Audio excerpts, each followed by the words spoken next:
of their failed occupation. Bodies lined the streets, some with their hands bound, executed at close range. Others bore the scars of torture. The president's office said women were raped. The mayor of Bucha said they discovered 2 mass graves. Other bodies were lined up in cellars. Ukraine's President Zelensky visited Bucha and said the Russian army treated Ukrainian civilians worse than animals. This is a war crime, he said, and it will be recognized by the world as genocide. In another nearby town where Russian troops also left in retreat, the bodies of the mayor, her husband, and young son were unearthed in a shallow grave. President Biden is calling for a war crime trial to hold Russian President Putin accountable.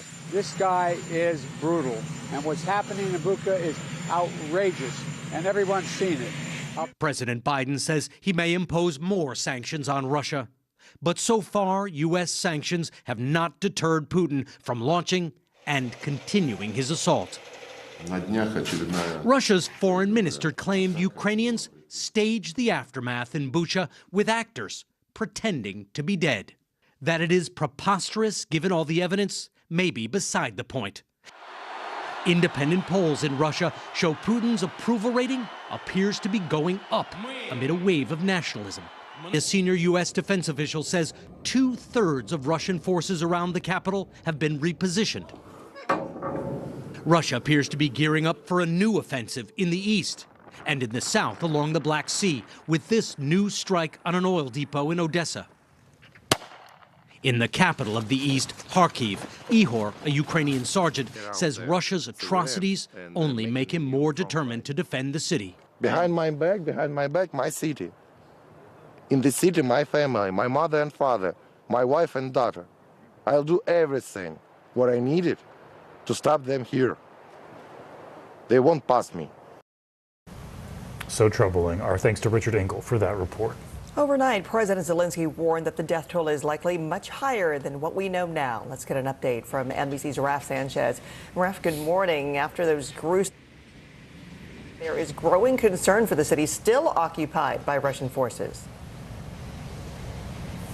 Francis, good morning. That's right. There is a special concern for the city of Mariupol in the south of Ukraine, which has been besieged by Russian forces for weeks now. And there are thousands and thousands of civilians still trapped inside. Now, Ukraine's deputy prime minister says today there will be yet another attempt at a humanitarian corridor to get civilians out of the city. We've seen these agreements on humanitarian corridors collapsing at the last minutes when the Russians violate them.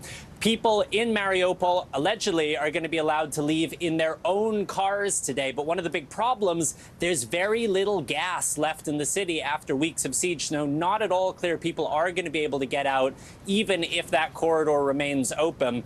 Now, overnight, the Red Cross tried to send a team into Mariupol to bring aid. The Red Cross says that team was stopped by Russian forces, held in a nearby town. They have now been released by Russian troops, which is good news, but it doesn't solve the underlying problem, which is getting more aid into the city. And Francis, as you said, the entire world is now wondering, what are we going to see in the region around Mariupol if and when Russian forces leave, given the absolute horrors we've seen on the ground in Bucha? Francis? It is the unthinkable based on what we have seen. Raf, I want to ask you, Richard Engel mentioned Russia's troops around the capital are being repositioned. What do we know about what Russia's strategy might be?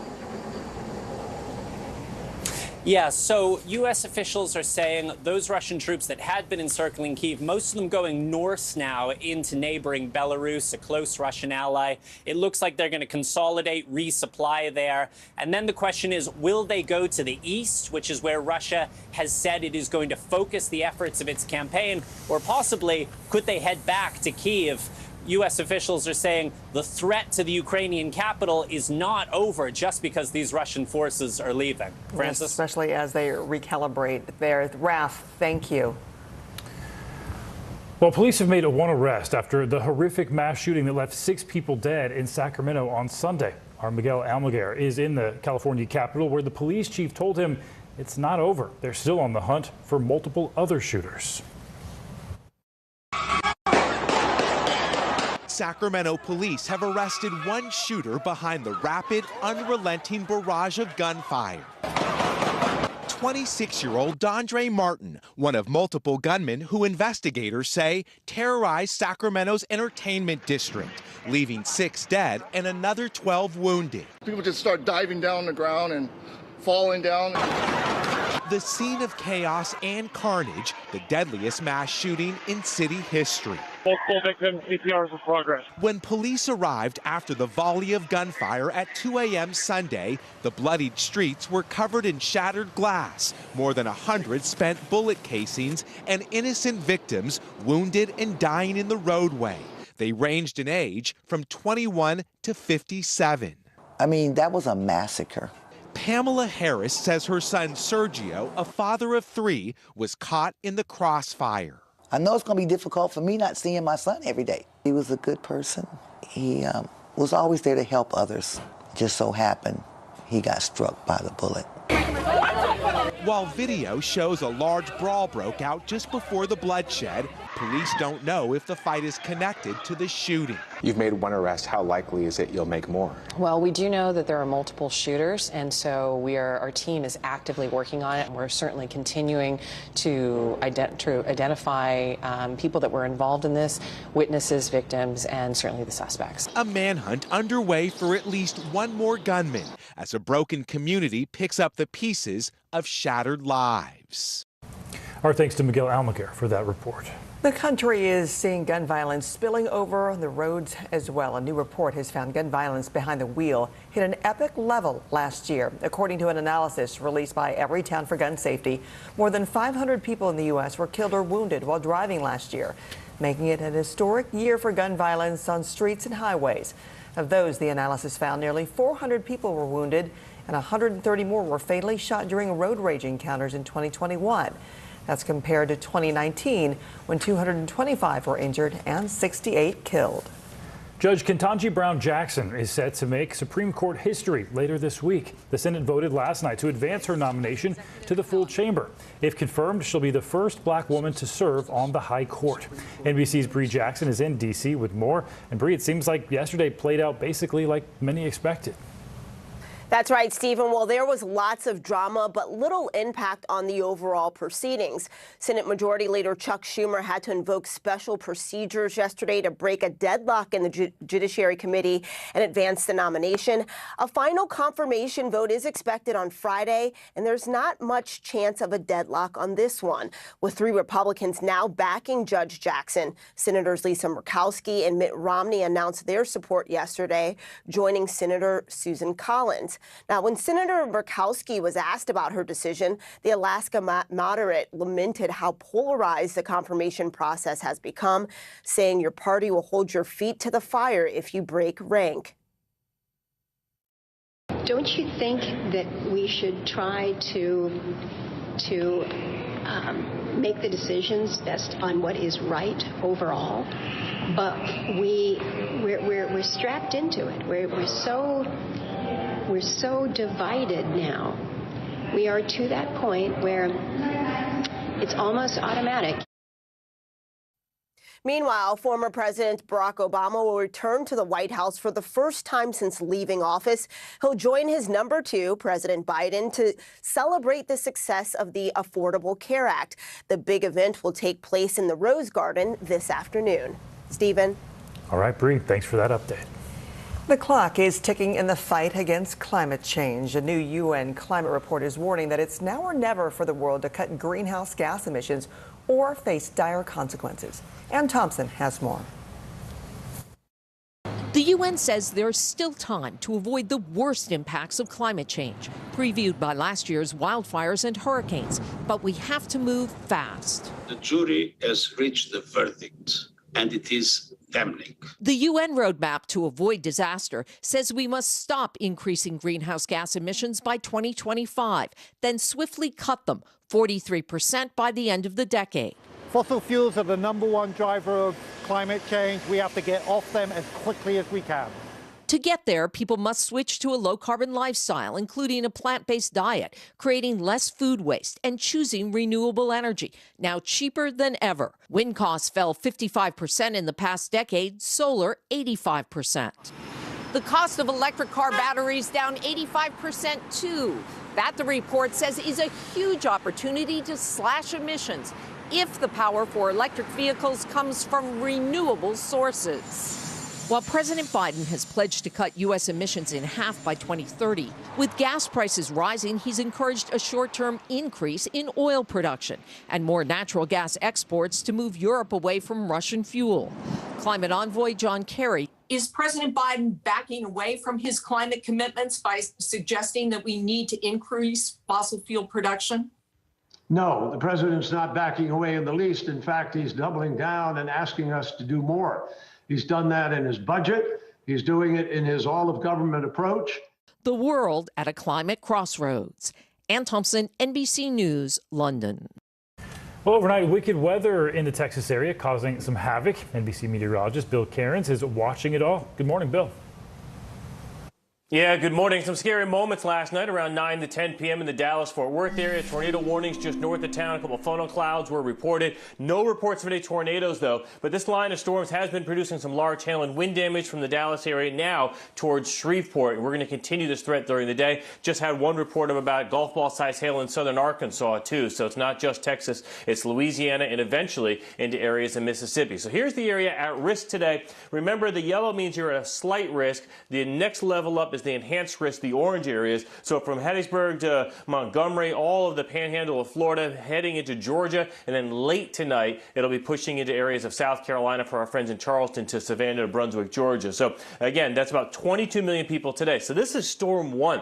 And this is kind of one of those rare occasions where Storm 1 clears out quickly, the atmosphere recovers tomorrow, and then with another cold front, a severe weather threat really exists. So this is two separate storms producing severe weather in the same area. Pretty rare 2 days in a row. But this time the biggest threat, you notice that enhanced risk with the brighter orange, will be up around Atlanta and Chattanooga. And finally, we end our 4-day severe weather outbreak in areas of eastern North Carolina, 3 million people from Norfolk, Virginia Beach, all the way down to Wilmington, mostly wind damage threat.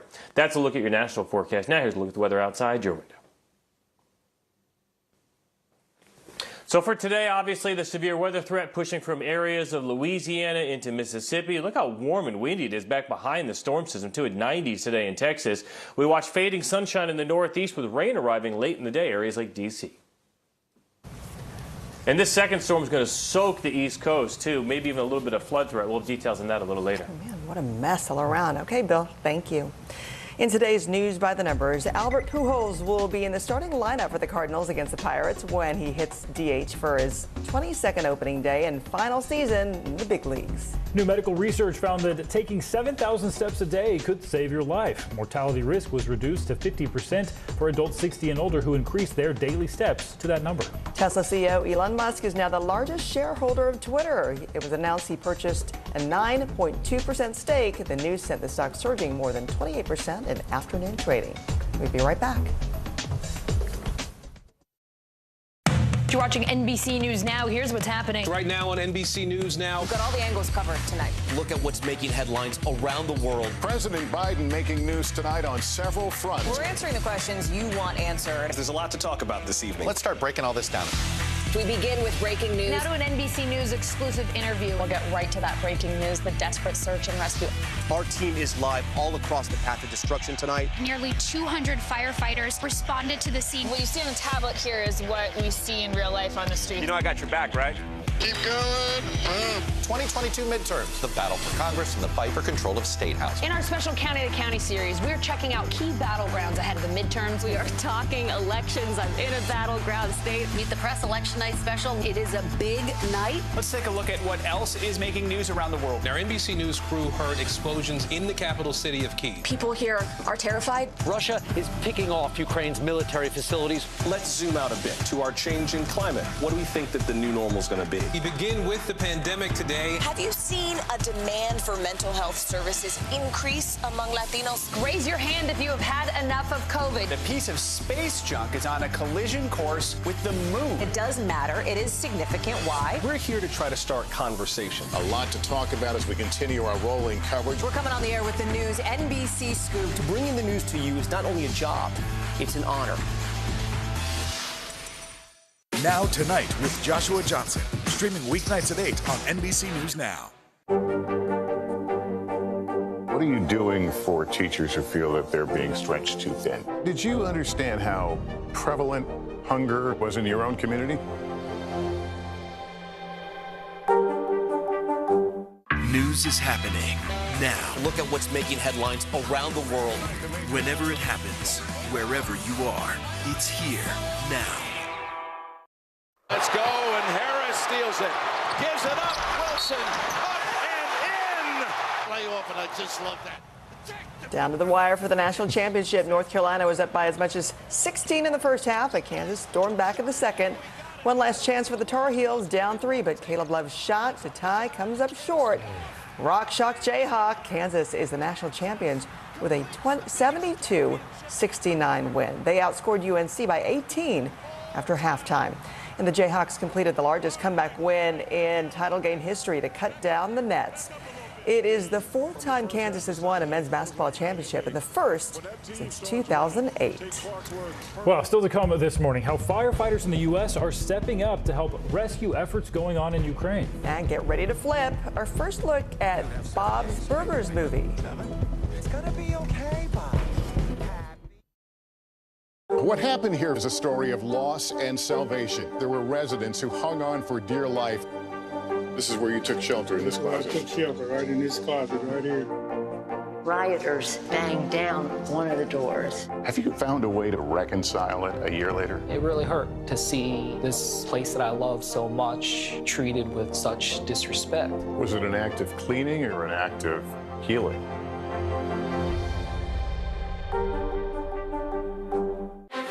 Can this still end diplomatically with Vladimir Putin in charge of Russia?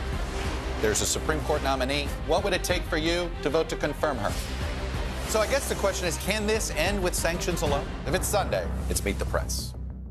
Hallie Jackson Now, weekdays at 5 on NBC News Now. To cover the news, you have to be in it. This is how so many towns and cities are protecting themselves. You can actually see they're pushing the gates open every night.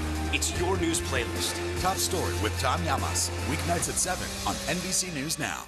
News is happening now. Look at what's making headlines around the world.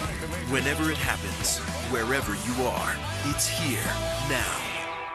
Sometimes the news can be difficult and overwhelming for kids to understand. Ukraine and Russia. Could you help me understand what's going on? So to help make sense of it, we've created a newscast just for them. We hope your family will watch Nightly News Kids Edition. The fire has grown leaps and bounds. You see behind me is typical. How you doing? Pretty bad. News is happening now. Look at what's making headlines around the world. Whenever it happens, wherever you are, it's here now. To cover the news, you have to be in it. This is how so many towns and cities are protecting themselves. You can actually see they're pushing the gates open every night. It's your news playlist. Top Story with Tom Llamas, weeknights at 7 on NBC News Now. What are you doing for teachers who feel that they're being stretched too thin? Did you understand how prevalent hunger was in your own community? NBC News, streaming free now. Top Story with Tom Llamas, weeknights at 7 on NBC News Now. These days, it feels like the news never stops. So let's get into it. What's happening right now, what it all means for you for an hour every day. It can be hard to keep up, so let's get started together. Hallie Jackson Now, weekdays at 5 on NBC News Now. You have 7 days to make your payment. 7? It's gonna be okay, Bob. Happy, hopeful, kissy lips. Stop, please. Oh my God. Louise, don't go down there. It's dangerous. Did you mean to wave your arms all over the place while falling into the hole? Because if so, you nailed it. Yes, it all went great. Get your buns in gear because the Bob's Burgers movie is hitting the big screen. The popular cartoon heads to theaters this Memorial Day. It's one of those, I don't know too much about Bob's Burgers, but I know like the huge hit that it is and the comedy. Yeah. Definitely worth trying out. All right, Bill is tracking more severe weather across the South. That's next. And sanctioned at sea, the U.S. seizes a massive multi-million-dollar yacht with ties to a Russian oligarch. Top Story with Tom Llamas, weeknights at 7 on NBC News Now. Now Tonight with Joshua Johnson, streaming weeknights at 8 on NBC News Now. News is happening now. Look at what's making headlines around the world. We're coming on the air with breaking news. This is a significant moment. Whenever it happens, wherever you are. NBC News, streaming free now.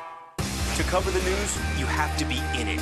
This is how so many towns and cities are protecting themselves. You can actually see they're pushing the gates open every night. It's your news playlist. Top Story with Tom Llamas, weeknights at 7 on NBC News Now. NBC News, streaming free now. Now Tonight with Joshua Johnson, streaming weeknights at 8 on NBC News Now. Hold on to your seats. The Thing About Pam is the chart-topping podcast series from Dateline and Keith Morrison. A strange story and a career of strange stories. All episodes are available now, wherever you get your podcasts. News is happening now. Look at what's making headlines around the world. We're coming on the air with breaking news. This is a significant moment. Whenever it happens, wherever you are. NBC News, streaming free now. There were residents who hung on for dear life. I've heard people say the town is gone. Do you see it that way? Absolutely not. We've lost some houses, but our community's still here. Can this still end diplomatically with Vladimir Putin in charge of Russia? There's a Supreme Court nominee. What would it take for you to vote to confirm her? So I guess the question is, can this end with sanctions alone? If it's Sunday, it's Meet the Press. What happened here is a story of loss and salvation. There were residents who hung on for dear life. This is where you took shelter, in this closet. I took shelter right in this closet right here. Rioters banged down one of the doors. Have you found a way to reconcile it a year later? It really hurt to see this place that I love so much treated with such disrespect. Was it an act of cleaning or an act of healing?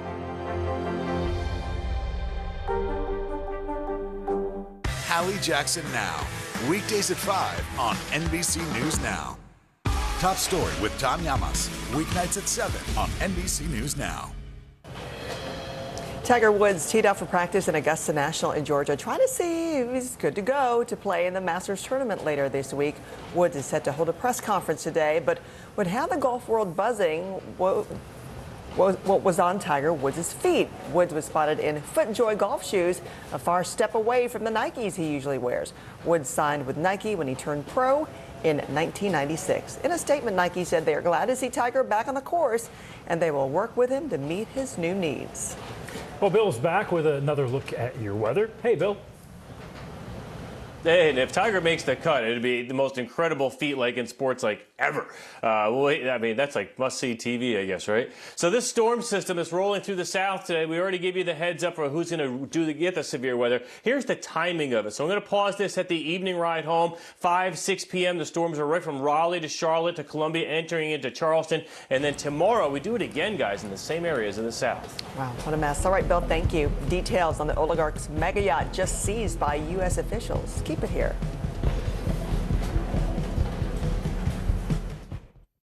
Nearly a dozen hours after the eye roared ashore.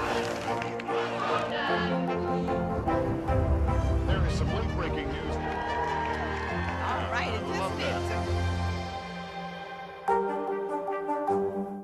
You're watching NBC News Now. Here's what's happening. Right now on NBC News Now. We've got all the angles covered tonight. Look at what's making headlines around the world. President Biden making news tonight on several fronts. We're answering the questions you want answered. There's a lot to talk about this evening. Let's start breaking all this down. We begin with breaking news. Now to an NBC News exclusive interview. We'll get right to that breaking news, the desperate search and rescue. Our team is live all across the path of destruction tonight. Nearly 200 firefighters responded to the scene. What you see on the tablet here is what we see in real life on the street. You know I got your back, right? Keep going.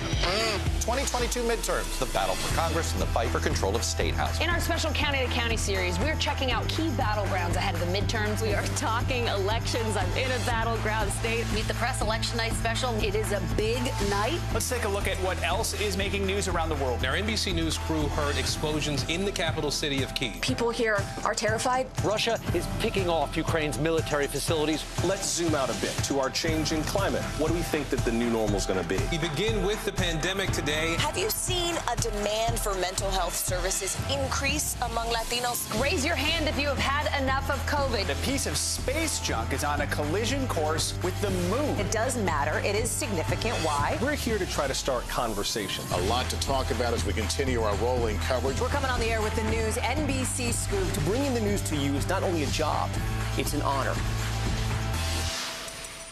Nearly a dozen hours after the eye roared ashore. There is some late-breaking news. All right, it just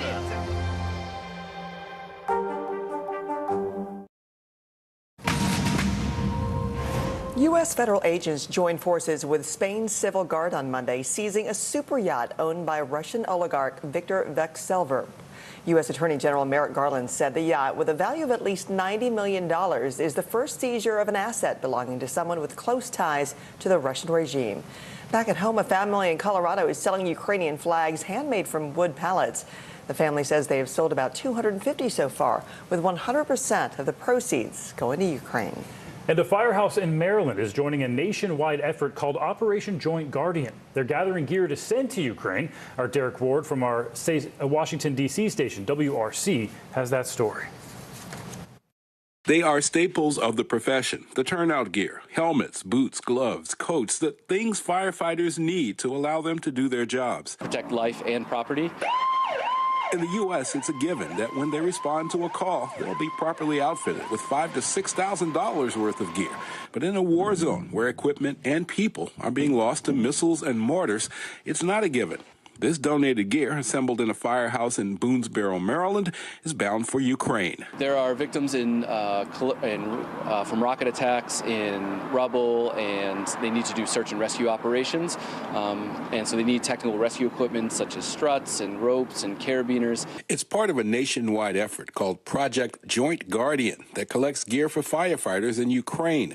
This Montgomery County firehouse is one of the local collection points. The gear they're looking for may not be usable in the U.S. Doesn't mean it's not good gear, but it may have expired, and federal regulations say they can't put it on the street. The expiration date in the United States for a lot of gear is 10 years, even if the gear isn't unusable. That's not the case in other places, like Ukraine. The amount of work they've had to do in the last month, I don't think the busiest station in the United States can really compare to what they've been doing. South Dakota firefighter Greg Zimmerman is part of a group of 15 firefighters that will accompany the donated gear, helping their Ukrainian counterparts with equipment that may not be familiar to them. It's going to be, hey, where do you need us? Where do you need the most help? The people involved in these efforts stress it's about helping others in the brotherhood of firefighters, other selfless professionals under unfathomable circumstances.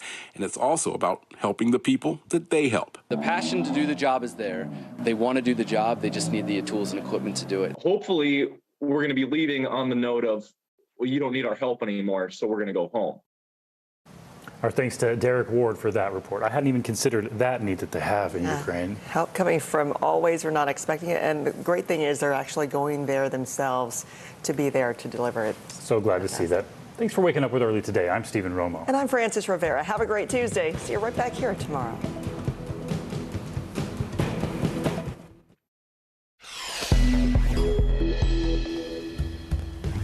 This morning, the U.S. warns that Russia will intensify its military operations in Ukraine as President Biden says Putin should be tried for war crimes. Police arrest one person in connection to Sunday's mass shooting that claimed 6 lives and injured a dozen in Sacramento as the manhunt for others continues. Thousands of stuck air travelers are slowly getting back on the move after a weekend of canceled or delayed flights. A year after a devastating auto accident, Tiger Woods eyes a remarkable return to the Masters. And the Kansas Jayhawks are your national champions. A busy Tuesday ahead. Early today starts right now. Good morning. Thanks for joining us. I'm Stephen Roma. Glad you're with us. I'm Francis Rivera. Outrage is growing around the world as more evidence emerges of mass murder in Ukraine. President Biden is calling for a war crimes trial for Vladimir Putin. You may remember I got criticized for calling Putin a war criminal. Well, the truth of the matter is so what happened to Bucha. This warrants him. He is a war criminal. Ukraine's President Volodymyr Zelensky is expected to address the United Nations Security Council for the first time today. The topic will likely be the carnage found on the streets of Bucha. And a warning to viewers, some of the images from Ukraine may be disturbing. NBC's Raf Sanchez joins us now with more. And Raf, President Zelensky wants the world to see what happened in towns like Bucha. Francis, good morning. That's right. You could see the horror etched onto President Zelensky's face as he toured Bucha, where the streets are littered with the bodies of civilians, some of them with their hands tied behind their backs, allegedly shot at close range. Now, this was one of the first trips that President Zelensky has made outside of Kyiv since the war began, and that shows you how important he felt it is to draw attention to what's happening in Bucha. He wants the whole world to know what happens there, and interestingly, he wants the Russian people to know what's happened there. In one of his addresses, he switched to Russian and he spoke directly to the mothers of Russian soldiers, saying, I don't know how you raised your sons to be looters, and I don't know how you raised them to be murderers. Now, Francis, one of the awful questions here is how much higher will the eventual death toll be in Bucha, and how much higher will it be in other areas around Kyiv where the Russians recently pulled out of? Francis? Yeah, and if there is images just like this to follow coming out of that. Ralph, I want to ask you about the stories from Russia's retreat only raises more concern for areas like Mariupol that are still under siege. That's right. The Mariupol under siege since the early days of the war. Ukraine's deputy prime minister says there will be another attempt at a humanitarian corridor to try to get civilians out of the city today. We've seen time and time again these agreements come and then they collapse at the last minute when the Russians violate them. Under today's plan, civilians can leave Mariupol in their own cars. But one of the things that makes this tricky is there's very little gas left in the city after weeks and weeks of siege. Now, the Red Cross says it tried to send a team into the city last night to deliver aid, but they were stopped by Russian forces. They were held in a town nearby. They were eventually released, which is a good sign, but it doesn't solve the underlying problem, which is how to get aid into the thousands and thousands of civilians trapped in Mariupol. We have seen Russian forces pulling out of the region around Kyiv. One of the questions now is, will they deploy to Mariupol and other areas in the east? Francis? Just layers upon layers of the struggles there. All right, Raf, thank you. Police in California have arrested a suspect in the mass shooting that left 6 dead and 12 hurt. This happened in Sacramento Sunday morning. 26-year-old Dandre Martin is charged with assault with an illegally possessed firearm. The Sacramento district attorney stressed Martin has not been arrested for homicide. The DA's office added they expect to make more arrests in this case because several shooters were believed to be involved. Our Jay Gray has more on that ongoing investigation. After 6 people were killed, 12 others injured in a massacre in downtown Sacramento, police now say they've arrested a suspect in that killing spree. 26-year-old Dandre Martin has been charged with assault and illegal firearm possession. It is really important to me that we do this right and get justice for those families. Investigators say they've recovered hundreds of pieces of evidence from the scene, including a stolen handgun. And officers continue to review social media posts from witnesses, including this video of a fight just before the deadly massacre. It's still not clear if the two incidents are related, as police continue to search for multiple suspects. Because this was senseless. This wasn't no one shot. If you was down there and you see all them bullets everywhere, I mean, that was a massacre. While this community struggles in the wake of a senseless tragedy. Jay Gray, NBC News. Airlines are having a tough time getting back to normal as more delays and cancellations strand passengers at airports across the country. Our Tom Costello has a look at how the industry's comeback from the pandemic hit a snag with more passengers than there are free seats.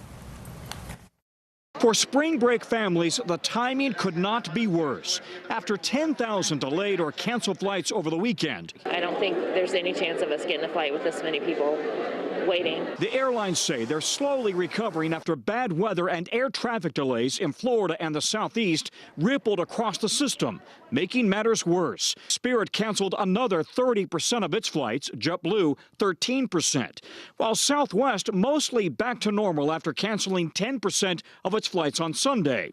The most affected airports: Dallas, Orlando, Boston, and Tampa. Meanwhile, Alaska Airlines still affected by a pilot shortage and labor dispute. They said that they had pilots coming, but there weren't any. And it would have been better if they were just more honest up front. The meltdown in the Southeast comes as Americans have returned from the pandemic, flying again in near record numbers. Delta CEO Ed Bastian. They're ready to go. They've spent as much time as they can manage at home. They've spent as much money as they can fixing up their houses and their gardens. Now they want to go see something else. But across all airlines, there simply aren't as many seats as there were before the pandemic. And budget airlines often don't have the staff to recover quickly when weather throws schedules into chaos. That means if your flight is canceled, it could take days to find an open seat. For stranded spring break families, you're just telling me you're going to give me a $200 love voucher. It's not going to cut it, especially when I have to pay $500 a night for a room. Frustration is boiling over. Tom Costello, NBC News, Washington. Judge Ketanji Brown Jackson is set to make Supreme Court history later this week. The Senate voted last night to advance her nomination to the full chamber. If confirmed, she'll be the first black woman to serve on the high court. NBC's Bree Jackson is in D.C. with more. And Bree, it seems like yesterday went basically as many expected. Good morning, Stephen. Yeah, there was lots of drama, but little impact on the overall proceeding. Senate Majority Leader Chuck Schumer had to invoke special procedures yesterday to break a deadlock in the Judiciary Committee and advance the nomination. A final confirmation vote is expected on Friday, and there's not much chance of a deadlock on this one, with 3 Republicans now backing Judge Jackson. Senators Lisa Murkowski and Mitt Romney announced their support yesterday, joining Senator Susan Collins. And when Senator Murkowski was asked about her decision, the Alaska moderate lamented how polarized the confirmation process has become, saying your party will hold your feet to the fire if you break rank. Don't you think that we should try to make the decisions based on what is right overall? But we're strapped into it. We're so divided now. We are to that point where it's almost automatic. Meanwhile, former President Barack Obama will return to the White House for the first time since leaving office. He'll join his number 2, President Biden, to celebrate the success of the Affordable Care Act. Now, that big event will take place in the Rose Garden this afternoon. Stephen? All right, Bree, thanks for that update. It was down to the wire in New Orleans with the national championship at stake. Let's go, and Harris steals it. Gives it up, Wilson, up and in. Playoff, and I just love that. North Carolina was up by as much as 16 in the first half, but Kansas stormed back in the second, outscoring UNC by 18 points down the stretch. One last chance for the Tar Heels, down 3, but Caleb Love's shot to the tie it comes up short. Rock Chalk Jayhawk, Kansas is the national champions with a 72-69 win. The Jayhawks completed the largest comeback win in title game history to cut down the nets. It is the 4th time Kansas has won a men's basketball championship and the first since 2008. The UN is urging world leaders to recommit to climate promises to avoid disaster. A new climate change report found that greenhouse gas emissions need to stop rising by 2025 and then be slashed more than 40% by 2030. That's in order to curb irreparable damage. And the key to stopping an increase in global warming? The world's top climate scientists say we need to adopt a low-carbon lifestyle. Things like switching to plant-based diets and using cheaper renewable energy sources like wind and solar instead of fossil fuels. All right, let's turn to NBC meteorologist Bill Cairns, who's been tracking some extreme weather in Texas and the surrounding states. Hi, Bill. Good morning. Yeah, good morning, guys. And yeah, large hail. We haven't had any reports of tornadoes. We had a funnel cloud reported north of Dallas and Fort Worth last night. But it's mostly been hail that we've been dealing with and some wind damage. We're currently watching the strongest of those storms heading through the Shreveport, Louisiana area. Also, southern Arkansas has reported some pretty large hail, too. So we'll watch these storms sweeping through Louisiana through the early morning hours here. Mississippi during the a.m. and then towards the p.m. hours, it'll be into Georgia and also South Carolina. So all of our friends from Charleston to Savannah, everyone, Atlanta down the Tallahassee, the Panhandle region, I-10 once again, Panama City to Pensacola, all at risk of seeing some severe weather today. Wind damage is the biggest thing, large hail and isolated tornadoes, maybe even a few strong tornadoes. And then as we go towards tomorrow's threat, this is from a separate storm. The first storm sweeps off the East Coast, and then this is a second cold front coming down. It's going to be warm and windy out ahead of this, and then tomorrow evening from Atlanta to Chattanooga to Birmingham, enhanced risk of severe storms, 30 million people at risk. Not everyone's going to see severe weather, but at least there's the chance. And then we finally end our severe weather threat this week as this cold front and storm system sweeps off the East Coast. It does look like about mostly Norfolk, Virginia Beach through eastern North Carolina down to Wilmington will be at risk through another 3 million people. So 4 days in all, and we're only through one of them. That's a look at your national forecast. Now here's a look at the weather outside your window. So the severe storms are obviously marching through Louisiana. Texas gets a little bit of a break today, but it's going to be warm and windy too. Look at San Antonio at 94 degrees, and then we'll watch that rain move into the northeast late today. And rainfall is going to be a big issue with these storms too. 2 storms in a short period of time with soggy ground is never good. All right. Thank you, Bill. Well, Tiger Woods teed off for practice at Augusta National in Georgia, trying to see if he's good to go to play in the Masters tournament coming up later this week. Woods is also set to hold a press conference today, but what had the golf world buzzing was what Tiger had on his feet. He was spotted in FootJoy golf shoes. That's a pretty big step away from the Nikes he usually wears. Woods signed with Nike when he turned pro back in 1996. Well, in a statement, Nike said they're glad to see Tiger back on the course and they'll work with him to meet his new needs. All right, is Congress one step closer to legalizing marijuana nationwide? And get ready for another $10 billion in COVID relief. We'll tell you where that's going. We're back in 1 minute. NBC News, streaming free now. Let's go. This is a critical choke point for this fire.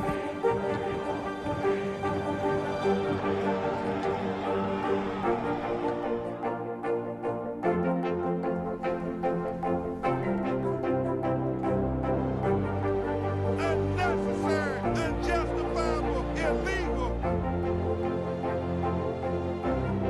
And good evening from New Orleans. Late military operation witnessing the massive crowds. I admire you both. Nice to really spend some time with you. Appreciate it.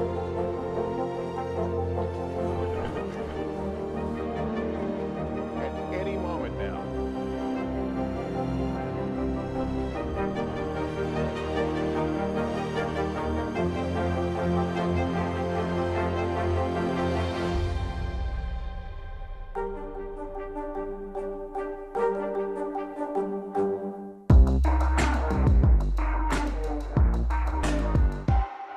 Sometimes the news can be difficult and overwhelming for kids to understand. Ukraine and Russia. Could you help me understand what's going on? So to help make sense of it, we've created a newscast just for them. We hope your family will watch Nightly News Kids Edition. To cover the news, you have to be in it.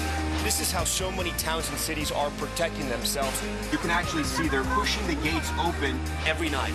It's your news playlist. Top Story with Tom Llamas, weeknights at 7 on NBC News Now. Nearly a dozen hours after the eye roared ashore. There is some late-breaking news. All right,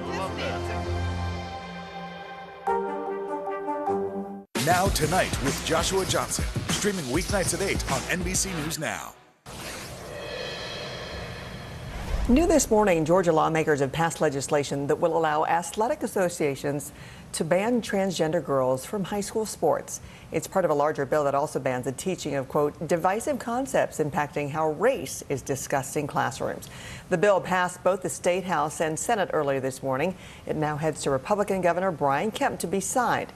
According to the Atlanta Journal-Constitution, Georgia's top House Democrats slammed the bill and called it appalling. Well, more federal legislation in the works, and this is concerning marijuana. The House passed a bill that would enable more research into the drug.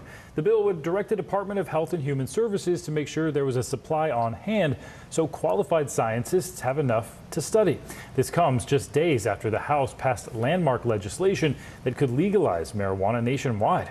37 states, Washington, D.C., and other U.S. territories currently allow pot for medicinal purposes and more. And to the Senate, where after weeks of bipartisan negotiations, Senate leaders have agreed on a $10 billion bill for COVID relief funding. $5 billion would be allocated for developing COVID therapeutics like antiviral pills, and the rest would go towards maintaining the nation's testing capacity and buying vaccines. The bill is just less than half of what the White House initially requested and does not include money to support the global vaccination effort. Senators Chuck Schumer and Mitt Romney have agreed to explore separate legislation on this. Well, still to come this morning, tweet all about it. Elon Musk takes a big piece of Twitter amid free speech complaints. And a real whopper of a lawsuit. Why Burger King is facing accusations of false advertising. News is happening now. Look at what's making headlines around the world. We're coming on the air with breaking news. This is a significant moment. Whenever it happens, wherever you are. NBC News, streaming free now. Now Tonight with Joshua Johnson, streaming weeknights at 8 on NBC News Now. NBC News, streaming free now. Live from Ukraine, from Mayfield, Kentucky, from Waukesha, Wisconsin. To cover the news, you have to be in it. This is how so many towns and cities are protecting themselves. You can actually see they're pushing the gates open. I also want to get home. You'll get home. You'll get home. Do you remember any tornado as bad as this one? You look at this and you're thinking, we're not going to have power for weeks, if not months. Exactly. Every night, it's your news playlist. Top Story with Tom Llamas, weeknights at 7 on NBC News Now. Good morning, I'm Joe Fryer. And I'm Savannah Sellers. 2022 is off to a busy start. Winter's wrath causing headaches from coast to coast. It's been really incredible to see how quickly volunteers started to help with the cleanup efforts. Morning News Now, streaming weekdays at 7.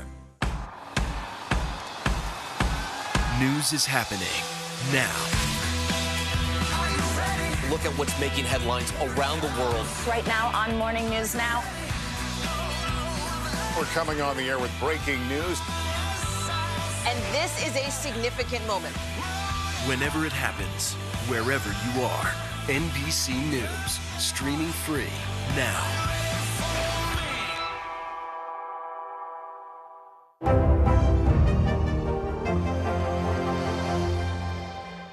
Hallie Jackson Now, weekdays at 5 on NBC News Now. Good morning, I'm Joe Fryer. And I'm Savannah Sellers. 2022 is off to a busy start. Winter's wrath causing headaches from coast to coast. It's been really incredible to see how quickly volunteers started to help with the cleanup efforts. Morning News Now, streaming weekdays at 7. We'll meet Ukrainians who are defending their country one block at a time. When you were still in Kiev, could you hear the bombing? My name is Lester. Who's this? The fire has grown leaps and bounds. What you see behind me is typical. How you doing? Pretty bad. Top Story with Tom Llamas, weeknights at 7 on NBC News Now. News is happening now. Look at what's making headlines around the world. Whenever it happens, wherever you are, it's here now.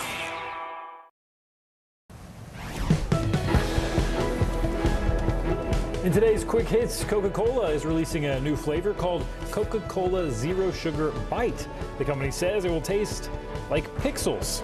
The soda will only be available for purchase on Coke's website starting May 2nd. Back to the future, fans. Get ready because the DeLorean is making a comeback. The company has announced a new electric model of the iconic vehicle. It will debut on August 18th at the Monterey Car Week. Pop icon Britney Spears has confirmed she's writing a memoir. In an Instagram post, she wrote, "Well, I'm writing a book at the moment, and it's actually healing and therapeutic." No word yet on a release date. All right, now to Wall Street, where the world's richest man has everyone speculating on his latest big purchase. Joining us with the details is CNBC's Karen Cho. Hi, Karen. Good morning. Francis, good morning to you. Yes, one of the most disruptive voices on Twitter has now become an investor, with Elon Musk snapping up a 9.2% stake in Twitter. This according to a regulatory filing on Monday, which gives him a much larger stake than the co-founder Jack Dorsey.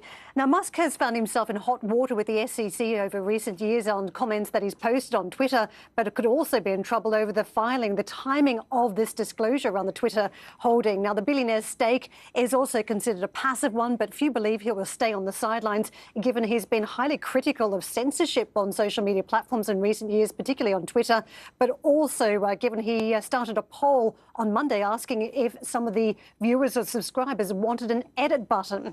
Elsewhere, a whopper of a lawsuit against Burger King potentially, as a lawyer in South Florida has filed a federal suit in a bid to launch a class action for false advertising. The attorney Anthony Russo has alleged that the fast food giant has misled customers over the size of its food in ads, with portrayals much larger than what customers are actually served in real life. Russo has cited the Whopper in particular, claiming it's about 35% bigger in ads.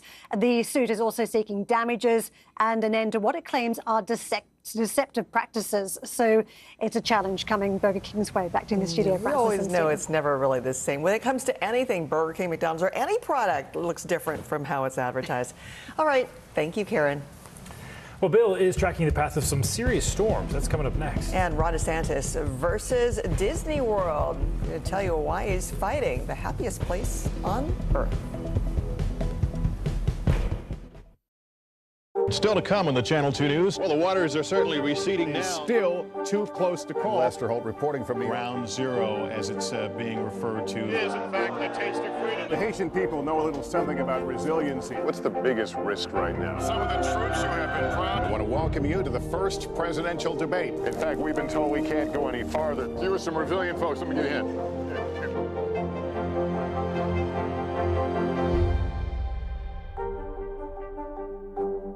Top Story with Tom Llamas, weeknights at 7 on NBC News Now. The fire has grown leaps and bounds. What you see behind me is typical. How you doing? Pretty bad. Can this still end diplomatically with Vladimir Putin in charge of Russia? There's a Supreme Court nominee. What would it take for you to vote to confirm her? So I guess the question is, can this end with sanctions alone? If it's Sunday, it's Meet the Press. Sometimes the news can be difficult and overwhelming for kids to understand, so we've created a newscast just for them. We hope your family will watch Nightly News Kids Edition. We'll meet Ukrainians who are defending their country one block at a time. When you were still in Kiev, could you hear the bombing? My name is Lester. Who's this? Sometimes the news can be difficult and overwhelming for kids to understand, so we've created a newscast just for them. We hope your family will watch Nightly News Kids Edition. We're here to start conversations about the big things happening in our world, because it's not my job to tell you what to think. My job is to think about what you tell me. Now Tonight with Joshua Johnson, streaming weeknights at 8 on NBC News Now. NBC News, streaming free now. What happened here is a story of loss and salvation. There were residents who hung on for dear life.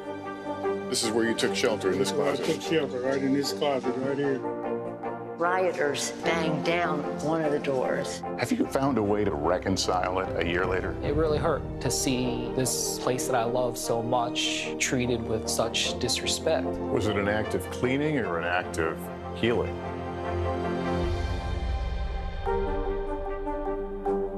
Top Story with Tom Llamas, weeknights at 7 on NBC News Now. Welcome back to Early Today. Here's the timing on our storms. I fast forward to 6 p.m. today, so for everyone going home from work or school, we're going to watch the storms through Georgia, approaching Savannah and Charleston. It looks like the worst of the storms will be exiting Charlotte and heading towards Raleigh. And then we do it all over again tomorrow, guys, with more strong storms in the evening near Atlanta. Hey, Bill, thank you. Coming up, the political siege on the Magic Kingdom from Florida's governor. NBC News, streaming free now. What are you doing for teachers who feel that they're being stretched too thin? Did you understand how prevalent hunger was in your own community? Now Tonight with Joshua Johnson, streaming weeknights at 8 on NBC News Now. Can this still end diplomatically with Vladimir Putin in charge of Russia? There's a Supreme Court nominee. What would it take for you to vote to confirm her? So I guess the question is, can this end with sanctions alone? If it's Sunday, it's Meet the Press. The fire has grown leaps and bounds. What you see behind me is typical. How you doing? Pretty bad. To stand on the edge of the cliff and jump takes a lot of guts. We are meeting people one after the next who've made profound changes. I think you're going to be blown away by the life lessons. Listen to Making Space Now, wherever you get your podcasts. Top Story with Tom Llamas, weeknights at 7 on NBC News Now.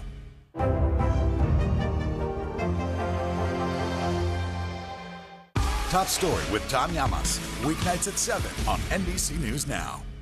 NBC News, streaming free now. Sometimes the news can be difficult and overwhelming for kids to understand, so we've created a newscast just for them. We hope your family will watch Nightly News Kids Edition. Top Story with Tom Llamas, weeknights at 7 on NBC News Now. We're here to start conversations about the big things happening in our world, because it's not my job to tell you what to think. My job is to think about what you tell me. Now Tonight with Joshua Johnson, streaming weeknights at 8 on NBC News Now. Top Story with Tom Llamas, weeknights at 7 on NBC News Now. Welcome back. New York City Mayor Eric Adams is launching a billboard campaign in Florida. It's against the state's controversial so-called Don't Say Gay law. The digital billboards will encourage people to come to New York, and they'll be up in Florida cities including Fort Lauderdale, Jacksonville, Orlando, Tampa, and West Palm Beach. During a press conference announcing the launch, Adams called the legislation, quote, the latest shameful extremist culture war targeting the LGBTQ+ community. We now turn to NBC's Kerry Sanders for more on how the law is affecting the Sunshine State. The so-called happiest place on earth plunging into the middle of a culture war. Florida's Republican Governor Ron DeSantis targeting Disney, the state's largest single-site employer. And they are treated on a pedestal. This one corporation is treated differently than everybody else. Now in the legislature, you see a movement to reevaluate those special privileges. The governor angry at Disney's opposition to the state's controversial new parental rights and education legislation, also known as the Don't Say Gay law. It bans classroom discussion on sexual orientation and gender identity from kindergarten through third grade. In a statement, Disney says, our goal as a company is for this law to be repealed in the legislature or struck down in the courts. It's all amid the backdrop of cultural and political battles over the law and issues of representation, which conservatives hope to make a central issue of the coming midterm election. DeSantis fundraising off the fight. Florida Republican Congressman Matt Gaetz tweeting, I'll tell you how to trap this rodent, and commentators taking aim. Why not just rename the roller coaster, Sex Mountain? DeSantis is suggesting a repeal of Disney's special status, established by a 1967 law. It created a unique self-governing district around the 43 square miles encompassing Disney World, an area twice the size of Manhattan. As a result, Disney effectively has its own security force and building, zoning, and fire departments. This dispute comes after protests and a walkout by some Disney cast members when the company did little to oppose a bill before it was signed. Disney's CEO apologizing to employees last month in a letter writing, you needed me to be a stronger ally in the fight for equal rights, and I let you down. As for the escalating feud, Maryland's Republican governor criticizing DeSantis, calling it a crazy fight. We have a thing called freedom of speech. And our thanks to Kerry Sanders for that report. For the kids going there, they have no idea. They're there for the rise, but very, very important for most of us out there. A lot of people talking about it. Yep. Thanks for kicking off your Monday with us. I'm Francis Rivera, or your early morning with us. I'm Stephen Romo. Thanks for watching Early Today. We'll be back tomorrow.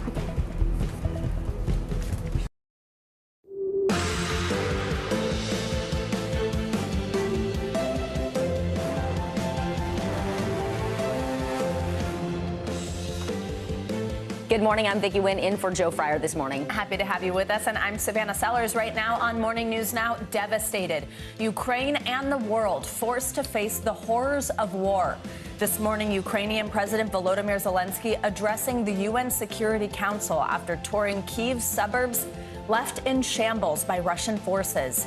Mass graves and mutilated bodies on the streets, renewing allegations of atrocities and war crimes against Russian President Vladimir Putin.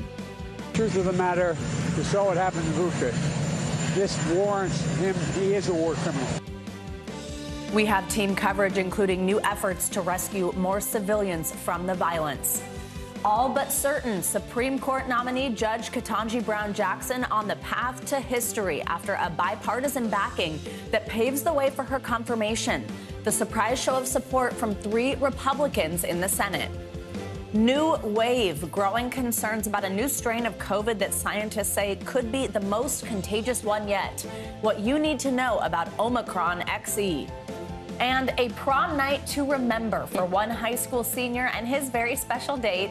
There she is, his great-grandmother. We'll introduce you to the pair who broke tradition to share a one-of-a-kind memory together. That is such a sweet story. Take you to prom? Those photos. Yeah, I know. I can't imagine the reaction they got when they walked into the gym, right? Yeah, absolutely. And what we just said, what a memory for them. We'll bring you that heartwarming story later in the hour. We begin, though, this morning in Ukraine and the fallout of those alleged atrocities in Bucha and other towns surrounding the capital of Kyiv. Yeah, yesterday, Ukraine's President Zelensky visited some of those towns to survey the damage following the withdrawal of Russian forces.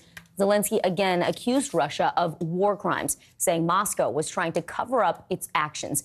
He is expected to address the UN Security Council later this morning. Russia has denied killing civilians, saying it will provide what it calls factual evidence at today's UN meeting to prove that claim. But it seems unlikely to sway President Biden, who again called President Putin a war criminal. You may remember I got criticized for calling Putin a war criminal. Well, the truth of the matter, we saw what happened in Bucha. This warrants him. He is a war criminal. This guy is brutal. And what's happening in Bucha is outrageous. And everyone's seen it. Up to Allah. No, I think it is a war crime. NBC News correspondent Gabe Gutierrez joins us now from the central Ukrainian city of Vinnytsia. Gabe, good morning. So yesterday, we saw President Zelensky tour Bucha. That's that town that we were just talking about. Those other towns all surrounding the capital of Kyiv. And just these totally disturbing images emerged of those alleged atrocities. What was his reaction to what he saw? What was that tour like for President Zelensky? And what is he expected to tell the UN Security Council today?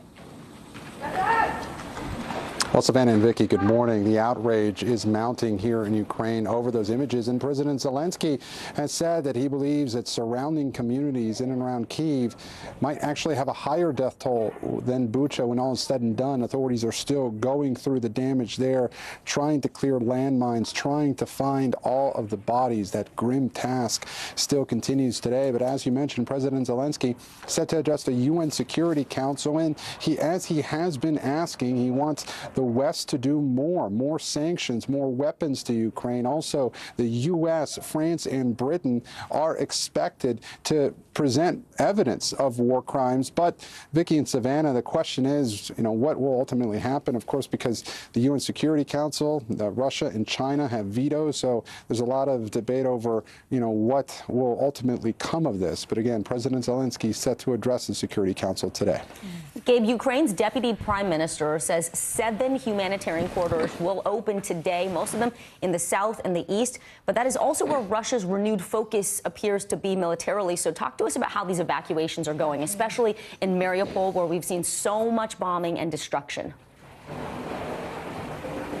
Well, as you know, Vicky, Russian forces, as they pulled out of the north, they're now refocusing their efforts in the east and the south. After some, according to officials, are actually stopping off in Belarus to reposition themselves and, go further to the east and the south. In Mariupol, local officials there say, as we've been reporting, that more than 90% of the buildings there are damaged or destroyed. As you just said, humanitarian corridors have been able to evacuate several hundred people at a time over the past couple of days. But there's huge concern, really, across this country about what type of atrocities, will be found in Mariupol. Of course, it's a city roughly 10 times the size of Bucha, and it's been besieged, as we know, for several weeks. We've been speaking with those refugees coming out of that area, and there is a lot of anticipation that when it's all said and done, we'll see the same type of atrocities in Mariupol that we're now seeing in Bucha. Yeah, Gabe, the reporting that you've been doing with people who have made it out of there, the videos that they've shared with you,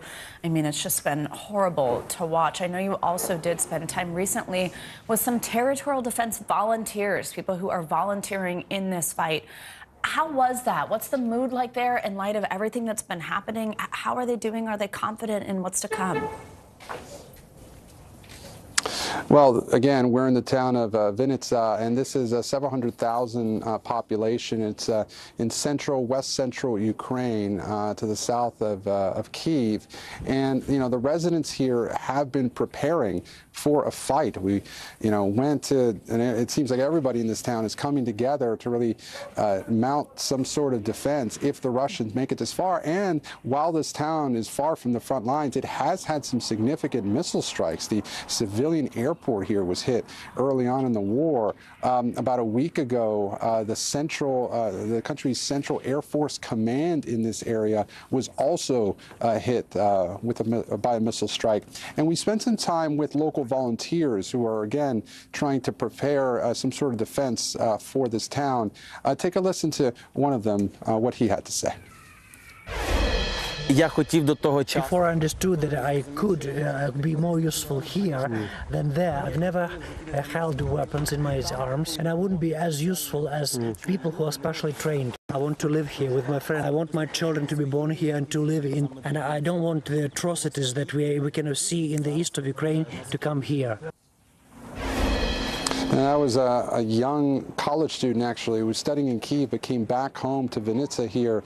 And he was there with other volunteers filling up sandbags and really preparing for this town if the fight were to come here. And he is just one of many people in this town, civilians, that are now taking upon themselves to be ready. We saw volunteers making ammunition vests, flak jackets, camouflage, to cover up certain monuments here.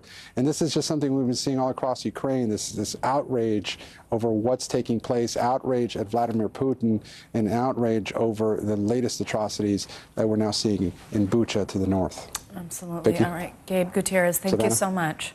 We appreciate it, Gabe. Thank you. Let's talk more about the situation in Ukraine with Jamil Jaffer. He is the founder and executive director of the National Security Institute. He is also the former associate White House counsel to President George W. Bush. Jamil, National Security Advisor Jake Sullivan said yesterday the U.S. is building a case for Russian war crimes with plans to announce new sanctions later this week. So what kinds of sanctions are still left? And talk about the process for actually prosecuting war crimes. It's not just up to the U.S. to hold Russia accountable. That's exactly right, Vicky. Well, in terms of sanctions, Emmanuel Macron has indicated that there may be new additional oil and gas sanctions coming.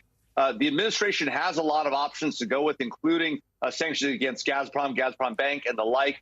There still are a number of Russian financial and oil and gas entities that remain to be targeted, as well as a number of the more sort of senior or wealthy oligarchs they can go after individually, as well as their assets. We've seen some seizures of yachts and the like, including in Spain just yesterday with Viktor Vekselberg. So we've seen some of that. In terms of the war crimes trials, you're exactly right, Vicky.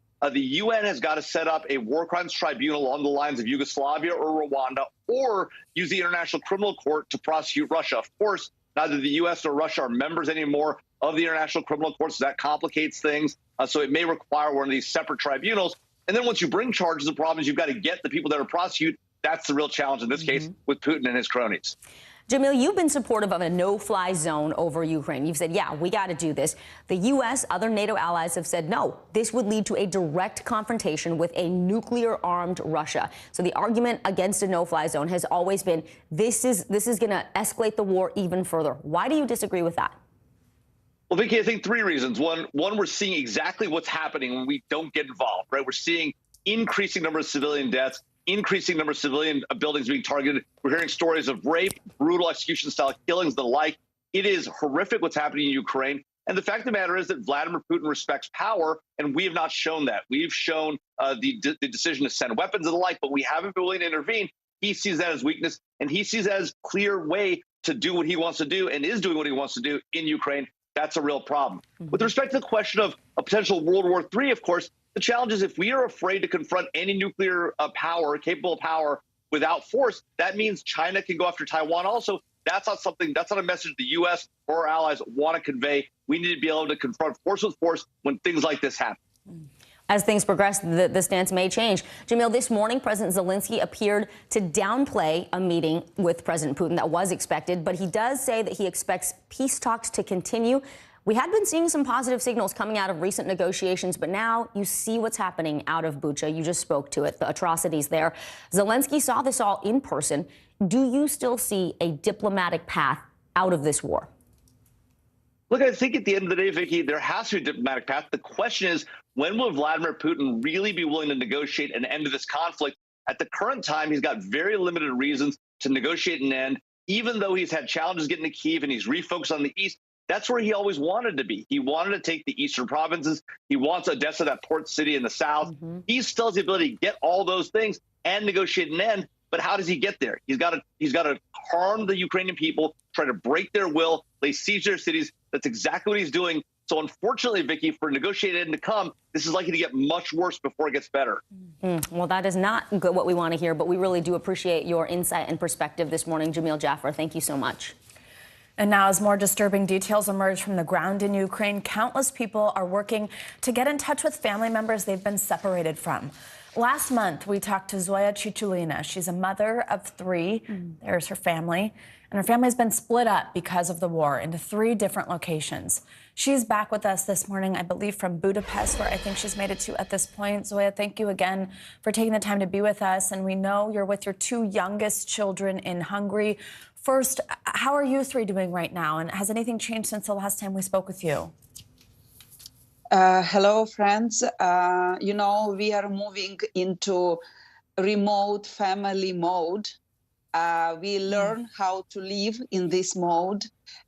We still try and make our best to stay in touch, to use WhatsApp or Skype, to talk every day, just to hear the voice, to talk about ordinary things, you know, school, lessons, movie, just to feel like a family together, but being virtually.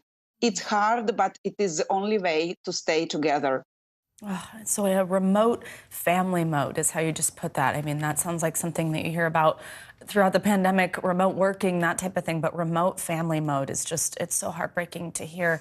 Now, I know the last time we talked to you, your husband and oldest son, they were still in Ukraine, one in Lviv, one volunteering. How are they doing now? It sounds like you have been in touch with them via WhatsApp. What are they telling you? My husband is a military, so he's on the front line. He's defending our country. And my son, I am very proud because they continue to work, which means to pay taxes to the government, to the country, to use this money for rebuilding and supporting army now, as well as together with friends, they make some volunteering as many people. So, you know, people try to do their best from whatever location and try to do what they can and their skills which they have in order to help. Absolutely. And have you heard anything from your husband who's actually on the front lines? What's that been like?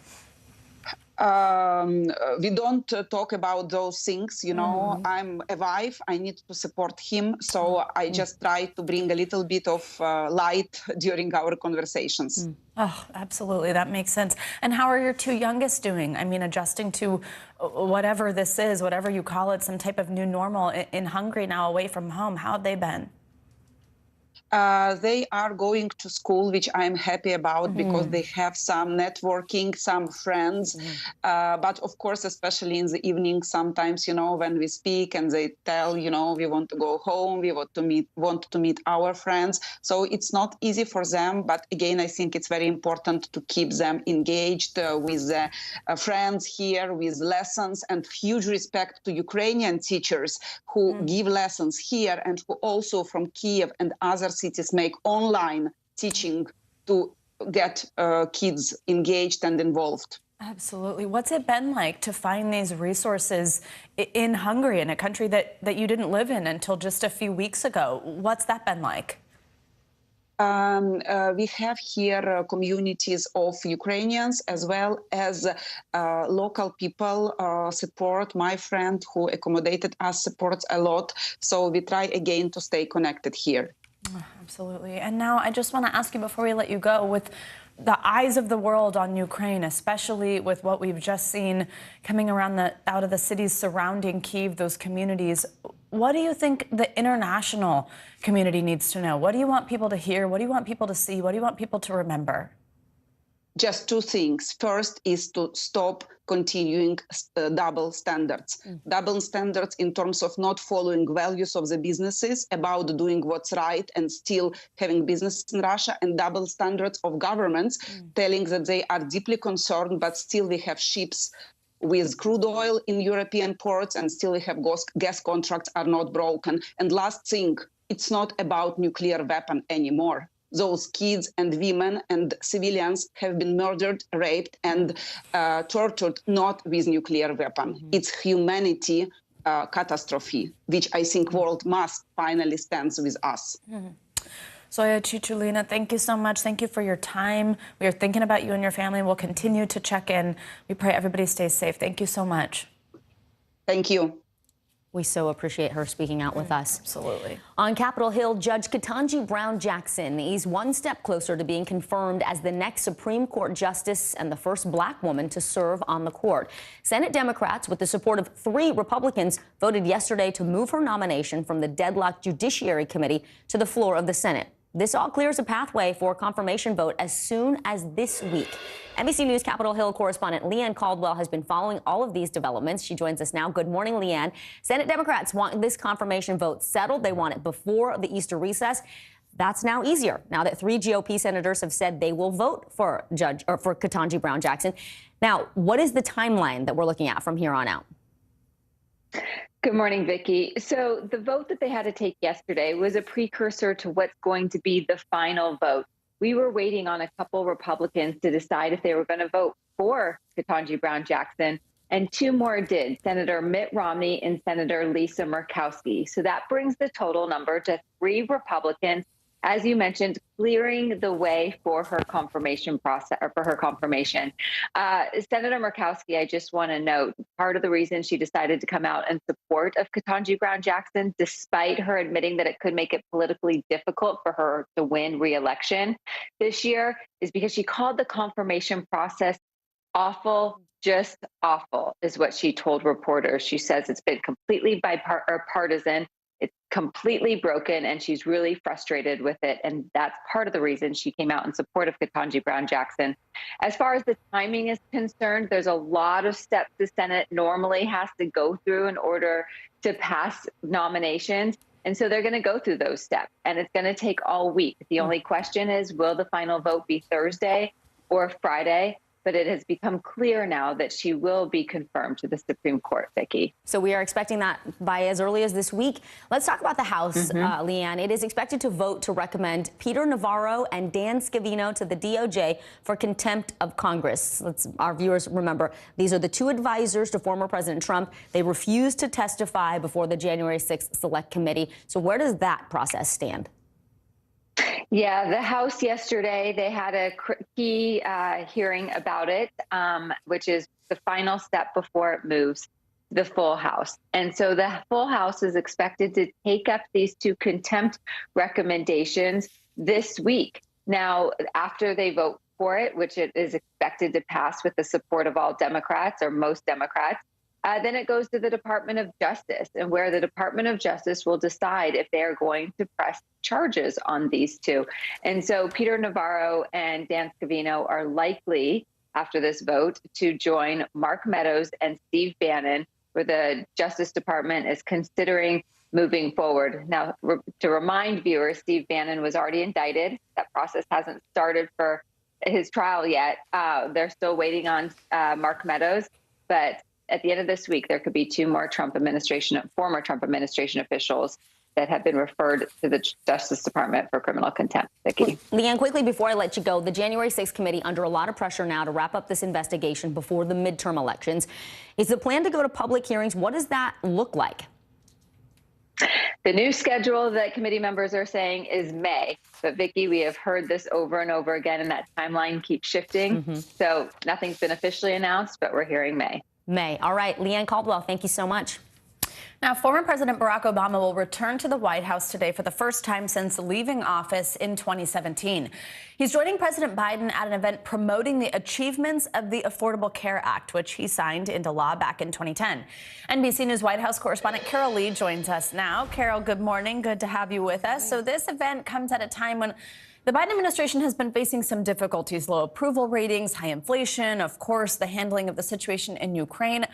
How important is an event like this that's touting something and with the support of the former president at a time like this? What are they hoping comes from this? It's a great point, Savannah, because this is important for President Biden. If you just look at the basics, bless you, the President Biden is unpopular and President Obama, the former president, is very popular, particularly among Democrats. And so this comes at a time when the White House is struggling to get attention to its domestic agenda, where the president is struggling with voters. His poll numbers, as I mentioned, are very low.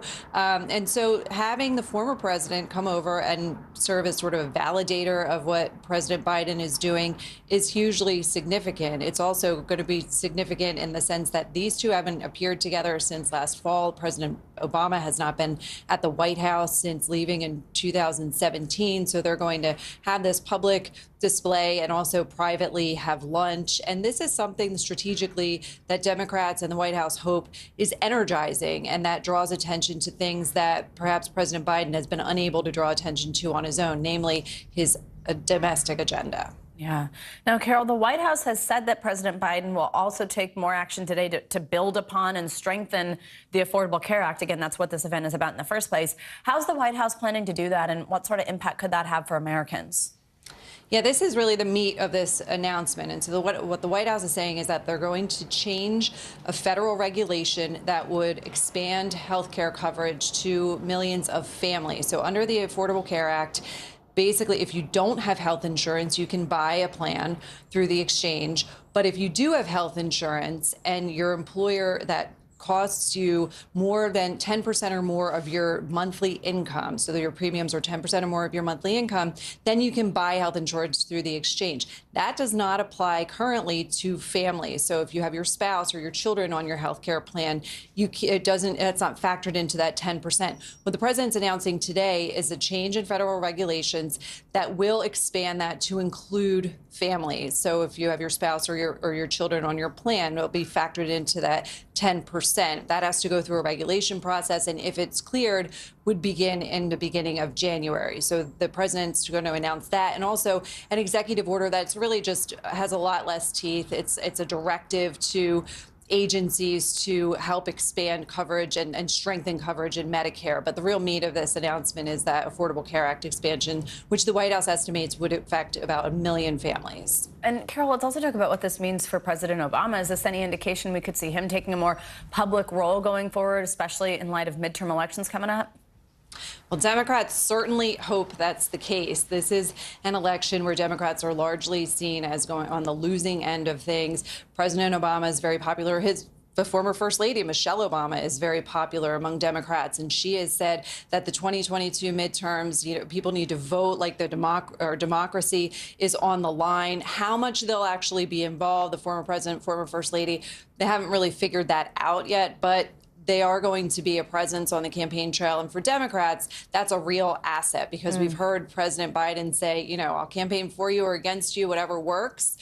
He's not necessarily seen as a full asset for a lot of Democrats, but President Obama is a different story. All right, Carol Lee, thank you so much. And now taking a look at your morning news now weather. Powerful storms spawned at least one suspected tornado. They're now making their way through the southeast. Bill Cairns is here with that. And what else is happening across the country? Hey, Bill. Hey, good Tuesday morning, ladies. We are watching these storms moving now through Louisiana, Mississippi, into Alabama. In Dallas last night, right around 9 to 10 p.m. is when the worst of it rolled through the Dallas-Fort Worth area. We did have a tornado warning. You saw some lightning flashes. Look at this tremendous amounts of rainfall. And the slogan's supposed to be turn around, don't drown, not plow through and hope that the road's not washed out. But that driver got lucky. Very fortunate. So let's get into these maps, because we do have a tornado watch that's out until 11 a.m. The area there outlined in pink, it does include the New Orleans region all the way back up into Jackson, Mississippi to Starkville. But the thunderstorms are just widespread. I've seen reports of hail-sized stones coming down anywhere from Alabama, southern Alabama and southern Mississippi. So not only do you have a threat of tornadoes, but wind damage and large hail is very common with these storms in the last 12 hours. And then the rest of today, these storms will move through the south. That area of orange is of greatest risk, and maybe even a possibility of a strong tornado today, mostly concerned with the lower half of Alabama, Georgia, and the Panhandle region of Florida. The storms eventually head to Savannah and Charleston later on this evening, and Augusta. Of course, that's where they're going to try to play the Masters as we go throughout Thursday, Friday, Saturday, Sunday. The severe threat tomorrow will shift a little bit to the north. Now, this is a separate storm, so it's kind of crazy. This first storm is today in the south. It exits the coastal Carolinas later tonight, and then tomorrow we do it all over again. 30 million people at risk, including Atlanta to Birmingham to Chattanooga, that area of greatest risk, and a few tornadoes are possible. And then the last day of our severe weather will just be in eastern North Carolina early on Thursday, and then it will head off the coast, about 3 million people included in that. So for today's forecast, eventually rain will head into the northeast, but more or less through this evening. Windy and wild in the Rockies as a powerful spring weather pattern continues. Not a lot of snow with this one, and no one's complaining about that. Yeah, that's true. No one, and certainly not you, Bill. That's the only silver lining I could find. We're ready for that warm weather. All right, Bill, thank you so much. Thanks, Bill. Coming up on Morning News Now, a warning from doctors about a new variant of COVID that could be more contagious than ever. What you need to know about Omicron XE. There are more sequels than just Real Housewives of this thing. Plus, finding brotherhood at the barbershop. More on the efforts to get more black men to talk about their mental health. That's next in our weekly check-in.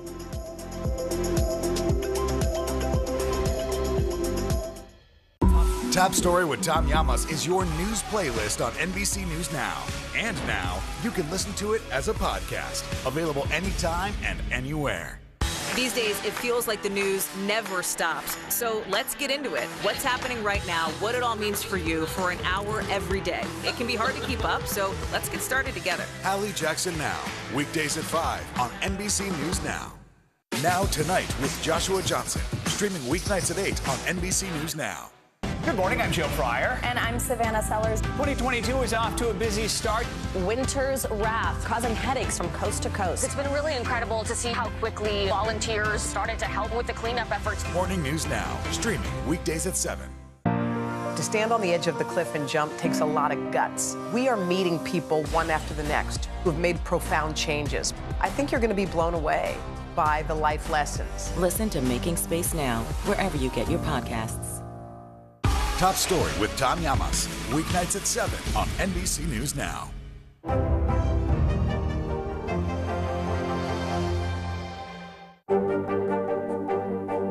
What are you doing for teachers who feel that they're being stretched too thin? Did you understand how prevalent hunger was in your own community? Sometimes the news can be difficult and overwhelming for kids to understand, so we've created a newscast just for them. We hope your family will watch Nightly News Kids Edition. Hold on to your seats. The Thing About Pam is the chart-topping podcast series from Dateline and Keith Morrison. A strange story and a career of strange stories. All episodes are available now, wherever you get your podcasts. Top Story with Tom Llamas, weeknights at 7 on NBC News Now. To stand on the edge of the cliff and jump takes a lot of guts. We are meeting people one after the next who have made profound changes. I think you're going to be blown away by the life lessons. Listen to Making Space Now, wherever you get your podcasts. NBC News, streaming free now.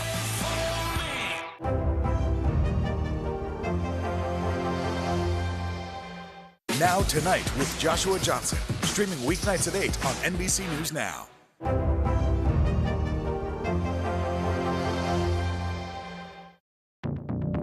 Welcome back. More of our coverage of the war in Ukraine is coming up, including a look at the extensive propaganda efforts to build support inside Russia. But first, we're going to get to some other big news this morning.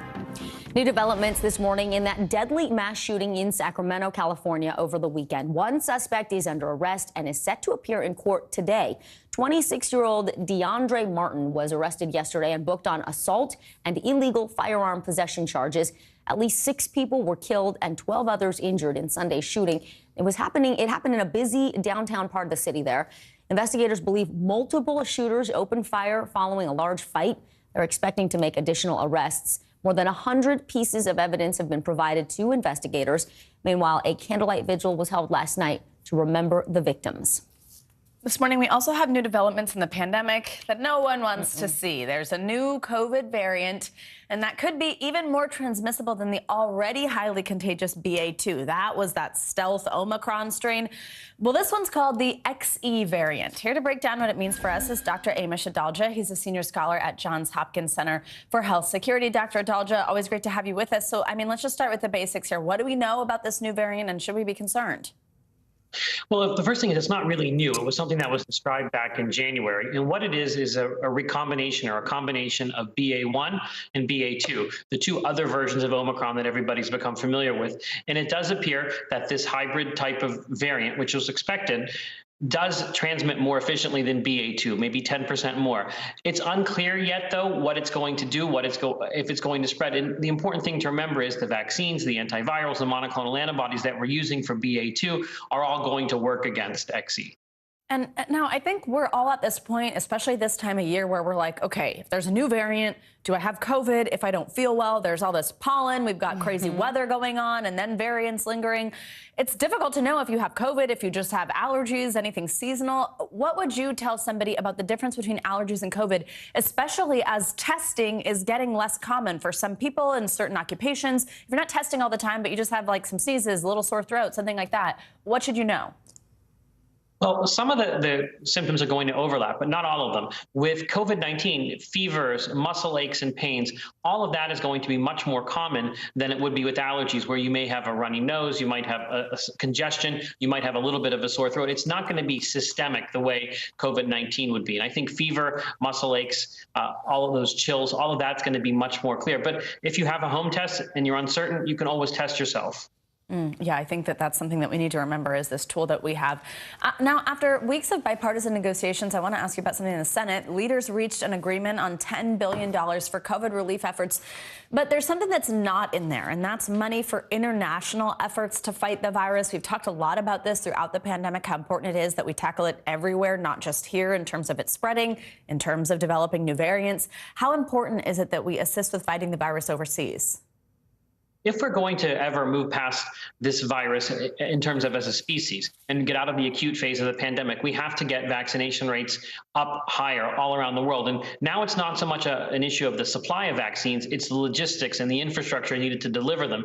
So being able to do that is going to be critical to prevent the spread of new variants, to be able to open the entire world to travel where there's not restrictions, and to minimize the death and destruction that this virus is still going to continue until 2023. So it is really important we think about this virus on a planetary scale rather than just thinking about country to country, because we will still be vulnerable if this is out of control in other parts of the world. Dr. Amish Adalja, thank you so much. As always, we so appreciate your expertise and context here. Now it's time for our weekly mental health check-in, where we walk through some of the biggest mental health headlines. I love this segment. We also want to take a moment right now. Pause, take a deep breath. I know, right? We all know that was not a deep breath. That was a sniff. There we go. Reflect on our emotional well-being. Let's bring in Dr. Soumya Dave, psychiatrist and the author of What a happy family. Good morning, Dr. Dave. Scientists are looking to understand why so many middle-aged women are using antidepressants compared to men and younger women. The U.S. Department of Health and Human Services says 24% of women over 60 are using some sort of prescription there. So what do you think some of these mental health challenges are that are specifically facing middle-aged women? And do you think that these medicines, these antidepressants, are the best option? So when we're talking about middle-aged women, we have to remember they're going through so much. So many of them are raising children. They might be taking care of elderly parents. They have responsibilities inside and outside the home. And then on top of all of that, their bodies are going through a lot. Now, research in the past has shown that in those 2 years around menopause, the risk of a woman having a major depressive episode goes up 2 to 4 times. And that number only goes up if she has had a previous depressive episode. Can I so what we're really finding... Oh, I was just going to ask you quickly, like, what are those signs and symptoms? How do you know if you're having a depressive episode? Yeah.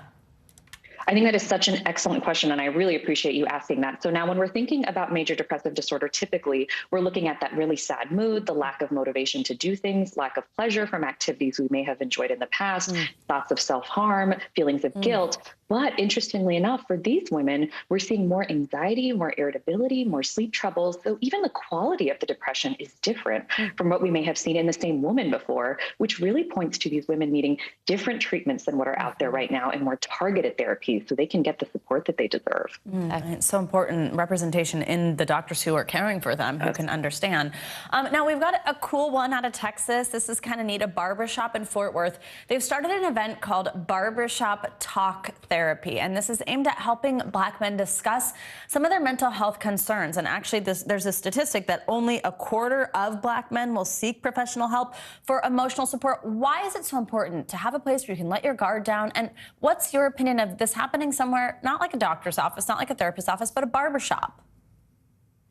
So I think what we've seen is that so many people, too many people, are unable to get the mental health support that they deserve and they need because of stigma and then because of access to that care. You know, those two factors are so impactful. And so when something like this is there in the community, I think it just goes such a long way, because having it at a place like a barbershop, I think it lowers the stakes in a way. It helps people feel maybe a little bit more comfortable than going straight to a doctor's office and trying to have that one-on-one conversation. And one thing I particularly appreciated was that Dr. Brian Dixon, who led the conversations with the men, said that it's so helpful for them to see a Black psychiatrist in this space, for them to know that it's okay to talk about their mental health and it's okay to be seen in this way. So I think this is just so wonderful, and I'm excited to see initiatives like this keep coming up. Barbershops have always been a place to talk as salons, but it's nice to see this kind of more formalized approach where you can actually have some professional advice there. And maybe ultimately putting a name on it, you know, like this is therapy and look, it's okay. Right. Like it's talking. not scary. Yeah. Right. Yeah, absolutely. Finally, doctor, there is a new study that shows meditation can reduce a wandering mind. That leads to fewer mistakes at work and at home. Talk to us about why meditation has that effect. And also, if you want to get started, what are some easy, simple ways to do that? Quiet that mind. Sure. So for so long, having an awareness of our thoughts, we've known that having that awareness of our thoughts and our thought patterns can be helpful for us. And a study done at Michigan State University showed that actually it was just one 20-minute meditation session helped participants increase the ability to notice when they made an error. So I think that's just so huge that, you know, it can seem so overwhelming to start a new habit, especially something that might be different from what we're used to. But one 20-minute session having a difference really is so promising. For anyone interested in it, I think one of my favorite principles of mindfulness and meditation is to notice and not judge. So we just sit with our thoughts for however long we can. I think 20 minutes is a great place to start, and just see what thoughts come up. Just notice them and just acknowledge them. And let's not judge ourselves for those thoughts. Let's have compassion to ourselves for having those thoughts and just see what happens when we allow ourselves to just be with them. Because I think so often in our busy world, in our very scheduled world, we're trying to just move from one thought to another. And it's really hard to actually just sit with those. Yeah. I'm not gonna lie, that sounds hard for me. And they call meditation a practice for a reason. So it takes time to develop the skill. Get used to it, and to sit, to have a thought and not immediately get up to do something about it. You know what I mean? Absolutely. To continue through that time. Dr. Soumya Dave, thank you so much. Yeah, exactly. Thank you. Great to see you. And coming up, controversy at the polls. When we come back, we'll take you to Wisconsin, where new rules are in place for Election Day. Why critics say it's keeping some voters from casting their ballots. Plus, facing his fate, new developments in the sentencing trial for the Parkland shooter as jury selection begins. You're watching Morning News Now.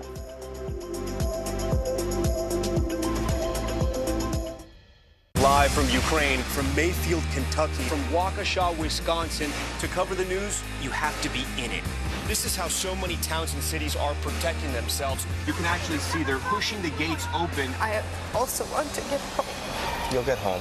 You'll get home. Do you remember any tornado as bad as this one? You look at this and you're thinking, we're not going to have power for weeks, if not months. Exactly. Every night, it's your news playlist. Top Story with Tom Llamas, weeknights at 7 on NBC News Now. Sometimes the news can be difficult and overwhelming for kids to understand. Ukraine and Russia. Could you help me understand what's going on? So to help make sense of it, we've created a newscast just for them. We hope your family will watch Nightly News Kids Edition. News is happening now. Look at what's making headlines around the world. Right now on Morning News Now. We're coming on the air with breaking news.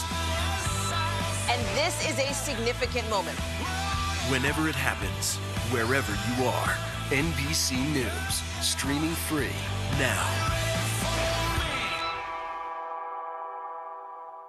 Sometimes the news can be difficult and overwhelming for kids to understand, so we've created a newscast just for them. We hope your family will watch Nightly News Kids Edition. Still to come on the Channel 2 News. Well, the waters are certainly receding now. Still too close to call. Lester Holt reporting from the Ground Zero, as it's being referred to. It is, in fact, the taste of freedom. The Haitian people know a little something about resiliency. What's the biggest risk right now? Some of the troops who have been proud. I want to welcome you to the first presidential debate. In fact, we've been told we can't go any farther. You are some resilient folks. Let me get a hint.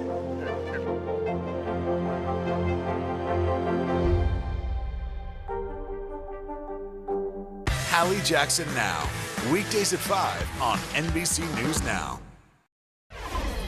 Welcome back. This morning we've got the latest in our ongoing County to County series. And today we're in Wisconsin, where people are casting ballots in several local races. But new rules for this election are impacting some voters' ability to participate. NBC News correspondent Shaquille Brewster joins us now from Milwaukee with more on this. Hey, Shaq, good morning. So I know some of these new rules specifically are impacting people who are disabled with their ability to even cast their vote. Tell us what these new rules are, what the specificity is there, and then just how we got here. Yeah. Well, you and I have talked before about the back and forth here in the state of Wisconsin over those unintended secure drop boxes that you saw across the state that became so popular during the 2020 election. Well, in January, a judge sided with a lawsuit being pushed by a conservative group in this state that limited the use of drop boxes. Drop boxes for this election are no longer allowed across the state, but there's another part of the ruling that it's impacting the disabled community, and it's the part of the ruling where the judge says that election law in the state specifies that a person must return their absentee ballot personally, his or her own ballot. They must return that ballot. So, for example, a spouse can't return that ballot, or a caregiver can't return that ballot, and that's what's raising alarms for people in the disability community, Savannah. I knew you spoke with a voter who's being impacted by these new changes. What did she tell you? Yeah, her name is Martha Chambers. She, 27 years ago, fell off of a horse in a horseback riding accident, and she's now paralyzed from her neck down. She can't move her arms. She can't walk. And she says that she physically cannot put her own ballot in a mailbox or hand it to a postal worker, and she's being impacted by this. Listen to a little bit of our conversation. It dawned on me, wait a minute, they're really trying to eliminate my ability to vote. How so? Because I physically can't put my ballot in a mailbox or hand it to someone in order for them to count my vote. Now, when you get to vote, why shouldn't I be able to vote just like you, meaning somebody who walks around and has the use of their hand?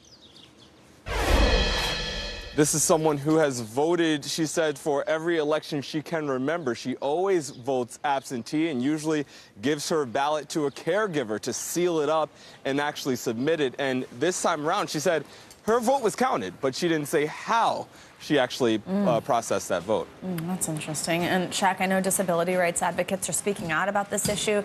What's their take on what they're seeing? Well, they're saying it's simply outrageous. They're saying that this is not what the law is suggesting, that it's an entirely strict reading of the law. Listen to my conversation with the director of a disability rights group here in the state of Wisconsin.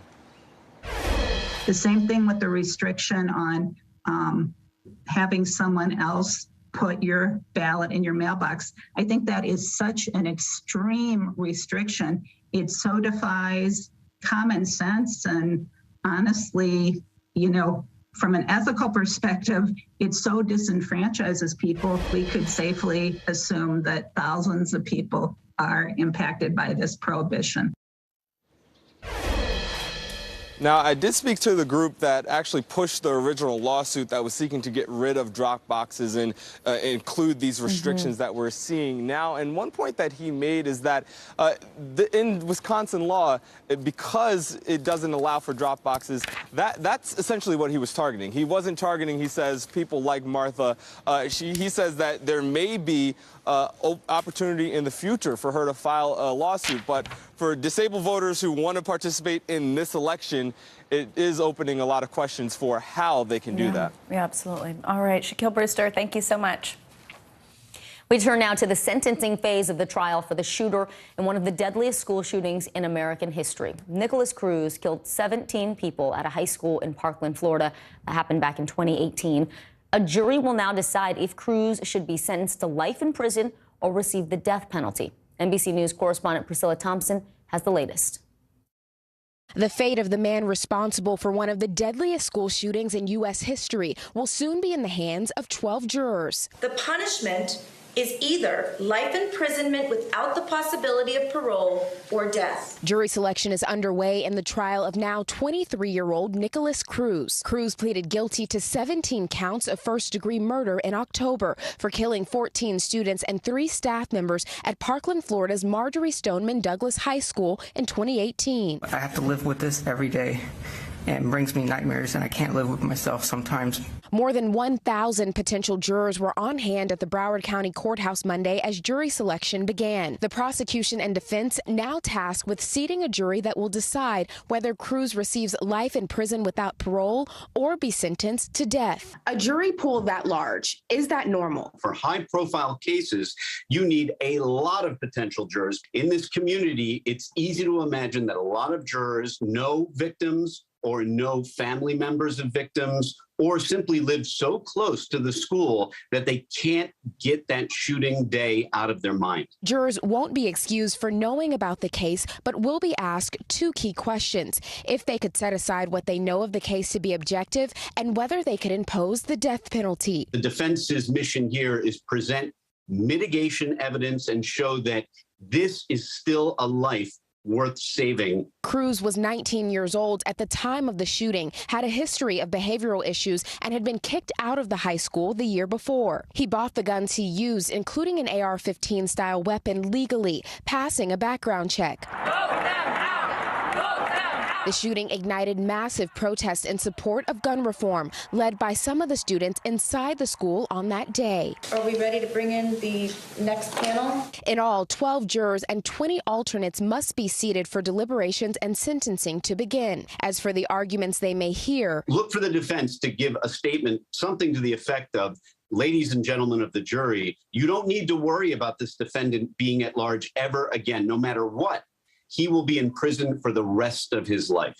If the jury is unable to reach a unanimous decision, Cruz will ultimately be sentenced to life in prison. The selection process alone is expected to last through April, with the trial slated to run from May to September. Our thanks to Priscilla Thompson for that report. It is worth mentioning that the families of the Parkland students were in the courtroom Monday. Some of them have publicly said they would like to see Cruz get the death penalty. Many of them are expected to be in attendance throughout the duration of that trial. And coming up, Russians being kept from the reality of war. Up next, a look into the workings of Russia's propaganda machine and how it's impacting citizens' views of the war in Ukraine. Plus, a high school tradition with a family twist. How one senior stole the show with his special date. This is Morning News Now.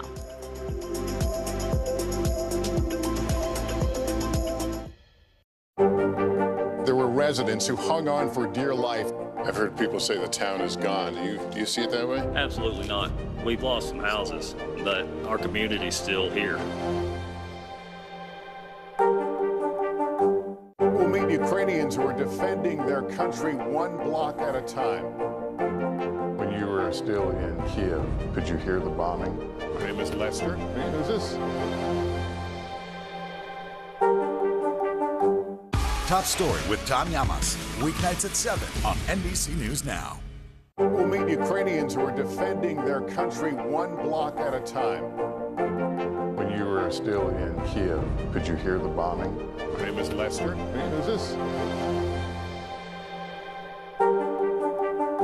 The fire has grown leaps and bounds. What you see behind me is typical. How you doing? Pretty bad. To cover the news, you have to be in it. This is how so many towns and cities are protecting themselves. You can actually see they're pushing the gates open every night. It's your news playlist. Top Story with Tom Llamas, weeknights at 7 on NBC News Now. What happened here is a story of loss and salvation. There were residents who hung on for dear life. This is where you took shelter, in this closet. I took shelter right in this closet right here. Rioters banged down one of the doors. Have you found a way to reconcile it a year later? It really hurt to see this place that I love so much treated with such disrespect. Was it an act of cleaning or an act of healing?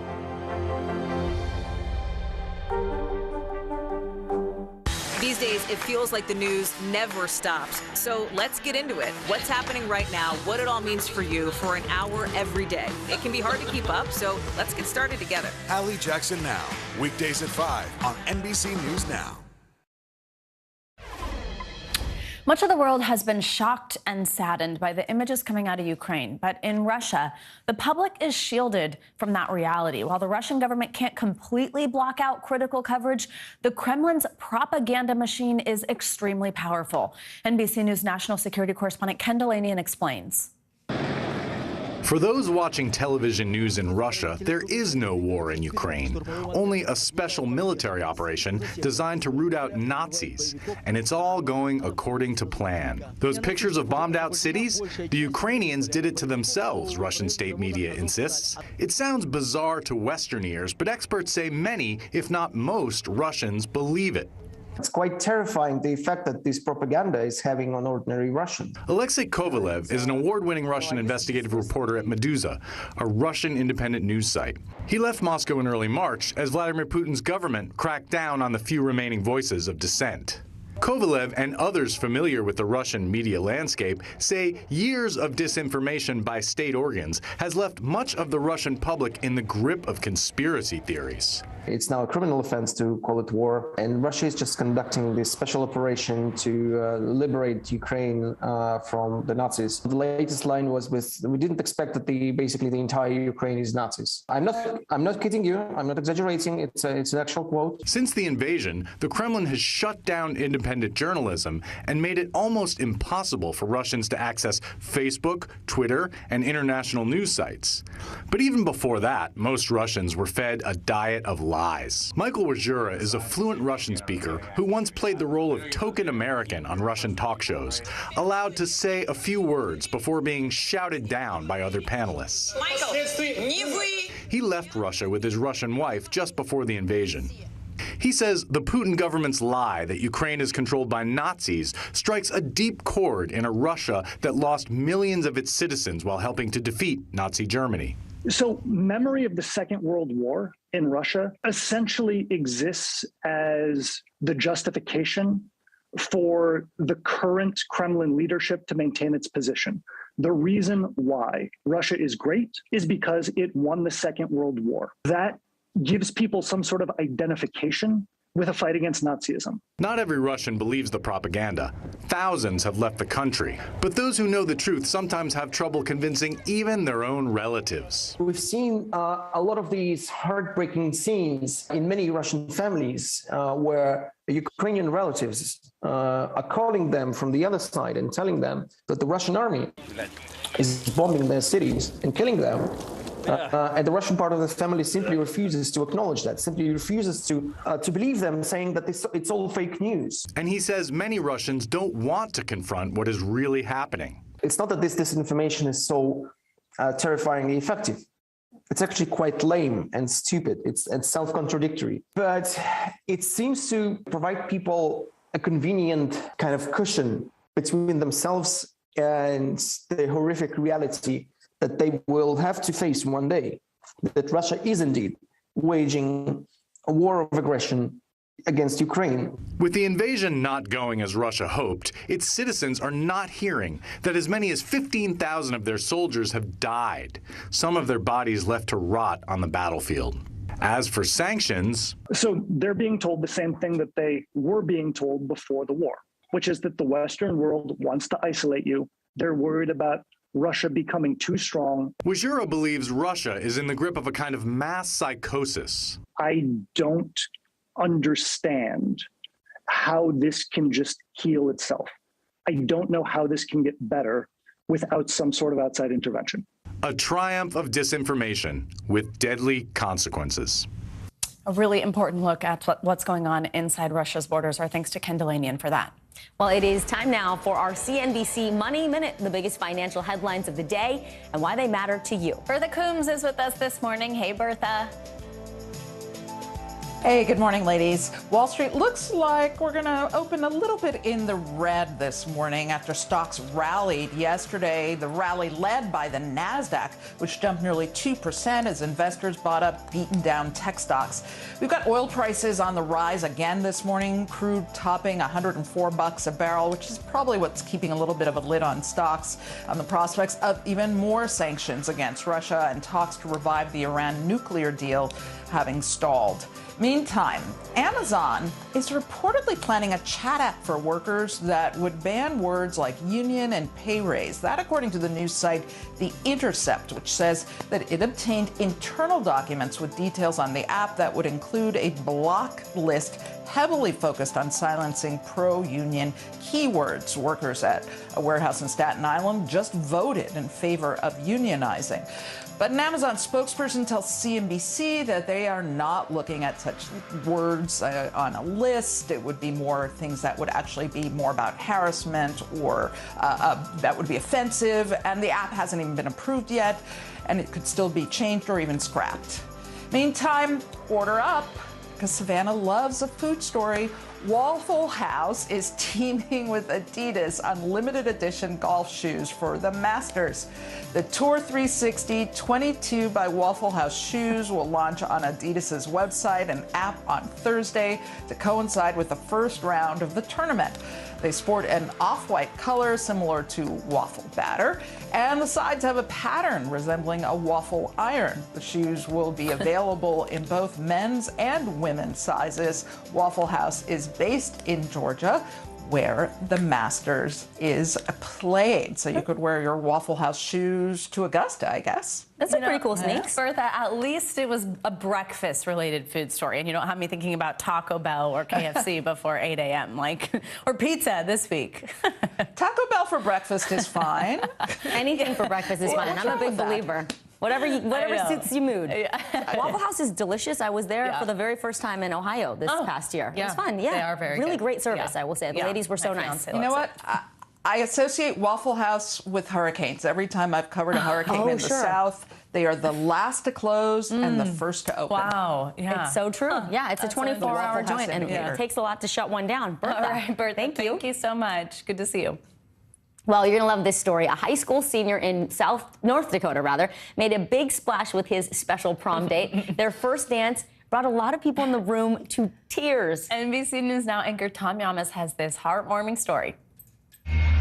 A high school gym, some neon lights, and a lot of balloons. Prom season is underway in Waterford City, North Dakota. But before his high school's dance, senior Dakota Wallen wasn't excited. Well, I've never really been a dance kind of guy. I hated them. But on a suggestion from his dad, he flipped the prom script. Instead of asking someone his age to the big dance, Dakota asked his 92-year-old great-grandmother, Madeline. My grandma had this old truck, and it's a 1985 Dodge, and she handed that down to me, and I thought that would be a great way to ask her. So I took that truck to her house, and I took a poster board, and I said, "Can I take you to prom in this old truck?" And she loved it. That promposal, a first for Madeline. She told our affiliate KFYR she doesn't remember any proms from her teenage years. Most of those years were spent working on the family farm, so this was a first. It was pretty speechless, and all she could think about is why me instead of all those other girls in school. On the night of the prom, great-grandmother put on her best dress and grandson his best cowboy hat. Dakota even busting out the corsage. Then, the two walking into prom together.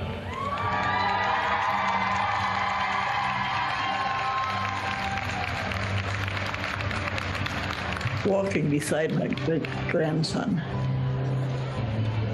listening to all this music as we walked, and people clapping and hollering.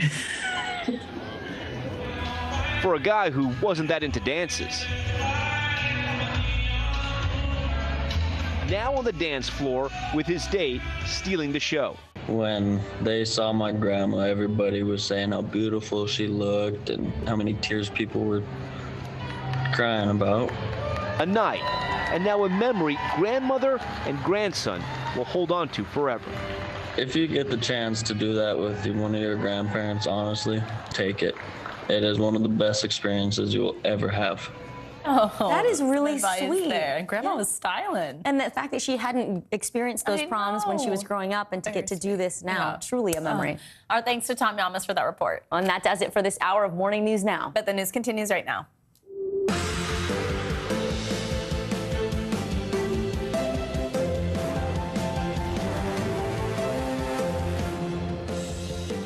Good morning, I'm Savannah Sellers. And I'm Vicki Wynn in for Joe today. Right now on Morning News Now, pictures of war, the destruction and devastation, the sheer loss of life in Kyiv and its surrounding area. It's all coming into focus this morning as Ukrainian President Zelensky is set to address the UN Security Council over Russia's alleged atrocities in the town of Bucha, where he says at least 300 people have been, quote, killed and tortured by Russian troops. President Biden sharpening his rhetoric toward Vladimir Putin, speaking with reporters yesterday. Truth of the matter, we saw what happened in Bucha. This warrants him. He is a war criminal. This guy is brutal. And what's happening in Bucha is outrageous. And everyone's seen it. We're covering every angle of this story this morning with our own Richard Engel on the ground in Ukraine. In custody, new developments this morning surrounding that chaotic Sacramento shooting that left 6 people dead and a dozen others wounded over the weekend. One suspect now under arrest in connection with the tragedy. Police say this man, 26-year-old Dondre Martin, is just one of multiple gunmen who terrorized a popular district in California's capital city. What we know about his past and the latest on the broader investigation this morning. Also this morning, spring break meltdown. It is a turbulent travel season of seismic proportions. Tens of thousands of weary plane passengers stranded at airports across the country over the weekend, just waiting for their vacations to start. So what's happening behind the scenes? What's causing these delays? We have the answer. Plus, how the airlines are responding. And clinched the glory of victory for one of the top basketball schools in the nation. And a nail-biter of a match against one formidable foe, bringing an end to the madness for another year. It was quite the game, too. Yeah, did you stay up to watch? I didn't, but I saw the score. I heard a little bit from Alex, yeah. Okay, very good. Yeah. Can't wait to see that later. But we begin this hour in Ukraine and the growing calls to hold Russia accountable for the alleged atrocities discovered in Bucha and other towns surrounding Kyiv. Yeah, yesterday, President Zelensky visited the scene of those disturbing killings, describing them as war crimes. Russia strongly denies targeting civilians and says it will provide evidence at today's UN Security Council meeting to prove that claim. NBC News chief foreign correspondent Richard Engel has more on this story and a warning. His report contains images some viewers may find disturbing. Every day they're finding more bodies in Bucha, a suburb of the capital Kyiv, and in the surrounding towns. Russia's withdrawal has revealed what looked more like crime scenes than the aftermath of battle. Ukrainians shot in the head at close range. Bodies bearing signs of torture and rape. Some lined up in basements. In a village near Bucha, where Russian troops also left in retreat, the mayor, her husband, and son were discovered in a shallow grave. President Zelensky toured Bucha yesterday, describing what he saw as a war crime and genocide. He called on the United States and other allies to sanction Russia even harder and send more weapons and aid to Ukraine. President Biden, who said he may impose new sanctions on Russia, called for a war crimes tribunal to hold President Vladimir Putin accountable. But not everyone has seen it, at least not in the same way. Russia's foreign minister claimed Ukrainians staged Bucha, using actors pretending to be dead. Russian propaganda has risen to new dangerous levels, dehumanizing Ukrainians, calling the Ukrainian government and its supporters anti-Russian Nazis who need to be eliminated. Independent polls suggest Putin's popularity is rising on a wave of nationalism. Russia's offensive around Kyiv has all but collapsed. After taking heavy losses, a senior U.S. defense official says 2/3 of Russian forces around Kyiv have been repositioned, many heading north to Belarus for repairs. But Russia is intensifying its assault in the east and south of Ukraine, launching a new strike on Odessa, stepping up attacks on Kharkiv, and continuing to choke off Mariupol, a city roughly 10 times the size of Bucha and where the death toll remains unknown. Accounts of Russian abuses and possible war crimes in the city are widespread. Our thanks to Richard Engel for that report. Let's bring in Clint Watts now for more on the situation on the ground in Ukraine. He's an NBC News national security analyst and a distinguished research fellow at the Foreign Policy Research Institute. Clint, good morning. Let's start by focusing on this region around Ukraine's capital city, Kyiv. We know that the Russian forces have been cleared from the areas around that city, but how much further do you think the Ukrainians can drive them away from Kyiv? Yeah, so the Ukrainian military has done just an absolutely remarkable job of fending off these Russian advances. Originally, there were 4 different corridors. You really see it narrowed down to 2 at this point. The key points here is you see this area. This was Irpin. This is in and around Bucha. This is Chernobyl, and this is Cherniv. Cherniv, kind of the last area, but also the first area where the Russians moved into. You're basically seeing that all these Russian forces moving back here into Belarus. And what you can expect, I think, is that they will do, just like Richard said, try and redeploy those to the east. The other one is this corridor here, Bravary. 3 weeks ago, we were talking about Russian armored columns trying to advance in here and being repelled. They are also moving back here to the Russian border. So when you pull back out, I think what we're really looking at is a battle for the east. That's where everything is moving in the coming weeks. Yeah, and what's really terrifying about that, Clint, of course, is that there are still quite a few civilians there, especially with the images that we're seeing coming out of these communities surrounding Kyiv. But Ukraine's deputy prime minister did announce the creation of 7 of these humanitarian corridors to try to help evacuate civilians from some of those super hard-hit regions. The issue, of course, though, is we've heard that before, and these routes haven't always stayed safe. They haven't stayed cleared. But walk us through where these routes are and the likelihood that Russia does keep them open for evacuations this time. Yeah, so I think it's both unlikely and problematic in terms of these corridors. Here's Mariupol. That's where the most significant devastations. The city has been under siege now for pretty much most of a month.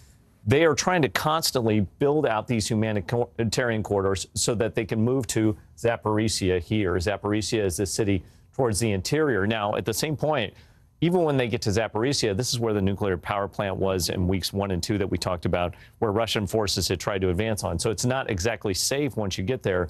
But the goal is essentially to get humanitarian aid in and to get people out of this area. Right now, though, even in Mariupol, this city, it's still a combat zone. You have everything to include Russian forces, Chechen units of the Russian military, still fighting against naval infantry here of the Ukrainian military. So this is a hot combat zone. That's part of it. Separately, whenever you see these humanitarian convoys try and move into Mariupol, they end up not being able to make it all the way into the city.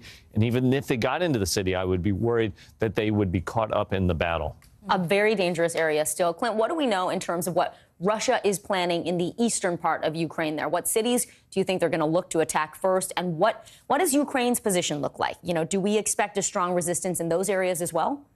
Yeah, so the Ukrainian military, while remarkable in Kyiv, also has put up an intense fight here. There's really 2 corridors to watch. Here from Luhansk, the Russians have advanced towards Izium, and from the Kharkiv corridor, they've made a relatively steady incremental advance in constant combat. But the bigger picture here is in and around the city of Izium. Izium is essentially this access point where you're seeing the Russians trying to link these 2 places together. If they can do that, this is a point where the Russians could then envelop essentially all the forces of the Ukrainian military out here in Donbass. The problem is the Ukrainian military, for the Russians, is performing in an outstanding fashion. They're really putting up a stiff fight here in and around Izium. And if they can get reinforcements, possibly from troops of the Ukrainian military that are no longer needed around Kyiv, if they can reposition quicker because they have interior lines, not exterior lines like the Russians, they may be able to hold this space. If they can do that, I think what you'll see is this region here will be the contested portion. This is what Vladimir Putin wants. He wants to at least claim Donbass, because if he can't claim Donbass, he can't claim anything. It would be very difficult for him to come to a peace settlement unless he had something to trade essentially for or achieve. We've, of course, heard from President Zelensky saying at this point anyway, that's not something that he wants to do. All right, Clint Watts, thank you so much. I always appreciate you walking us through this. Thank you, Clint. Now we turn to more on the White House's reaction to those atrocities in Bucha. President Biden has announced he'll seek even harsher sanctions against Russia while calling for a war crimes trial against Vladimir Putin. NBC News chief White House correspondent Kristen Welker has more. Good day to you. President Biden has been under pressure to do more to help Ukraine from bipartisan lawmakers and President Zelensky himself. Now, Zelensky will address the UN Security Council this morning at a session aimed at reviewing allegations Russians have intentionally targeted civilians. President Biden is vowing more sanctions are coming as his top officials warn this conflict could stretch into months. President Biden not mincing words, intensifying his condemnation of Russian President Vladimir Putin, calling for him to be tried for war crimes. He is a war criminal. We have to gather all the detail so this can be have a war crime trial. This guy is brutal, and what's happening in Bucha is outrageous. But the president stopping short of labeling the atrocities a genocide. Up to Allah. No, I think it is a war crime. But Ukraine's President Zelensky said Russia's actions do amount to genocide, which the U.S. government defines as an act against members of a national, ethnic, racial, or religious group with intent to destroy in whole or in part. National Security Advisor Jake Sullivan pressed on why the president didn't use the word. We have not yet seen a level of systematic deprivation of life of the Ukrainian people to rise to the level of genocide. But again, that's something we will continue to monitor. In the meantime, the White House trying to find ways to punish Russia diplomatically, though many feel much more is needed. The administration asking the UN General Assembly to eject Russia from the Human Rights Council this week. That body cannot make legally binding decisions, but it can authorize investigations. All with President Zelensky putting more pressure on the international community, addressing the UN Security Council this morning, and President Biden warning more sanctions are coming. Officials say as soon as this week. So far, the U.S. has committed more than $2 billion in military aid to Ukraine. But President Zelensky has said that aid and Western sanctions have not gone far enough. Many Republicans and some Democrats are also demanding a harsher response. These latest revelations must only strengthen and intensify our resolve to get the Ukrainians what they need. We need to put armor into the hands of the Ukrainians. We need to put fighter jets and other military capability into the hands of the Ukrainians. We need to change our aims in this country and in the West to the Ukrainians winning this war.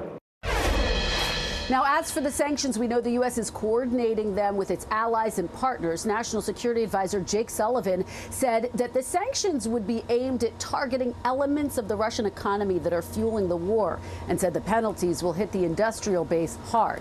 Now, Sullivan also acknowledged the sanctions will not work overnight, but said they will have an impact over time. But it's worth noting that Putin so far has been undeterred by Western sanctions. The U.S. is also planning to send additional military equipment to Ukraine, but some lawmakers have expressed concerns overnight. The military aid the U.S. has sent so far is just not getting to Ukraine quickly enough. Back to you. Kristen Welker at the White House. Thank you.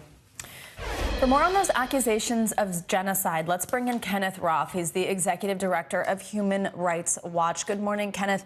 Good to have you with us. So now your organization has documented several cases of atrocities in Ukraine. I'm wondering first if you can just kind of walk us through how you're doing that, what this documentation looks like, and then do you believe that what we're seeing is genocide? Well, yes, Human Rights Watch has had investigators on the ground in Ukraine. So we have been trying to, locate survivors, eyewitnesses to various atrocities. We then combine that testimonial evidence with open source investigation, that is to say, videos that are posted on social media and the like. We use satellite imagery. We corroborate all of this, and we're able to determine, where war crimes have taken place. And so we've looked at a range of war crimes. Today we're focusing on these executions, but over the last several weeks we've been looking at particularly the indiscriminate bombardment of Ukrainian cities, and in some case what appears to be the targeting of a hospital or a theater.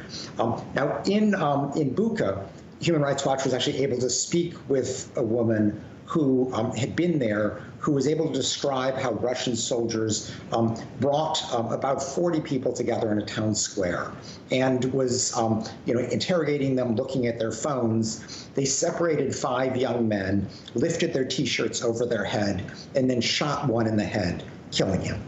And that, certainly corresponds with the kinds of executions that we're now seeing visual images of. The same witness described, many of the same bodies on the street. But it's worth noting it's not just in Bucha.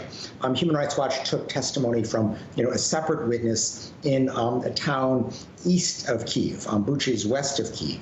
And in this separate town, Starya-Bakiv, there Russian soldiers were going door to door. They rounded up 6 men, walked them off, and executed them. So my fear is that we're seeing these kinds of atrocities in a number of places. You already mentioned in introducing this segment that the big fear is Mariupol, because Bucha is a relatively small city of about 30,000. Mariupol has 430,000, probably reduced now to about 100,000, but it has been besieged, indiscriminately bombed. Troops are in there, and we just have no idea what's going on today. So does everything that you just described add up to genocide? Genocide is a particular crime. As you noted, it requires an intent to destroy, in whole or in part, an ethnic or national group. So you need to have sort of a systematic conduct to demonstrate that intent. But we shouldn't sort of get into this business of crime inflation. War crimes are horrible. These kinds of summary executions, this indiscriminate bombardment of urban areas, these are terrible crimes. They should be prosecuted, regardless of trying to, increase the labels. There may also be crimes against humanity, it's worth noting. But there is sufficient evidence now to start prosecuting the lower level perpetrators. And the key then will be for the International Criminal Court to try to work its way up the chain of command to see who is giving these orders, or probably more likely, who is aware of these atrocities and refused to take steps to stop them. So, Kenneth, what you're describing is your organization on the ground conducting an investigation. We've heard President Biden call for this war crimes trial against President Putin.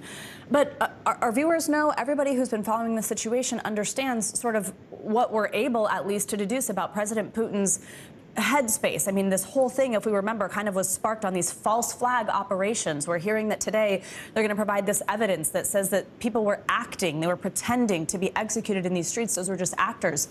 How do you take a trial against someone like that? What does that actually look like? What does it mean? And what could happen if essentially he just sort of operates in his own universe? Well, look, I can't psychoanalyze Putin. I doubt anybody really believes the claim that these obvious executions were faked. But the way a trial would operate, the International Criminal Court has jurisdiction over any war crime committed in Ukraine. And it tends to look at the top. So it will try to go up the chain of command. And the key here is, on the one hand, of course, you need to demonstrate particular war crimes on the ground. And it's important that investigators as quickly as possible get into Bucha and other cities. It's not enough just to show that there's a body on the ground. You've got to determine, was this person executed, or did they perhaps die from a firefight? Certainly the fact that, arms and hands are bound suggests executions. But then you need to do a chain of command analysis. And Human Rights Watch has done this, for example, in Syria's Idlib, where we're able to go all the way up to Putin. That analysis has to be done now for Ukraine as well. Kenneth Roth, thank you so much. Your expertise here on something that so many people are wondering what happens next, what can be done about this. It's so appreciated to have you walk us through this. Thanks for joining us. Thank you. It's important investigative work. All right, let us get a check now of your Morning News Now weather. Which means Bill Cairns is back with us this hour. Hey, Bill. Hey, good morning. And unfortunately, we're now getting reports of tornadoes on the ground in Mississippi and even one confirmed large tornado on the ground. These are the ones we fear the most that can potentially do the most damage. So we're watching the radar. So this is the Mississippi area where the little red rectangles are just near Laurel and just to the southeast and east of Jackson. Those are the areas of greatest concern. So let me repeat here. So we have a confirmed large and extremely dangerous tornado. It was 7 miles southeast of Forest, moving east at 50 miles per hour.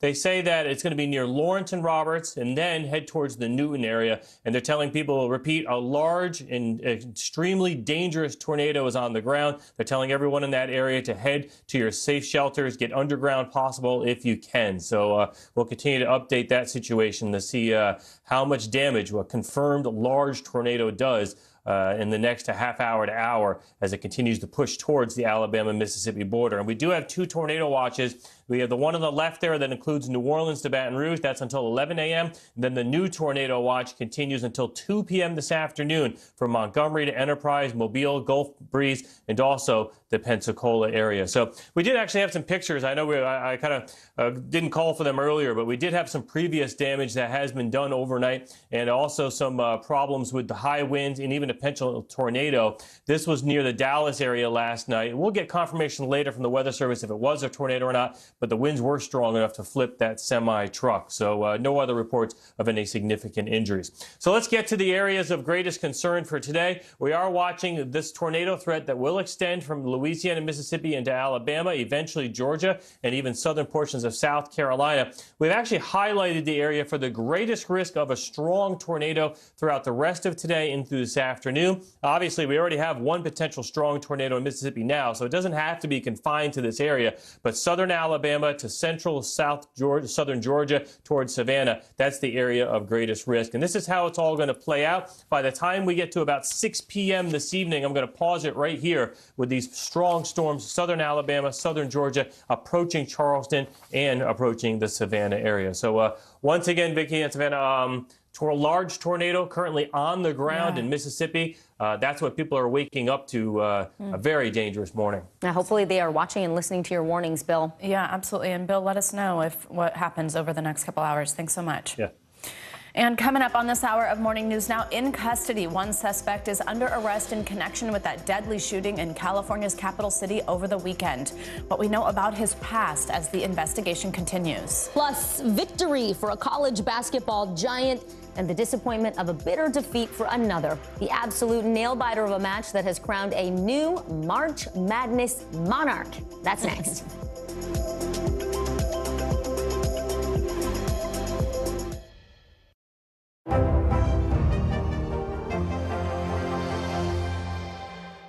To cover the news, you have to be in it. This is how so many towns and cities are protecting themselves. You can actually see they're pushing the gates open every night. It's your news playlist. Top Story with Tom Llamas, weeknights at 7 on NBC News Now. There were residents who hung on for dear life. I've heard people say the town is gone. Do you see it that way? Absolutely not. We've lost some houses, but our community's still here. Top Story with Tom Llamas, weeknights at 7 on NBC News Now. Sometimes the news can be difficult and overwhelming for kids to understand. Ukraine and Russia. Could you help me understand what's going on? So to help make sense of it, we've created a newscast just for them. We hope your family will watch Nightly News Kids Edition. To cover the news, you have to be in it. This is how so many towns and cities are protecting themselves. You can actually see they're pushing the gates open every night. It's your news playlist. Top Story with Tom Llamas, weeknights at 7 on NBC News Now. News is happening now. Look at what's making headlines around the world. Right now on Morning News Now. We're coming on the air with breaking news. And this is a significant moment. Whenever it happens, wherever you are, NBC News, streaming free now. These days, it feels like the news never stops. So let's get into it. What's happening right now, what it all means for you for an hour every day. It can be hard to keep up, so let's get started together. Hallie Jackson Now, weekdays at 5 on NBC News Now. To stand on the edge of the cliff and jump takes a lot of guts. We are meeting people one after the next who've made profound changes. I think you're going to be blown away by the life lessons. Listen to Making Space Now, wherever you get your podcasts. News is happening now. Look at what's making headlines around the world. Whenever it happens, wherever you are, it's here now. What happened here is a story of loss and salvation. There were residents who hung on for dear life. This is where you took shelter, in this closet. I took shelter right in this closet right here. Rioters banged down one of the doors. Have you found a way to reconcile it a year later? It really hurt to see this place that I love so much treated with such disrespect. Was it an act of cleaning or an act of healing? Sometimes the news can be difficult and overwhelming for kids to understand, so we've created a newscast just for them. We hope your family will watch Nightly News Kids Edition. A 26-year-old man is under arrest this morning in connection with that deadly shooting in Sacramento, California over the weekend, and he's expected to appear in court later today. But police believe there are other suspects involved as well, and they're asking for the public's help as the investigation continues. NBC News national correspondent Miguel Almaguer joins us now from Sacramento with the latest. Hi, Miguel. Good morning. Savannah, good morning. This is the intersection where people were pouring out of busy restaurants and bars on a late Saturday night, early Sunday morning. Police say just in this area, more than 100 shots were fired. Now they're making progress in their investigation. This morning, a manhunt is still underway for at least one shooter, while investigators say another gunman is now in custody after 6 were killed and many more were wounded. As a barrage of bullets ripped through a crowd early Sunday morning in Sacramento, police say 26-year-old Dondre Martin was behind one trigger. He is the first, but perhaps not the last arrest in the city's deadliest mass shooting. You've made one arrest. How likely is it you'll make more? Well, we do know that there are multiple shooters, and so our team is actively working on it. We're certainly continuing to identify people that were involved in this, witnesses, victims, and certainly the suspects. When police arrived at the scene of the chaos and carnage Sunday at 2 a.m., the street was sprayed with more than 100 bullet casings, covered in shattered glass, while wounded victims were triaged in the middle of the roadway. I think it was catastrophic. I mean, 18 people being shot, with 6 of those not surviving their injuries. That honestly is the most significant incident that I have seen at that level of gun violence in my 27 years here at the Sacramento Police Department. The victims who lost their lives in the crossfire ranged in age from 21 to 57. John Taya Alexander's father said she had just gotten her first apartment and was days away from her 22nd birthday. Sergio Harris was a father of 3 and a friend to many. Because ain't nobody bringing Sergio back. Nobody. I don't get to go kick it with my cousin tomorrow. With tributes to the lives lost and for the many wounded and still recovering after what was supposed to be a night on the town, this morning the hunt for a shooter, while police say one gunman is in custody. Closed-circuit television did capture the shooting in this area, and the police chief also told us that local cell phone video also could help them identify future suspects. As for that suspect who's in custody, he'll be in court later today. Savannah, back to you. All right, Miguel, thank you so much. Well, if you were traveling this past weekend, I'm sorry, you may have been one of those thousands of people to have their flight delayed for hours or even canceled. Some families just now boarding planes after that massive travel meltdown. It was caused by a combination of things, from weather to pilot shortages. As you can imagine, it was a nightmare for passengers who are looking to kick off a relaxing vacation, a lot of them after 2 years of being at home. NBC News correspondent Tom Costello joins us now from outside Reagan National Airport with more on the travel chaos. Hey, Tom, good morning. Well, and let's be clear, this continued yesterday as well, right? We had more cancellations yesterday involving Spirit and JetBlue. Today, we have Spirit canceling another 15% of flights. JetBlue and Southwest seem to be back on firm ground, but the weather is the big variable right now. For tens of thousands of families, getting to or from spring break has been a bit of a disaster. From Miami. Long story short is that it just kept getting delayed. And then at 1 a.m. they said our flight was canceled. To Chicago, where Karen Williams finally got home after 3 days in airports. So here I am in these scummy clothes I'm going to burn when I get home, just so you know. And that's our story for spring break. The trouble started this weekend. Bad weather in Florida and the Southeast delayed or canceled 10,000 flights, affecting hundreds of thousands of passengers nationwide. The most affected airlines, Southwest, JetBlue, and Spirit. On Monday, Southwest was back on track, but Spirit was again struggling to catch up, canceling a third of its flights. JetBlue, 13%. Some customers have taken to Twitter. "We've lost thousands of dollars on our Disney vacation," tweeted one. JetBlue says it's still working to reset operations, writing in a statement, severe weather in the Southeast and multiple air traffic control delay programs have created significant impacts on the industry. While on the West Coast, Alaska Airlines is apologizing for the inconvenience and frustration we have caused because so many travel plans have been disrupted. The problem? Too few pilots. The pilots union says pilots are going to other airlines with better benefits. We're looking to be brought in line with competing airlines to have that same quality of life, work-life balance. It all comes as air travel is surging across all airlines, with passengers eager to put the pandemic behind them and get away. Delta CEO Ed Bastian. People are now booking travel. They're ready to go. They've spent as much time as they can manage at home. They've had 2 years that they've lost in this period of time. This morning, weather is again the travel wild card.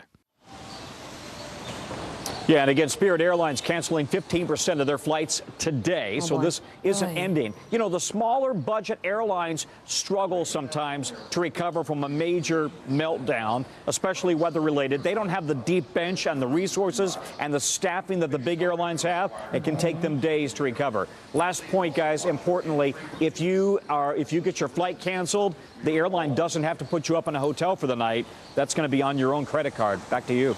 That's right, Tom. That's good to know. But I was talking to a travel expert yesterday.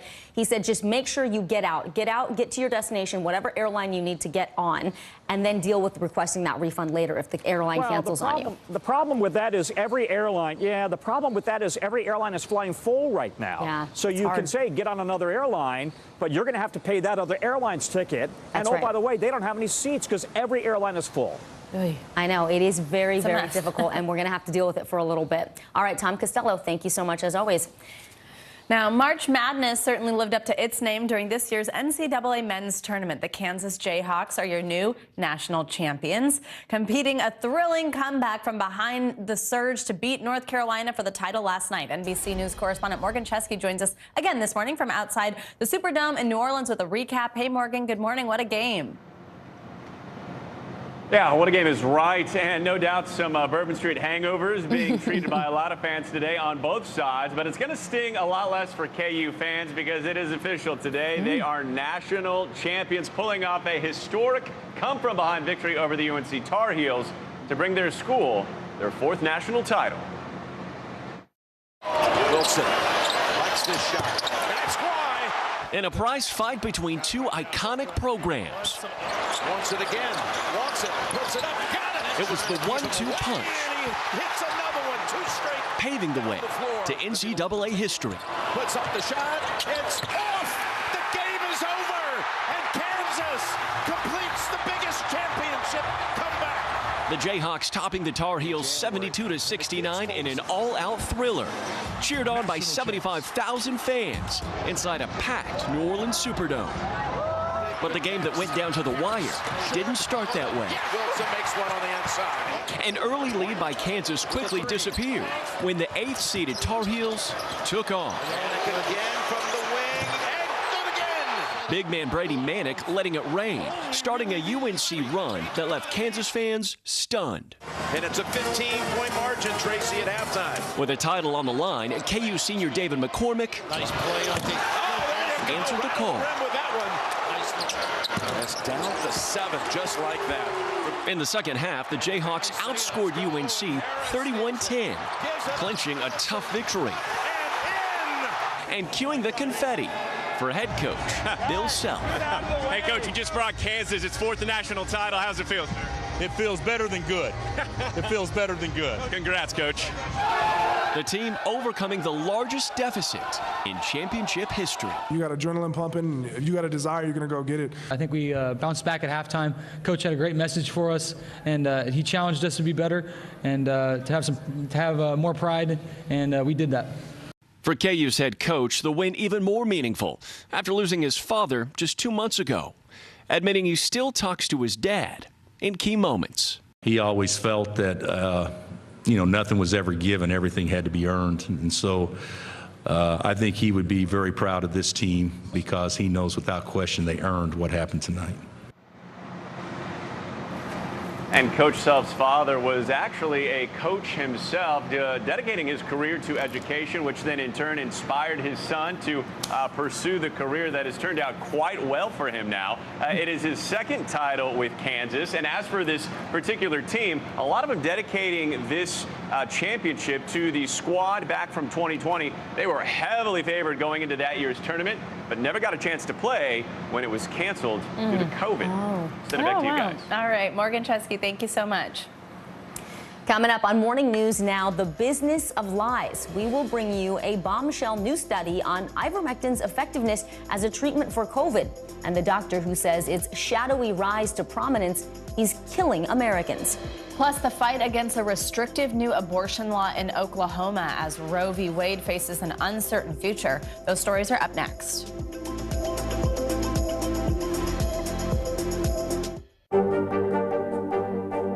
What are you doing for teachers who feel that they're being stretched too thin? Did you understand how prevalent hunger was in your own community? Hallie Jackson Now, weekdays at 5 on NBC News Now. We'll meet Ukrainians who are defending their country one block at a time. When you were still in Kiev, could you hear the bombing? My name is Lester. Who's this?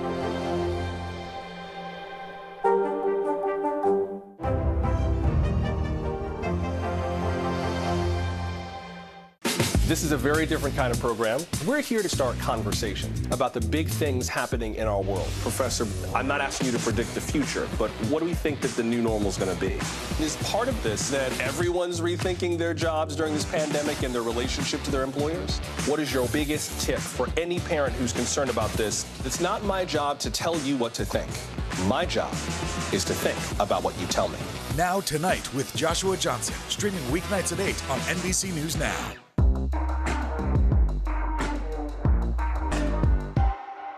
Still to come on the Channel 2 News. Well, the waters are certainly receding now. It's still too close to call. Lester Holt reporting from Ground Zero, as it's being referred to. It is, in fact, the taste of freedom. The Haitian people know a little something about resiliency. What's the biggest risk right now? Some of the troops who have been proud. I want to welcome you to the first presidential debate. In fact, we've been told we can't go any farther. You are some resilient folks. Let me get in.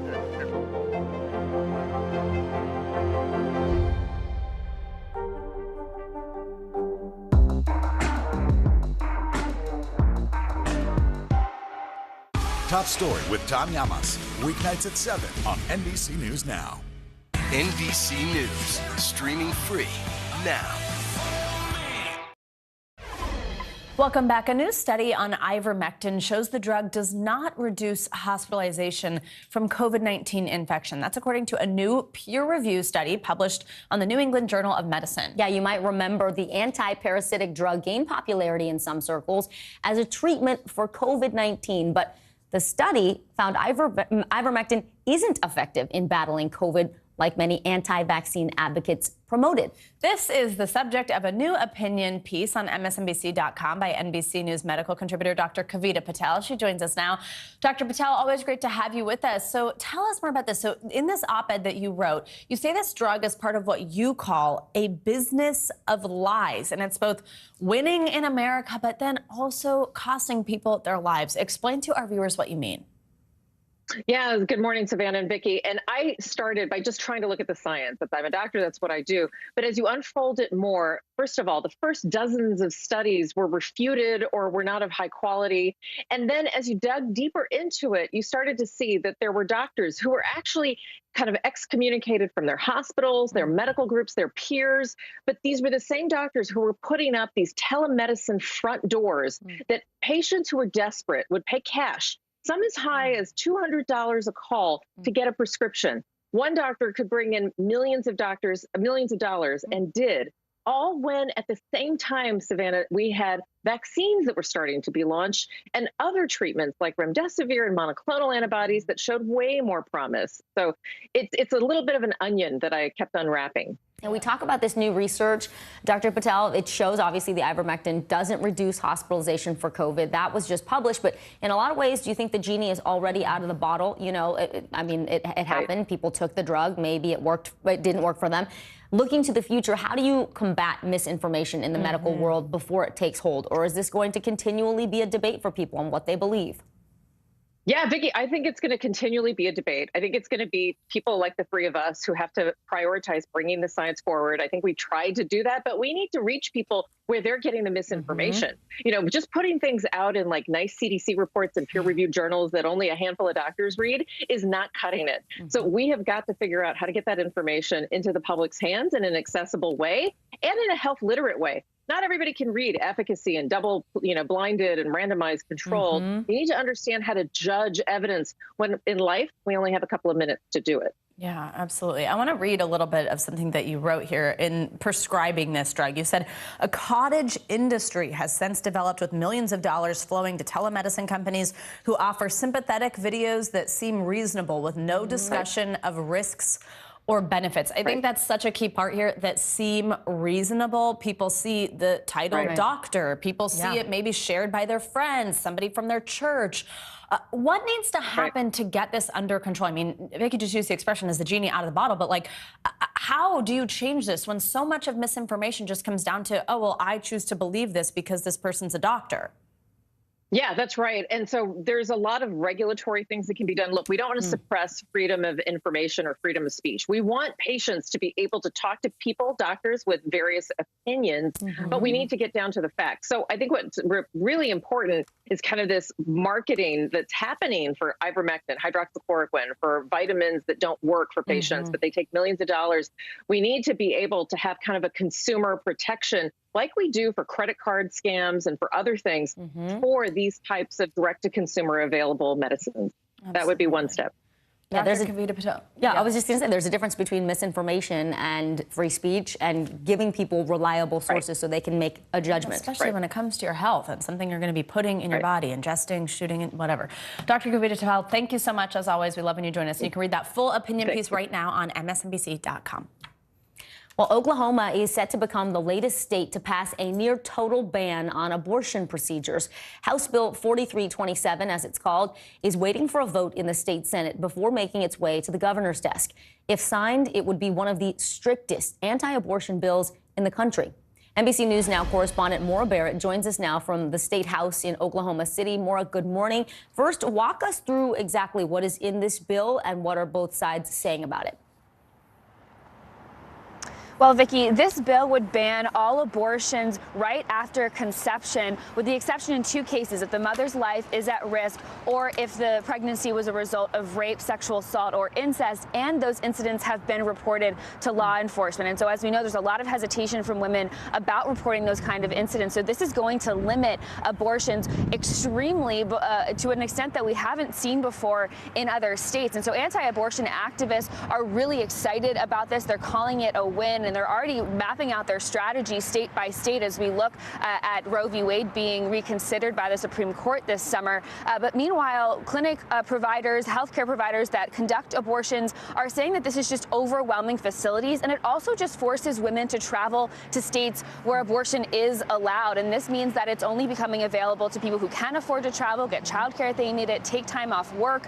And so it's really just forcing women into a more unsafe procedure if it's limited in their states. And so this is something that is on the table here in Oklahoma, but it's also one of at least 7 other bills right now in the state.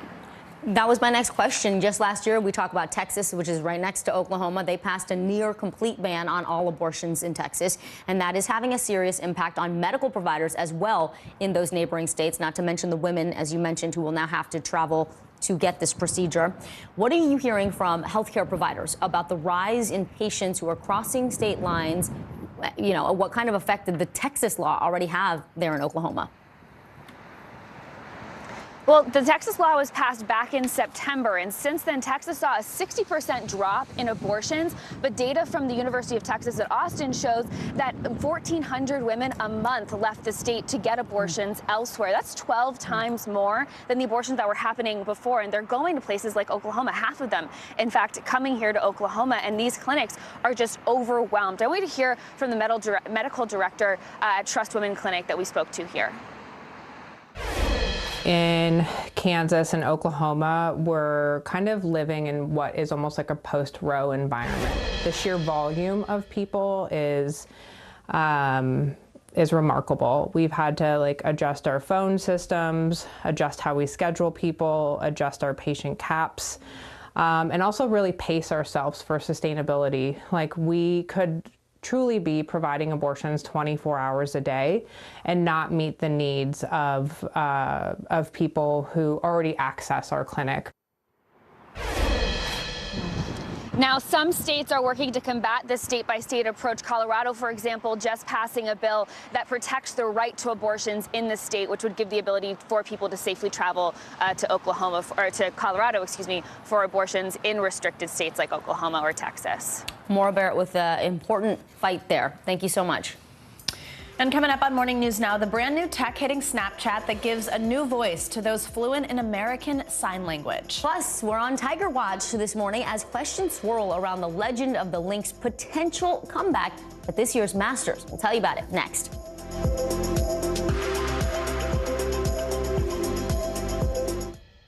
We're here to start conversations about the big things happening in our world, because it's not my job to tell you what to think. My job is to think about what you tell me. Now Tonight with Joshua Johnson, streaming weeknights at 8 on NBC News Now. If you're watching NBC News Now, here's what's happening. Right now on NBC News Now. We've got all the angles covered tonight. Look at what's making headlines around the world. President Biden making news tonight on several fronts. We're answering the questions you want answered. There's a lot to talk about this evening. Let's start breaking all this down. We begin with breaking news. Now to an NBC News exclusive interview. We'll get right to that breaking news, the desperate search and rescue.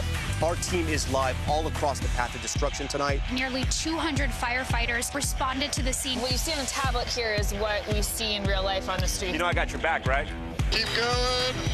2022 midterms, the battle for Congress and the fight for control of State House. In our special County to County series, we're checking out key battlegrounds ahead of the midterms. We are talking elections. I'm in a battleground state. Meet the Press Election Night special. It is a big night. Let's take a look at what else is making news around the world. Our NBC News crew heard explosions in the capital city of Kyiv. People here are terrified. Russia is picking off Ukraine's military facilities. Let's zoom out a bit to our changing climate. What do we think that the new normal is going to be? We begin with the pandemic today. Have you seen a demand for mental health services increase among Latinos? Raise your hand if you have had enough of COVID. A piece of space junk is on a collision course with the moon. It does matter. It is significant. Why? We're here to try to start conversation. A lot to talk about as we continue our rolling coverage. We're coming on the air with the news NBC Scoop. Bringing the news to you is not only a job, it's an honor. There were residents who hung on for dear life. I've heard people say the town is gone. Do you see it that way? Absolutely not. We've lost some houses, but our community's still here.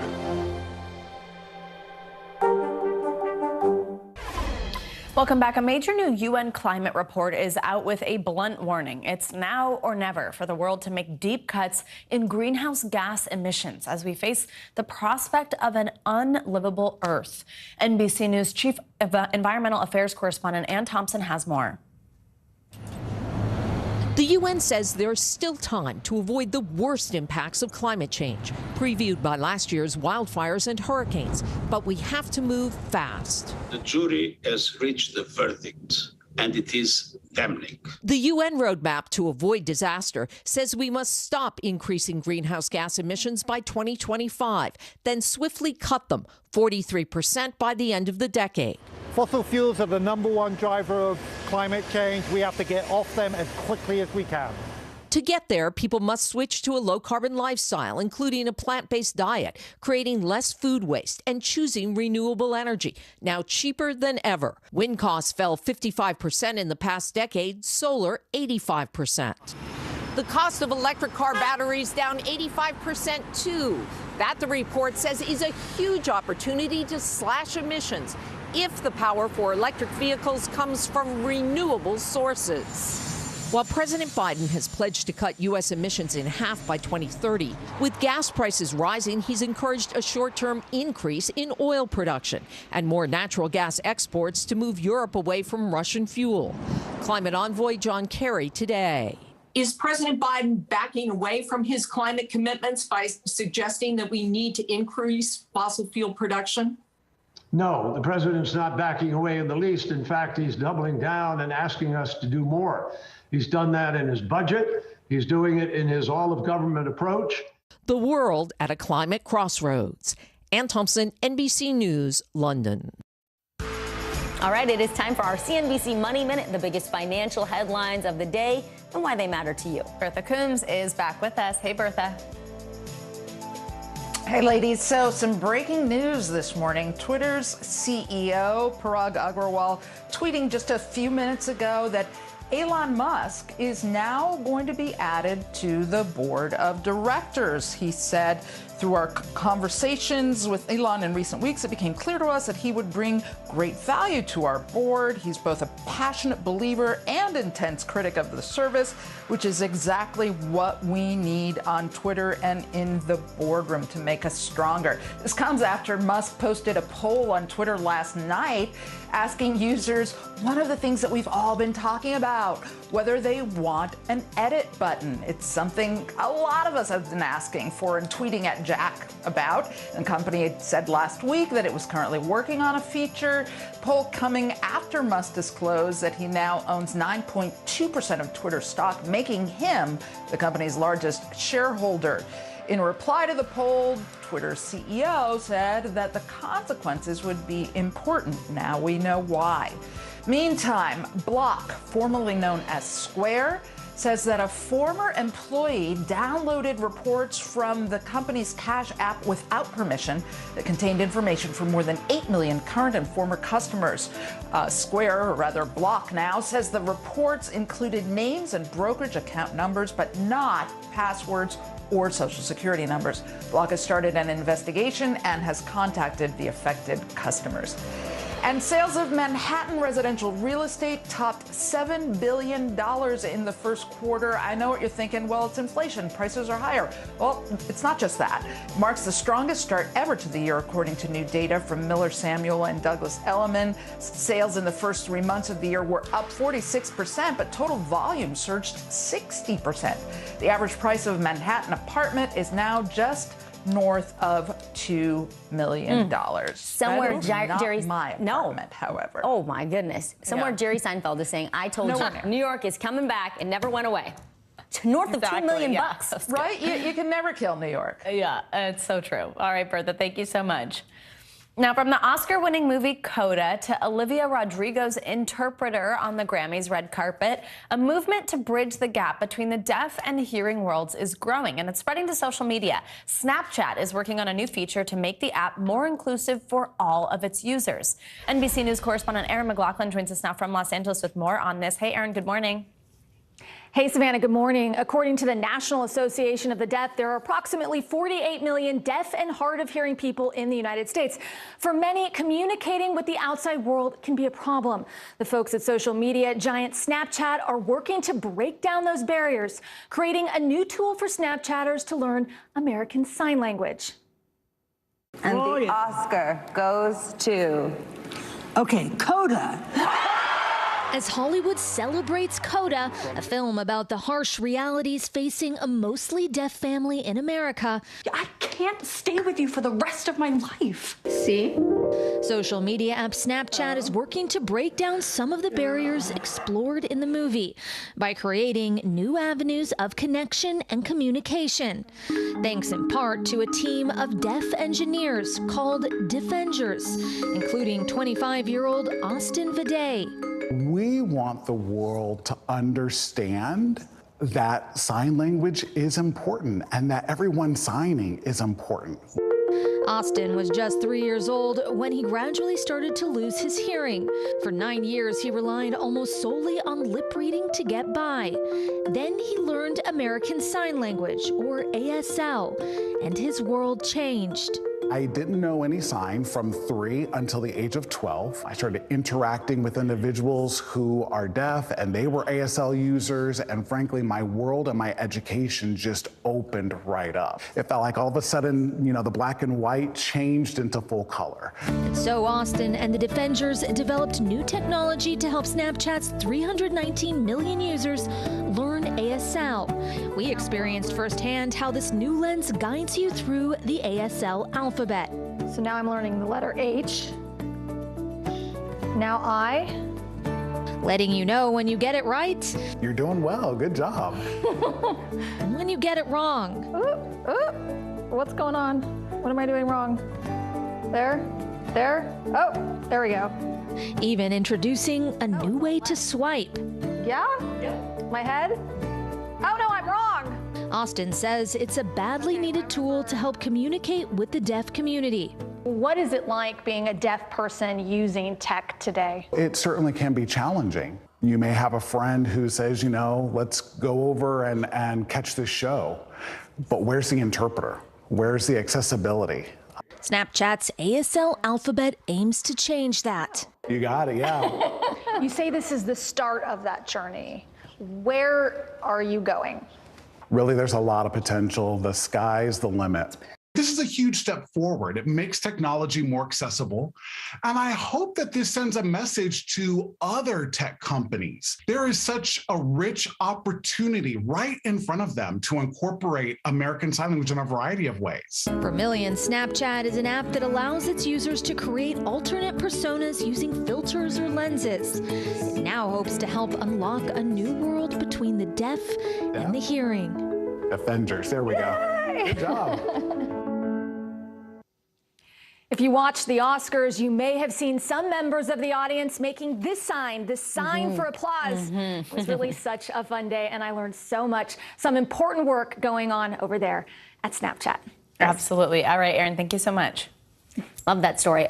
Well, we are back on Tiger Woods' watch this morning as the debate continues over whether or not he will finally return to the PGA and play at the Masters this Thursday. It would be Tiger's first major tournament since that devastating car crash over a year ago, when many thought he'd never play again. NBC News senior national correspondent Kerry Sanders is at Augusta National Golf Club in Georgia, home to the Masters, with more. Hey, good morning, Kerry. Looking good in that pink. Good morning, Vicki. Oh, my God, this is so exciting. The anticipation is really high on whether he will return to play in the Masters. Would he? Could he? I mean, he almost lost his leg about a year ago in that accident, but we will find out whether Tiger Woods is going to play because he's going to make that announcement later this morning. This morning, all eyes on Tiger as he continues to prep for the Masters. The 46-year-old golf great played a practice round Monday with friend and fellow star Justin Thomas and golf legend Fred Couples looking on. I watched it today. He looked phenomenal. I hope everything keeps going Tuesday and Wednesday, and I'm sure he's going to tee it up Thursday. Woods still hasn't officially said if he'll play at the Masters, which he's already won 5 times. The rules give him until tee time Thursday to opt in. Woods tweeting, "It'll be a game time decision on whether I compete." It would be his first PGA tournament since that catastrophic car crash last year, which left his right leg shattered and required months of surgery and recovery. His 14-year-old daughter, Sam, paying tribute to her dad as he was inducted into the World Golf Hall of Fame last month. Because you're a fighter. You've defied the odds every time. Tiger's been defying them since he was little. Here he is, competing at the age of 6 in never-before-seen footage. This past December, Tiger surprised fans by joining his 13-year-old son Charlie at a golf challenge, using a golf cart to get around. In February, he spoke about his progress. Yeah, I'm still working on the walking part.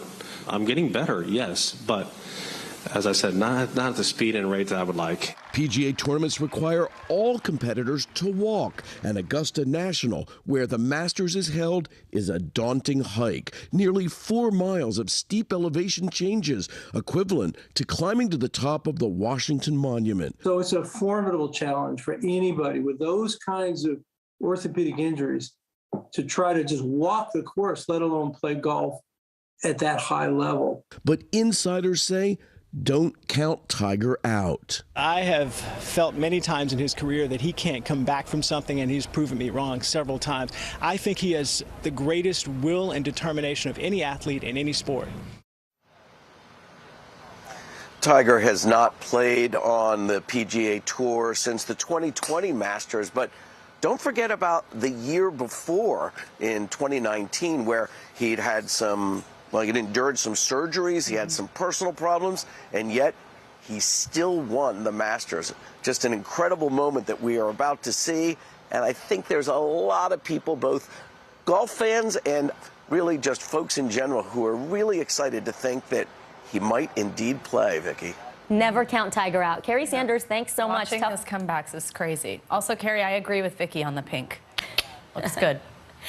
All right, that does it for this hour of Morning News Now. But the news continues right now.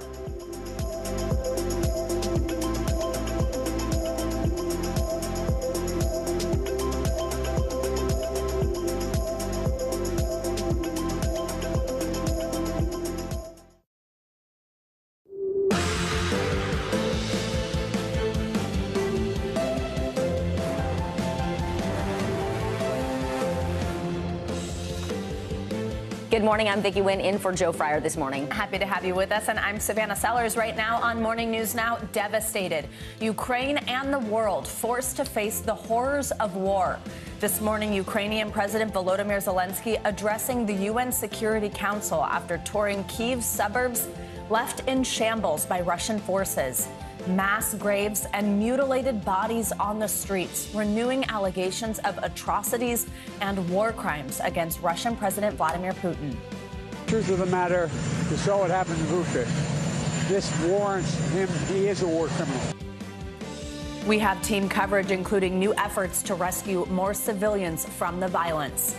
All but certain Supreme Court nominee Judge Ketanji Brown Jackson on the path to history after a bipartisan backing that paves the way for her confirmation.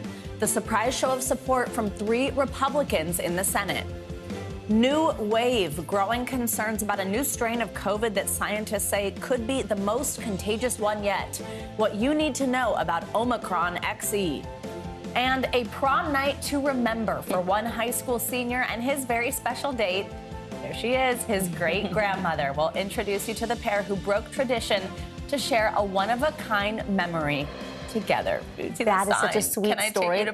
Those photos. Cute. Yeah, I know. I can't imagine the reaction they got when they walked into the gym, right? Yeah, absolutely. And what we just said, what a memory for them. We'll bring you that heartwarming story later in the hour. We begin, though, this morning in Ukraine and the fallout of those alleged atrocities in Bucha and other towns surrounding the capital of Kyiv. Yeah, yesterday, Ukraine's President Zelensky visited some of those towns to survey the damage following the withdrawal of Russian forces. Zelensky again accused Russia of war crimes, saying Moscow was trying to cover up its actions.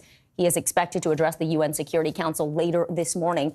Russia has denied killing civilians, saying it will provide what it calls factual evidence at today's UN meeting to prove that claim. But it seems unlikely to sway President Biden, who again called President Putin a war criminal. You may remember I got criticized for calling Putin a war criminal. Well, the truth of the matter, you saw what happened in Bucha. This warrants him, he is a war criminal. This guy is brutal. And what's happening in Bucha is outrageous. And everyone's seen it. Up to Allah. No, I think it is a war crime.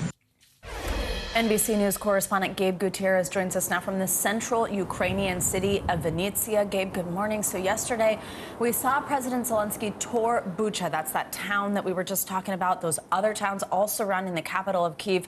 And just these totally disturbing images emerged of those alleged atrocities. What was his reaction to what he saw? What was that tour like for President Zelensky? And what is he expected to tell the UN Security Council today?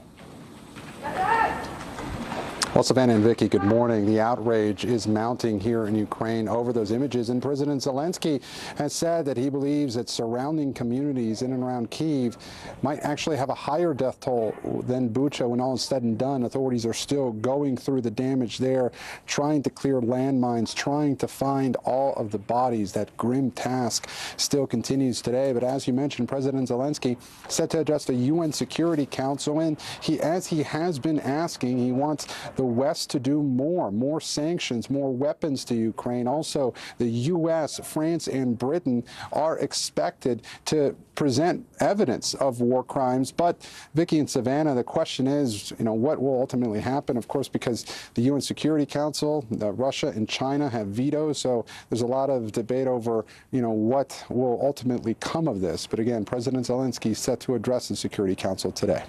Gabe, Ukraine's deputy prime minister says 7 humanitarian corridors will open today, most of them in the south and the east. But that is also where Russia's renewed focus appears to be militarily. So talk to us about how these evacuations are going, especially in Mariupol, where we've seen so much bombing and destruction.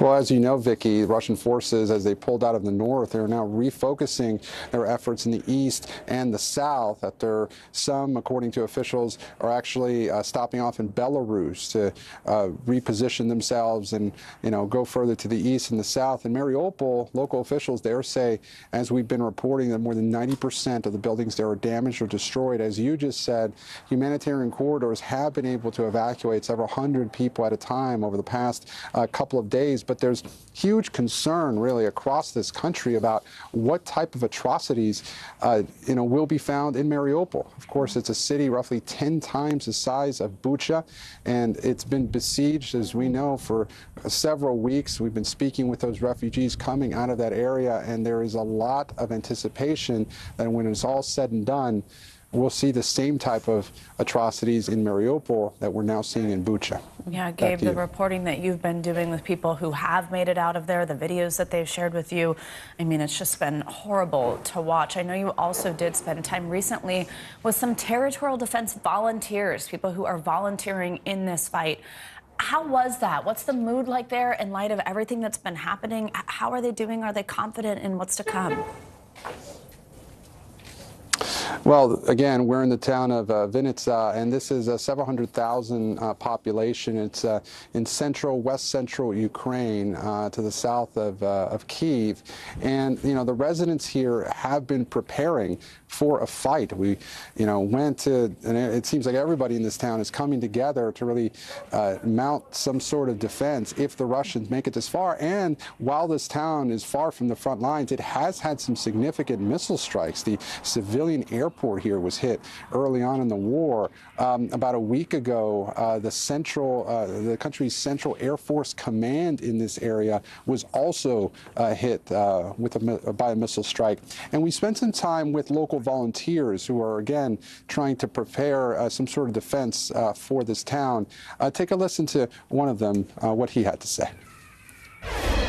Before I understood that I could be more useful here than there, I've never held weapons in my arms, and I wouldn't be as useful as people who are specially trained. I want to live here with my friends. I want my children to be born here and to live in, and I don't want the atrocities that we can see in the east of Ukraine to come here. And I was a young college student, actually, who was studying in Kyiv, but came back home to Vinnytsia here.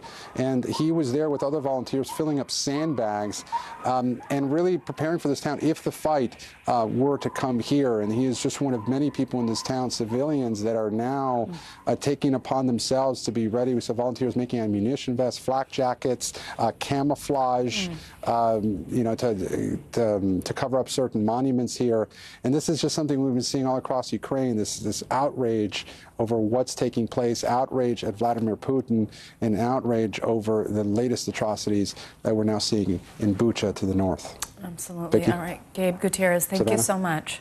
We appreciate it, Gabe. Thank you. Let's talk more about the situation in Ukraine with Jamil Jaffer. He is the founder and executive director of the National Security Institute. He is also the former associate White House counsel to President George W. Bush. Jamil, National Security Advisor Jake Sullivan said yesterday the U.S. is building a case for Russian war crimes with plans to announce new sanctions later this week. So what kinds of sanctions are still left? And talk about the process for actually prosecuting war crimes. It's not just up to the U.S. to hold Russia accountable.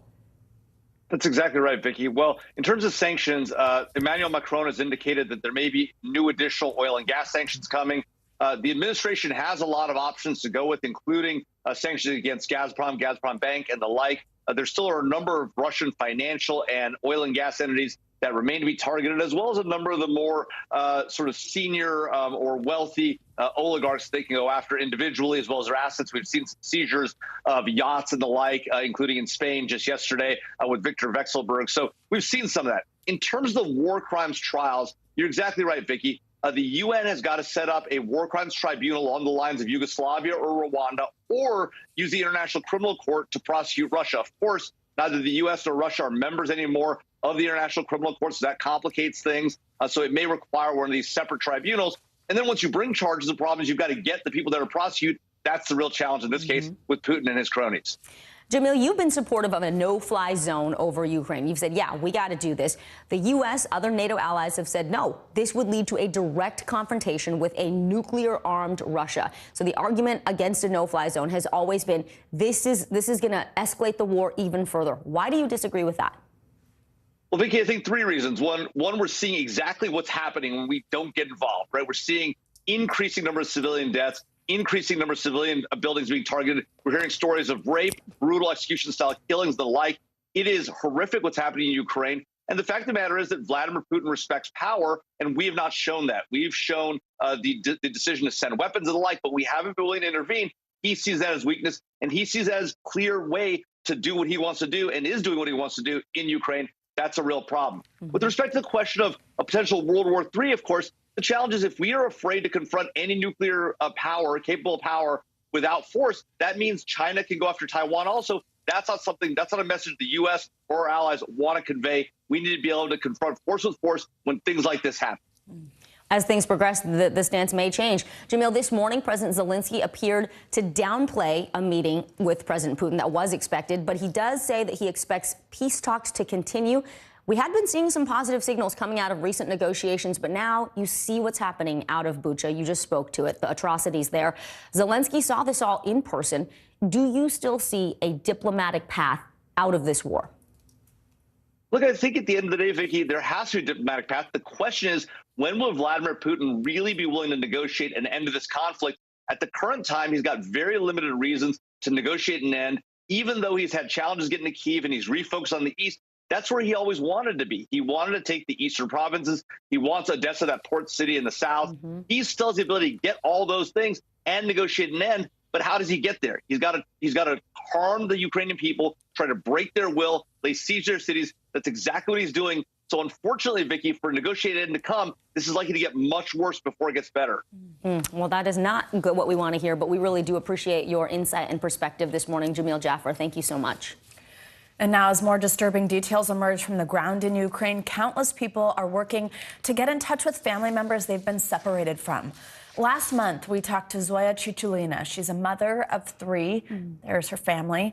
And her family has been split up because of the war into 3 different locations. She's back with us this morning, I believe, from Budapest, where I think she's made it to at this point. Zoya, thank you again for taking the time to be with us. And we know you're with your 2 youngest children in Hungary.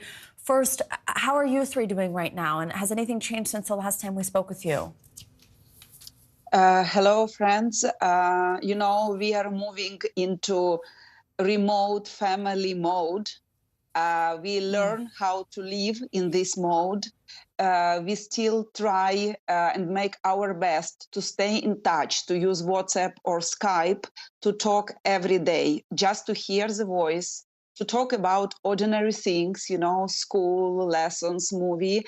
just to feel like a family together, but being virtually.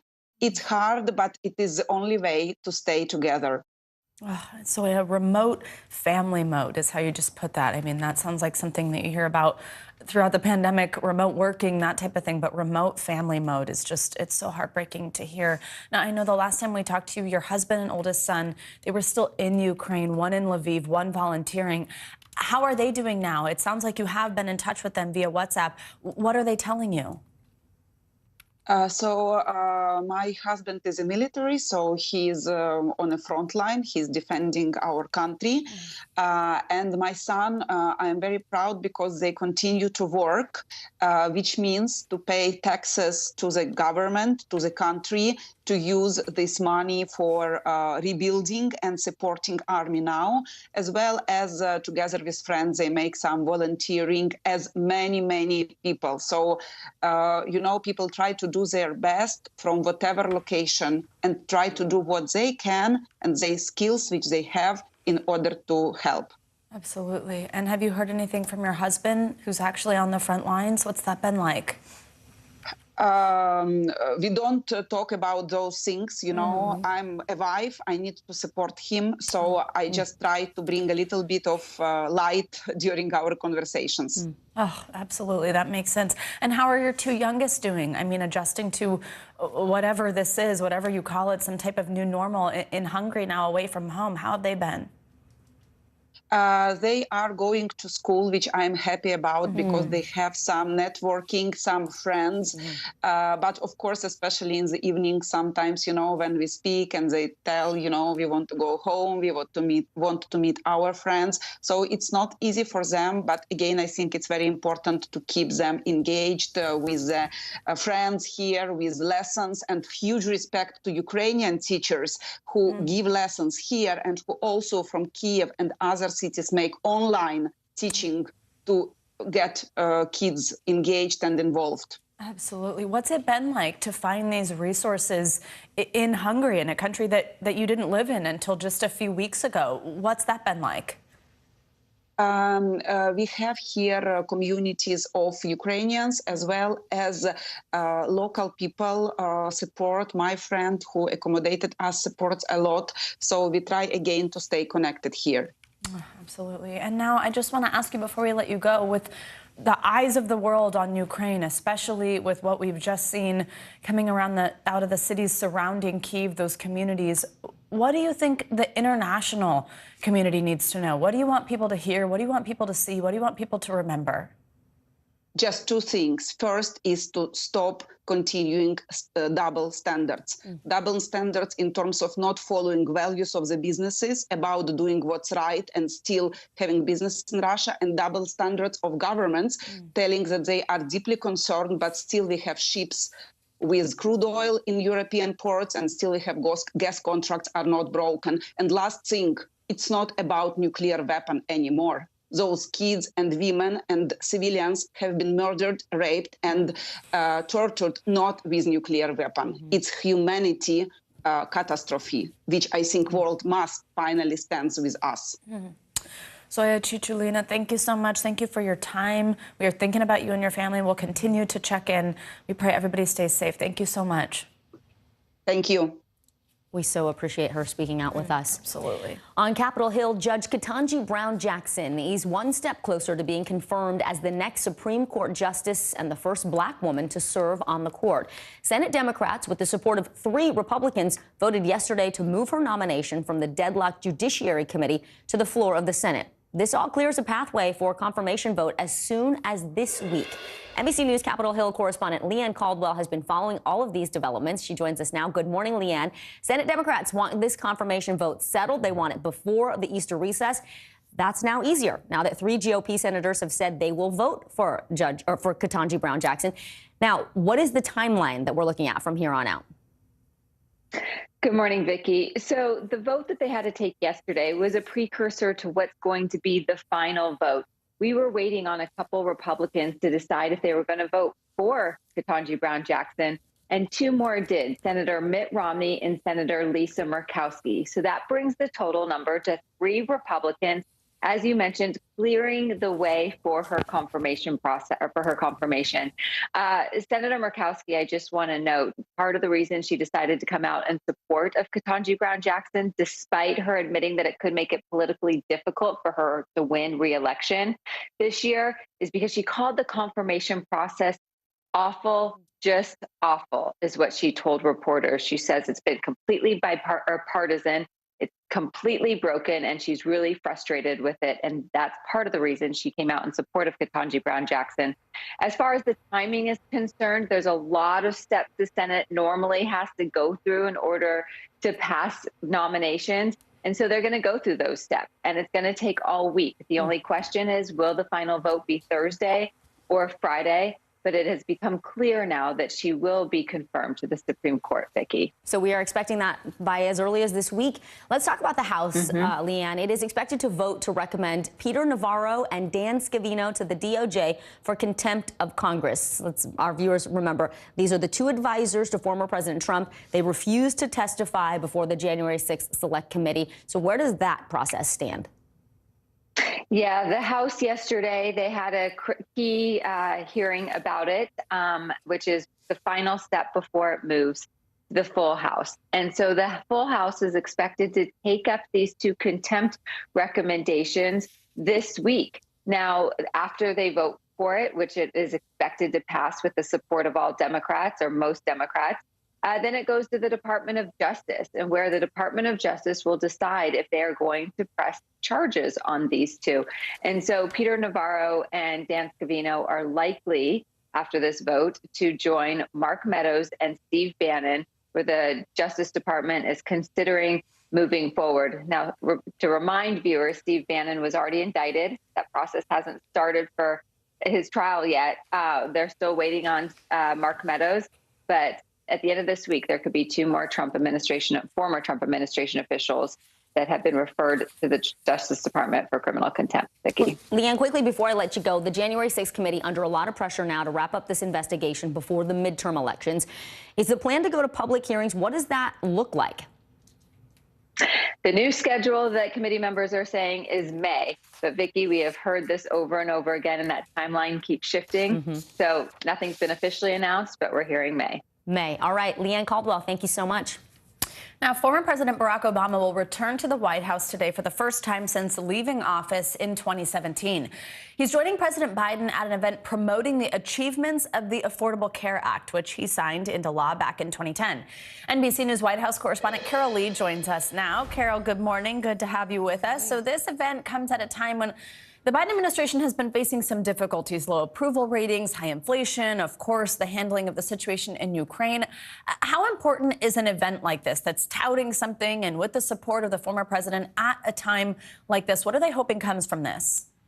It's a great point, Savannah, because this is important for President Biden. If you just look at the basics, bless you, the President Biden is unpopular and President Obama, the former president, is very popular, particularly among Democrats. And so this comes at a time when the White House is struggling to get attention to its domestic agenda, where the president is struggling with voters. His poll numbers, as I mentioned, are very low. And so having the former president come over and serve as sort of a validator of what President Biden is doing is hugely significant. It's also going to be significant in the sense that these two haven't appeared together since last fall. President Obama has not been at the White House since leaving in 2017. So they're going to have this public display and also privately have lunch. And this is something strategically that Democrats and the White House hope is energizing, and that draws attention to things that perhaps President Biden has been unable to draw attention to on his own, namely his domestic agenda. Yeah. Now, Carol, the White House has said that President Biden will also take more action today to build upon and strengthen the Affordable Care Act. Again, that's what this event is about in the first place. How's the White House planning to do that, and what sort of impact could that have for Americans?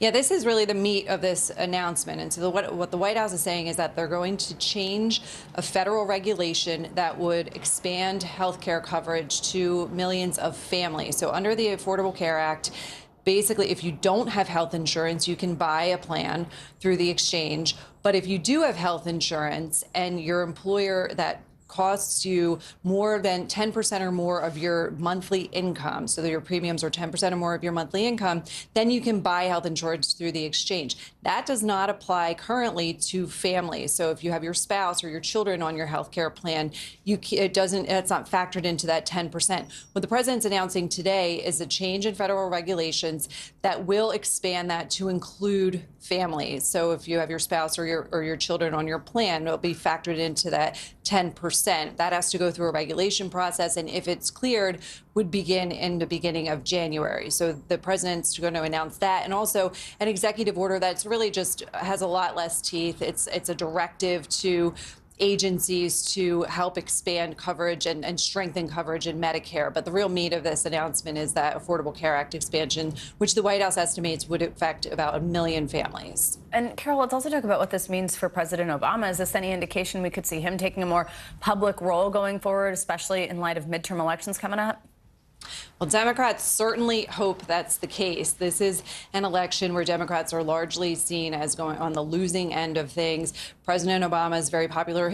The former First Lady, Michelle Obama, is very popular among Democrats, and she has said that the 2022 midterms, people need to vote like their democracy is on the line. How much they'll actually be involved, the former president, former First Lady, they haven't really figured that out yet, but they are going to be a presence on the campaign trail. And for Democrats, that's a real asset, because we've heard President Biden say, I'll campaign for you or against you, whatever works. He's not necessarily seen as a full asset for a lot of Democrats, but President Obama is a different story. All right, Carol Lee, thank you so much. And now taking a look at your morning news now weather. Powerful storms spawned at least one suspected tornado. They're now making their way through the southeast. Bill Cairns is here with that. And what else is happening across the country? Hey, Bill. Hey, good Tuesday morning, ladies. We are watching these storms moving now through Louisiana, Mississippi, into Alabama. In Dallas last night, right around 9 to 10 p.m. is when the worst of it rolled through the Dallas-Fort Worth area. We did have a tornado warning. You saw some lightning flashes. Look at this tremendous amounts of rainfall. And the slogan's supposed to be turn around, don't drown, not plow through and hope that the road's not washed out. But that driver got lucky. Very fortunate. So let's get into these maps, because we do have a tornado watch that's out until 11 a.m. The area there outlined in pink, it does include the New Orleans region all the way back up into Jackson, Mississippi to Starkville. But the thunderstorms are just widespread. I've seen reports of hail-sized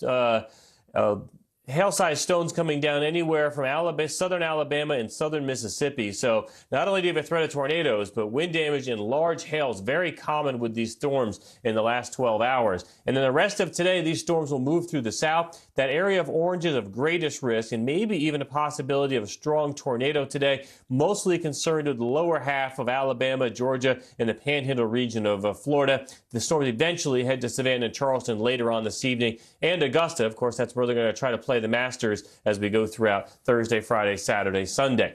The severe threat tomorrow will shift a little bit to the north. Now, this is a separate storm, so it's kind of crazy. This first storm is today in the south. It exits the coastal Carolinas later tonight, and then tomorrow we do it all over again.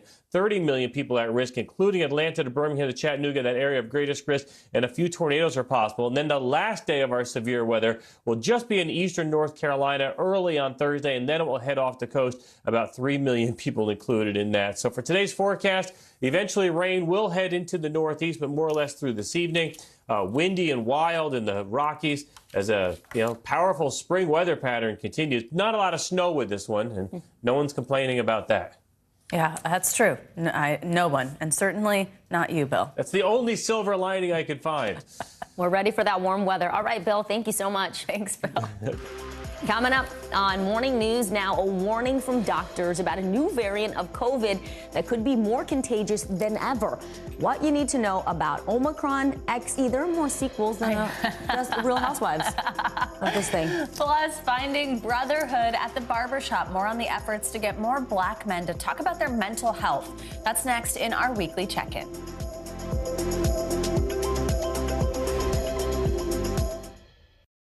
These days, it feels like the news never stops. So let's get into it. What's happening right now, what it all means for you for an hour every day. It can be hard to keep up, so let's get started together. Hallie Jackson Now, weekdays at 5 on NBC News Now. To stand on the edge of the cliff and jump takes a lot of guts. We are meeting people one after the next who've made profound changes. I think you're going to be blown away by the life lessons. Listen to Making Space Now, wherever you get your podcasts. NBC News, streaming free now. Sometimes the news can be difficult and overwhelming for kids to understand. Ukraine and Russia. Could you help me understand what's going on? So to help make sense of it, we've created a newscast just for them. We hope your family will watch Nightly News Kids Edition. Top Story with Tom Llamas is your news playlist on NBC News Now. And now, you can listen to it as a podcast. Available anytime and anywhere. We'll meet Ukrainians who are defending their country one block at a time. When you were still in Kiev, could you hear the bombing? My name is Lester. Who's this?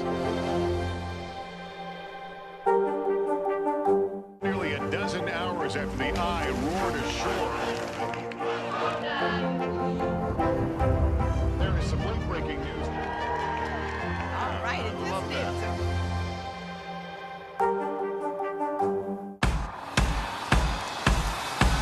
News is happening now. Look at what's making headlines around the world. Right now on Morning News Now. We're coming on the air with breaking news. And this is a significant moment. Whenever it happens, wherever you are, NBC News, streaming free now. We'll meet Ukrainians who are defending their country one block at a time. When you were still in Kiev, could you hear the bombing? My name is Lester. Who's this? Nearly a dozen hours after the eye roared ashore. There is some late-breaking news. All right, it just is. Can this still end diplomatically with Vladimir Putin in charge of Russia? There's a Supreme Court nominee. What would it take for you to vote to confirm her? So I guess the question is, can this end with sanctions alone? If it's Sunday, it's Meet the Press.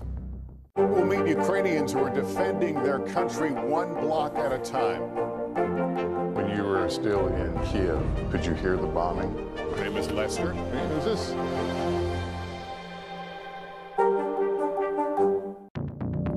Welcome back. More of our coverage of the war in Ukraine is coming up, including a look at the extensive propaganda efforts to build support inside Russia. But first, we're going to get to some other big news this morning. New developments this morning in that deadly mass shooting in Sacramento, California over the weekend. One suspect is under arrest and is set to appear in court today. 26-year-old DeAndre Martin was arrested yesterday and booked on assault and illegal firearm possession charges. At least 6 people were killed and 12 others injured in Sunday's shooting. It happened in a busy downtown part of the city there. Investigators believe multiple shooters opened fire following a large fight. They're expecting to make additional arrests. More than 100 pieces of evidence have been provided to investigators. Meanwhile, a candlelight vigil was held last night to remember the victims. This morning, we also have new developments in the pandemic that no one wants to see. There's a new COVID variant, and that could be even more transmissible than the already highly contagious BA2. That was that stealth Omicron strain. Well, this one's called the XE variant. Here to break down what it means for us is Dr. Amish Adalja. He's a senior scholar at Johns Hopkins Center for Health Security. Dr. Adalja, always great to have you with us. So, let's just start with the basics here. What do we know about this new variant, and should we be concerned? Well, the first thing is it's not really new. It was something that was described back in January. And what it is a recombination or a combination of BA1 and BA2, the two other versions of Omicron that everybody's become familiar with. And it does appear that this hybrid type of variant, which was expected, does transmit more efficiently than BA2, maybe 10% more. It's unclear yet, though, what it's going to do, if it's going to spread. And the important thing to remember is the vaccines, the antivirals, the monoclonal antibodies that we're using for BA2 are all going to work against XE. And now I think we're all at this point, especially this time of year, where we're like, okay, if there's a new variant, do I have COVID? If I don't feel well, there's all this pollen, we've got crazy weather going on, and then variants lingering. It's difficult to know if you have COVID, if you just have allergies, anything seasonal. What would you tell somebody about the difference between allergies and COVID, especially as testing is getting less common for some people in certain occupations? If you're not testing all the time, but you just have like some sneezes, a little sore throat, something like that, what should you know? Well, some of the symptoms are going to overlap, but not all of them. With COVID-19, fevers, muscle aches and pains, all of that is going to be much more common than it would be with allergies, where you may have a runny nose, you might have a congestion, you might have a little bit of a sore throat. It's not going to be systemic the way COVID-19 would be. And I think fever, muscle aches, all of those chills, all of that's going to be much more clear. But if you have a home test and you're uncertain, you can always test yourself. Yeah, I think that's something that we need to remember is this tool that we have. Now, after weeks of bipartisan negotiations, I want to ask you about something in the Senate. Leaders reached an agreement on $10 billion for COVID relief efforts, but there's something that's not in there, and that's money for international efforts to fight the virus. We've talked a lot about this throughout the pandemic, how important it is that we tackle it everywhere, not just here in terms of it spreading, in terms of developing new variants. How important is it that we assist with fighting the virus overseas? If we're going to ever move past this virus in terms of as a species and get out of the acute phase of the pandemic, we have to get vaccination rates up higher all around the world. And now it's not so much an issue of the supply of vaccines, it's the logistics and the infrastructure needed to deliver them. So being able to do that is going to be critical to prevent the spread of new variants, to be able to open the entire world to travel where there's not restrictions, and to minimize the death and destruction that this virus is still going to continue until 2023. So it is really important we think about this virus on a planetary scale rather than just thinking about country to country, because we will still be vulnerable if this is out of control in other parts of the world. Dr. Amish Adalja, thank you so much. As always, we so appreciate your expertise and context here. Now it's time for our weekly mental health check-in, where we walk through some of the biggest mental health headlines. I love this segment. We also want to take a moment right now. Pause, take a deep breath. I know, right? We all know that was not a deep breath. That was a sniff. There we go. Reflect on our emotional well-being. Let's bring in Dr. Soumya Dave, psychiatrist and the author of What a Happy Family. Good morning, Dr. Dave. Scientists are looking to understand why so many middle-aged women are using antidepressants compared to men and younger women. The U.S. Department of Health and Human Services says 24% of women over 60 are using some sort of prescription there. So what do you think some of these mental health challenges are that are specifically facing middle-aged women? And do you think that these medicines, these antidepressants, are the best option? So when we're talking about middle-aged women, we have to remember they're going through so much. So many of them are raising children. They might be taking care of elderly parents. They have responsibilities inside and outside the home. And then on top of all of that, their bodies are going through a lot. Now, research in the past has shown that in those 2 years around menopause, the risk of a woman having a major depressive episode goes up 2 to 4 times. And that number only goes up if she has had a previous depressive episode. Can I so what we're really finding... Oh, I was just going to ask you quickly, like, what are those signs and symptoms? How do you know if you're having a depressive episode? Yeah. I think that is such an excellent question, and I really appreciate you asking that. So now when we're thinking about major depressive disorder, typically we're looking at that really sad mood, the lack of motivation to do things, lack of pleasure from activities we may have enjoyed in the past, thoughts of self-harm, feelings of guilt. But interestingly enough, for these women, we're seeing more anxiety, more irritability, more sleep troubles. So even the quality of the depression is different from what we may have seen in the same woman before, which really points to these women needing different treatments than what are out there right now and more targeted therapies so they can get the support that they deserve. It's so important, representation in the doctors who are caring for them, who can understand. Now, we've got a cool one out of Texas. This is kind of neat, a barbershop in Fort Worth. They've started an event called Barbershop Talk Therapy, and this is aimed at helping Black men discuss some of their mental health concerns. And actually, there's a statistic that only a quarter of Black men will seek professional help for emotional support. Why is it so important to have a place where you can let your guard down? And what's your opinion of this happening somewhere, not like a doctor's office, not like a therapist's office, but a barbershop?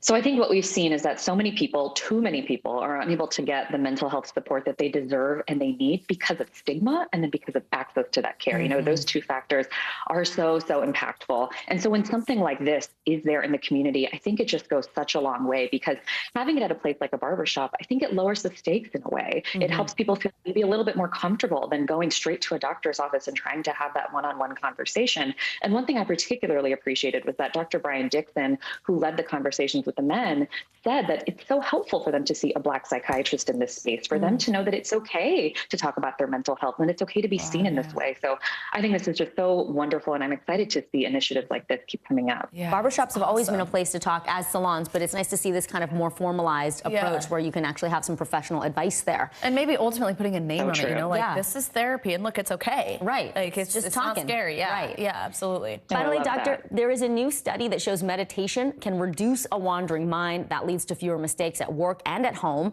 Talk to us about why meditation has that effect, and also if you want to get started, what are some easy, simple ways to do that? Quiet that mind. Sure. So for so long, having an awareness of our thoughts, we've known that having that awareness of our thoughts and our thought patterns can be helpful for us. And a study done at Michigan State University showed that actually it was just one 20-minute meditation session helped participants increase the ability to notice when they made an error. So I think that's just so huge that, you know, it can seem so overwhelming to start a new habit, especially something that might be different from what we're used to. But one 20-minute session having a difference really is so promising. For anyone interested in it, I think one of my favorite principles of mindfulness and meditation is to notice and not judge. So we just sit with our thoughts for however long we can. I think 20 minutes is a great place to start, and just see what thoughts come up. Just notice them and just acknowledge them. And let's not judge ourselves for those thoughts. Let's have compassion to ourselves for having those thoughts, and just see what happens when we allow ourselves to just be with them. Because I think so often in our busy world, in our very scheduled world, we're trying to just move from one thought to another. And it's really hard to actually just sit with those. Yeah. I'm not gonna lie, that sounds hard for me. And they call meditation a practice for a reason. Yeah, so it exactly. takes time to develop the to skill. get used to it. Yeah, and to sit, to have a thought and not immediately get up to do something about it. You know what I mean? Absolutely. To continue through that time. Dr. Soumya Dave, Yeah, just thank you start so small. much. Yeah, exactly. Thank you. Great to see you. And coming up, controversy at the polls. When we come back, we'll take you to Wisconsin, where new rules are in place for Election Day. Why critics say it's keeping some voters from casting their ballots. Plus, facing his fate, new developments in the sentencing trial for the Parkland shooter as jury selection begins. You're watching Morning News Now.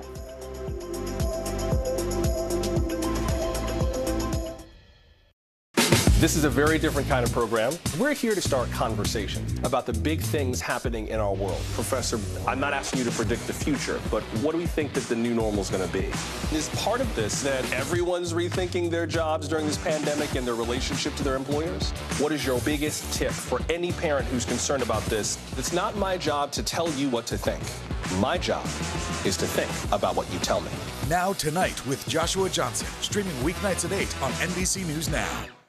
Top Story with Tom Llamas is your news playlist on NBC News Now. And now, you can listen to it as a podcast. Available anytime and anywhere. News is happening now. Look at what's making headlines around the world. Whenever it happens, wherever you are, it's here now. We're here to start conversations about the big things happening in our world, because it's not my job to tell you what to think. My job is to think about what you tell me. Now Tonight with Joshua Johnson, streaming weeknights at 8 on NBC News Now. We'll meet Ukrainians who are defending their country one block at a time. When you were still in Kiev, could you hear the bombing? My name is Lester. Who's this?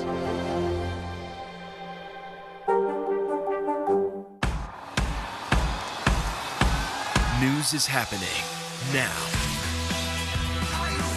Look at what's making headlines around the world. Right now on Morning News Now. We're coming on the air with breaking news. And this is a significant moment. Whenever it happens, wherever you are, NBC News, streaming free now. Top Story with Tom Llamas, weeknights at 7 on NBC News Now.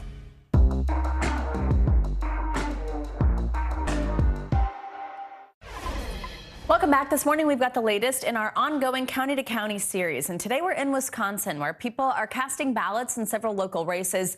But new rules for this election are impacting some voters' ability to participate. NBC News correspondent Shaquille Brewster joins us now from Milwaukee with more on this. Hey, Shaq, good morning. So I know some of these new rules specifically are impacting people who are disabled with their ability to even cast their vote. Tell us what these new rules are, what the specificity is there, and then just how we got here. Well, you and I have talked before about the back and forth here in the state of Wisconsin over those unintended secure drop boxes that you saw across the state that became so popular during the 2020 election. Well, in January, a judge sided with a lawsuit being pushed by a conservative group in this state that limited the use of drop boxes. Drop boxes for this election are no longer allowed across the state, but there's another part of the ruling that it's impacting the disabled community, and it's the part of the ruling where the judge says that election law in the state specifies that a person must return their absentee ballot personally, his or her own ballot. They must return that ballot. So, for example, a spouse can't return that ballot, or a caregiver can't return that ballot, and that's what's raising alarms for people in the disability community, Savannah. I know you spoke with a voter who's being impacted by these new changes. What did she tell you? Yeah, her name is Martha Chambers. She, 27 years ago, fell off of a horse in a horseback riding accident, and she's now paralyzed from her neck down. She can't move her arms. She can't walk. And she says that she physically cannot put her own ballot in a mailbox or hand it to a postal worker, and she's being impacted by this. Listen to a little bit of our conversation. It dawned on me, wait a minute, they're really trying to eliminate my ability to vote. How so? Because I physically can't put my ballot in a mailbox or hand it to someone in order for them to count my vote. Well, you get to vote. Why shouldn't I be able to vote just like you, meaning somebody who walks around and has the use of their hand? This is someone who has voted, she said, for every election she can remember. She always votes absentee and usually gives her ballot to a caregiver to seal it up and actually submit it. And this time around, she said her vote was counted, but she didn't say how she actually processed that vote. That's interesting. And Shaq, I know disability rights advocates are speaking out about this issue. What's their take on what they're seeing? Well, they're saying it's simply outrageous. They're saying that this is not what the law is suggesting, that it's an entirely strict reading of the law. Listen to my conversation with the director of a disability rights group here in the state of Wisconsin. The same thing with the restriction on having someone else put your ballot in your mailbox. I think that is such an extreme restriction. It so defies common sense, and honestly, you know, from an ethical perspective, it so disenfranchises people. We could safely assume that thousands of people are impacted by this prohibition. Now, I did speak to the group that actually pushed the original lawsuit that was seeking to get rid of drop boxes and include these restrictions that we're seeing now. And one point that he made is that in Wisconsin law, because it doesn't allow for drop boxes, that's essentially what he was targeting. He wasn't targeting, he says, people like Martha. He says that there may be opportunity in the future for her to file a lawsuit, but for disabled voters who want to participate in this election, it is opening a lot of questions for how they can do that. Yeah, absolutely. All right, Shaquille Brewster, thank you so much. We turn now to the sentencing phase of the trial for the shooter in one of the deadliest school shootings in American history. Nicholas Cruz killed 17 people at a high school in Parkland, Florida. That happened back in 2018. A jury will now decide if Cruz should be sentenced to life in prison or receive the death penalty. NBC News correspondent Priscilla Thompson has the latest. The fate of the man responsible for one of the deadliest school shootings in U.S. history will soon be in the hands of 12 jurors. The punishment is either life imprisonment without the possibility of parole or death. Jury selection is underway in the trial of now 23-year-old Nicholas Cruz. Cruz pleaded guilty to 17 counts of first-degree murder in October for killing 14 students and 3 staff members at Parkland, Florida's Marjorie Stoneman Douglas High School in 2018. I have to live with this every day. It brings me nightmares, and I can't live with myself sometimes. More than 1,000 potential jurors were on hand at the Broward County Courthouse Monday as jury selection began. The prosecution and defense now tasked with seating a jury that will decide whether Cruz receives life in prison without parole or be sentenced to death. A jury pool that large, is that normal? For high-profile cases, you need a lot of potential jurors. In this community, it's easy to imagine that a lot of jurors know victims or know family members of victims or simply live so close to the school that they can't get that shooting day out of their mind. Jurors won't be excused for knowing about the case, but will be asked 2 key questions: if they could set aside what they know of the case to be objective, and whether they could impose the death penalty. The defense's mission here is present mitigation evidence and show that this is still a life worth saving. Cruz was 19 years old at the time of the shooting, had a history of behavioral issues, and had been kicked out of the high school the year before. He bought the guns he used, including an AR-15 style weapon, legally, passing a background check. The shooting ignited massive protests in support of gun reform, led by some of the students inside the school on that day. Are we ready to bring in the next panel? In all, 12 jurors and 20 alternates must be seated for deliberations and sentencing to begin. As for the arguments they may hear, look for the defense to give a statement, something to the effect of, ladies and gentlemen of the jury, you don't need to worry about this defendant being at large ever again, no matter what. He will be in prison for the rest of his life. If the jury is unable to reach a unanimous decision, Cruz will ultimately be sentenced to life in prison. The selection process alone is expected to last through April, with the trial slated to run from May to September.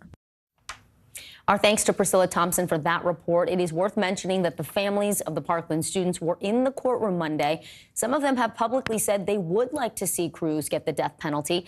Many of them are expected to be in attendance throughout the duration of that trial. And coming up, Russians being kept from the reality of war. Up next, a look into the workings of Russia's propaganda machine and how it's impacting citizens' views of the war in Ukraine. Plus, a high school tradition with a family twist. How one senior stole the show with his special date. This is Morning News Now.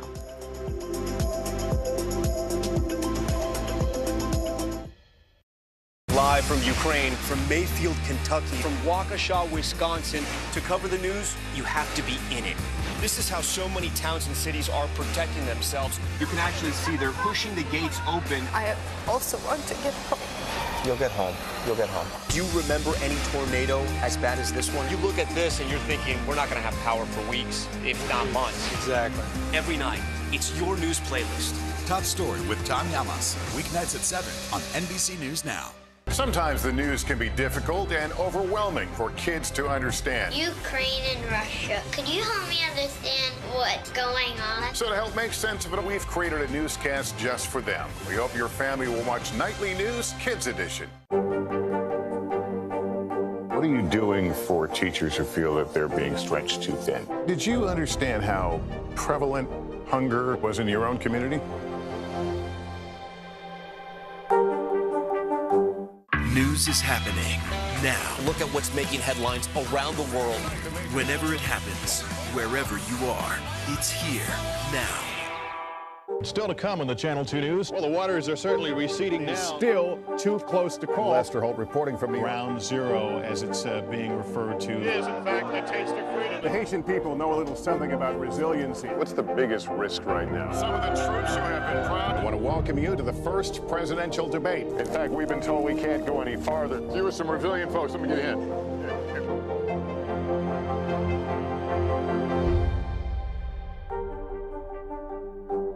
News is happening now. Look at what's making headlines around the world. Whenever it happens, wherever you are, it's here now.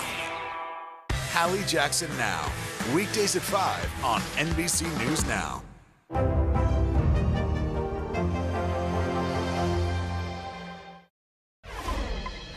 Much of the world has been shocked and saddened by the images coming out of Ukraine. But in Russia, the public is shielded from that reality. While the Russian government can't completely block out critical coverage, the Kremlin's propaganda machine is extremely powerful. NBC News national security correspondent Ken Delaney explains. For those watching television news in Russia, there is no war in Ukraine, only a special military operation designed to root out Nazis, and it's all going according to plan. Those pictures of bombed out cities? The Ukrainians did it to themselves, Russian state media insists. It sounds bizarre to Western ears, but experts say many, if not most, Russians believe it. It's quite terrifying, the effect that this propaganda is having on ordinary Russians. Alexei Kovalev is an award-winning Russian investigative reporter at Meduza, a Russian independent news site. He left Moscow in early March as Vladimir Putin's government cracked down on the few remaining voices of dissent. Kovalev and others familiar with the Russian media landscape say years of disinformation by state organs has left much of the Russian public in the grip of conspiracy theories. It's now a criminal offense to call it war, and Russia is just conducting this special operation to liberate Ukraine from the Nazis. The latest line was we didn't expect that basically the entire Ukraine is Nazis. I'm not kidding you. I'm not exaggerating. It's an actual quote. Since the invasion, the Kremlin has shut down independent journalism and made it almost impossible for Russians to access Facebook, Twitter, and international news sites. But even before that, most Russians were fed a diet of lies. Michael Wajura is a fluent Russian speaker who once played the role of token American on Russian talk shows, allowed to say a few words before being shouted down by other panelists. He left Russia with his Russian wife just before the invasion. He says the Putin government's lie that Ukraine is controlled by Nazis strikes a deep chord in a Russia that lost millions of its citizens while helping to defeat Nazi Germany. So memory of the Second World War in Russia essentially exists as the justification for the current Kremlin leadership to maintain its position. The reason why Russia is great is because it won the Second World War. That gives people some sort of identification with a fight against Nazism. Not every Russian believes the propaganda.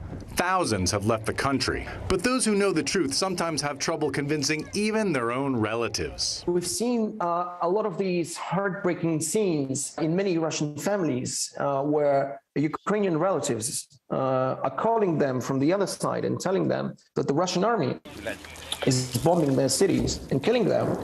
And the Russian part of the family simply refuses to acknowledge that, simply refuses to believe them, saying that it's all fake news. And he says many Russians don't want to confront what is really happening. It's not that this disinformation is so terrifyingly effective.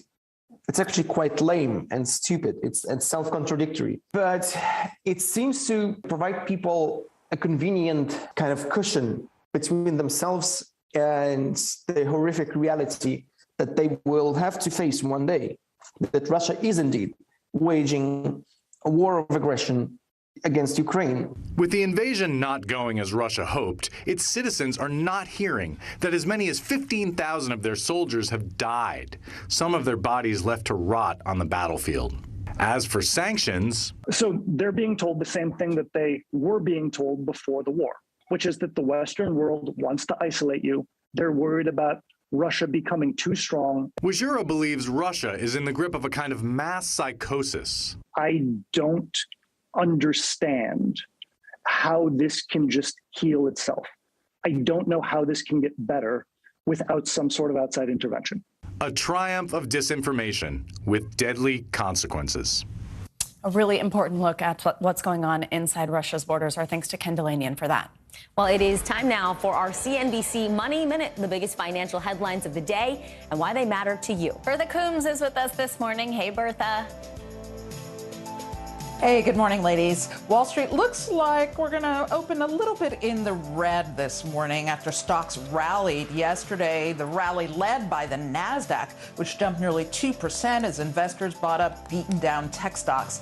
We've got oil prices on the rise again this morning, crude topping $104 a barrel, which is probably what's keeping a little bit of a lid on stocks on the prospects of even more sanctions against Russia and talks to revive the Iran nuclear deal having stalled.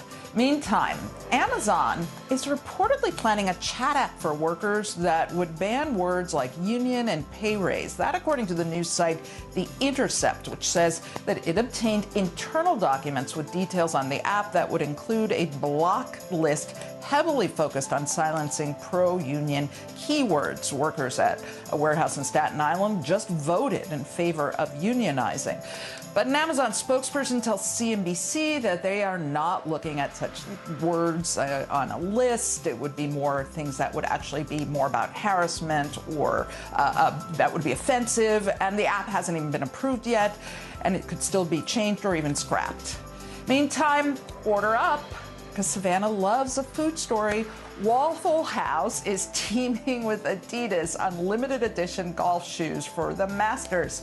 The Tour 360 22 by Waffle House shoes will launch on Adidas's website and app on Thursday to coincide with the first round of the tournament. They sport an off-white color similar to waffle batter, and the sides have a pattern resembling a waffle iron. The shoes will be available in both men's and women's sizes. Waffle House is based in Georgia, where the Masters is played. So you could wear your Waffle House shoes to Augusta, I guess. That's a pretty cool sneak. Bertha, at least it was a breakfast-related food story, and you don't have me thinking about Taco Bell or KFC before 8 a.m., or pizza this week. Taco Bell for breakfast is fine. Anything for breakfast is fine. I'm a big believer. Whatever suits your mood. Waffle House is delicious. I was there for the very first time in Ohio this past year. It was fun. Yeah, they are very really good. great service. I will say the ladies were so nice. You know what? I associate Waffle House with hurricanes. Every time I've covered a hurricane in the South, they are the last to close and the first to open. Wow, yeah. It's so true. Yeah, it's a 24-hour joint, and it takes a lot to shut one down. Bertha. All right, Bertha, thank you so much. Good to see you. Well, you're going to love this story. A high school senior in North Dakota, made a big splash with his special prom date. Their first dance brought a lot of people in the room to tears. NBC News Now anchor Tom Yamas has this heartwarming story. A high school gym, some neon lights, and a lot of balloons. Prom season is underway in Waterford City, North Dakota. But before his high school's dance, senior Dakota Wallen wasn't excited. Well, I've never really been a dance kind of guy. I hated them. But on a suggestion from his dad, he flipped the prom script. Instead of asking someone his age to the big dance, Dakota asked his 92-year-old great-grandmother, Madeline. My grandma had this old truck, and it's a 1985 Dodge, and she handed that down to me. And I thought that would be a great way to ask her. So I took that truck to her house, and I took a poster board, and I said, "Can I take you to prom in this old truck?" And she loved it. That promposal, a first for Madeline. She told our affiliate KFYR she doesn't remember any proms from her teenage years. Most of those years were spent working on the family farm. So this was a first. It was pretty speechless, and all she could think about is why me instead of all those other girls in school. On the night of the prom, great-grandmother put on her best dress and grandson his best cowboy hat. Dakota even busting out the corsage. Then, the two walking into prom together.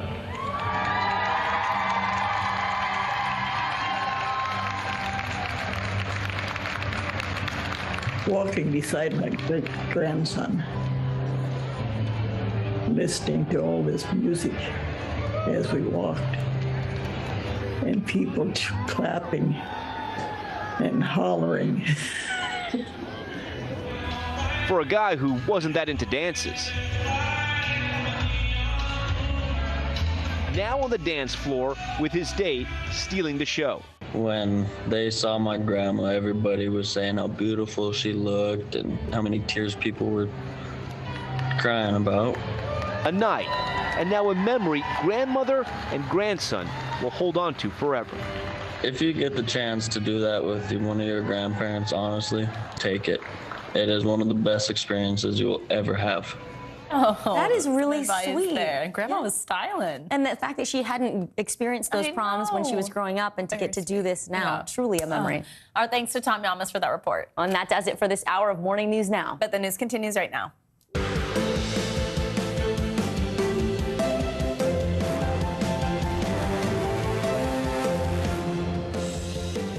Good morning, I'm Savannah Sellers. And I'm Vicki Wynn in for Joe today. Right now on Morning News Now, pictures of war, the destruction and devastation, the sheer loss of life in Kyiv and its surrounding area. It's all coming into focus this morning as Ukrainian President Zelensky is set to address the UN Security Council over Russia's alleged atrocities in the town of Bucha, where he says at least 300 people have been, quote, killed and tortured by Russian troops. President Biden sharpening his rhetoric toward Vladimir Putin, speaking with reporters yesterday. Truth of the matter, you saw what happened in Bucha. this warrants him. He is a war criminal. This guy is brutal. And what's happening in Bucha is outrageous, and everyone's seen it. We're covering every angle of this story this morning with our own Richard Engel on the ground in Ukraine. In custody, new developments this morning surrounding that chaotic Sacramento shooting that left 6 people dead and a dozen others wounded over the weekend. One suspect now under arrest in connection with the tragedy. Police say this man, 26-year-old Dondre Martin, is just one of multiple gunmen who terrorized a popular district in California's capital city. What we know about his past and the latest on the broader investigation this morning. Also this morning, spring break meltdown. It is a turbulent travel season of seismic proportions. Tens of thousands of weary plane passengers stranded at airports across the country over the weekend, just waiting for their vacations to start. So what's happening behind the scenes? What's causing these delays? We have the answer. Plus, how the airlines are responding. And clinched the glory of victory for one of the top basketball schools in the nation. And the nail-biter of a match against one formidable foe, bringing an end to the madness for another year. It was quite the game, too. Yeah, did you stay up to watch? I didn't, but I saw the score. I heard a little bit from Alex. Yeah. Okay, very good. Yeah. Can't wait to see that later. But we begin this hour in Ukraine and the growing calls to hold Russia accountable for the alleged atrocities discovered in Bucha and other towns surrounding Kyiv. Yeah, yesterday, President Zelensky visited the scene of those disturbing killings, describing them as war crimes. Russia strongly denies targeting civilians and says it will provide evidence at today's UN Security Council meeting to prove that claim. NBC News chief foreign correspondent Richard Engel has more on this story and a warning. His report contains images some viewers may find disturbing. Every day they're finding more bodies in Bucha, a suburb of the capital Kyiv, and in the surrounding towns. Russia's withdrawal has revealed what looked more like crime scenes than the aftermath of battle. Ukrainians shot in the head at close range. Bodies bearing signs of torture and rape. Some lined up in basements. In a village near Bucha, where Russian troops also left in retreat, the mayor, her husband, and son were discovered in a shallow grave. President Zelensky toured Bucha yesterday, describing what he saw as a war crime and genocide. He called on the United States and other allies to sanction Russia even harder and send weapons and aid to Ukraine. President Biden, who said he may impose new sanctions on Russia, called for a war crimes tribunal to hold President Vladimir Putin accountable. But not everyone has seen it, at least not in the same way. Russia's foreign minister claimed Ukrainians staged Bucha, using actors pretending to be dead. Russian propaganda has risen to new dangerous levels, dehumanizing Ukrainians, calling the Ukrainian government and its supporters anti-Russian Nazis who need to be eliminated. Independent polls suggest Putin's popularity is rising on a wave of nationalism. Russia's offensive around Kyiv has all but collapsed. After taking heavy losses, a senior U.S. defense official says 2/3 of Russian forces around Kyiv have been repositioned, many heading north to Belarus for repairs. But Russia is intensifying its assault in the east and south of Ukraine, launching a new strike on Odessa, stepping up attacks on Kharkiv, and continuing to choke off Mariupol, a city roughly 10 times the size of Bucha, and where the death toll remains unknown. Accounts of Russian abuses and possible war crimes in the city are widespread. Our thanks to Richard Engel for that report. Let's bring in Clint Watts now for more on the situation on the ground in Ukraine. He's an NBC News national security analyst and a distinguished research fellow at the Foreign Policy Research Institute. Clint, good morning. Let's start by focusing on this region around Ukraine's capital city, Kyiv. We know that the Russian forces have been cleared from the areas around that city, but how much further do you think the Ukrainians can drive them away from Kyiv? Yeah, so the Ukrainian military has done just an absolutely remarkable job of fending off these Russian advances. Originally, there were 4 different corridors. You really see it narrowed down to 2 at this point. The key points here is you see this area. This was Irpin. This is in and around Bucha. This is Chernobyl, and this is Cherniv. Cherniv, kind of the last area, but also the first area where the Russians moved into. You're basically seeing that all these Russian forces moving back here into Belarus. And what you can expect to think is that they will do, just like Richard said, try and redeploy those to the east. The other one is this corridor here, Bravary. 3 weeks ago, we were talking about Russian armored columns trying to advance in here and being repelled. They are also moving back here to the Russian border. So when you pull back out, I think what we're really looking at is a battle for the east. That's where everything is moving in the coming weeks. Yeah, and what's really terrifying about that, Clint, of course, is that there are still quite a few civilians there, especially with the images that we're seeing coming out of these communities surrounding Kyiv. But Ukraine's deputy prime minister did announce the creation of 7 of these humanitarian corridors to try to help evacuate civilians from some of those super hard-hit regions. The issue, of course, though, is we've heard that before, and these routes haven't always stayed safe. They haven't stayed cleared. But walk us through where these routes are and the likelihood that Russia does keep them open for evacuations this time. Yeah, so I think it's both unlikely and problematic in terms of these corridors. Here's Mariupol. That's where the most significant devastations. The city has been under siege now for pretty much most of a month. They are trying to constantly build out these humanitarian corridors so that they can move to Zaporizhia here. Zaporizhia is the city towards the interior. Now, at the same point, even when they get to Zaporizhia, this is where the nuclear power plant was in weeks 1 and 2 that we talked about, where Russian forces had tried to advance on. So it's not exactly safe once you get there. But the goal is essentially to get humanitarian aid in and to get people out of this area. Right now, though, even in Mariupol, this city, it's still a combat zone. You have everything to include Russian forces, Chechen units of the Russian military, still fighting against naval infantry here of the Ukrainian military. So this is a hot combat zone. That's part of it. Separately, whenever you see these humanitarian convoys try and move into Mariupol, they end up not being able to make it all the way into the city. And even if they got into the city, I would be worried that they would be caught up in the battle.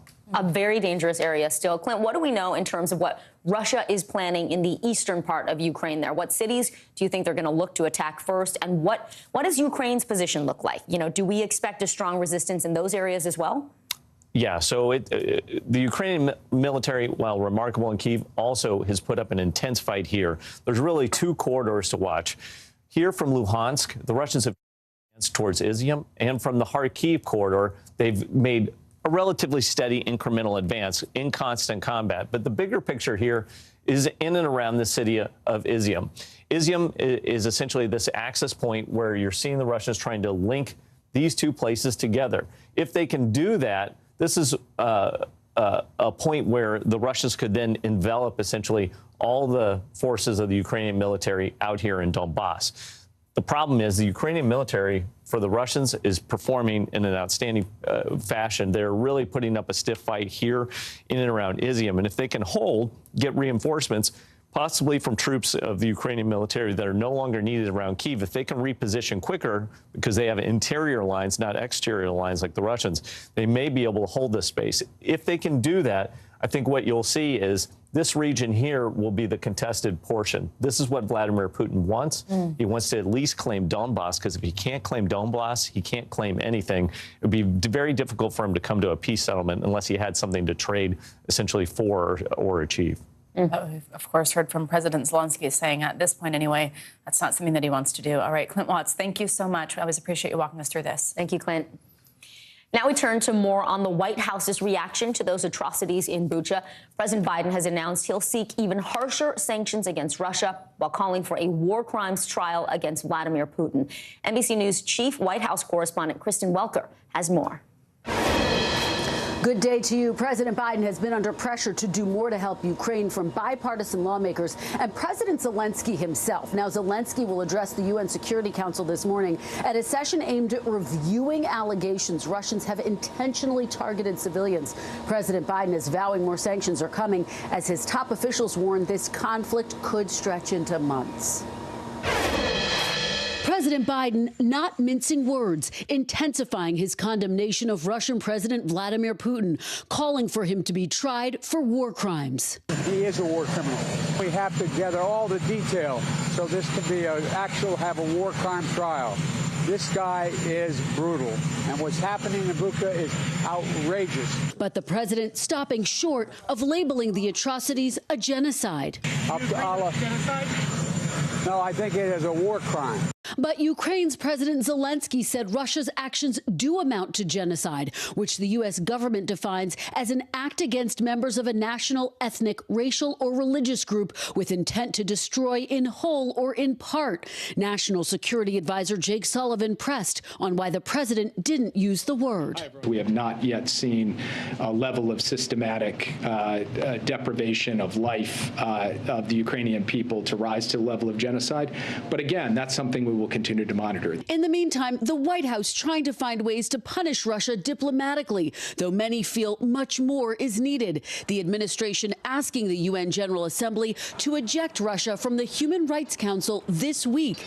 That body cannot make legally binding decisions, but it can authorize investigations, all with President Zelensky putting more pressure on the international community, addressing the UN Security Council this morning, and President Biden warning more sanctions are coming, officials say as soon as this week. So far, the U.S. has committed more than $2 billion in military aid to Ukraine, but President Zelensky has said that aid and Western sanctions have not gone far enough.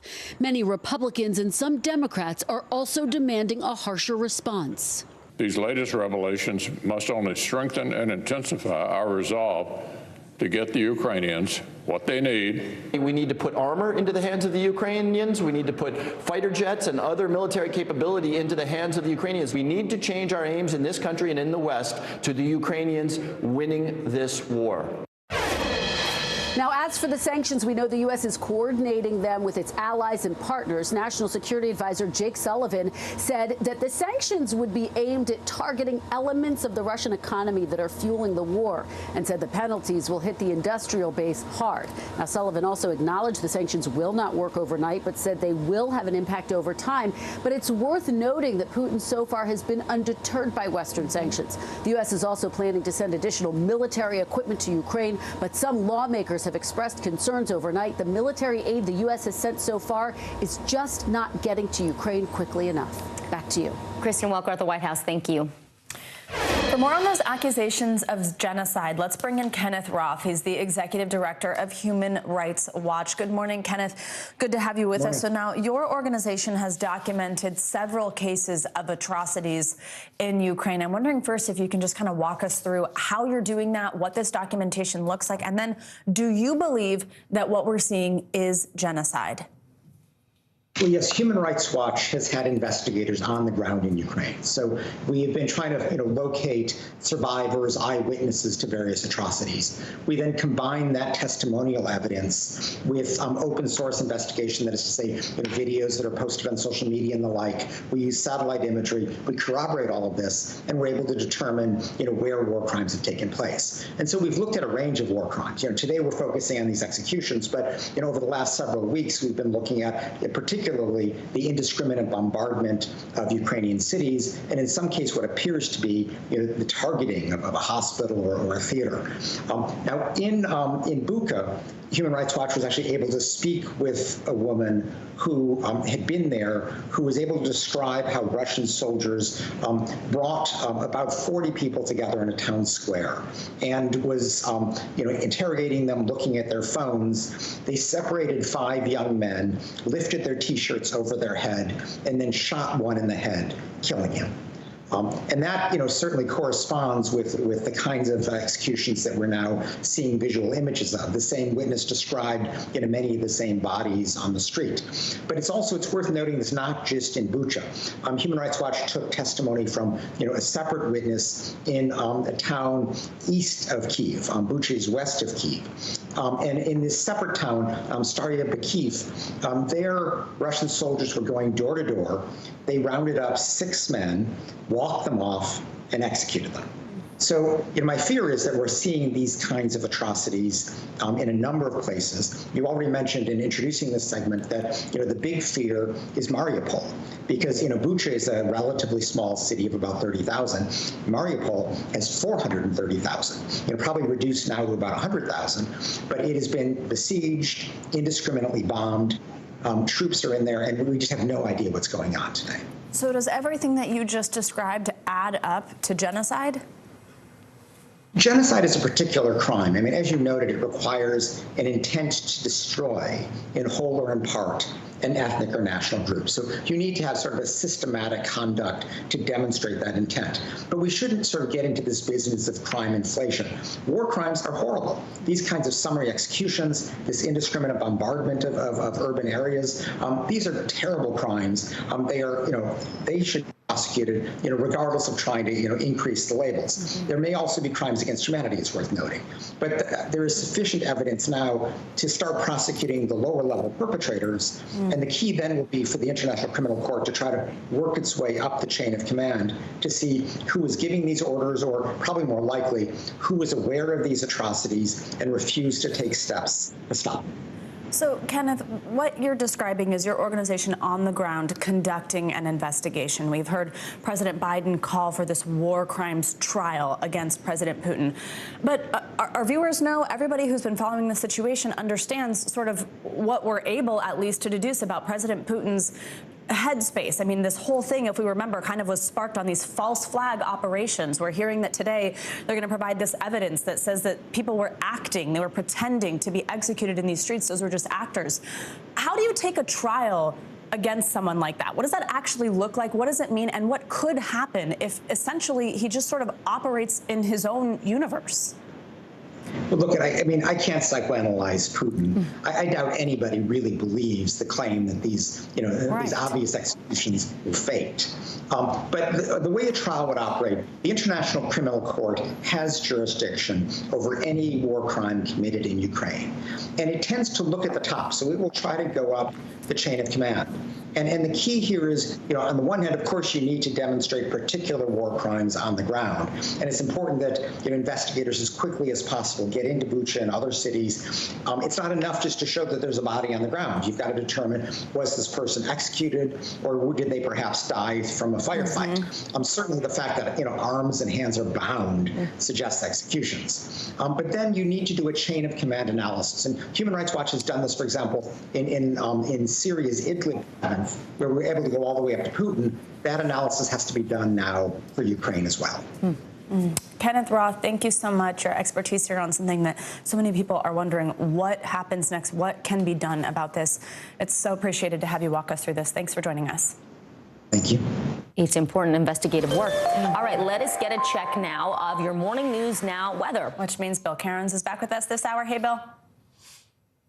Hey, good morning. And unfortunately, we're now getting reports of tornadoes on the ground in Mississippi, and even one confirmed large tornado on the ground. These are the ones we fear the most that can potentially do the most damage. So we're watching the radar. So this is the Mississippi area where the little red rectangles are, just near Laurel and just to the southeast and east of Jackson. Those are the areas of greatest concern. So let me repeat here. So we have a confirmed large and extremely dangerous tornado. It was 7 miles southeast of Forest, moving east at 50 miles per hour. They say that it's going to be near Lawrence and Roberts and then head towards the Newton area. And they're telling people, repeat, a large and extremely dangerous tornado is on the ground. They're telling everyone in that area to head to your safe shelters, get underground possible if you can. So we'll continue to update that situation to see how much damage a confirmed large tornado does in the next half hour to hour as it continues to push towards the Alabama-Mississippi border. And we do have 2 tornado watches. We have the one on the left there that includes New Orleans to Baton Rouge. That's until 11 a.m. And then the new tornado watch continues until 2 p.m. this afternoon from Montgomery to Enterprise, Mobile, Gulf Breeze, and also the Pensacola area. So we did actually have some pictures. I know I kind of didn't call for them earlier, but we did have some previous damage that has been done overnight, and also some problems with the high winds and even a potential tornado. This was near the Dallas area last night. We'll get confirmation later from the Weather Service if it was a tornado or not, but the winds were strong enough to flip that semi-truck. So no other reports of any significant injuries. So let's get to the areas of greatest concern for today. We are watching this tornado threat that will extend from Louisiana, Mississippi into Alabama, eventually Georgia, and even southern portions of South Carolina. We've actually highlighted the area for the greatest risk of a strong tornado throughout the rest of today into this afternoon. afternoon. Obviously, we already have one potential strong tornado in Mississippi now, so it doesn't have to be confined to this area. But southern Alabama to central southern Georgia towards Savannah, that's the area of greatest risk. And this is how it's all going to play out. By the time we get to about 6 p.m. this evening, I'm going to pause it right here with these strong storms, southern Alabama, southern Georgia, approaching Charleston and approaching the Savannah area. So once again, Vicki and Savannah, large tornado currently on the ground in Mississippi. That's what people are waking up to, a very dangerous morning. Now, hopefully they are watching and listening to your warnings, Bill. Yeah, absolutely. And Bill, let us know if what happens over the next couple hours. Thanks so much. Yeah. And coming up on this hour of Morning News Now, in custody, one suspect is under arrest in connection with that deadly shooting in California's capital city over the weekend.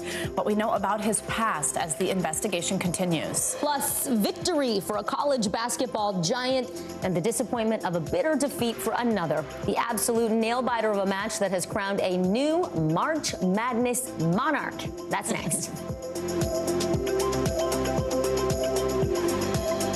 NBC News, streaming free now. There were residents who hung on for dear life. I've heard people say the town is gone. Do you see it that way? Absolutely not. We've lost some houses, but our community's still here. Can this still end diplomatically with Vladimir Putin in charge of Russia? There's a Supreme Court nominee. What would it take for you to vote to confirm her? So I guess the question is, can this end with sanctions alone? If it's Sunday, it's Meet the Press.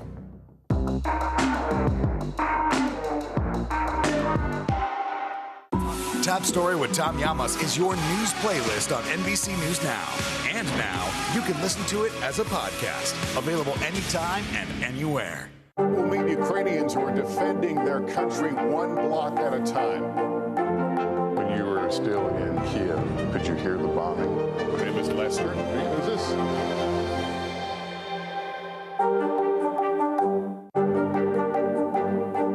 What are you doing for teachers who feel that they're being stretched too thin? Did you understand how prevalent hunger was in your own community? NBC News, streaming free now.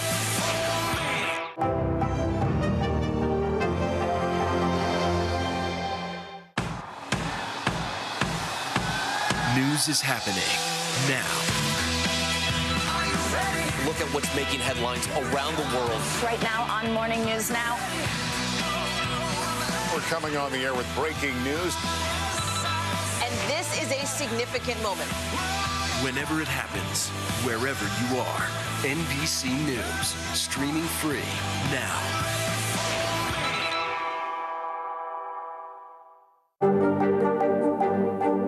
What are you doing for teachers who feel that they're being stretched too thin? Did you understand how prevalent hunger was in your own community?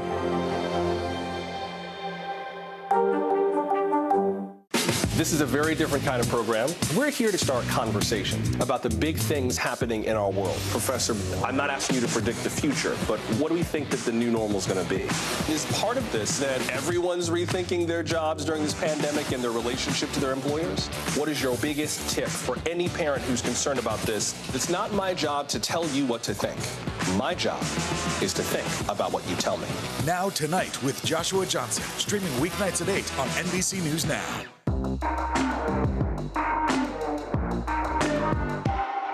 The fire has grown leaps and bounds. What you see behind me is typical. How you doing? Pretty bad.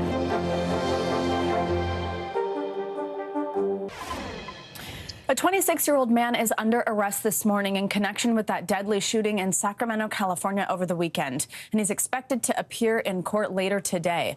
But police believe there are other suspects involved as well, and they're asking for the public's help as the investigation continues.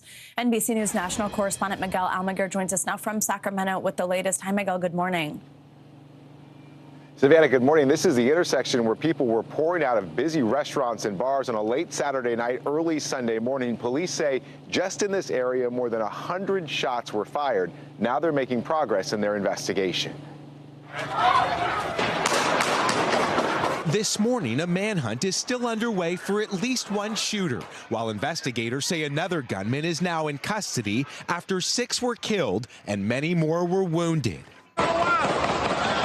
As a barrage of bullets ripped through a crowd early Sunday morning in Sacramento, police say 26-year-old Dondre Martin was behind one trigger. He is the first, but perhaps not the last arrest in the city's deadliest mass shooting. You've made one arrest. How likely is it you'll make more? Well, we do know that there are multiple shooters, and so our team is actively working on it. We're certainly continuing to identify people that were involved in this, witnesses, victims, and certainly the suspects. When police arrived at the scene of the chaos and carnage Sunday at 2 a.m., the street was sprayed with more than 100 bullet casings, covered in shattered glass, while wounded victims were triaged in the middle of the roadway.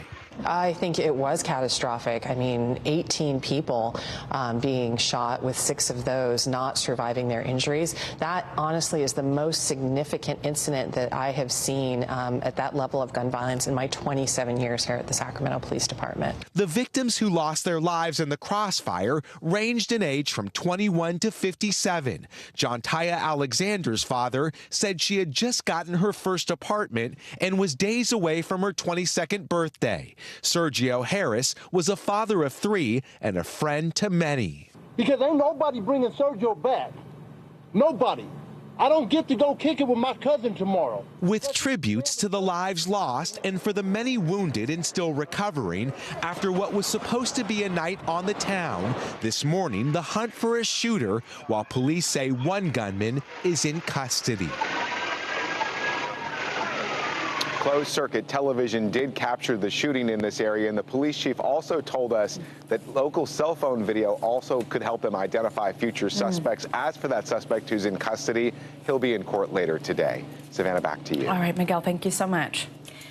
Well, if you were traveling this past weekend, I'm sorry, you may have been one of those thousands of people to have their flight delayed for hours or even canceled. Some families just now boarding planes after that massive travel meltdown. It was caused by a combination of things, from weather to pilot shortages. As you can imagine, it was a nightmare for passengers who were looking to kick off a relaxing vacation, a lot of them after 2 years of being at home. NBC News correspondent Tom Costello joins us now from outside Reagan National Airport with more on the travel chaos. Hey, Tom, good morning. Well, and let's be clear, this continued yesterday as well, right? We had more cancellations yesterday involving Spirit and JetBlue.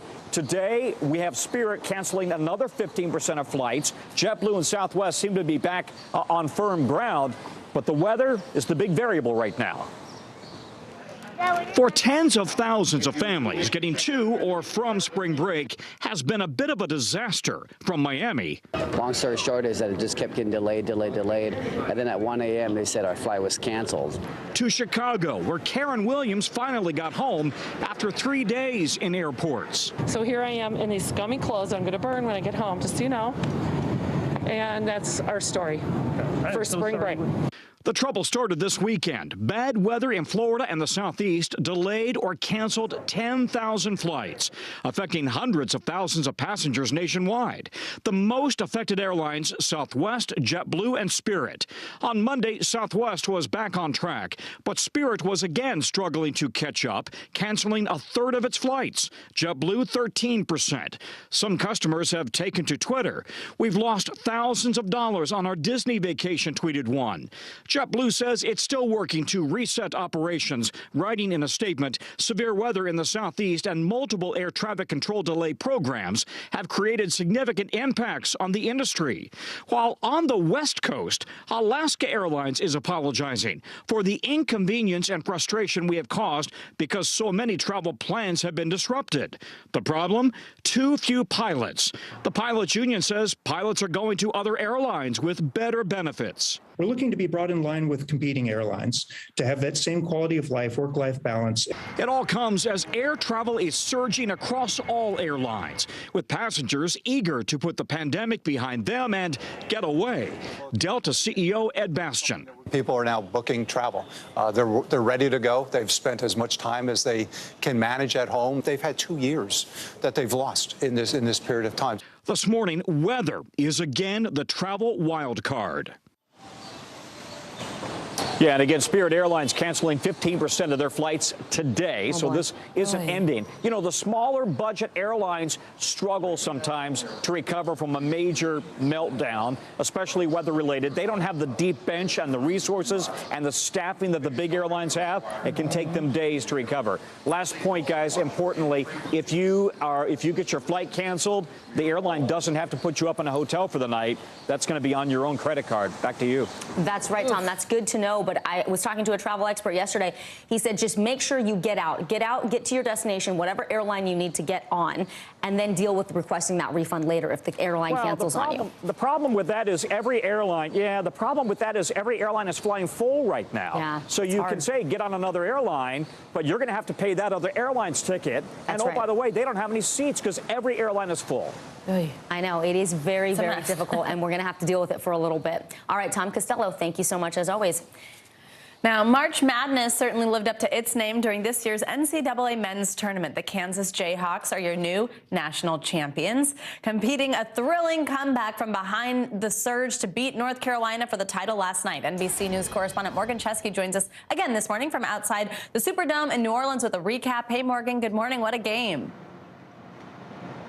Yeah, what a game is right, and no doubt some Bourbon Street hangovers being treated by a lot of fans today on both sides, but it's going to sting a lot less for KU fans because it is official today. They are national champions, pulling off a historic come-from-behind victory over the UNC Tar Heels to bring their school their 4th national title.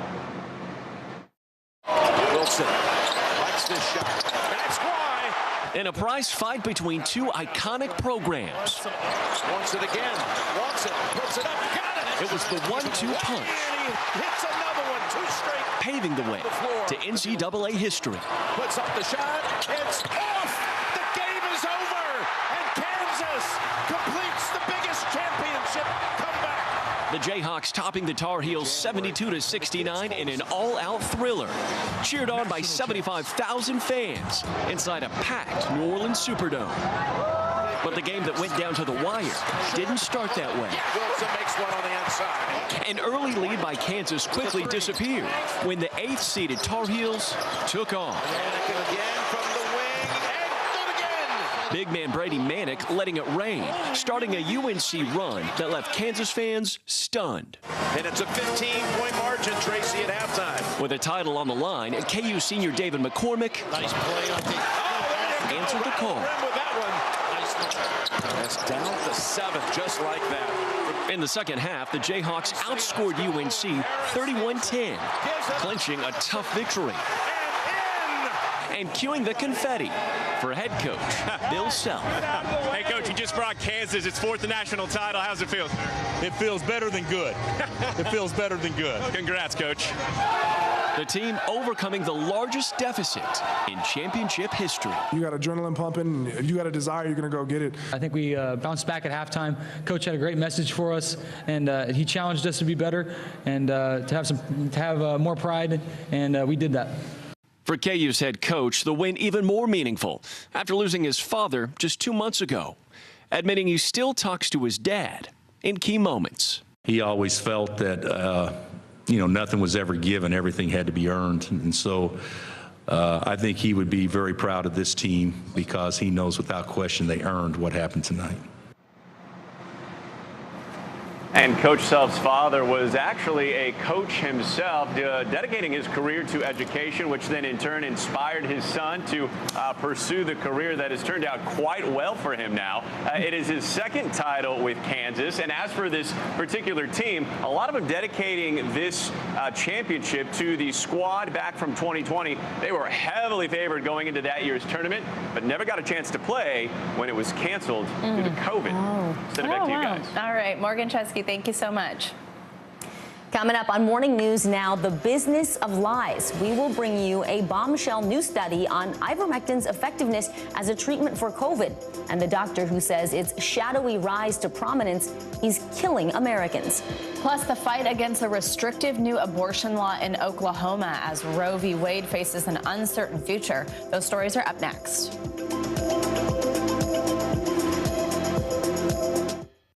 Good morning, I'm Joe Pryor. And I'm Savannah Sellers. 2022 is off to a busy start.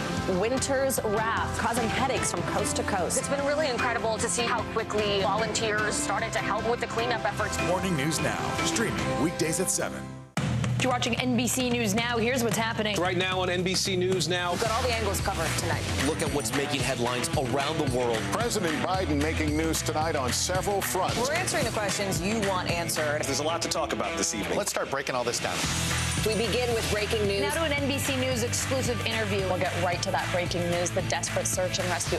Our team is live all across the path of destruction tonight. Nearly 200 firefighters responded to the scene. What you see on the tablet here is what we see in real life on the street. You know I got your back, right? Keep going.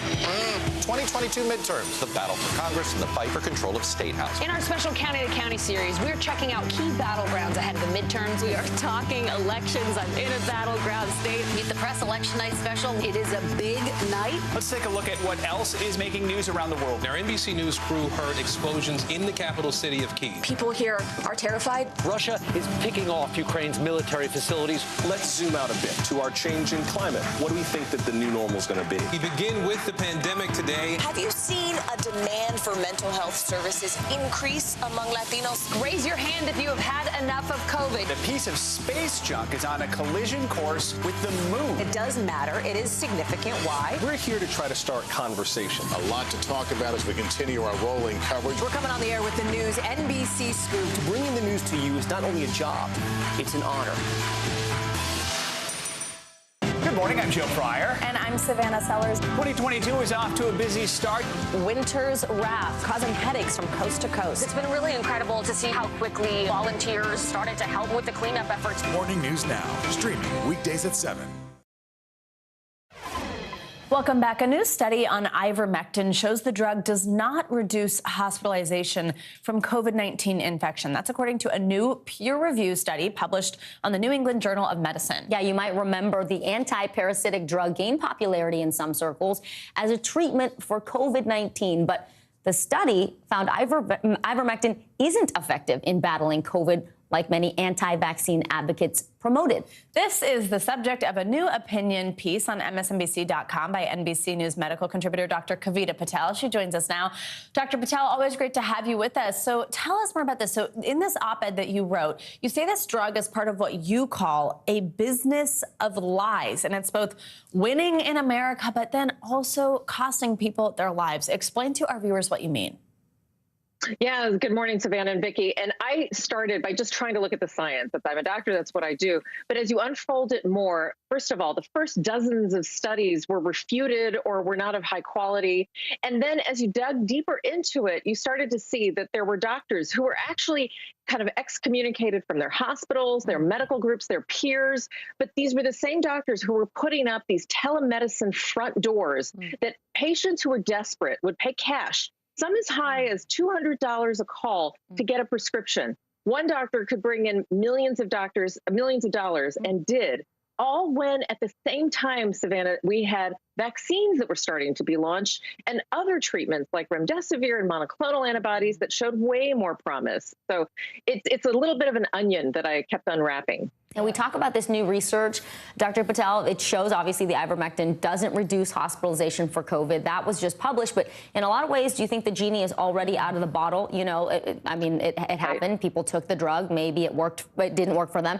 Looking to the future, how do you combat misinformation in the medical world before it takes hold? Or is this going to continually be a debate for people on what they believe?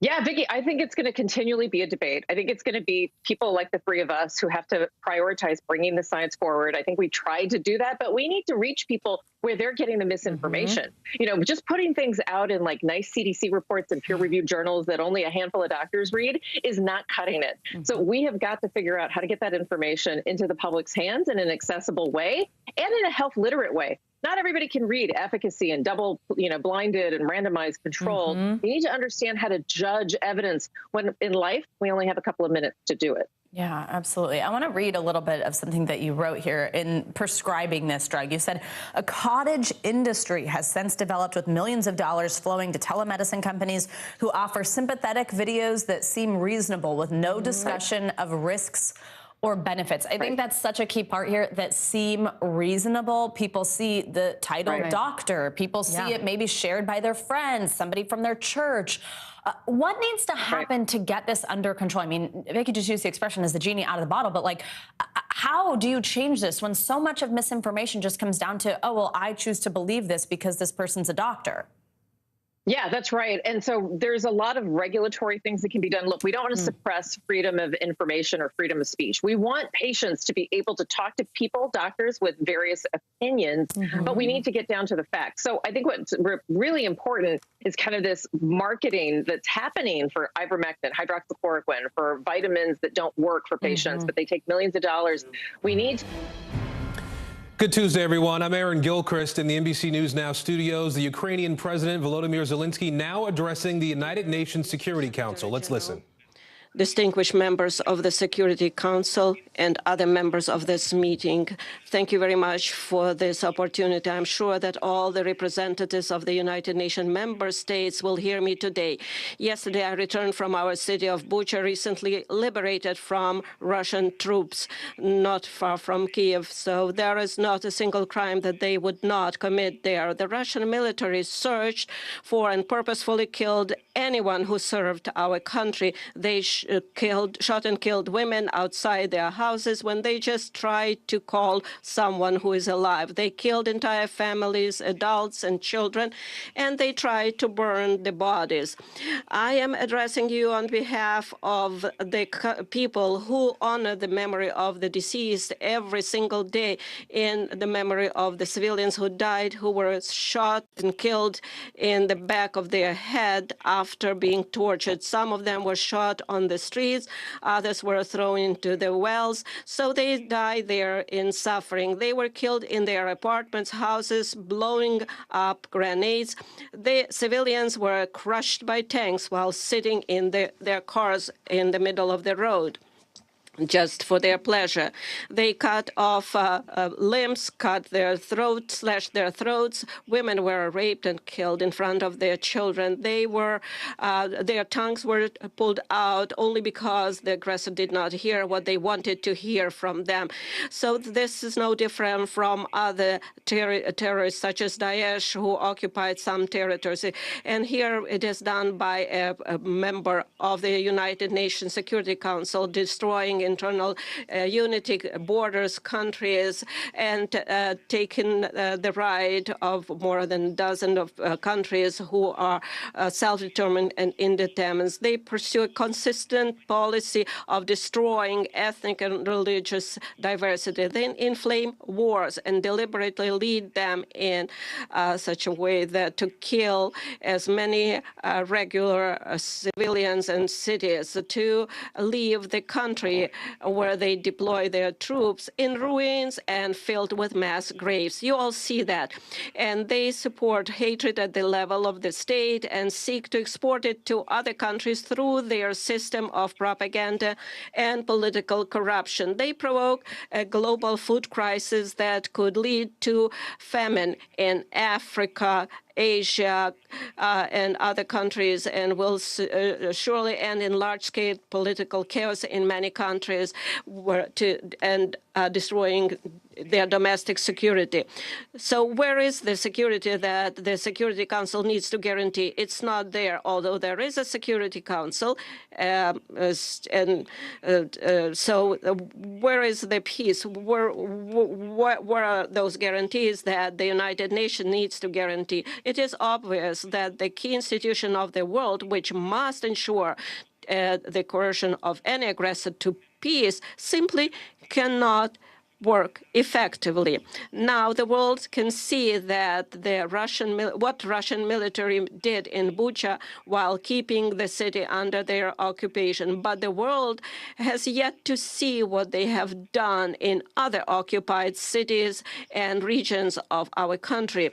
Geography might be different or various, but cruelty is the same, crimes are the same, and accountability must be inevitable.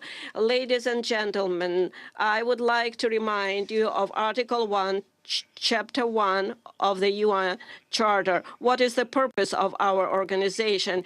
Its purpose is to maintain peace and make sure that peace is adhered to. And now the UN Charter is violated literally, starting with the Article 1.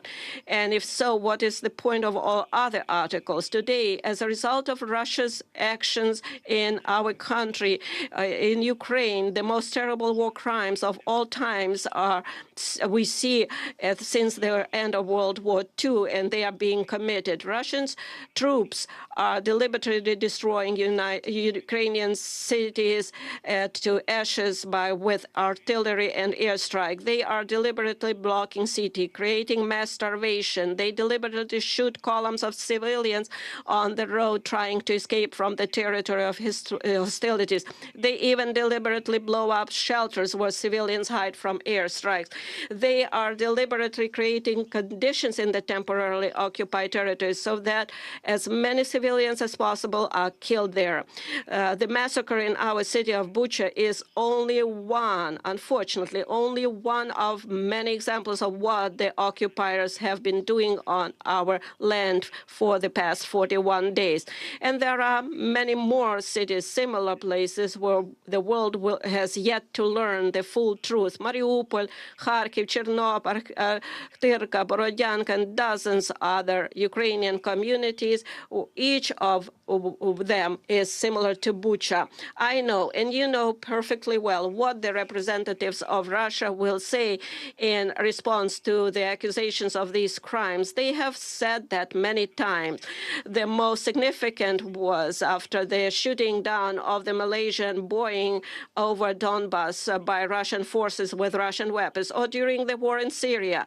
They will blame everyone just to justify their own actions. They will say that there are various versions, different versions, and it is impossible to establish which one of those versions is true. They will even say that the bodies were of those kills were allegedly thrown away, and all videos are staged. But it is 2022 now.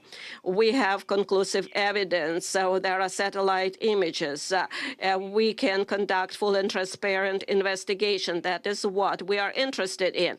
Maximum access for journalists, maximum cooperation with international institutions, involvement of the International Criminal Court, complete truth and full accountability. I'm sure that every member state of the UN should be interested in this. For what? In order to punish once and for all those who consider themselves privileged and believe that they can get away with anything. So show all the other potential war criminals in the world how they will be punished. If the biggest one is punished, then everyone is punished. Why did Ukraine come to Ukraine? I will tell you, because Russia's leadership feels like colonizers. In ancient times, they need our wealth, our people. Russia has already deported hundreds of thousands of our citizens to their country. They abducted more than 2,000 children, just simply conducted those children and continue to do so. Russia wants to turn Ukraine into silent slaves. The Russian military are looting openly the cities and villages that they have captured. This is wide-scale looting. They are stealing everything, starting with food, ending with earrings, gold earrings that are pulled out and covered with blood. We are dealing with a state that is turning the veto into the UN Security Council into the right to die. This undermines the whole architecture of global security. It allows them to go unpunished. So they are destroying everything that they can. So if this continues, the countries will rely only on the power of their own arms to ensure their security, and not on international law, not rely on international institutions. The United Nations can be simply closed. Ladies and gentlemen, are you ready to close the UN? Do you think that the time of international law is gone? If your answer is no, then you need to act immediately.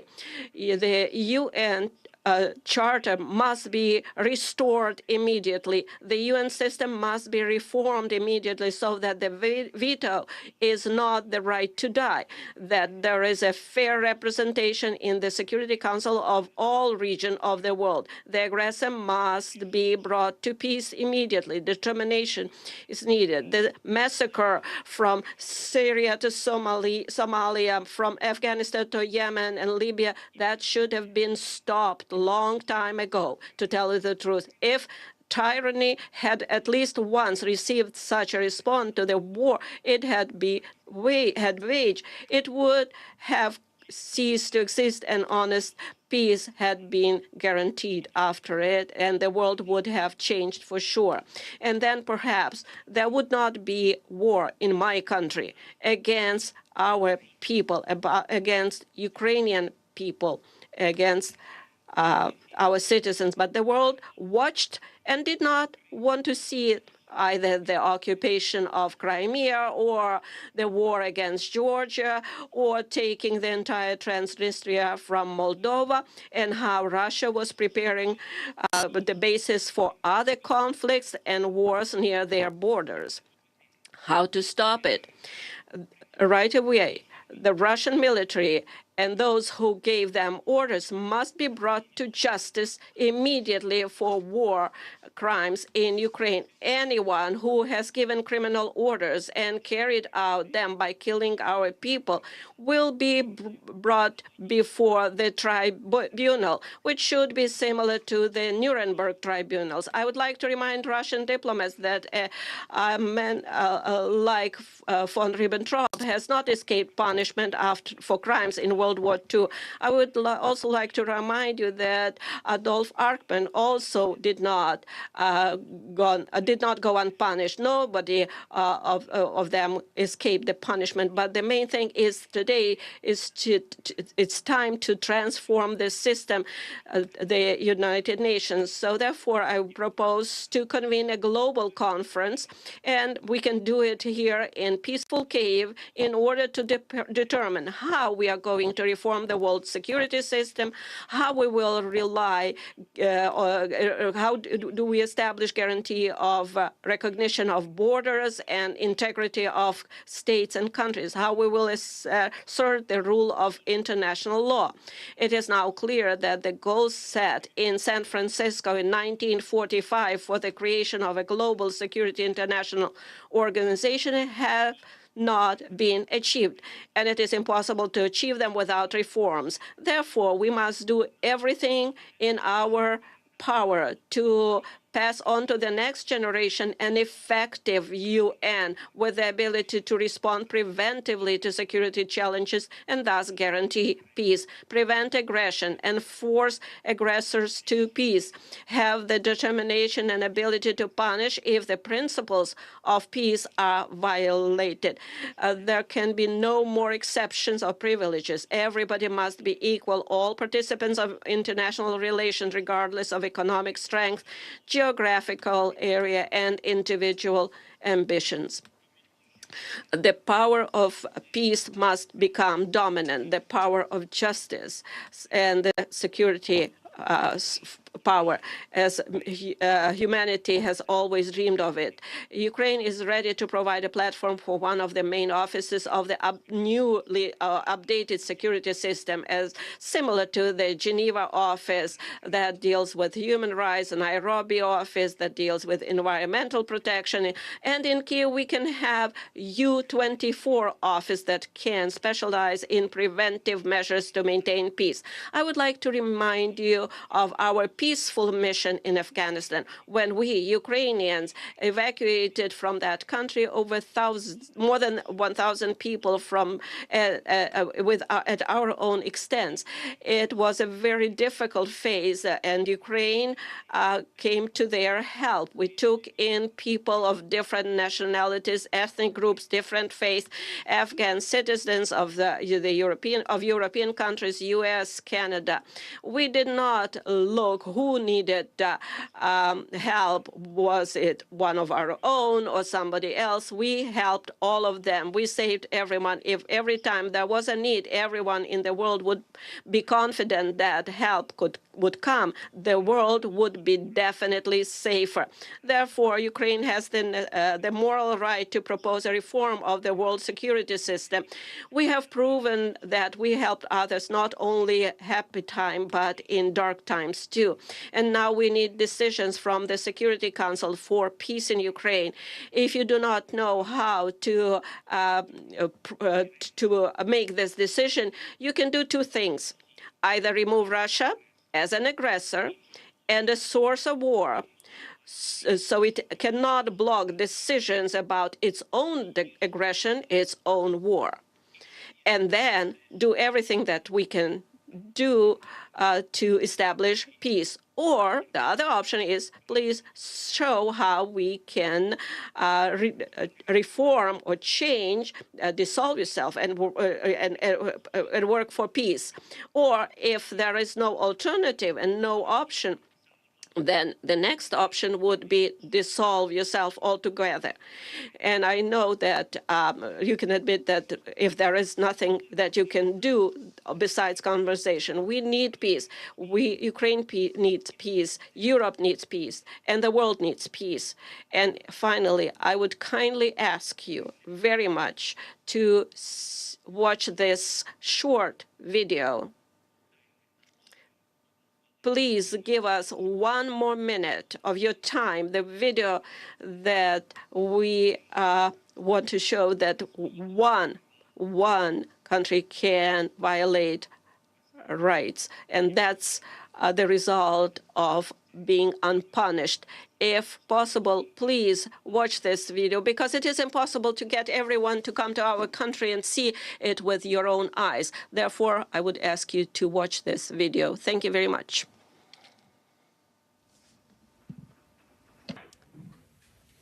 All right, you've been listening to President Volodymyr Zelensky of Ukraine. We believe there may be a video presentation for members of the United Nations Security Council. Possibly not. Obviously, the president of Ukraine speaking about what he says are war crimes being committed by the Russians in his country, and saying that accountability must be inevitable and that the United Nations needs to act immediately. We're going to monitor this to see if there is a video that we need to share with you. In the meantime, I want to bring in NBC News military analyst and Medal of Honor recipient, retired Army Colonel Jack Jacobs, and Jamil Jaffer, founder and executive director of the National Security Institute. Colonel, I'll start with you on this. We heard President Zelensky in excruciating detail lay out atrocities that have been happening in his country, in particular as he walked through Bucha yesterday. He described what he saw there, women who were killed, entire families who were killed, bodies that had been burned. He's been trying to make the case for accusing Russia of war crimes. Yeah, but it's not going to convince anybody inside Russia, because Putin controls the entire flow of information there. Indeed, he's been holding rallies, and his popularity is as good as it's ever been. You're not going to be able to convince anybody who supports Russia in the international community. There are those who say that what needs to happen is, for example, that Russia needs to be thrown out of the Human Rights Council, but that takes 2/3 vote of the General Assembly, and you're not going to get that. Zelensky's absolutely right about the structure of the UN. It was formed in the aftermath of the Second World War. The Security Council contains the allies who defeated the Nazis, and that includes Russia. Each one of them has a veto, and you're not going to get Russia to do anything except veto anything that is deleterious to their position. At the end of the day, the public is nauseated by all this, right, and those who have access to information are nauseated by this. But nothing is going to happen unless there's a real groundswell of opinion among all nations in the world. Jamil, at the same time, President Zelensky didn't really mince words, essentially calling the efficacy of the United Nations into question there, saying that the Security Council was supposed to guarantee security and that it's not, suggesting that maybe it shouldn't exist. Well, he raised some really important points. He pointed out the war in Georgia, the Russian invasion of or acquisition of territory in Transnistria, what happened in Libya, what happened in Syria. He gave example after example where the UN Security Council hasn't been able to effectively do its job and create international security, in part because of the veto capability that Colonel Jacobs was just talking about. And he really made the case. Look at what's happening in Bucha, right? Look at the 300 civilians that are dead there, the kind of killings taking place. It's a real problem, and he raised some really difficult points to grapple with. Gentlemen, we thank you both for your time and perspective on this. We will, of course, continue to follow this story throughout the day across the platforms of NBC News. For now, I'm Aaron Gilchrist. The news continues right now. Breaking news first on NBC News Now. Making his case, Ukraine's president addressing the UN Security Council, highlighting the horrors he saw firsthand on the streets of Kyiv. His new warning to the world as the U.S. and allies plan new sanctions against Russia. A pandemic of misinformation. 3 years into the COVID crisis, health officials are still dealing with outright lies. What they're making clear with the FDA set to weigh in on the future of booster shots. Still stranded, tens of thousands of travelers stuck at airports all across the country. Why it could be days before travel gets back on track. And Decision Day, Tiger Woods tees off in what could be one of the greatest comebacks in sports history. What we can expect to hear from the golf great as Tiger Mania kicks into high gear.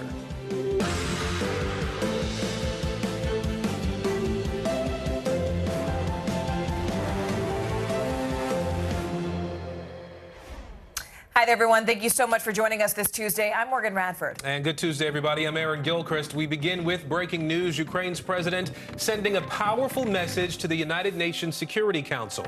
This comes just one day after Volodymyr Zelensky's visit to Bucha, Ukraine, the site where Zelensky says at least 300 people were killed and tortured by Russian troops. I am addressing you on behalf of the people who honor the memory of the deceased every single day, in the memory of the civilians who died, who were shot and killed in the back of their head after being tortured. Some of them were shot on the streets, others were thrown into the wells, so they died there in suffering. They were killed in their apartments, houses, blowing up grenades. The civilians were crushed by tanks while sitting in their cars in the middle of the road, just for their pleasure. Now, while Russia has vehemently denied Zelensky's allegations of mass killings, the disturbing images out of Bucha have really sparked international condemnation towards Russia. There are also renewed calls for war crime investigations. Meanwhile, President Biden again calling Vladimir Putin a war criminal, saying he should face a war crimes trial and vowing that the U.S. will seek additional sanctions against Russia. Our correspondents are covering every angle of this rapidly developing story. Let's begin with NBC News White House correspondent Carol Lee. Carol, we'll start with you on this and President Biden and this news about the possibility of more sanctions on Russia. We heard President Zelensky a few moments ago call for more action from the international community against the Russians. Do we have a sense at this point of what those new sanctions might look like and when they might come?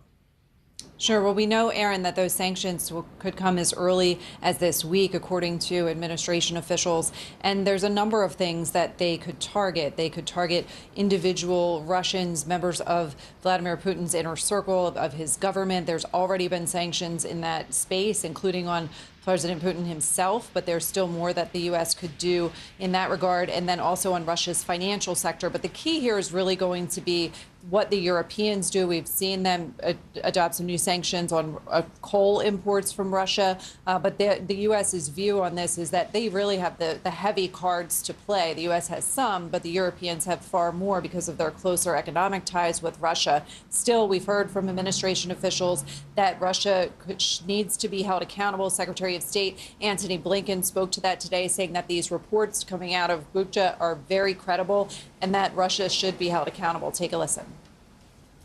What we've seen in Bucha is not the random act of a rogue unit. It's a deliberate campaign to kill, to torture, to rape, to commit atrocities. The reports are more than credible. The evidence is there for the world to see. This reinforces our determination and the determination of countries around the world to make sure that one way or another, one day or another, there is accountability for those who committed these acts, for those who ordered them. Now, one of the things that administration officials are talking about today is this issue of whether what they've seen in Ukraine constitutes genocide. So far, President Biden, other administration officials said it does not reach that threshold.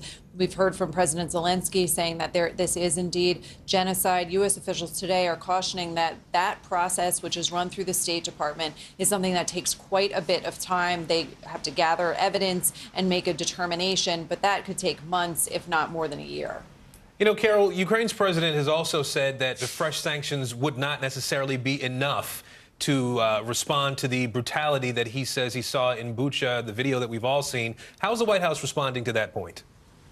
One of the things that they're saying, Aaron, is that they're not just looking at sanctions, that they are looking at more military aid for Ukraine. Now, if you step back, there have been disagreements between the administration, Europeans, and the Zelensky government in terms of what types of military assistance Ukraine needs. Ukraine has asked for things that the U.S. and European allies have said that they don't need and they weren't going to provide.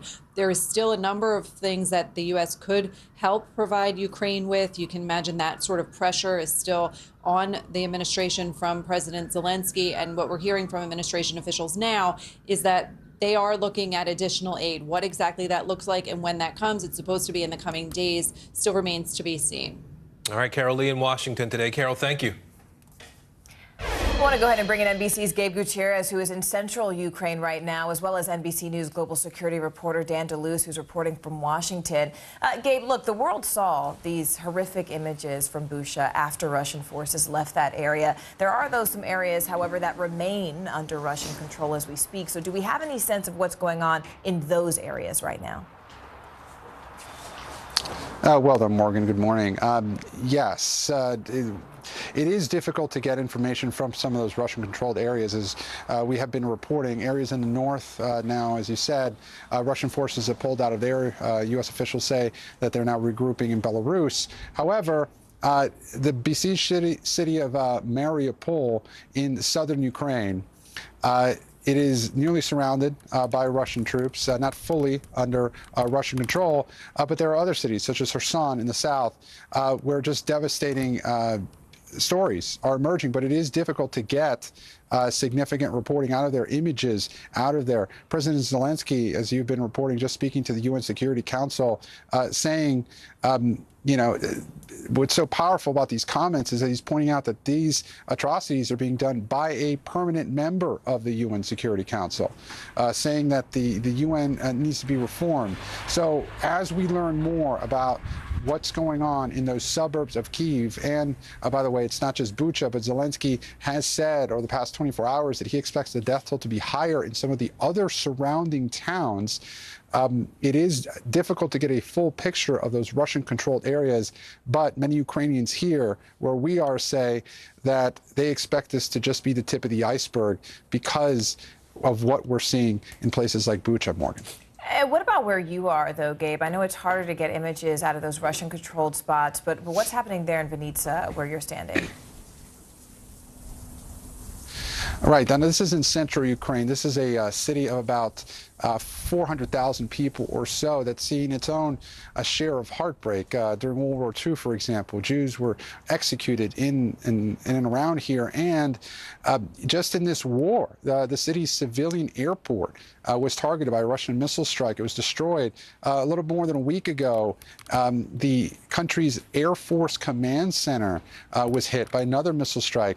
Just a short time ago, we heard an air raid siren here. That is, you know, common in many parts of Ukraine, just as a precaution. But the residents here, Morgan, tell me that they are bracing to help not just their, you know, the local officials in this city, but they are also banding together to make supplies for these other soldiers on the front lines. We went to a bunker here just several days ago in Vinnytsia, and there were volunteers that were there making ammunition vests, making flak jackets, making camouflage for some of the soldiers here. Take a listen to what one of those volunteers told me.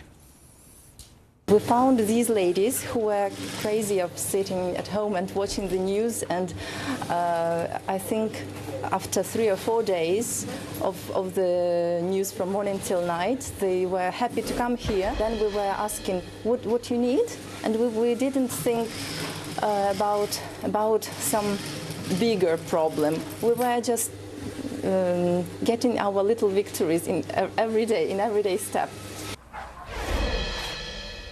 And so many people here and in other parts of Ukraine are just outraged over these latest images that we've been seeing coming out of Bucha. Morgan. Gabe, I want to bring in Dan here. Dan, we know that President Biden's National Security Advisor, Jake Sullivan, says the U.S. believes, quote, Russia is revising its war aims. What might that mean from a military strategy point of view? That's right. So even though the Russians clearly have suffered a serious setback around the capital, Kyiv, they have not abandoned their ambitions. And so the expectation is that they will regroup and push forces into the south and the east, some of those areas that Gabe was describing where there's been heavy bombardment. So the expectation that NATO has, that the U.S. has, is that the Russians will send in more troops, more firepower in the Donbass region, and try to essentially carve out a whole area there in the east, link up with Russian forces in the Crimean Peninsula that's been occupied since 2014, and really split Ukraine in two. But that's going to require a very serious and effective fight by the Russians, and so far they have been badly organized. So it remains to be seen if they could accomplish that. But at a minimum, I think we're going to see some really heavy fighting in the east. All right, NBC's Dan DeLuce for us there in Washington. Dan, thank you. Let's turn to Capitol Hill now, and the latest on the investigation into the Capitol riot. Jury selection now underway in the trial of a former officer charged in connection with that attack. House lawmakers are also weighing contempt charges for 2 former Trump aides who refused to answer questions about the insurrection. NBC News Justice correspondent Pete Williams is standing by, but let's begin with NBC News senior national political reporter Sahil Kapoor. Sahil, I want to start with some late-breaking news that we have coming in. The January 6th committee now talking to a member of the Trump family. What can you tell us? That's right, Aaron. That would be Ivanka Trump, the daughter of former President Donald Trump and a senior advisor to him in the White House, who was by his side in Washington, D.C. through much of the day of January 6th as the riot in the Capitol unfolded. The committee has been trying to speak to her for quite some time now. They are expected, 3 sources tell NBC, to speak to her today in this building behind me just now. This comes 1 week after her husband, Jared Kushner, also a senior White House advisor, spoke to the committee for more than 6 hours last week. He spoke freely, a source in the room told us, and he had a lot to say, and he didn't invoke executive privilege at any point during that meeting. So there's a lot that this committee hopes to glean from Ivanka Trump, and we'll follow closely to see how this meeting goes today. And Sahil, the committee there also advanced its recommendation to hold a pair of former Trump aides in contempt of Congress there. What's the latest on that, and what comes next? The full House of Representatives is expected to vote likely tomorrow on that contempt citation for Dan Scavino and Peter Navarro, 2 senior Trump administration officials that the committee believes had a role, or at the very least had knowledge in the plot to overturn the 2020 election result and keep Donald Trump in power. Despite his defeat in that election, the committee voted to cite them for contempt of Congress for refusing to comply with a subpoena.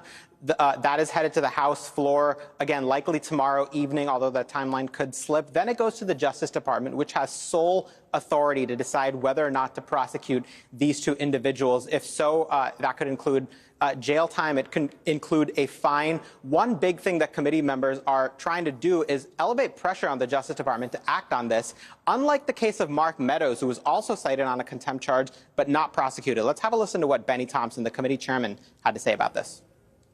The actions of these men are so blatant and brazen that no member of this body should doubt that they are in contempt of Congress.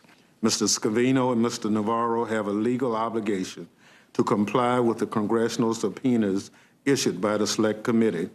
Instead, they're acting like they believe they are above the law.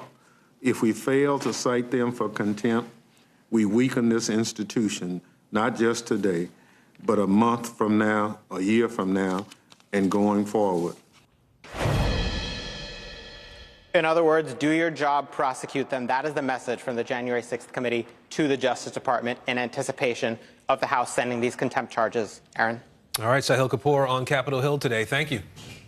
Meanwhile, it is day 2 of jury selection in just the third trial connected to the Capitol riot. The defendant is one of dozens of now former police officers who are facing charges. NBC News Justice correspondent Pete Williams joins us now live from D.C. Pete, first, just talk to us a little bit about who exactly is on trial right now and what prosecutors allege that this person did on January 6th. So his name is Thomas Robertson. He's a former police officer from a small rural police department in Virginia. And according to prosecutors, he and a colleague on the same police department and a friend came to Washington for the January 6th rally at the White House.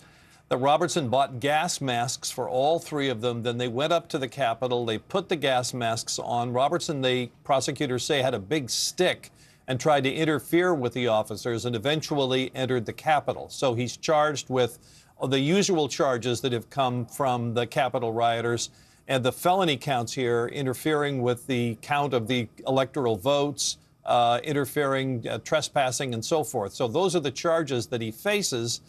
And the prosecutors originally had allowed him out on bail, but they say while he was on bail, he had an obligation to abide by all federal laws, but that during that time, he continued against the law to buy firearms and have them shipped to a firearms dealer in Virginia.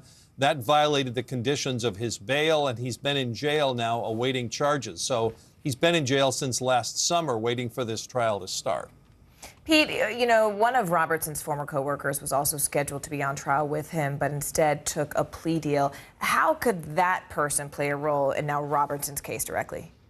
Well, he'll probably testify. That's the indication. He was in the car with Robertson when they came to Washington. He was with him in the Capitol, so he's an eyewitness for basically every step of the way of all the charges that the government has brought. So the government has a lot of evidence here.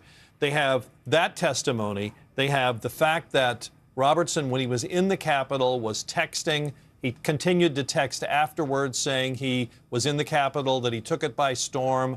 He used some obscenities to describe the rioting that day.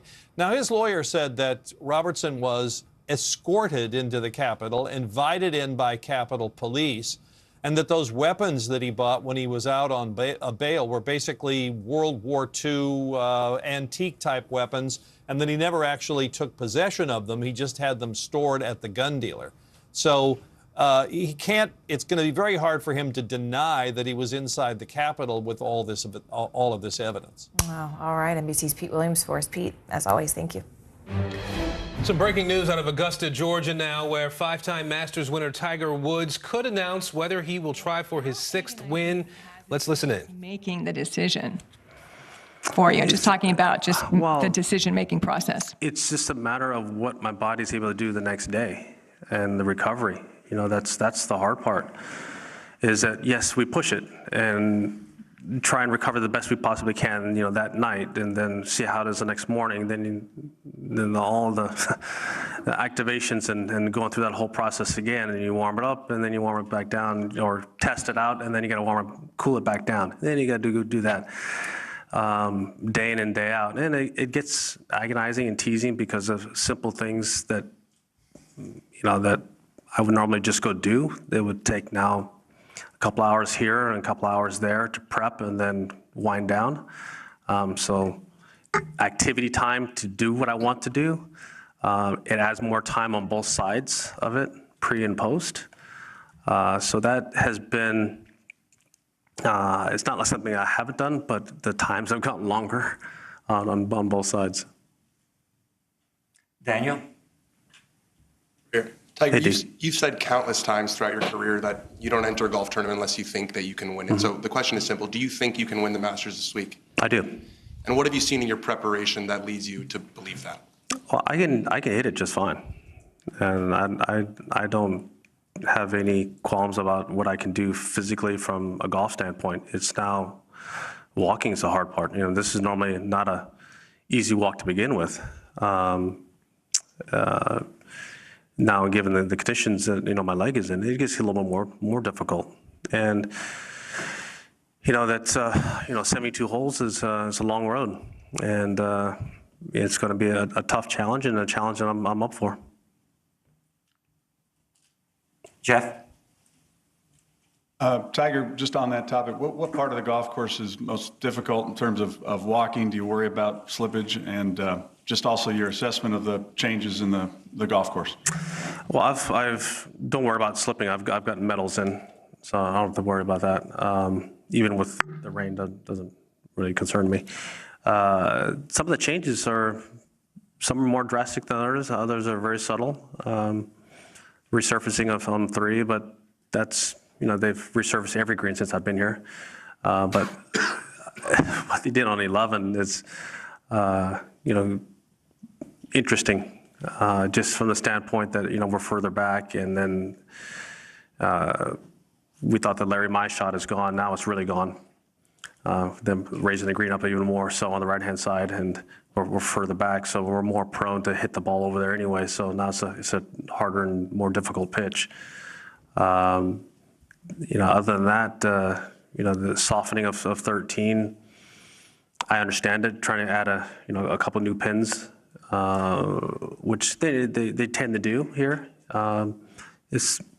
Over the years, I've never seen them take away pins. They always added to areas in which they can grow more pins and more hole locations options for the committee to give us as a challenge. But I've never seen them take away pins, and so 13 kind of fits into what their philosophy has been here. Patrick? Tiger, hi there. It's wonderful to see you, and thanks very much for your time. From that day early last year to this day, and this of all weeks, when you reflect on all you've been through, on all you've overcome, what words do you choose today to now reflect on these 14 months? Thankful. Yeah, very, very thankful. Thankful for just everyone's support, everyone who's been involved in my process of the work that I've put in each and every day, the people I work with, my whole team, and just as I was alluding to, all the support from the players out here. We're a big fraternity, and the amount of texts and FaceTimes and calls I've gotten over the past year have meant a lot. And to see some of the guys, at home, whether I've been out at Medalist, out there playing, see them again, or to have seen them yesterday in person, and just say thanks. I saw a few of them at the Hall of Fame induction, but I'm sure as the week goes on, I'll see more of them. So it's been great.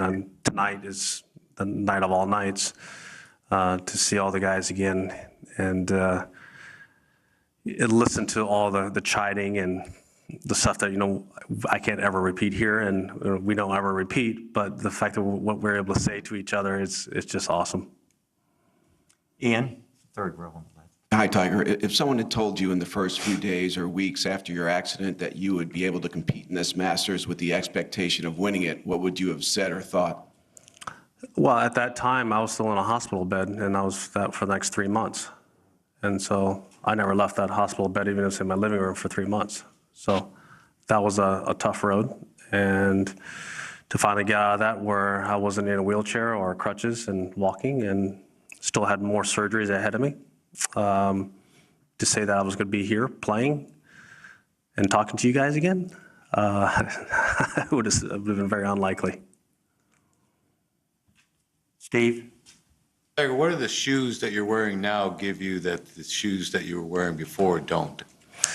Well, I have very limited mobility now. I just, with the rods and plates and screws that are in my leg, I needed something different, something that allowed me to be more stable, and that's what I've gone to. So it's Nike's been fantastic over the years of providing me with equipment and work, and we have worked. We've been working on trying to find something to allow me to do this and swing again. And we're still going to continue doing it. And Hopefully we'll have something soon. Mr. Murray? Tiger, you spoke in the Bahamas in November about being at peace with what the future held because you came back, you won here, you scaled that mountain. What's been the main motivation to do it again, to put yourself through it all again? Well, I love competing. And I feel like if I can still compete at the highest level, I'm going to. And if I feel like I can still win, I'm going to play. But if I feel like I can't, then you won't see me out here. You guys know me better than that. And as Dee asked earlier, I don't show up to an event unless I think I can win it. So that's the attitude I've had. And there'll be a day when it won't happen. And I'll know when that is. But physically, the challenge this week is I don't have to worry about the ball striking or the game of golf. It's actually just the hills out here. That's going to be the challenge, and it's going to be a challenge of a major marathon. John Hopkins?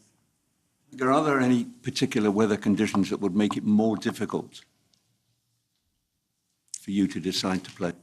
Oh, I mean, kind of just in general with my body, anytime it's cold, it doesn't feel very good. I think anyone who's in this room who's older than me can probably attest to that. I am. Mr. Axelrod? I just want to follow up on this notion of your rehab process. Mm-hmm. If you hadn't been able to go, would you be satisfied with your career here and your career in general, and how much of that idea, I still got work to do here, was fueling the rehab process? No, I feel like I could, if everything went well, if my surgeons gave me a chance, and then my PTs and with my surgeons, they all said that I could do this again. Now, it's up to me to endure the pain and all that. But I felt like I could still do this, and I don't know how many more years I can do this. I was very fortunate to have come back in the end of 17 when I did, because I didn't know if I could still do it again at that time. But again, my surgeons gave me an opportunity, and my PTs did the same.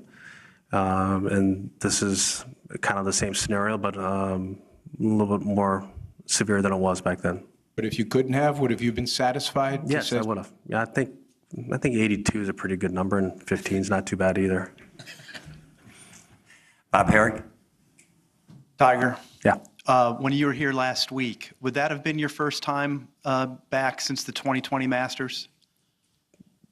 Yes, that was. It was. Yep. So given all you've been through, was it at all emotional coming here, even on a practice day?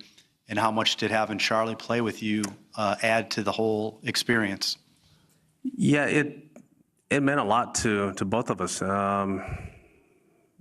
Yeah, he got a chance to play, right before the 20 Masters, and he's grown a lot since then. Become a lot better player. So it was fun to see the changes in him, and for us as a family to go out here and then have Robbie out here and JT, who's like my younger brother and Charlie's older brother, for us to come out here and just play together and we just had a blast, and couldn't ask for a better day temperature wise. I mean, it was just a perfect day, and it was fun for me as a parent to see him enjoy it. And then just trying to remind him, I said, these putts break a little bit more than they do back home. Florida greens are not quite like Augusta. So a couple of the putts, it was pretty funny. He says, just outside left? I said, no, it's more like 3 feet outside left. So then we had a great time. And as I said, it was a blast. And for me to have that opportunity again, as Ian was asking earlier, whether I, a year ago, would I have said yes to that, it was a totally different scenario. Mr. Lipton? Hi. Is it working? Yeah.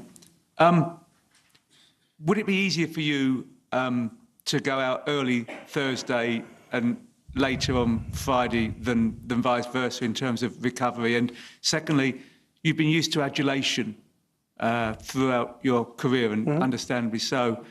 Have you ever felt a sense of warmth and reverence you got on that practice round yesterday? Because it seemed to me remarkable, the outpouring of warmth in your direction. As I said earlier, the last time I'd had patrons out here was on that Sunday when I won. And it felt a little bit like that, not quite as frenzied as that was. You know, that was a little bit different. That was on a Sunday of a championship Sunday. But, you know, yesterday was incredible. Everyone loves Freddy's. That's why they all came out. So. John? Tiger, what do the doctors tell you about moving forward? Is this as good as you're going to feel, or will it get better? My movement probably will not get much better. Will I feel better? Yes, I will. I'm going to get stronger, and the whole limb will get stronger. But as far as movement, I probably not much more. I'm so limited with, you know, the hardware in there. I won't get much more. Mr. Fields? Tiger, when you recovered from or came back from the spinal fusion, you were asked and you would respond about Ben Hogan and how, you know, the severity of what he went through after his crash. Are you drawing any inspiration now from his story, given that, like you, his problem really wasn't ball striking, but just surviving the walk? Yeah, it's, you know, what he went through pre-round. Obviously, he didn't have the technology that we have now, but the amount of hot tubs that he would have to take, you know, pre-round, post-round, in the middle of the night, just to be able to get up and swing a club the next day, you know, I certainly appreciate that. And, you know, the treatments have gotten so much better, and I'm very thankful for that. Because if the treatments hadn't gotten any, if I had to go through it, you know, with my accident, given what had happened to me during his era, I wouldn't be playing this week, that's for sure. Gary? Tiger, given your leg, what are the more troublesome lies for you? Are they uphill, downhill, or side hill? And are there certain parts of some fairways that you might try to avoid that you wouldn't have thought twice about a couple of years ago? No, if I'm in the fairway, it's all good. So the only flat spots here, as we know, are the 18 tee boxes. Other than that, there's nothing flat about this place. And if I have to worry about it being in 14 fairways, I'll take that any day. Todd Lewis in the back left. Tiger, I know you're here feeling you can win, but given the challenges you have with your body in the competitive arena now, these new ones, and the challenges that you have overcome, how do you define a successful week here at the Masters? Well, I think that the fact that I was able to get myself here to this point is a success. And now that I am playing, now everything is focused on how do I get myself into a position where I'm on that back nine on Sunday with a chance, just like I did, you know, a few years ago. Paul Dowdy, we have time for possibly two more questions. Paul? Thank you. Tiger, over here. Two real quick, if you don't mind. Do you have a personal tradition unlike any other here? And if this place were flat, would your decision be a lot easier? Well, any traditions? I don't know. I don't know how to answer that one. I've been coming here since '95, and so as far as a flat golf course, if it was back home at Medalist, it'd been a hell of a lot easier. Yes. Is it Richard Castillo? Yes, sir. Hey, Tiger. Yeah. Billy Horschel talked about saying that you wanted to walk away.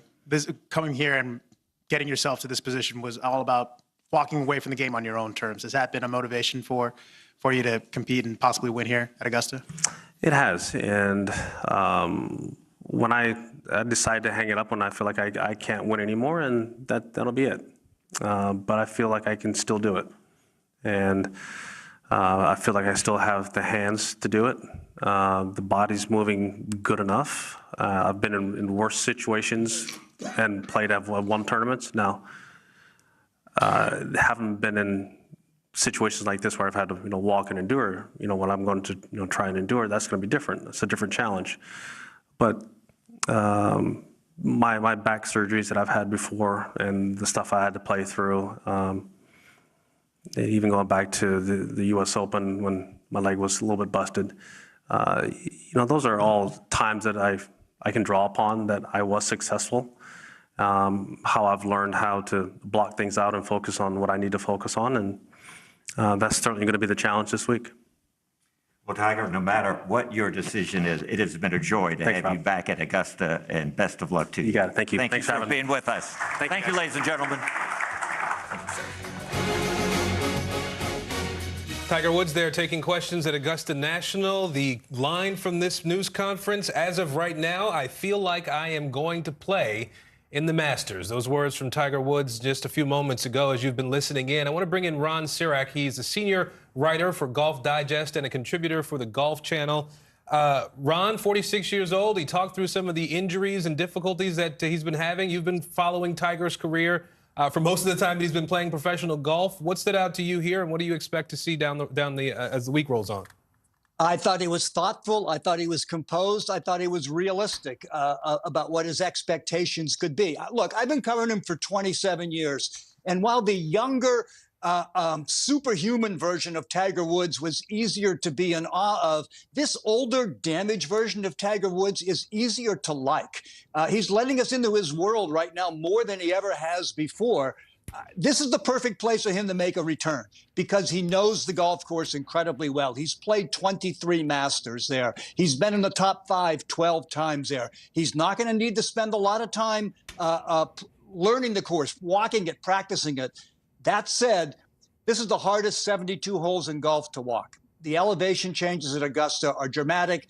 Bad weather's coming in today. It's going to make it a slippery, softer golf course. So the question's going to be, when he tees it up, and I totally believe that he is going to tee it up on Thursday, how many holes can he play? With those rods, plates, and screws, as he referenced, getting out there. But we all will be watching closely to see how this unfolds and how well Tiger does on the course later this week. Ron Sirak, senior writer for Golf Digest, a contributor at the Golf Channel. Thank you, sir. We appreciate your time. Thank you.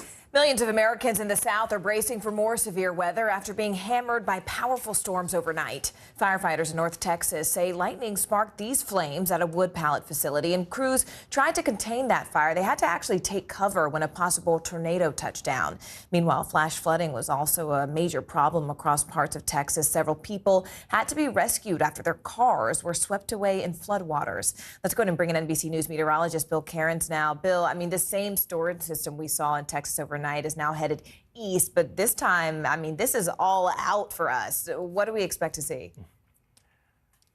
Yeah, we're already seeing it. We've already had at least one confirmed large tornado on the ground early this morning. People in Mississippi woke up to the tornado sirens and being told to get to their shelters at 7 a.m.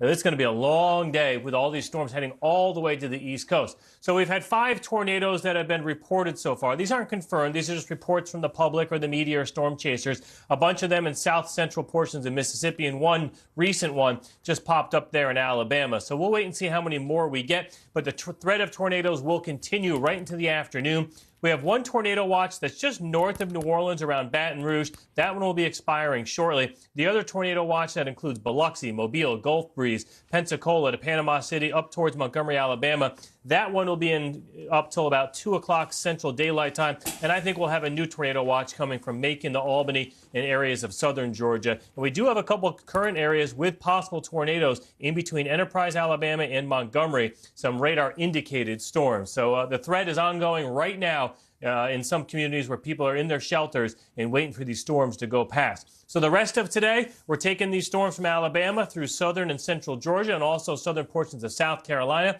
It'll be this evening when these storms arrive in Savannah, Charleston, Brunswick, even Jacksonville, Florida, and also there in Tallahassee. That's the greatest risk and potential of tornadoes. And then as far as tomorrow goes, and this is a second storm. This isn't even from this storm. This storm today leaves, and then quickly behind it, we see another storm move in. Tomorrow it will be Birmingham, Atlanta, Chattanooga most at risk, but isolated severe storms in the same place that we had them today. And the problem is, day after day of storms, you get the heavy rain. The chances for flash flooding will also increase. And then finally on Thursday, we get rid of this mess. It's going to take a while, though. In areas of eastern North Carolina, from Wilmington to New Bern, Cape Hatteras up to Norfolk, Virginia Beach, those are the areas that will have isolated severe storms. So as far as tornadoes go for today, this was the slight risk, but I've highlighted the areas for the greatest risk of strong tornadoes. It's a narrow corridor from southern Alabama, southern and central Georgia, all the way towards Savannah later on this evening. So that's what I'm most concerned with. And the timing of this, I'll pause it here at 6 p.m. this evening. That's when the storms are over Charlotte, Columbia, South Carolina, and then that tornado threat in areas of southern Georgia. And then finally, here's tomorrow's threat into Wednesday. Those storms will pop up in areas of central Georgia and on that front through Tennessee, maybe even Kentucky. And then the Northeast. By the time we get to Thursday, not severe weather, but a lot of travel delays with some heavy downpours. So a little bit of everything from this storm system, but obviously the biggest concern is that tornado threat the rest of today. Absolutely. All right, Bill Cairns for us there. Bill, thank you. And after a massive travel meltdown over the weekend, thousands of stranded families are hoping to finally get home. NBC News correspondent Tom Costello tells us where things stand, not only in the air, but also on the ground. Yeah, good day. Spirit Airlines canceling another 15% of flights today, so people continue to struggle if they're flying Spirit. JetBlue and Southwest really seem to have kind of righted the ship, at least for those airlines. But today, the big variable is very much the weather. For tens of thousands of families, getting to or from spring break has been a bit of a disaster. From Miami. Long story short is that it just kept getting delayed. And then at 1 a.m. they said our flight was canceled. To Chicago, where Karen Williams finally got home after 3 days in airports. So here I am in these scummy clothes I'm going to burn when I get home, just so you know. And that's our story for spring break. The trouble started this weekend. Bad weather in Florida and the Southeast delayed or canceled 10,000 flights, affecting hundreds of thousands of passengers nationwide. The most affected airlines, Southwest, JetBlue, and Spirit. On Monday, Southwest was back on track, but Spirit was again struggling to catch up, canceling a third of its flights. JetBlue, 13%. Some customers have taken to Twitter. "We've lost thousands of dollars on our Disney vacation," tweeted one. JetBlue says it's still working to reset operations, writing in a statement, severe weather in the Southeast and multiple air traffic control delay programs have created significant impacts on the industry. While on the West Coast, Alaska Airlines is apologizing for the inconvenience and frustration we have caused because so many travel plans have been disrupted. The problem? Too few pilots. The pilots union says pilots are going to other airlines with better benefits. We're looking to be brought in line with competing airlines to have that same quality of life, work-life balance. It all comes as air travel is surging across all airlines, with passengers eager to put the pandemic behind them and get away. Delta CEO Ed Bastian. People are now booking travel. They're ready to go. They've spent as much time as they can manage at home. They've had 2 years that they've lost in this period of time. This morning, weather is again the travel wild card. Yeah, the smaller budget airlines don't have the staff to recover in the event of a meltdown like the one we saw in Florida. They don't have the staff and the resources and the backups that the big airlines have. By the way, if your flight is in fact canceled, you're going to have to pay for your own hotel room. The airlines don't have to pay for that. Back to you. And just weeks after quitting Russia's premier ballet, its star ballerina returns to center stage, this time alongside Ukrainian dancers in Italy. Coming up, why she's willing to risk it all to oppose the war, plus a behind-the-scenes look at their special one-night-only performance. These days, it feels like the news never stops. So let's get into it. What's happening right now, what it all means for you for an hour every day. It can be hard to keep up, so let's get started together. Hallie Jackson Now, weekdays at 5 on NBC News Now. Sometimes the news can be difficult and overwhelming for kids to understand. Ukraine and Russia. Could you help me understand what's going on? So to help make sense of it, we've created a newscast just for them. We hope your family will watch Nightly News Kids Edition.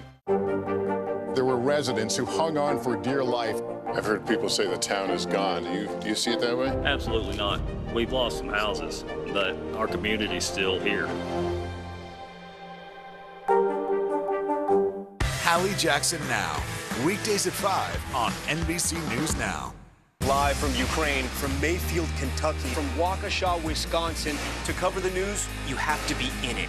This is how so many towns and cities are protecting themselves. You can actually see they're pushing the gates open. I also want to get home. You'll get home.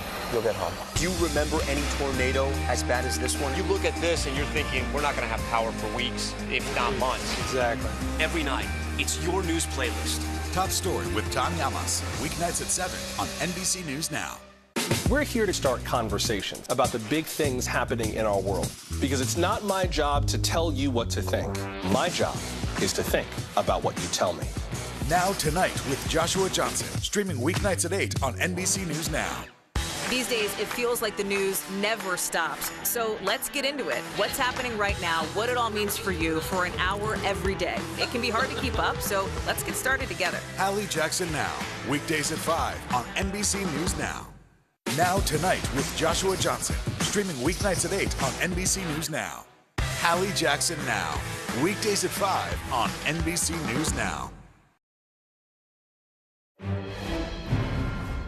Welcome back and thanks for joining us. Let's go ahead and get you up to date on some of the major headlines out of Ukraine. A key territory in the north is back in the hands of Ukrainians, according to Britain's defense ministry. Russian forces are retreating from that area around Chernihiv and the capital city of Kyiv. President Biden joining the growing international outcry over alleged atrocities committed against civilians in Ukraine.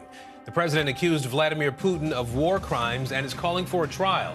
Ukrainian President Zelensky toured the town of Bucha, where he says 300 people were killed and tortured by Russian forces.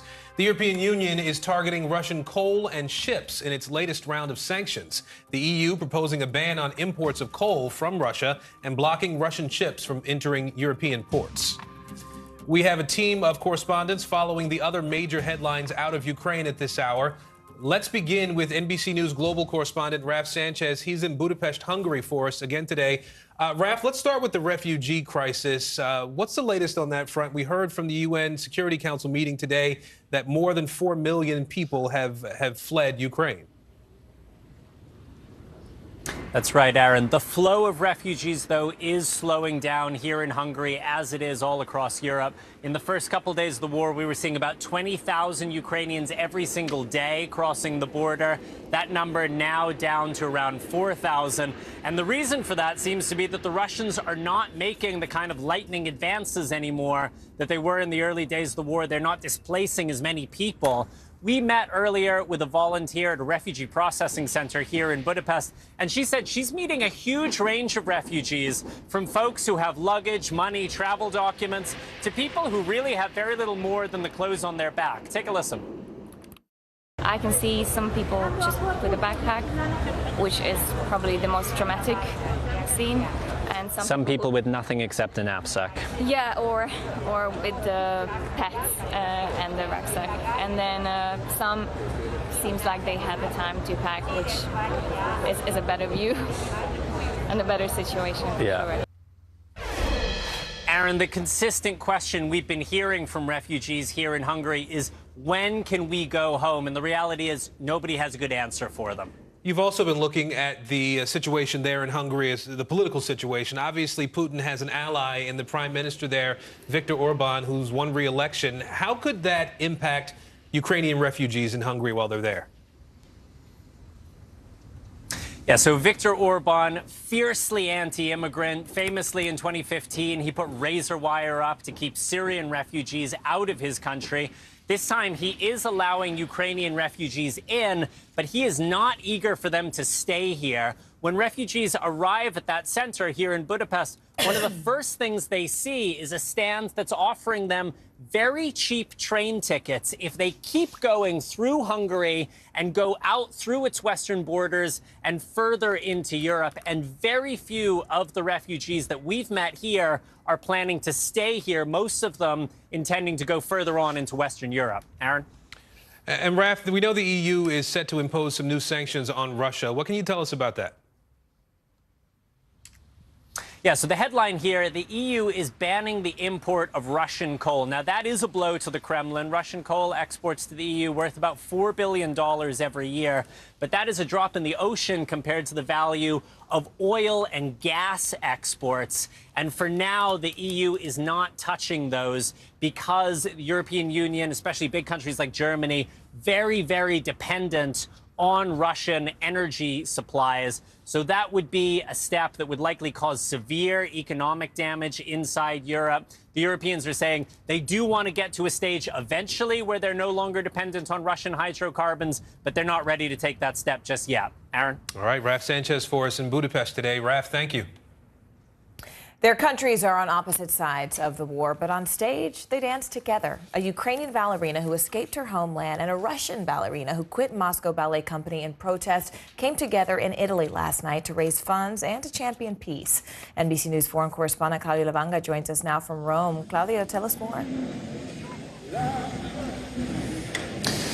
Hey, Morgan. Well, ballet is a much-loved tradition, even an institution in both Russia and Ukraine that goes back centuries. So you could say that by dancing together on that stage in Naples at the Opera House last night, those dancers really moved some important steps toward reconciliation.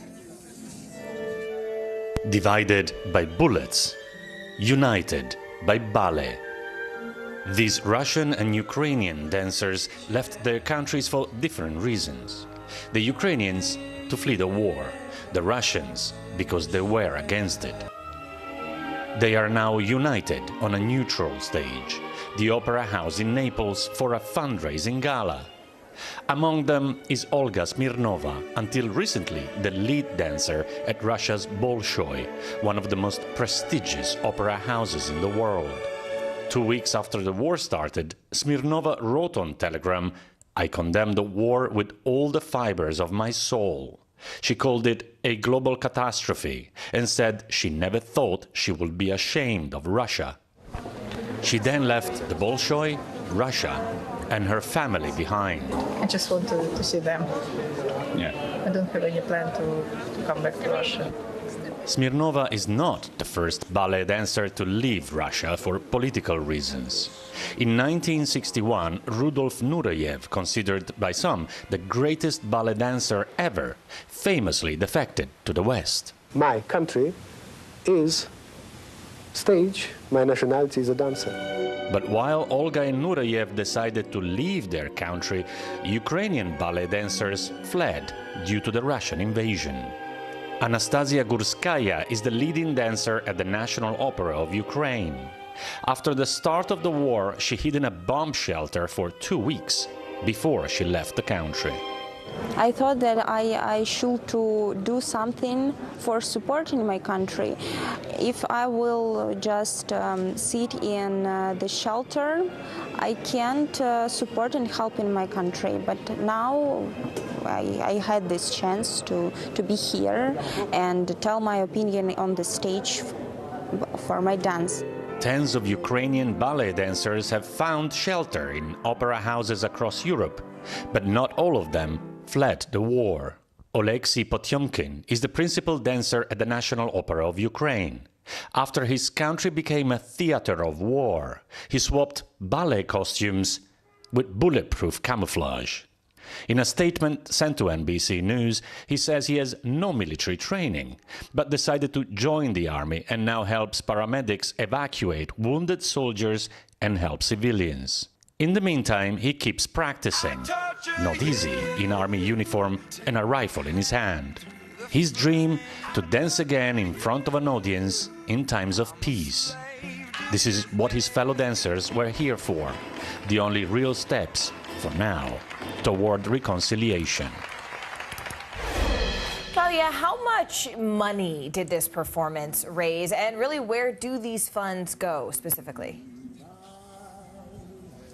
Well, the gala raised about $50,000 last night. It will all be donated to the Italian Red Cross, and it will be used to buy clothes, food, and pay for housing for the tens of thousands of Ukrainian refugees who've already arrived in Italy, Morgan. All right, Claudio Lavanga for us there. Claudio, thank you. It's off! The game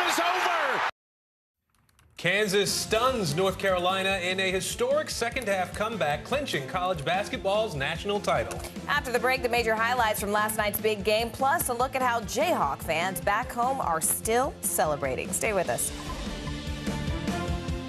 What happened here is a story of loss and salvation. There were residents who hung on for dear life. This is where you took shelter, in this closet. I took shelter right in this closet right here. Rioters banged down one of the doors. Have you found a way to reconcile it a year later? It really hurt to see this place that I love so much treated with such disrespect. Was it an act of cleaning or an act of healing?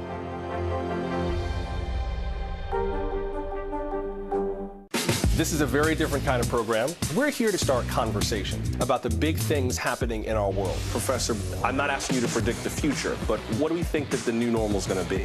Is part of this that everyone's rethinking their jobs during this pandemic and their relationship to their employers? What is your biggest tip for any parent who's concerned about this? It's not my job to tell you what to think. My job is to think about what you tell me. Now Tonight with Joshua Johnson, streaming weeknights at 8 on NBC News Now. To cover the news, you have to be in it. This is how so many towns and cities are protecting themselves. You can actually see they're pushing the gates open every night. It's your news playlist. Top Story with Tom Llamas, weeknights at 7 on NBC News Now. Hallie Jackson Now, weekdays at 5 on NBC News Now. Top Story with Tom Llamas, weeknights at 7 on NBC News Now. Still to come on the Channel 2 News. Well, the waters are certainly receding now. Still too close to call. Lester Holt reporting from the Ground Zero, as it's being referred to. It is, in fact, the taste of freedom. The Haitian people know a little something about resiliency. What's the biggest risk right now? Some of the troops who have been proud. I want to welcome you to the first presidential debate. In fact, we've been told we can't go any farther. You are some resilient folks. Let me get a hint.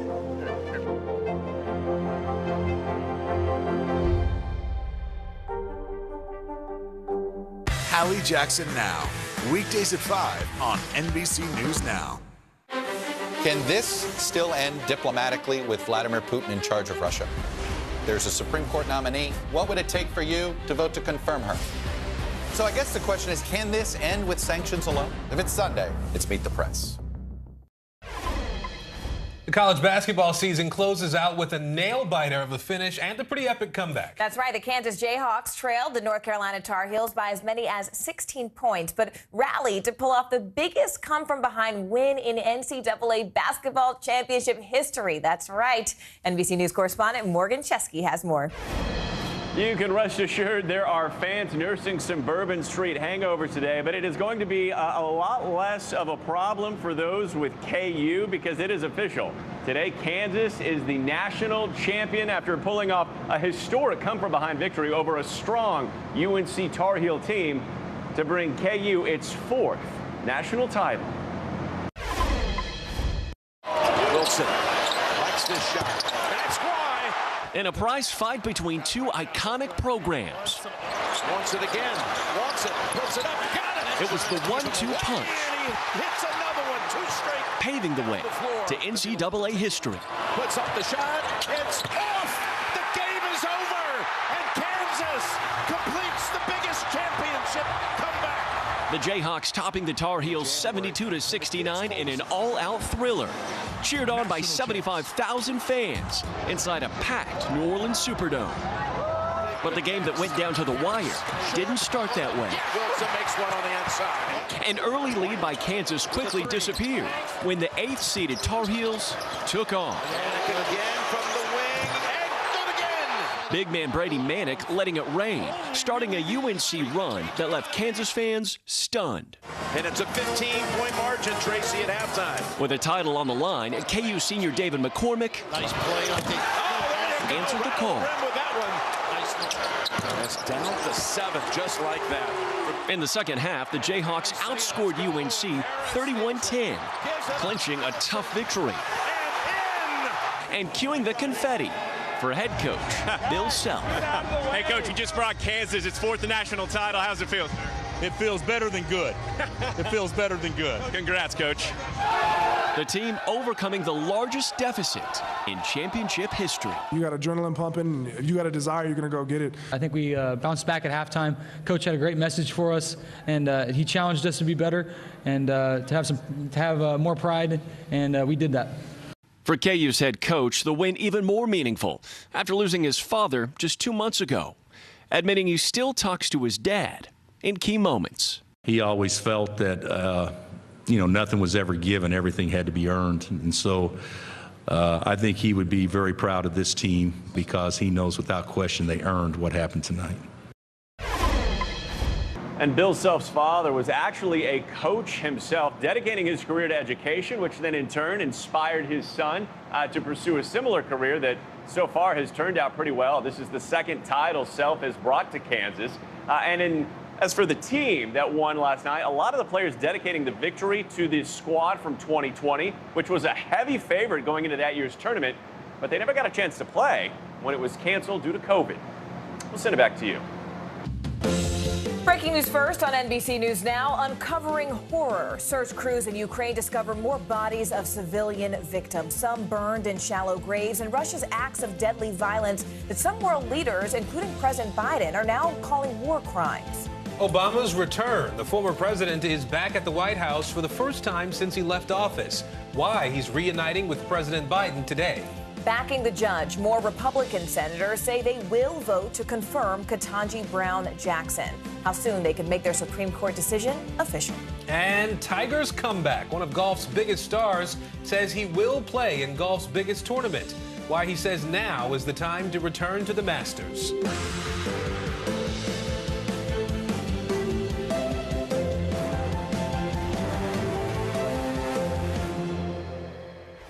And good Tuesday, everybody. I'm Aaron Gilchrist. And I'm Morgan Radford. Thank you so much for joining us. We begin this hour with breaking news. Ukraine's president speaking before the UN Security Council today, really putting pressure on the international community to act now. Volodymyr Zelensky toured the devastated town of Bucha, where he says hundreds of civilians were murdered by Russian forces. Where is the security that the Security Council needs to guarantee? It's not there, although there is a Security Council. So where is the peace? The world has yet to see what they have done in other occupied cities and regions of our country. Geography might be different or various, but cruelty is the same. Crimes are the same. While Russia has denied Zelensky's allegations of mass killings, international calls are growing for Russia to be held accountable for what happened in these towns outside Kyiv. President Biden is calling for Vladimir Putin to face a war crimes trial. And Russia now appears to be gearing up for a new offensive in the east and south. That's according to National Security Advisor Jake Sullivan. Our NBC News correspondents are covering every single angle of this breaking story. So let's go ahead and begin with NBC News national correspondent Gabe Gutierrez, who's in central Ukraine as we speak. Gabe, look, we just heard from President Zelensky. Can you give us a clearer picture of what's happening there on the ground in Ukraine right now? Sort of paint the picture of what he described to the UN Security Council. Well, Morgan, President Zelensky saying, a lot of allegations, mass murder, looting, rape.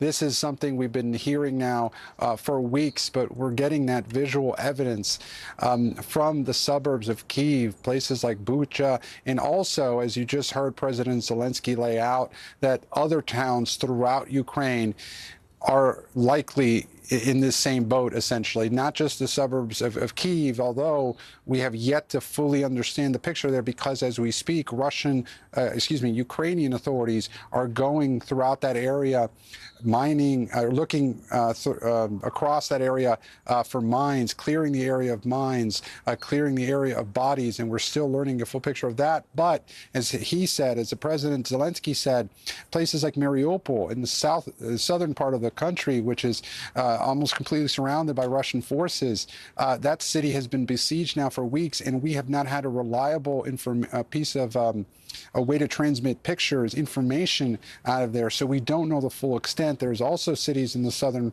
part of the country, such as Kherson, surrounded by Russian troops where communications have been cut off.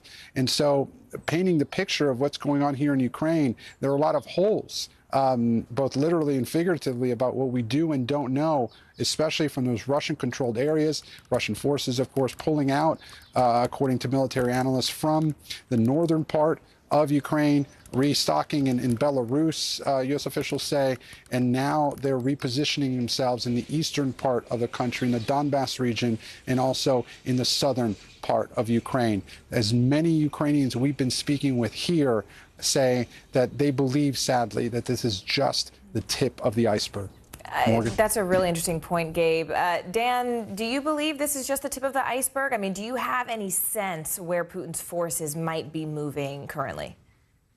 Well, certainly if you talk to U.S. or British officials or the NATO Secretary General Stoltenberg today, they're all saying the same thing, that we're now facing really another chapter in the war, and a very pivotal one, because the Russian forces are going to try to seize territory in the east, essentially split the country in two, and really focus their energy and their resources in the eastern Donbass region and try to encircle some of the Ukrainian forces there and trap them.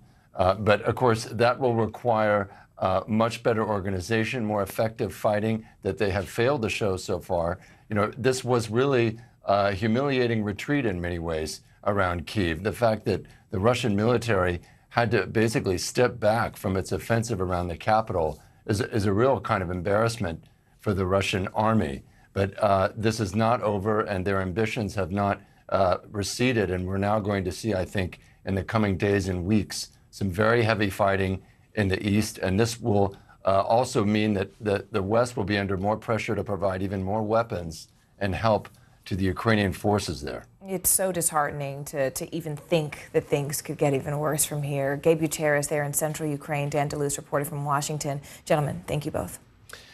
And people around the world have been shocked by the images coming out of Ukraine, but those living in Russia have been shielded from the reality of war. NBC News national security correspondent Ken Delaney has an inside look at the power of the Kremlin's propaganda. Ken, what'd you find? Aaron, a recent independent poll found that Russian President Vladimir Putin has an 83% approval rating and that 81% of Russians support the war in Ukraine. Now, it's fair to question whether those numbers are really that high, but most experts agree that a majority of Russians support both Putin and this war. We wanted to understand how that could possibly be, and what we learned is that Russians have been fed a steady diet of propaganda for years. Take a look. For those watching television news in Russia, there is no war in Ukraine, only a special military operation designed to root out Nazis, and it's all going according to plan. Those pictures of bombed-out cities? The Ukrainians did it to themselves, Russian state media insists. It sounds bizarre to Western ears, but experts say many, if not most, Russians believe it. It's quite terrifying, the effect that this propaganda is having on ordinary Russians. Alexei Kovalev is an award-winning Russian investigative reporter at Meduza, a Russian independent news site. He left Moscow in early March as Vladimir Putin's government cracked down on the few remaining voices of dissent. Kovalev and others familiar with the Russian media landscape say years of disinformation by state organs has left much of the Russian public in the grip of conspiracy theories. It's now a criminal offense to call it war, and Russia is just conducting this special operation to liberate Ukraine from the Nazis. The latest line was we didn't expect that basically the entire Ukraine is Nazis. I'm not kidding you. I'm not exaggerating. It's an actual quote. Since the invasion, the Kremlin has shut down independent journalism and made it almost impossible for Russians to access Facebook, Twitter, and international news sites.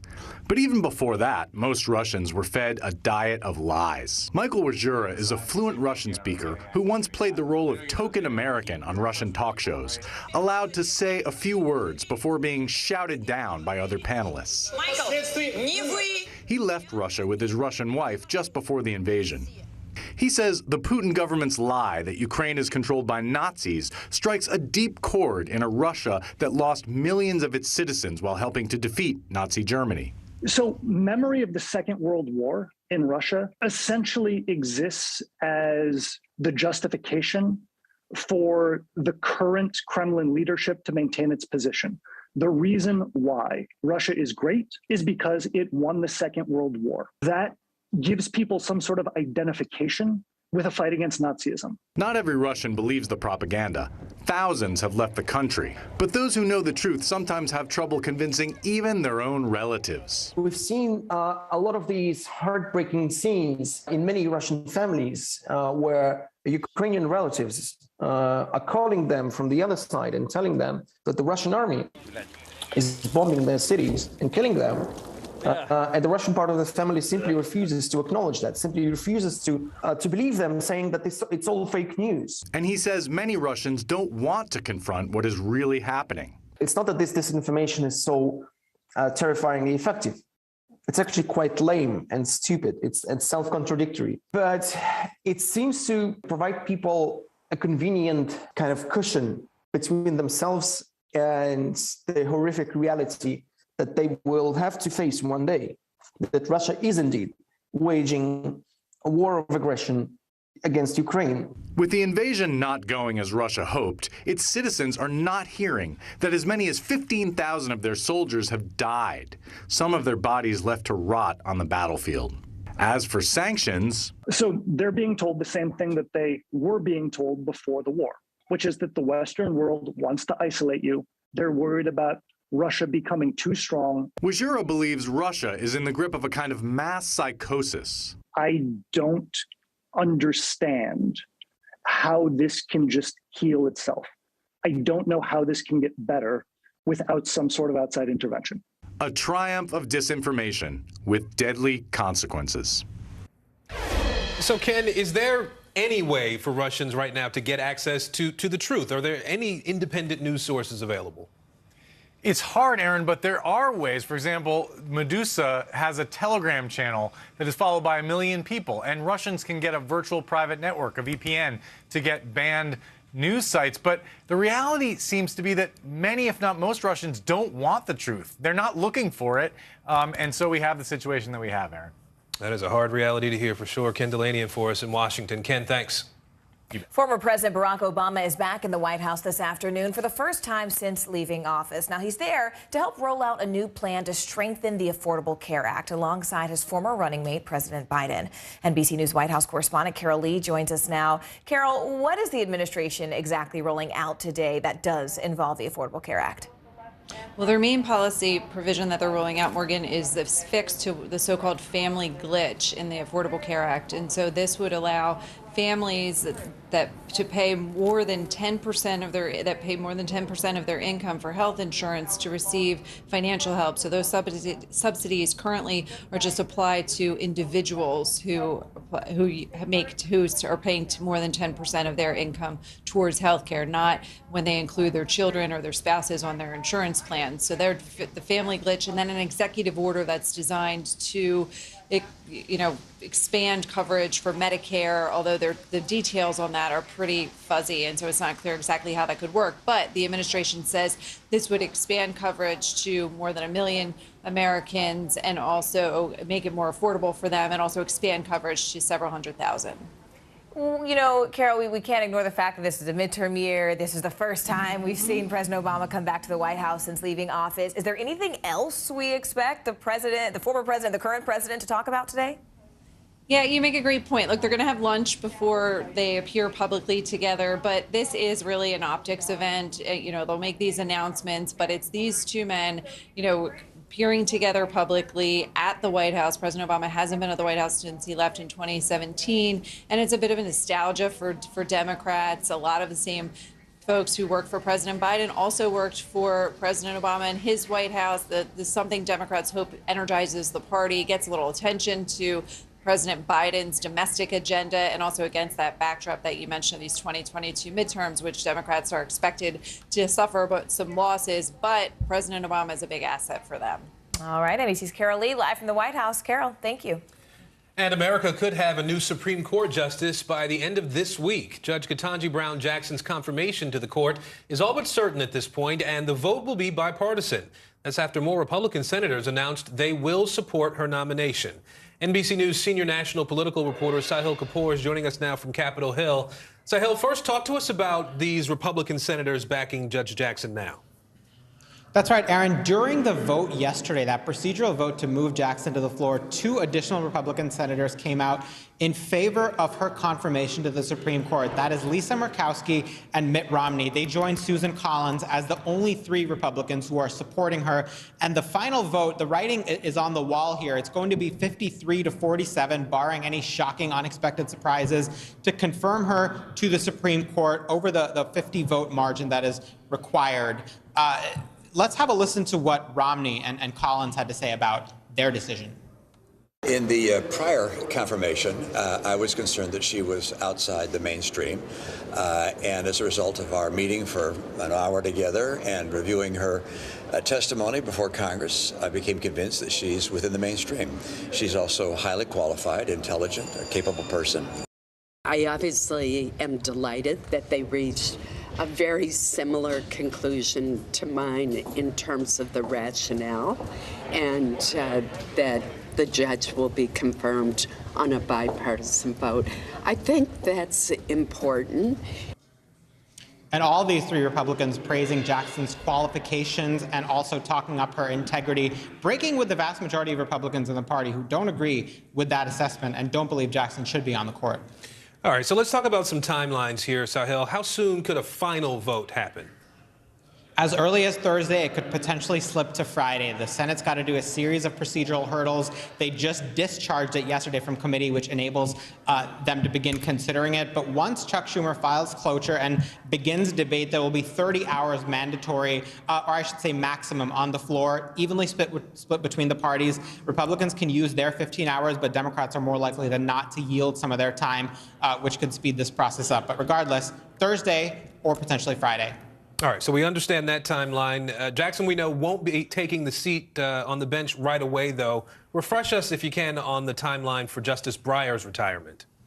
That's absolutely right, Aaron. She's going to become a Supreme Court justice designate by the end of this week, but she's not actually going to take office as a Supreme Court justice until Stephen Breyer retires. That is going to happen at the end of this term, which typically happens at the end of June. Sometimes it slips a little bit in rare instances to July when there are a series of blockbuster cases that requires the court to take a little more time than usual, but it will be this summer, early this summer, where Judge Jackson will become Justice Jackson, if, as expected, she's confirmed this week by the Senate.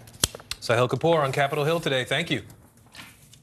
Changes to state election laws nationwide are not only impacting communities of color, but also other voting groups. In Wisconsin, for example, a crucial swing state, voters are barred from letting someone else turn in absentee ballots for them at today's local elections. And that directly impacts disabled voters who are now speaking out. NBC News correspondent Shaquille Brewster joins us now live from Milwaukee. Shaq, I know you spoke with some voters directly who were impacted by these changes. What did they say? I mean, how did they say this is going to affect the way that they vote in the midterms? Yeah, you know, there's definitely a lot of frustration there, Morgan. You know, the idea is that this ruling from the judge, it impacts voters who use mail-in votes and absentee votes. That judge said that he reads election law to say that those ballots must personally be returned to election clerks or put in mail. So you have to put in your own ballot. Well, for some people who don't have that ability, it definitely creates a problem. I want you to meet Martha Chambers, who got in a horse riding accident some 30 years ago, is paralyzed from her neck down, and says her ability to vote is now being challenged. Listen here.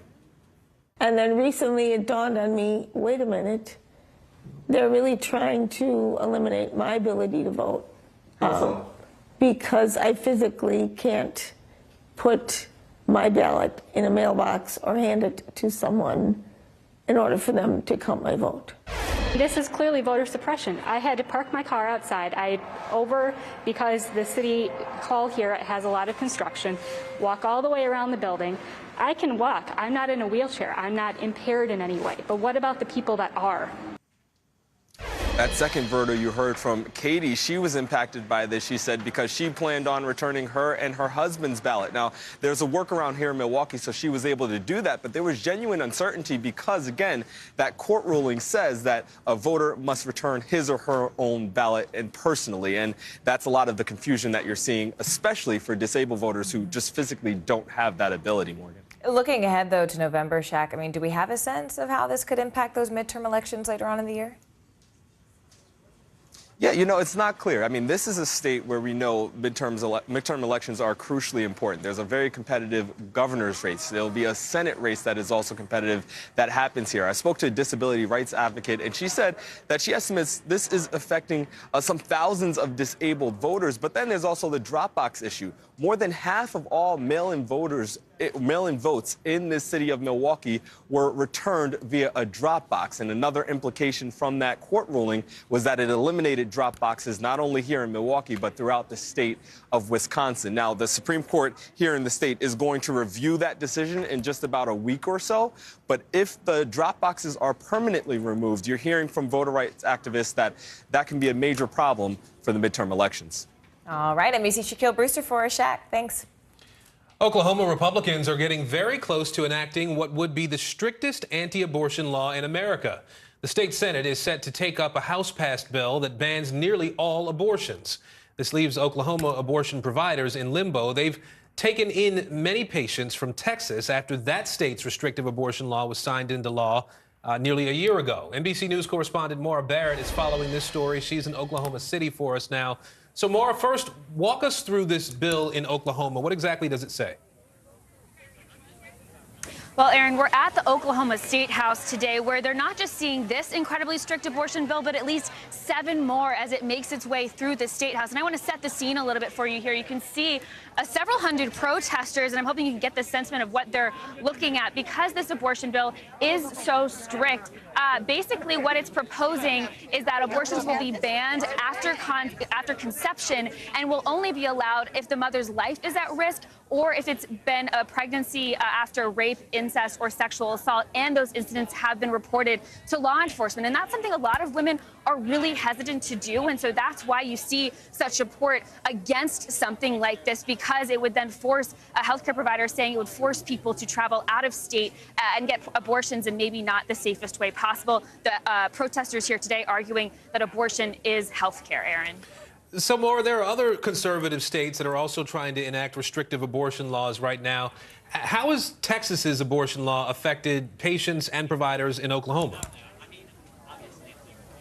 Well, keep in mind, Texas's abortion law, which went into effect in September, bans abortions after 6 weeks and gives the option for people to report the doctor or anybody that helped get the abortion and sue them and fine them up to $10,000. And so what we've seen here in Oklahoma is that people are leaving Texas, coming here to Oklahoma, and then forcing out the capacity so that Oklahomans who are looking for abortions have actually been pushed out to Kansas, where it's also allowed right now. And so activists and healthcare providers here are saying that abortion needs to be a local issue, again, because it makes that process so unsafe and not as accessible for people who can't travel or have to work. And so we spoke with a doctor at one of the local women's clinics here who talks about the absolute pressure it's put on their clinic, even in the last 7 months. The sheer volume of people is remarkable. We've had to adjust our phone systems, adjust how we schedule people, adjust our patient caps. Pre-SB 8, we have been a regional hub for people in the South and Midwest, and of course for people in Texas as well. But now we're a critical access point for people who live in Texas.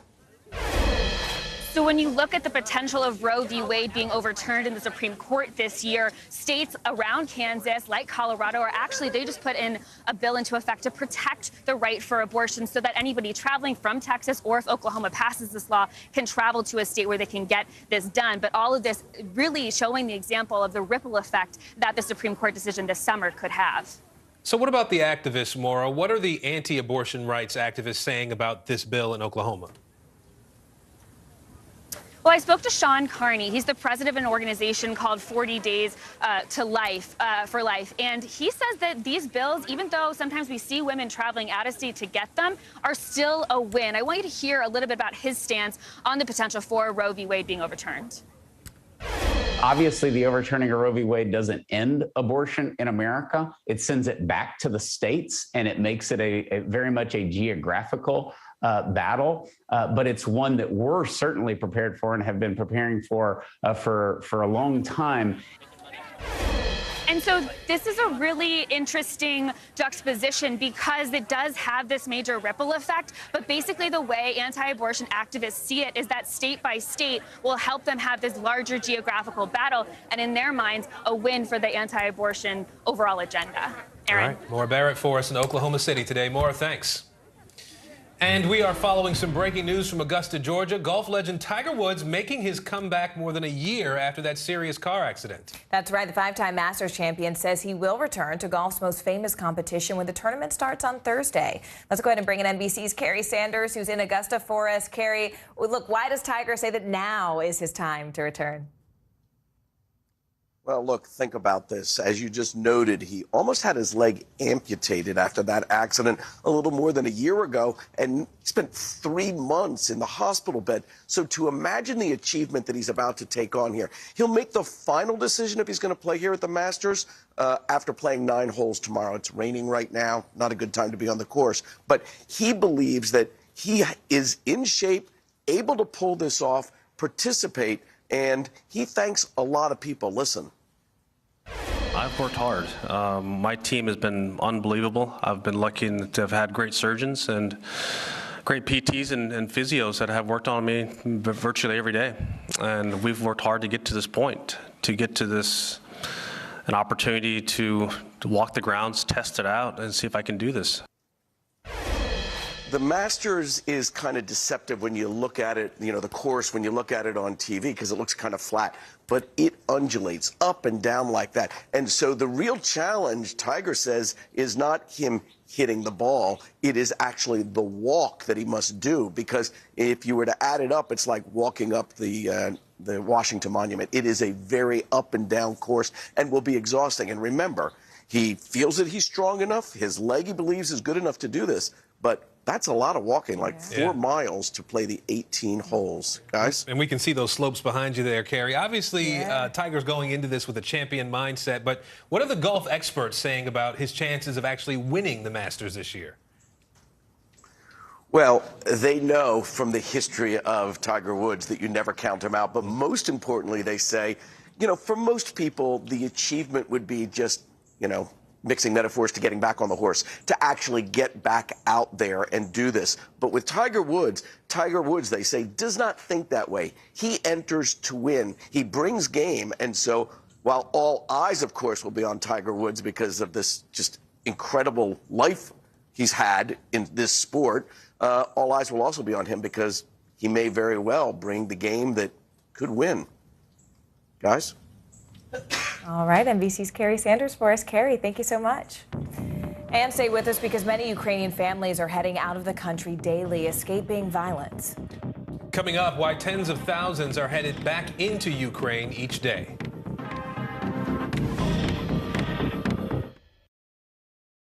Now Tonight with Joshua Johnson, streaming weeknights at 8 on NBC News Now.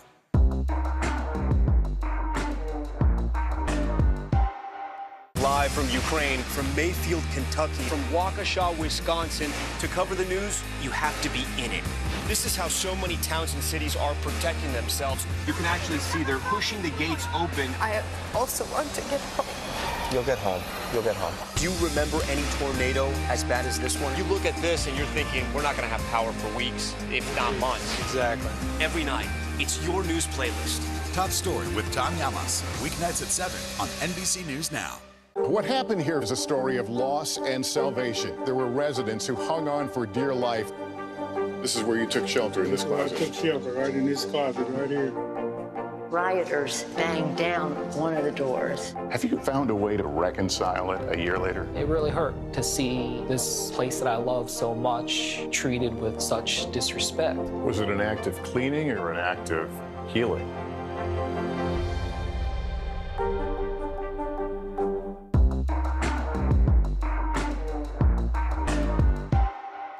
Hallie Jackson Now, weekdays at 5 on NBC News Now. Sometimes the news can be difficult and overwhelming for kids to understand, so we've created a newscast just for them. We hope your family will watch Nightly News Kids Edition. We're here to start conversations about the big things happening in our world, because it's not my job to tell you what to think. My job is to think about what you tell me.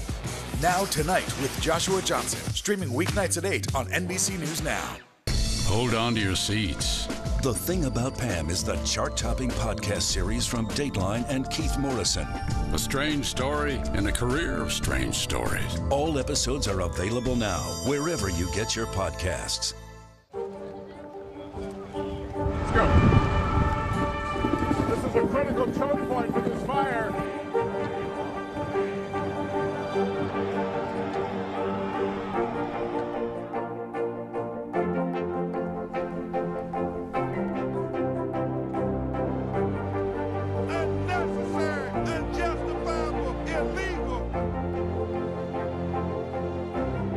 And good evening from New Orleans. Late military operation witnessing the massive crowds. I admire you both. Nice to really spend some time with you. Appreciate it.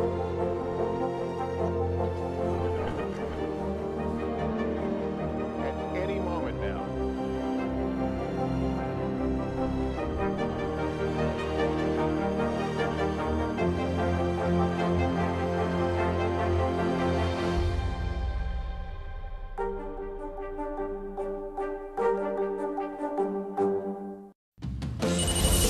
Making news right now, today is the second day of deliberations in the trial of 4 men accused of conspiring to kidnap Michigan Governor Gretchen Whitmer.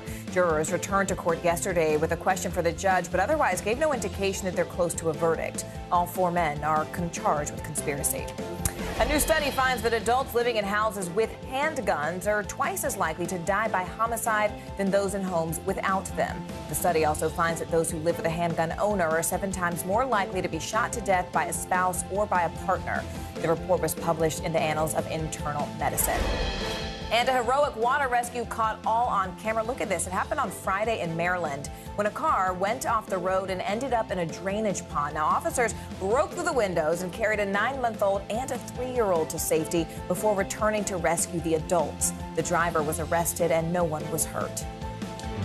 At the bottom of the hour now, let's get you up to speed on the latest out of Ukraine. The president there, Volodymyr Zelensky, addressing the United Nations Security Council today. He called out Russia's alleged war crimes against civilians, saying more atrocities will be discovered. Ukraine's deputy prime minister says 7 humanitarian corridors are open today and that those corridors will allow residents in the southern and eastern parts of the country to evacuate. That includes the city of Mariupol, which has seen some of the most intense fighting. Another European country is now purging Russian diplomats. Spain is expelling 25 diplomats and staff members from its capital, Madrid. Germany, France, Italy, Denmark, Sweden, Estonia have already done the same. Let's go ahead and bring in NBC News Now correspondent Dasha Burns, who's in Poland. Dasha, I know that you met some people who are fleeing Bucha, the city where those Russian troops allegedly committed these war atrocities. What did they tell you? Yeah, Morgan, right now we're in a busy train station very close to the border. A lot of the folks fleeing Ukraine are coming here. As you can see, women, children, families still flocking to safety here over a month into this crisis.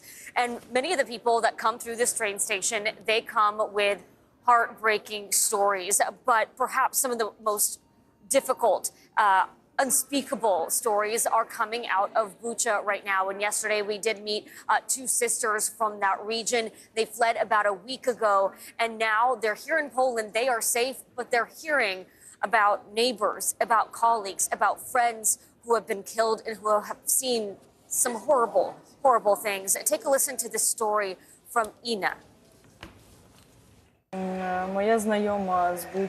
My neighbor from Bucha, her relative, got trapped. I can say he got trapped, yeah. So they were going with other people through the green corridor, with people who were going to escape. I don't even know how many buses there were. And he, that relative, he was going by a simple car, not in a bus. He was going behind this column of people, of buses. So they were stopped in the middle of the road and they were asked to go to the church. And the reason was to hide there because they were told that Russians were approaching that place. They went to the church and they were already being waited. So they were shot to death. That relative about whom I was talking, he also was murdered right there. He was driving, he was sitting in the car. And Morgan, Ina tells me that the soil in Bucha right now is mixed with blood. They want nothing more than to go home, but they have no idea when that will be possible or what home will look like when they do go back, Morgan. Just unbelievable horror. Dasha Barnes, thank you for your reporting there. We appreciate it. Let's go ahead and bring in Igor Novikov now. He's a former advisor to President Zelensky. It's great to see you again, Igor. We know that President Zelensky is calling for the UN Security Council to either remove Russia or to dissolve itself. What do you make of that specific request? Well, Morgan, I think the United Nations is in dire need of reform. At the moment, as things stand, we have a country committing horrible crimes, murders, looting, rape, child rape. And, the worst I've heard was, the child safari. I'll let you figure that one out yourself. That country has veto power within the Security Council that's meant to prevent wars and atrocities. So, look, I fully agree with my president that, we either reform this institution or let it follow the League of Nations that came before it. And for the same reason, the same perpetrator. But I guess, Igor, does this these actions or alleged actions, do they sort of delegitimize these peace talks? Zelensky says that negotiations with Russia are still needed despite those attacks on civilians that you just mentioned. So how do you think Ukraine should proceed with those peace talks, given everything you just said? Well, I think any opportunity needs to be explored that could prevent further atrocities and further civilian deaths from happening. That's first and foremost the most important thing. I'll give you one example. Imagine somebody in a place like Bucha under Russian occupation, and there is a chance at a negotiating table to at least postpone the hostilities, so probably free those people.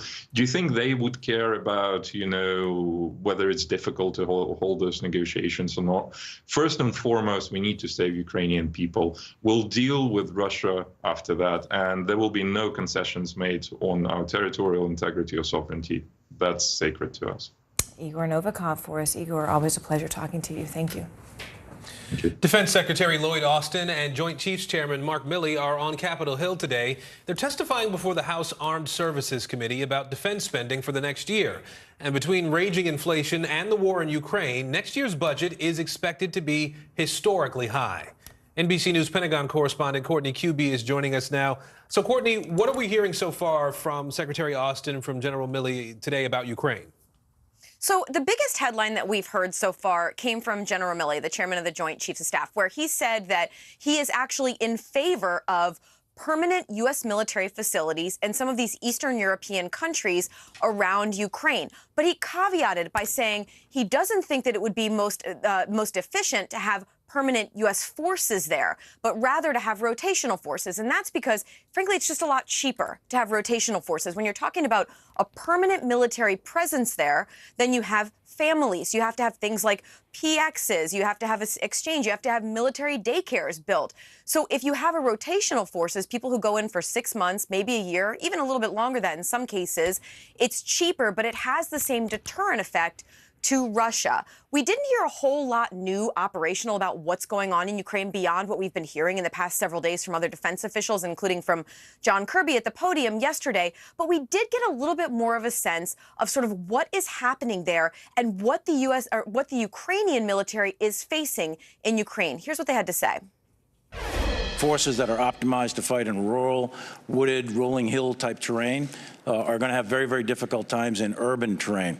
And that proved true, and that's one of the reasons why the Russians have withdrawn from Kyiv, because they couldn't mass the combat power to seize Kyiv. Just because you have the capability, it doesn't mean that you're going to overwhelm another force easily. They didn't talk too much about what they see the Russian military doing in the next coming days, other than to say they concur with the idea that they may be focusing more on the Donbass in the days ahead. And Courtney, outside of Ukraine, anything stand out to you? Any big topics in that hearing today? So, I mean, these budget hearings, as you well know, Aaron, are kind of everything but the kitchen sink. Yeah. You know, things from child development centers, end strength. The Army there's concerns that the Army is going to be smaller this year and may not meet its recruiting goals. The Navy, on the other hand, is meeting theirs.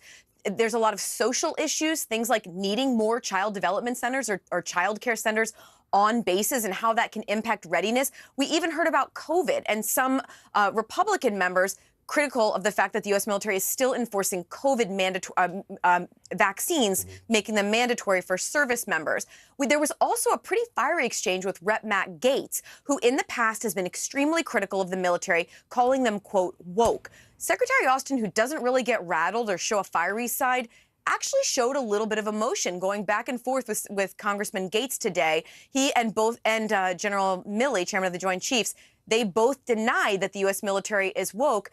And Secretary Austin really pushed back on Gaetz's characterization of that, Aaron. All right, Courtney Kube for us at the Pentagon. Thanks. Thanks. A messaging app commonly used by U.S. Customs and Border Patrol is drawing scrutiny. The Amazon-owned Wicker platform allows users to automatically delete messages. Well, now whistleblowers in the National Archives are voicing their concern. NBC News correspondent Julia Ainsley joins us now. Julia, what more do we know about this messaging app, and really how exactly is it being used by Border Patrol? So it's an app, Morgan, called Wicker. It's really similar to something like Signal or WhatsApp, and that it's encrypted, and that it would be difficult for someone like the National Archives to be able to obtain those messages. And as we understand from a letter sent from the National Archives, their concerns are that there could be some messaging, some communication going on between border agents that could not be scrutinized by the archives, by inspector generals who might be looking into potential foul play, potential scandals, things that they need to look into when they are doing their job as overseers of the government. It's interesting, Morgan, these are apps a lot of times that journalists use in order to keep our communications from being scrutinized by the government. It's interesting now that the government officials could be using these apps to keep their communication from being scrutinized by the media. But I guess then the question becomes, why is the use of this platform a concern for the Border Patrol in particular? Well, the way that this first got to the attention of National Archives was through an Inspector General report, when the Inspector General said that they weren't able to get enough information about how Border Patrol may or may not have been targeting journalists, lawyers, and other activists who were crossing the border between 2018 and 2019. That was something we reported on extensively here at NBC. A lot of what was going on behind the scenes, whether or not this was intentional to target and stop these people when they crossed the border, was unknown because they were using this messaging app and their communications were basically kept from the eyes of the Inspector General. National Archives now saying that's a concern. Julia Ainsley for us live from D.C. Julia, thank you. Billions of dollars that were supposed to go to help those in need spent on trips to Florida, boats, and more. Coming up next, what we know about the investigation into potential COVID relief fraud. Stay with us. Still to come on the Channel 2 News. Well, the waters are certainly receding now. Still too close to call. Lester Holt reporting from the Ground zero, as it's being referred to. It is, in fact, the taste of freedom. The Haitian people know a little something about resiliency. What's the biggest risk right now? Some of the troops who have been proud. I want to welcome you to the first presidential debate. In fact, we've been told we can't go any farther. You with some resilient folks. Let me get a hint.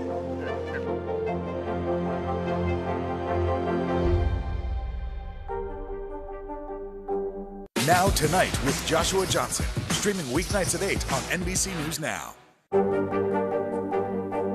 What are you doing for teachers who feel that they're being stretched too thin? Did you understand how prevalent hunger was in your own community?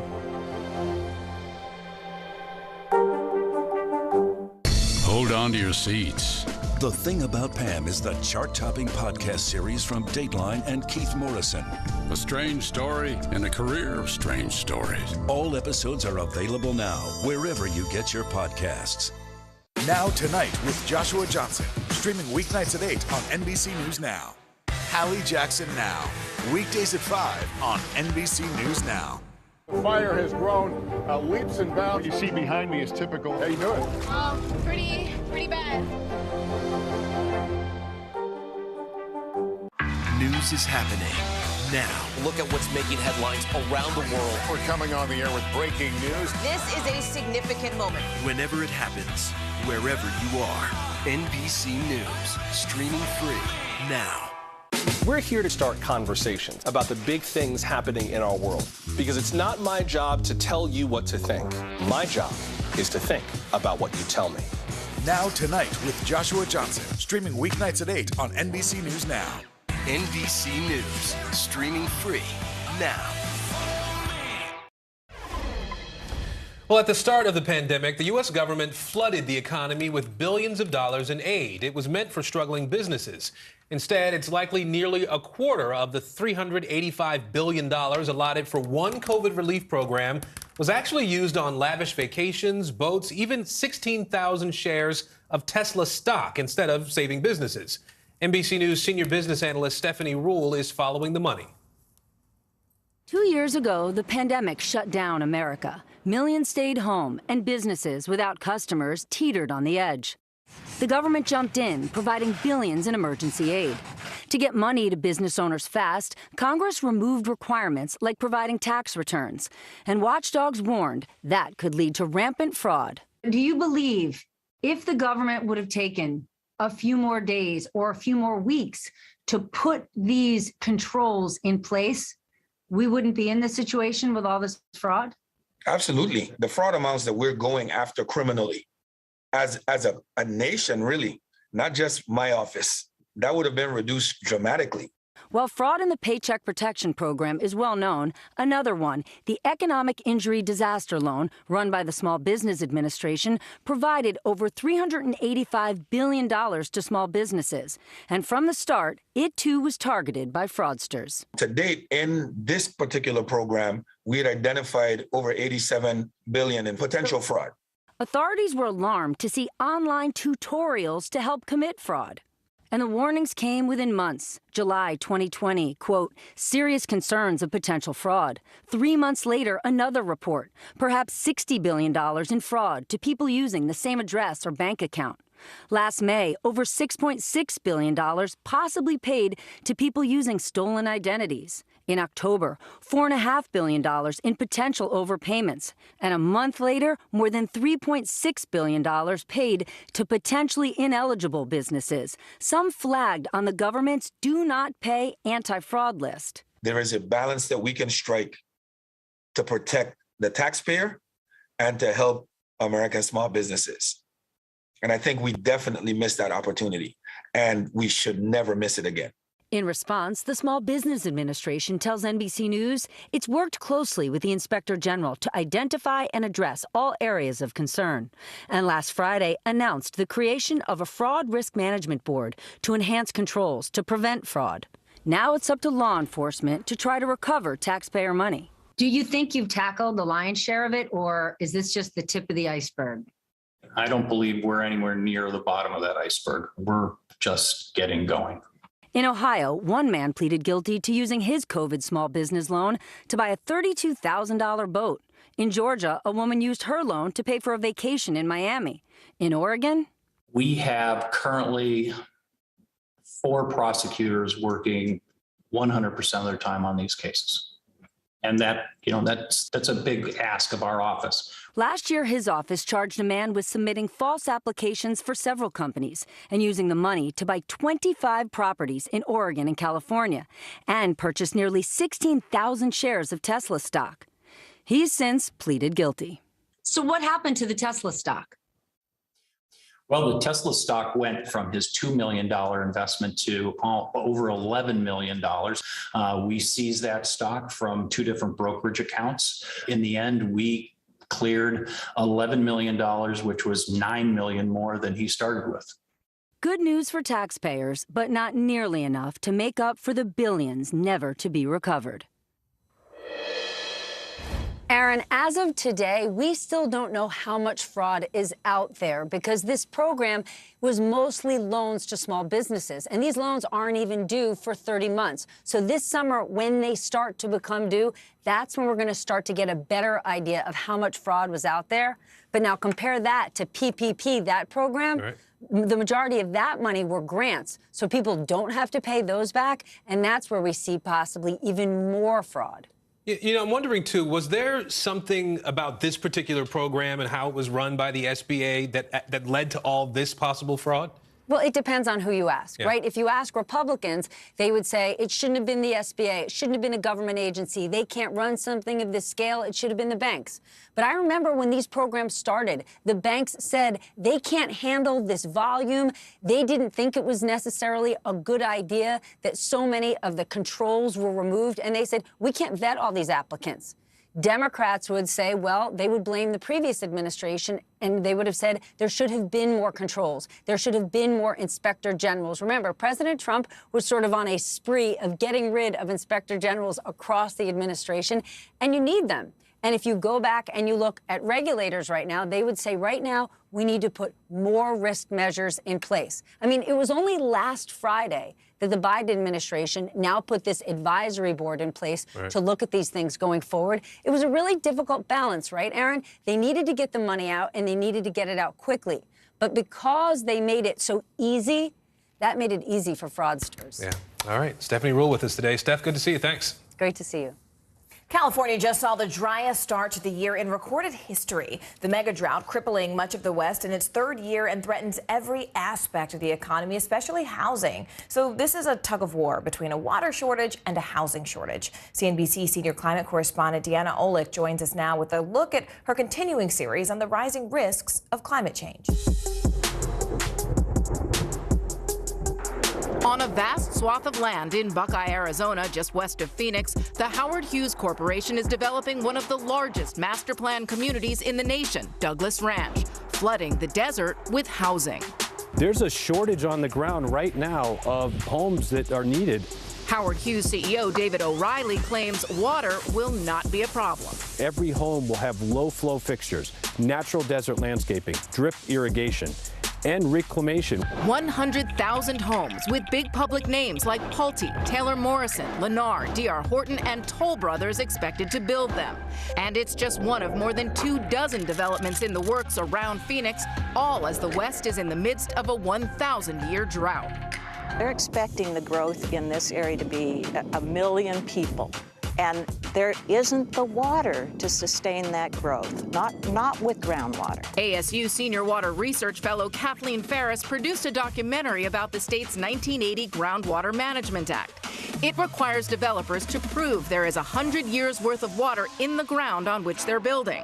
Douglas Ranch sits on the Hassayampa Aquifer, which will be its primary source of water. The problem is that with climate change, there aren't backup water supplies that you can use to save a development that's based totally on groundwater. If it loses all of its water supply, there's no water to back that up. This whole area is clearly at the crossroads of construction and climate, but the U.S. is facing one of the worst housing shortages in history. It's estimated we need over 1 million more homes just to meet the current demand, and the Phoenix area is one of the most active for home construction. I don't think the answer is to tell people that are looking for an affordable home in Arizona, you can't live here, go somewhere else. I think the responsible answer, the thoughtful answer, is to build them affordable homes, but to build it in a self-sustaining manner. Mark Stapp is director of ASU's Real Estate Development Program at the W.P. Carey School of Business. So should Wall Street be concerned about investing in housing out in Arizona? No. Why not? Because I think that there is the understanding of this particular risk, and there is sufficient evidence and facts that support the continued growth based upon what we know today. But Stapp concedes current development plans exacerbate that. I would say that there's a legitimate concern about our future, and policymakers are very aware of this. A report just last spring from ASU's Kyle Center for Water Policy warned the amount of groundwater in the Hassayampa subbasin is considerably less than regulators estimate, and that without a change in direction, the physical groundwater supply underneath Buckeye will decrease and will not be sustainable. The bottom line is that there are places in this state, in this valley, where there are sufficient water supplies to support new growth. We don't need to go way out in the desert and pump groundwater to build new homes. But the land is cheaper out here. Well, at some point, there's a cost to that. CNBC senior climate correspondent Diana Olick joins us now. Diana, that was a fascinating report. What can you tell us about that investigation and where it stands right now? Well, Morgan, because that report that we showed you also says the 100-year model for groundwater is constantly changing, especially given the changing climate, the state's Department of Water Resources is now in the process of determining if the basin does, in fact, have 100 years worth of water. Now, the question is, what happens to all that development if they find out it does not? Morgan. Gosh, big question indeed. All right, it's CNBC's Diana Olick. Diana, thanks so much. We appreciate it. The United Nations is sounding the alarm about an impending climate disaster. Just after the break, what the new report says we can do to help prevent it. Stay with us.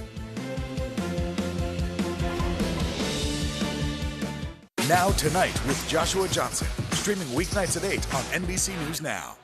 These days, it feels like the news never stops. So let's get into it. What's happening right now, what it all means for you for an hour every day. It can be hard to keep up, so let's get started together. Hallie Jackson Now, weekdays at 5 on NBC News Now.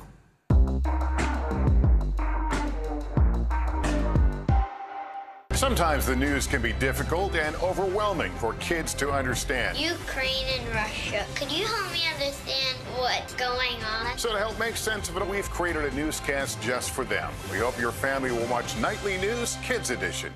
Sometimes the news can be difficult and overwhelming for kids to understand, so we've created a newscast just for them. We hope your family will watch Nightly News Kids Edition. To stand on the edge of the cliff and jump takes a lot of guts. We are meeting people one after the next who have made profound changes. I think you're going to be blown away by the life lessons. Listen to Making Space Now, wherever you get your podcasts. News is happening now. Look at what's making headlines around the world. We're coming on the air with breaking news. This is a significant moment. Whenever it happens, wherever you are, NBC News, streaming free now. What happened here is a story of loss and salvation. There were residents who hung on for dear life. This is where you took shelter, in this closet. I took shelter right in this closet right here. Rioters banged down one of the doors. Have you found a way to reconcile it a year later? It really hurt to see this place that I love so much treated with such disrespect. Was it an act of cleaning or an act of healing?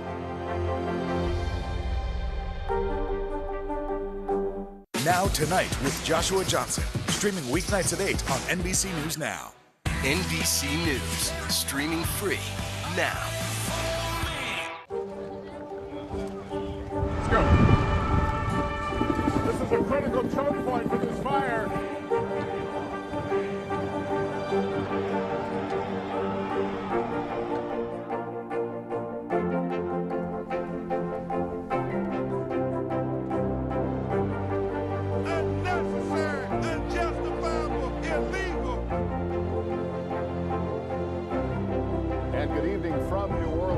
Military operation, witnessing the massive crowds. I admire you both. Nice to really spend some time with you. Appreciate it.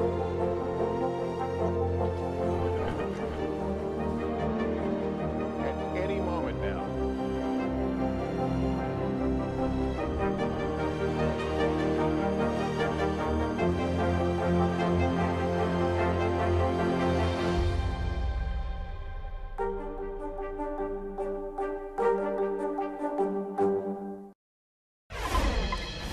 A major new UN climate report is out with a dire warning. That's right. The world's top climate researchers say that it's now or never for the world to change its carbon footprint. NBC News Chief Environmental Affairs correspondent Ann Thompson joins us now from London with a closer look at this new report. Ann, what does it say?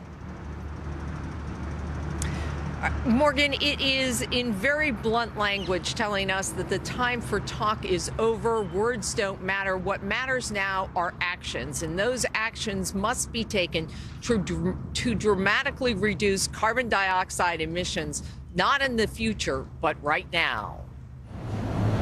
The UN says there's still time to avoid the worst impacts of climate change, previewed by last year's wildfires and hurricanes. But we have to move fast. The jury has reached the verdict. and it is damning. The UN roadmap to avoid disaster says we must stop increasing greenhouse gas emissions by 2025, then swiftly cut them 43% by the end of the decade. Fossil fuels are the #1 driver of climate change. We have to get off them as quickly as we can. To get there, people must switch to a low-carbon lifestyle, including a plant-based diet, creating less food waste, and choosing renewable energy, now cheaper than ever. Wind costs fell 55% in the past decade, solar 85%. The cost of electric car batteries down 85% too. That, the report says, is a huge opportunity to slash emissions if the power for electric vehicles comes from renewable sources. While President Biden has pledged to cut U.S. emissions in half by 2030, with gas prices rising, he's encouraged a short-term increase in oil production and more natural gas exports to move Europe away from Russian fuel. Climate envoy John Kerry. Is President Biden backing away from his climate commitments by suggesting that we need to increase fossil fuel production? No, the president's not backing away in the least. In fact, he's doubling down and asking us to do more. He's done that in his budget. He's doing it in his all-of-government approach. The world at a climate crossroads. And when we talk about this climate crossroads, I mean, what are those experts saying that people can do now to help combat climate change, not only now, but also in the future? We have to change the way we live, Morgan. I mean, there's just no other way around it, and we have to make smarter choices. And the good thing is that the way to make smarter choices, the easiest way, is to opt for renewable energy. Instead of buying a car that is powered by gasoline, buy a car that's a hybrid or that's all electric. We've seen prices come down. They're expected to come down even more. And that's always been a stumbling block. The other thing you're seeing is more charging stations being built. But we really have to rethink the way we live our lives, and that's not going to be easy. Yeah, small steps that make a big difference. NBC's Ann Thompson. Ann, thank you so much. And thanks to our viewers for joining us this hour. Always a pleasure to be with you. I'm Morgan Radford. And I'm Aaron Gilchrist. The news continues right now. Breaking news first on NBC News Now, uncovering horror. Search crews in Ukraine discover more bodies of civilian victims, some burned in shallow graves, and Russia's acts of deadly violence that some world leaders, including President Biden, are now calling war crimes. Obama's return. The former president is back at the White House for the first time since he left office. Why he's reuniting with President Biden today. Backing the judge, more Republican senators say they will vote to confirm Ketanji Brown Jackson. How soon they can make their Supreme Court decision official. And Tiger's comeback. One of golf's biggest stars says he will play in golf's biggest tournament. Why he says now is the time to return to the Masters.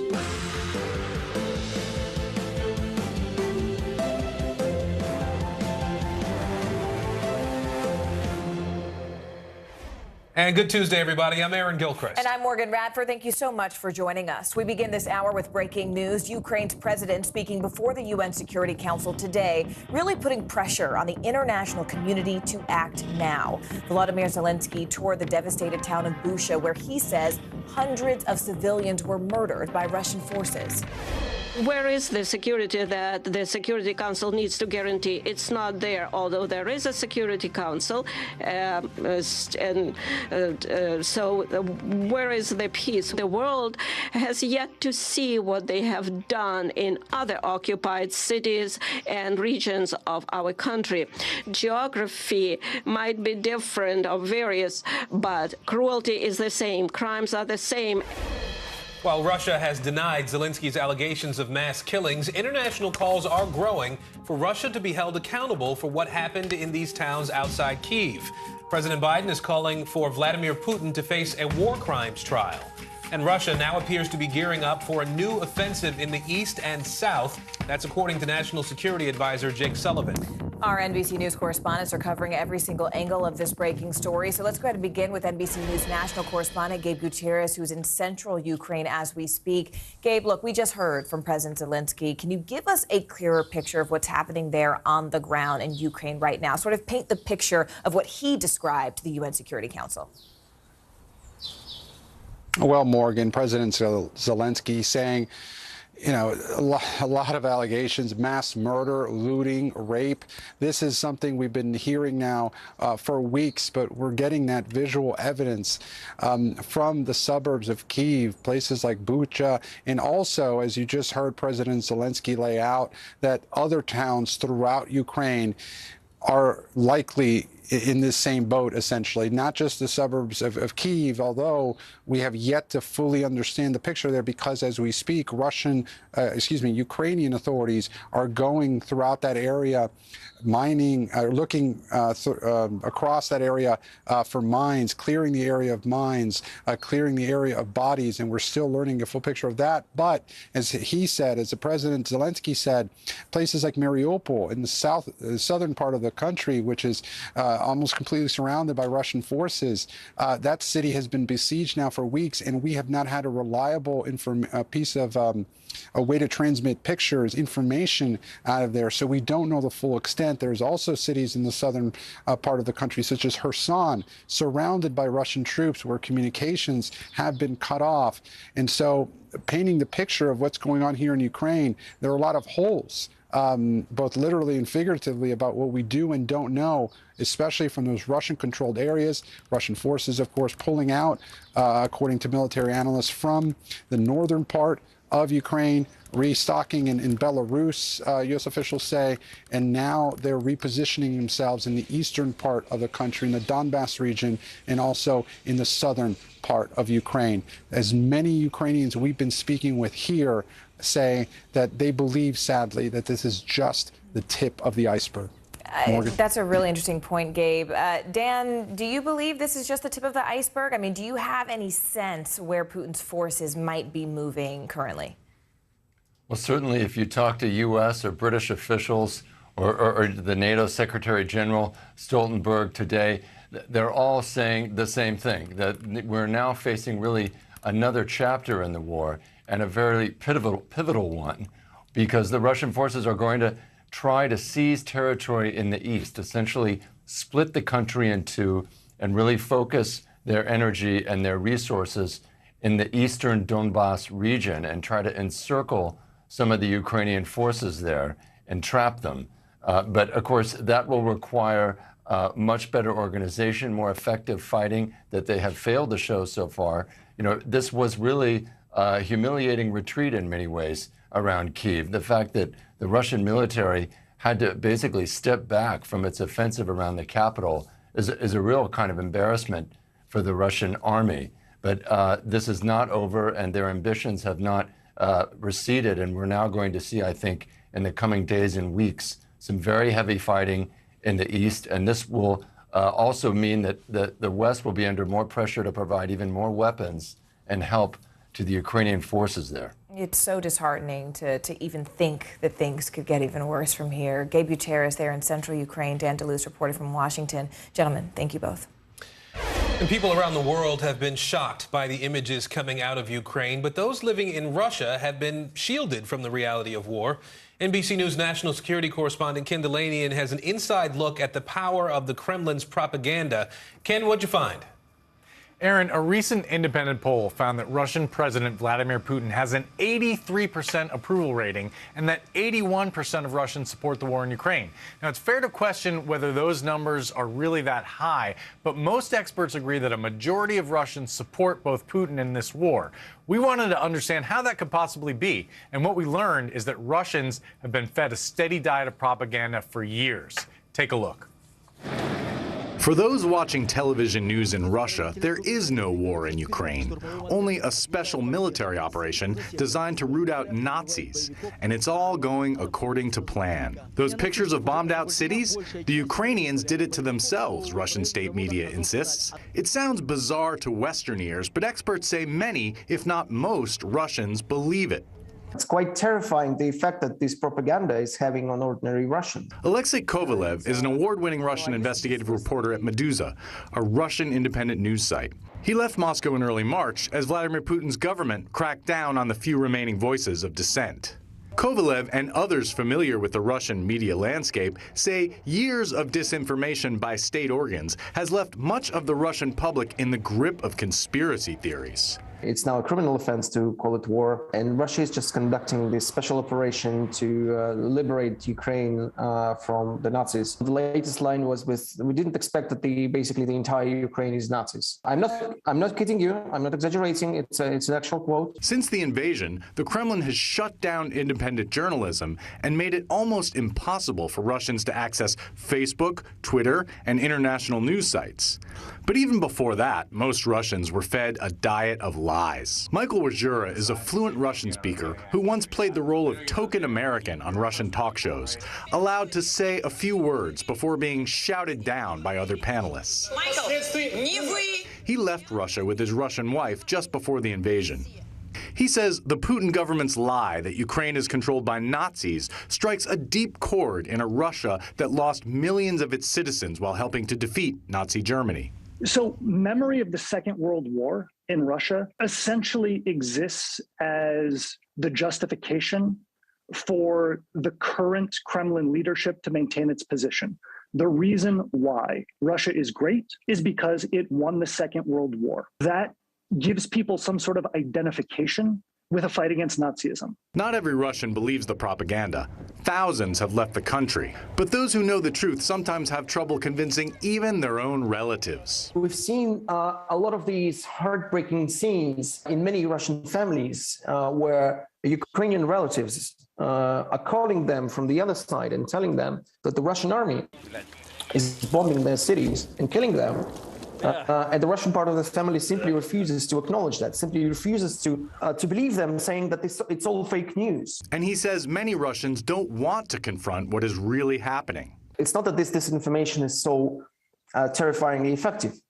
It's actually quite lame and stupid. It's self-contradictory. But it seems to provide people a convenient kind of cushion between themselves and the horrific reality that they will have to face one day, that Russia is indeed waging a war of aggression against Ukraine. With the invasion not going as Russia hoped, its citizens are not hearing that as many as 15,000 of their soldiers have died, some of their bodies left to rot on the battlefield. As for sanctions... So they're being told the same thing that they were being told before the war, which is that the Western world wants to isolate you. They're worried about Russia becoming too strong. Wajura believes Russia is in the grip of a kind of mass psychosis. I don't understand how this can just heal itself. I don't know how this can get better without some sort of outside intervention. A triumph of disinformation with deadly consequences. So, Ken, is there any way for Russians right now to get access to the truth? Are there any independent news sources available? It's hard, Aaron, but there are ways. For example, Medusa has a Telegram channel that is followed by 1 million people, and Russians can get a virtual private network, a VPN, to get banned news sites. But the reality seems to be that many, if not most, Russians don't want the truth. They're not looking for it, and so we have the situation that we have, Aaron. That is a hard reality to hear for sure. Ken Delanian for us in Washington. Ken, thanks. Former President Barack Obama is back in the White House this afternoon for the first time since leaving office. Now, he's there to help roll out a new plan to strengthen the Affordable Care Act alongside his former running mate, President Biden. NBC News White House correspondent Carol Lee joins us now. Carol, what is the administration exactly rolling out today that does involve the Affordable Care Act? Well, their main policy provision that they're rolling out, Morgan, is this fix to the so-called family glitch in the Affordable Care Act. And so this would allow families that pay more than 10% of their income for health insurance to receive financial help. So those subsidies currently are just applied to individuals who are paying more than 10% of their income towards health care, not when they include their children or their spouses on their insurance plans. So they're the family glitch, and then an executive order that's designed to expand coverage for Medicare, although the details on that are pretty fuzzy, and so it's not clear exactly how that could work. But the administration says this would expand coverage to more than 1 million Americans and also make it more affordable for them, and also expand coverage to several hundred thousand. You know, Carol, we can't ignore the fact that this is a midterm year. This is the first time we've seen President Obama come back to the White House since leaving office. Is there anything else we expect the president, the former president, the current president to talk about today? Yeah, you make a great point. Look, they're going to have lunch before they appear publicly together, but this is really an optics event. You know, they'll make these announcements, but it's these two men, you know, appearing together publicly at the White House. President Obama hasn't been at the White House since he left in 2017, and it's a bit of a nostalgia for Democrats. A lot of the same folks who worked for President Biden also worked for President Obama in his White House. This is something Democrats hope energizes the party, gets a little attention to President Biden's domestic agenda, and also against that backdrop that you mentioned, these 2022 midterms, which Democrats are expected to suffer but some losses. But President Obama is a big asset for them. All right, NBC's Carol Lee, live from the White House. Carol, thank you. And America could have a new Supreme Court justice by the end of this week. Judge Ketanji Brown Jackson's confirmation to the court is all but certain at this point, and the vote will be bipartisan. That's after more Republican senators announced they will support her nomination. NBC News senior national political reporter Sahil Kapoor is joining us now from Capitol Hill. Sahil, first talk to us about these Republican senators backing Judge Jackson now. That's right, Aaron. During the vote yesterday, that procedural vote to move Jackson to the floor, 2 additional Republican senators came out in favor of her confirmation to the Supreme Court. That is Lisa Murkowski and Mitt Romney. They joined Susan Collins as the only 3 Republicans who are supporting her. And the final vote, the writing is on the wall here. It's going to be 53-47, barring any shocking, unexpected surprises, to confirm her to the Supreme Court over the 50-vote margin that is required. Let's have a listen to what Romney and Collins had to say about their decision. In the prior confirmation, I was concerned that she was outside the mainstream. And as a result of our meeting for an hour together and reviewing her testimony before Congress, I became convinced that she's within the mainstream. She's also highly qualified, intelligent, a capable person. I obviously am delighted that they reached a very similar conclusion to mine in terms of the rationale, and that the judge will be confirmed on a bipartisan vote. I think that's important. And all these 3 Republicans praising Jackson's qualifications and also talking up her integrity, breaking with the vast majority of Republicans in the party who don't agree with that assessment and don't believe Jackson should be on the court. All right, so let's talk about some timelines here, Sahil. How soon could a final vote happen? As early as Thursday, it could potentially slip to Friday. The Senate's got to do a series of procedural hurdles. They just discharged it yesterday from committee, which enables them to begin considering it. But once Chuck Schumer files cloture and begins debate, there will be 30 hours mandatory, or I should say maximum, on the floor, evenly split between the parties. Republicans can use their 15 hours, but Democrats are more likely than not to yield some of their time, which could speed this process up. But regardless, Thursday or potentially Friday. All right, so we understand that timeline. Jackson, we know, won't be taking the seat on the bench right away, though. Refresh us, if you can, on the timeline for Justice Breyer's retirement.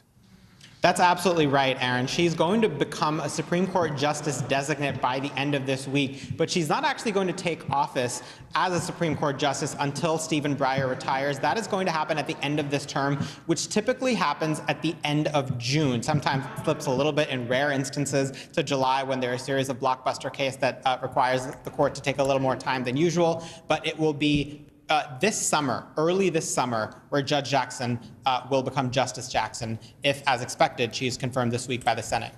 Sahil Kapoor on Capitol Hill today. Thank you. Changes to state election laws nationwide are not only impacting communities of color, but also other voting groups. In Wisconsin, for example, a crucial swing state, voters are barred from letting someone else turn in absentee ballots for them at today's local elections. And that directly impacts disabled voters who are now speaking out. NBC News correspondent Shaquille Brewster joins us now live from Milwaukee. Shaq, I know you spoke with some voters directly who were impacted by these changes. What did they say? I mean, how did they say this is going to affect the way that they vote in the midterms?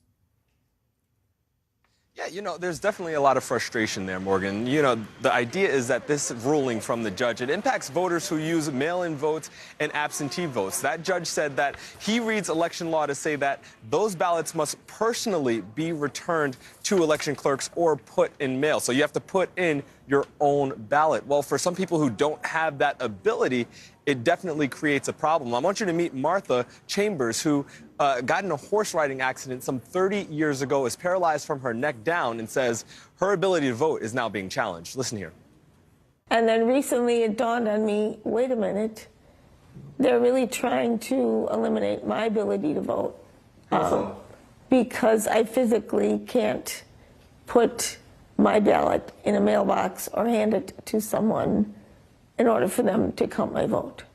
This is clearly voter suppression. I had to park my car outside. Because the city hall here has a lot of construction, walk all the way around the building. I can walk. I'm not in a wheelchair. I'm not impaired in any way. But what about the people that are? That second voter you heard from, Katie, she was impacted by this, she said, because she planned on returning her and her husband's ballot. Now, there's a workaround here in Milwaukee, so she was able to do that, but there was genuine uncertainty because, again, that court ruling says that a voter must return his or her own ballot and personally, and that's a lot of the confusion that you're seeing, especially for disabled voters who just physically don't have that ability, Morgan. Looking ahead, though, to November, Shaq, I mean, do we have a sense of how this could impact those midterm elections later on in the year? Yeah, you know, it's not clear. I mean, this is a state where we know midterm elections are crucially important. There's a very competitive governor's race. There'll be a Senate race that is also competitive that happens here. I spoke to a disability rights advocate, and she said that she estimates this is affecting some thousands of disabled voters. But then there's also the drop box issue. More than half of all mail-in votes in this city of Milwaukee were returned via a drop box. And another implication from that court ruling was that it eliminated drop boxes not only here in Milwaukee, but throughout the state of Wisconsin. Now, the Supreme Court here in the state is going to review that decision in just about a week or so. But if the drop boxes are permanently removed, you're hearing from voter rights activists that that can be a major problem for the midterm elections. All right, NBC Shaquille Brewster for us, Shaq. Thanks. Oklahoma Republicans are getting very close to enacting what would be the strictest anti-abortion law in America. The state Senate is set to take up a House-passed bill that bans nearly all abortions. This leaves Oklahoma abortion providers in limbo. They've taken in many patients from Texas after that state's restrictive abortion law was signed into law nearly a year ago. NBC News correspondent Maura Barrett is following this story. She's in Oklahoma City for us now. So, Maura, first, walk us through this bill in Oklahoma. What exactly does it say?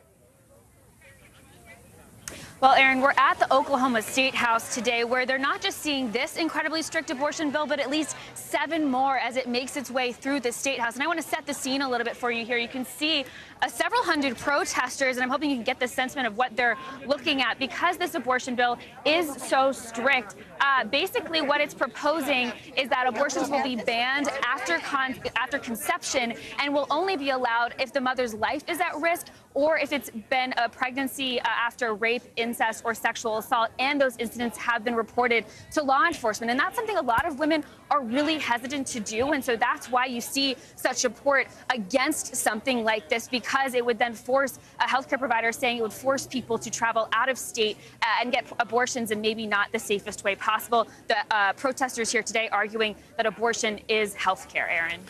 So, Maura, there are other conservative states that are also trying to enact restrictive abortion laws right now. How has Texas's abortion law affected patients and providers in Oklahoma?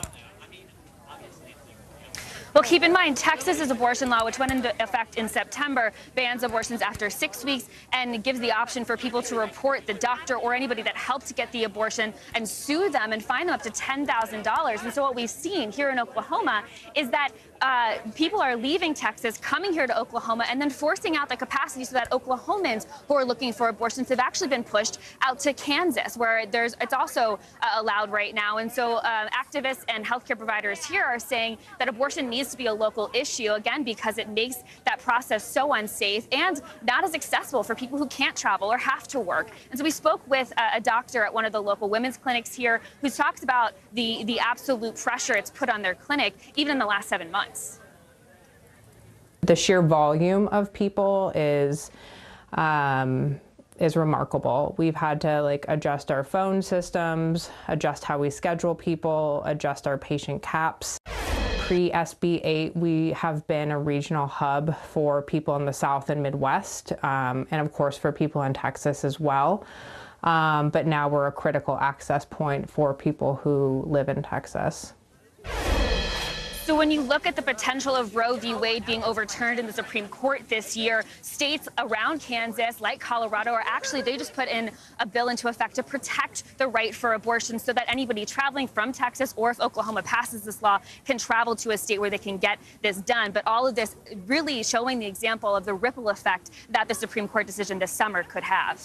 So what about the activists, Maura? What are the anti-abortion rights activists saying about this bill in Oklahoma? Well, I spoke to Sean Carney. He's the president of an organization called 40 Days to Life, for Life. And he says that these bills, even though sometimes we see women traveling out of state to get them, are still a win. I want you to hear a little bit about his stance on the potential for Roe v. Wade being overturned. Obviously, the overturning of Roe v. Wade doesn't end abortion in America. It sends it back to the states, and it makes it a very much a geographical battle, but it's one that we're certainly prepared for and have been preparing for a long time. And so this is a really interesting juxtaposition because it does have this major ripple effect. But basically the way anti-abortion activists see it is that state by state will help them have this larger geographical battle, and in their minds, a win for the anti-abortion overall agenda. Aaron. All right, Maura Barrett for us in Oklahoma City today. Maura, thanks. And we are following some breaking news from Augusta, Georgia. Golf legend Tiger Woods making his comeback more than a year after that serious car accident. That's right. The five-time Masters champion says he will return to golf's most famous competition when the tournament starts on Thursday. Let's go ahead and bring in NBC's Carrie Sanders, who's in Augusta for us. Carrie, look, why does Tiger say that now is his time to return?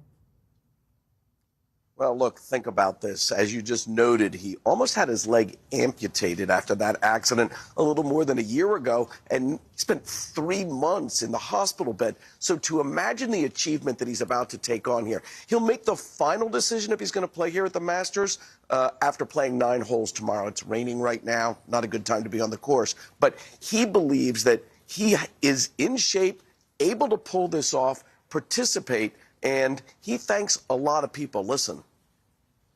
I've worked hard. My team has been unbelievable. I've been lucky to have had great surgeons and great PTs and physios that have worked on me virtually every day. And we've worked hard to get to this point, to get to this, an opportunity to walk the grounds, test it out, and see if I can do this. The Masters is kind of deceptive when you look at it, you know, the course, when you look at it on TV, because it looks kind of flat, but it undulates up and down like that. And so the real challenge, Tiger says, is not him hitting the ball. It is actually the walk that he must do, because if you were to add it up, it's like walking up the Washington Monument. It is a very up and down course and will be exhausting. And remember, he feels that he's strong enough. His leg, he believes, is good enough to do this, but that's a lot of walking, like 4 miles to play the 18 holes, guys. And we can see those slopes behind you there, Carrie. Obviously, Tiger's going into this with a champion mindset, but what are the golf experts saying about his chances of actually winning the Masters this year? Well, they know from the history of Tiger Woods that you never count him out, but most importantly, they say, you know, for most people, the achievement would be just, you know, mixing metaphors to getting back on the horse, to actually get back out there and do this. But with Tiger Woods, they say, does not think that way. He enters to win. He brings game. And so while all eyes, of course, will be on Tiger Woods because of this just incredible life he's had in this sport, all eyes will also be on him because he may very well bring the game that could win. Guys? All right, NBC's Carrie Sanders for us. Carrie, thank you so much. And stay with us because many Ukrainian families are heading out of the country daily, escaping violence. Coming up, why tens of thousands are headed back into Ukraine each day. These days, it feels like the news never stops. So let's get into it. What's happening right now, what it all means for you for an hour every day. It can be hard to keep up, so let's get started together. Hallie Jackson Now, weekdays at 5 on NBC News Now. Sometimes the news can be difficult and overwhelming for kids to understand. Ukraine and Russia. Could you help me understand what's going on? So to help make sense of it, we've created a newscast just for them. We hope your family will watch Nightly News Kids Edition.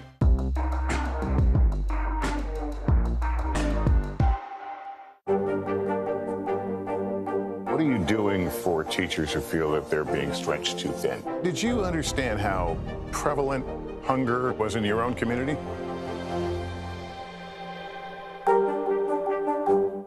This is a very different kind of program. We're here to start conversation about the big things happening in our world. Professor, I'm not asking you to predict the future, but what do we think that the new normal is going to be?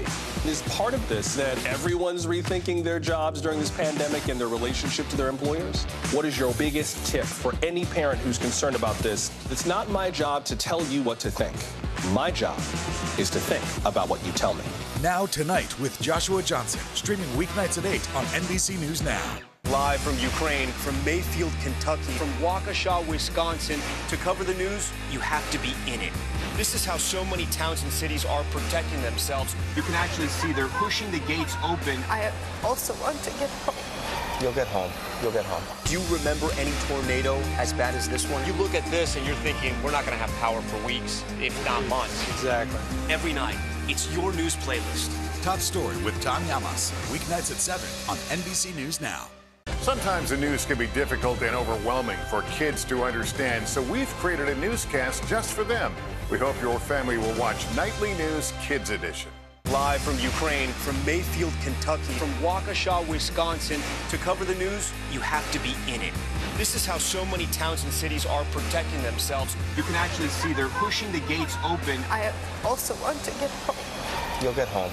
You'll get home. Do you remember any tornado as bad as this one? You look at this and you're thinking, we're not going to have power for weeks, if not months. Exactly. Every night, it's your news playlist. Top Story with Tom Llamas, weeknights at 7 on NBC News Now. The fire has grown leaps and bounds. You see behind me is typical. How you doing? Pretty bad. Top Story with Tom Llamas is your news playlist on NBC News Now.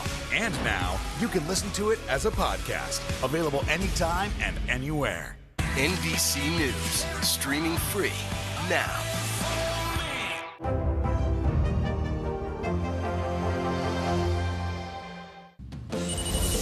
Making news right now, today is the second day of deliberations in the trial of 4 men accused of conspiring to kidnap Michigan Governor Gretchen Whitmer. Jurors returned to court yesterday with a question for the judge, but otherwise gave no indication that they're close to a verdict. All 4 men are charged with conspiracy.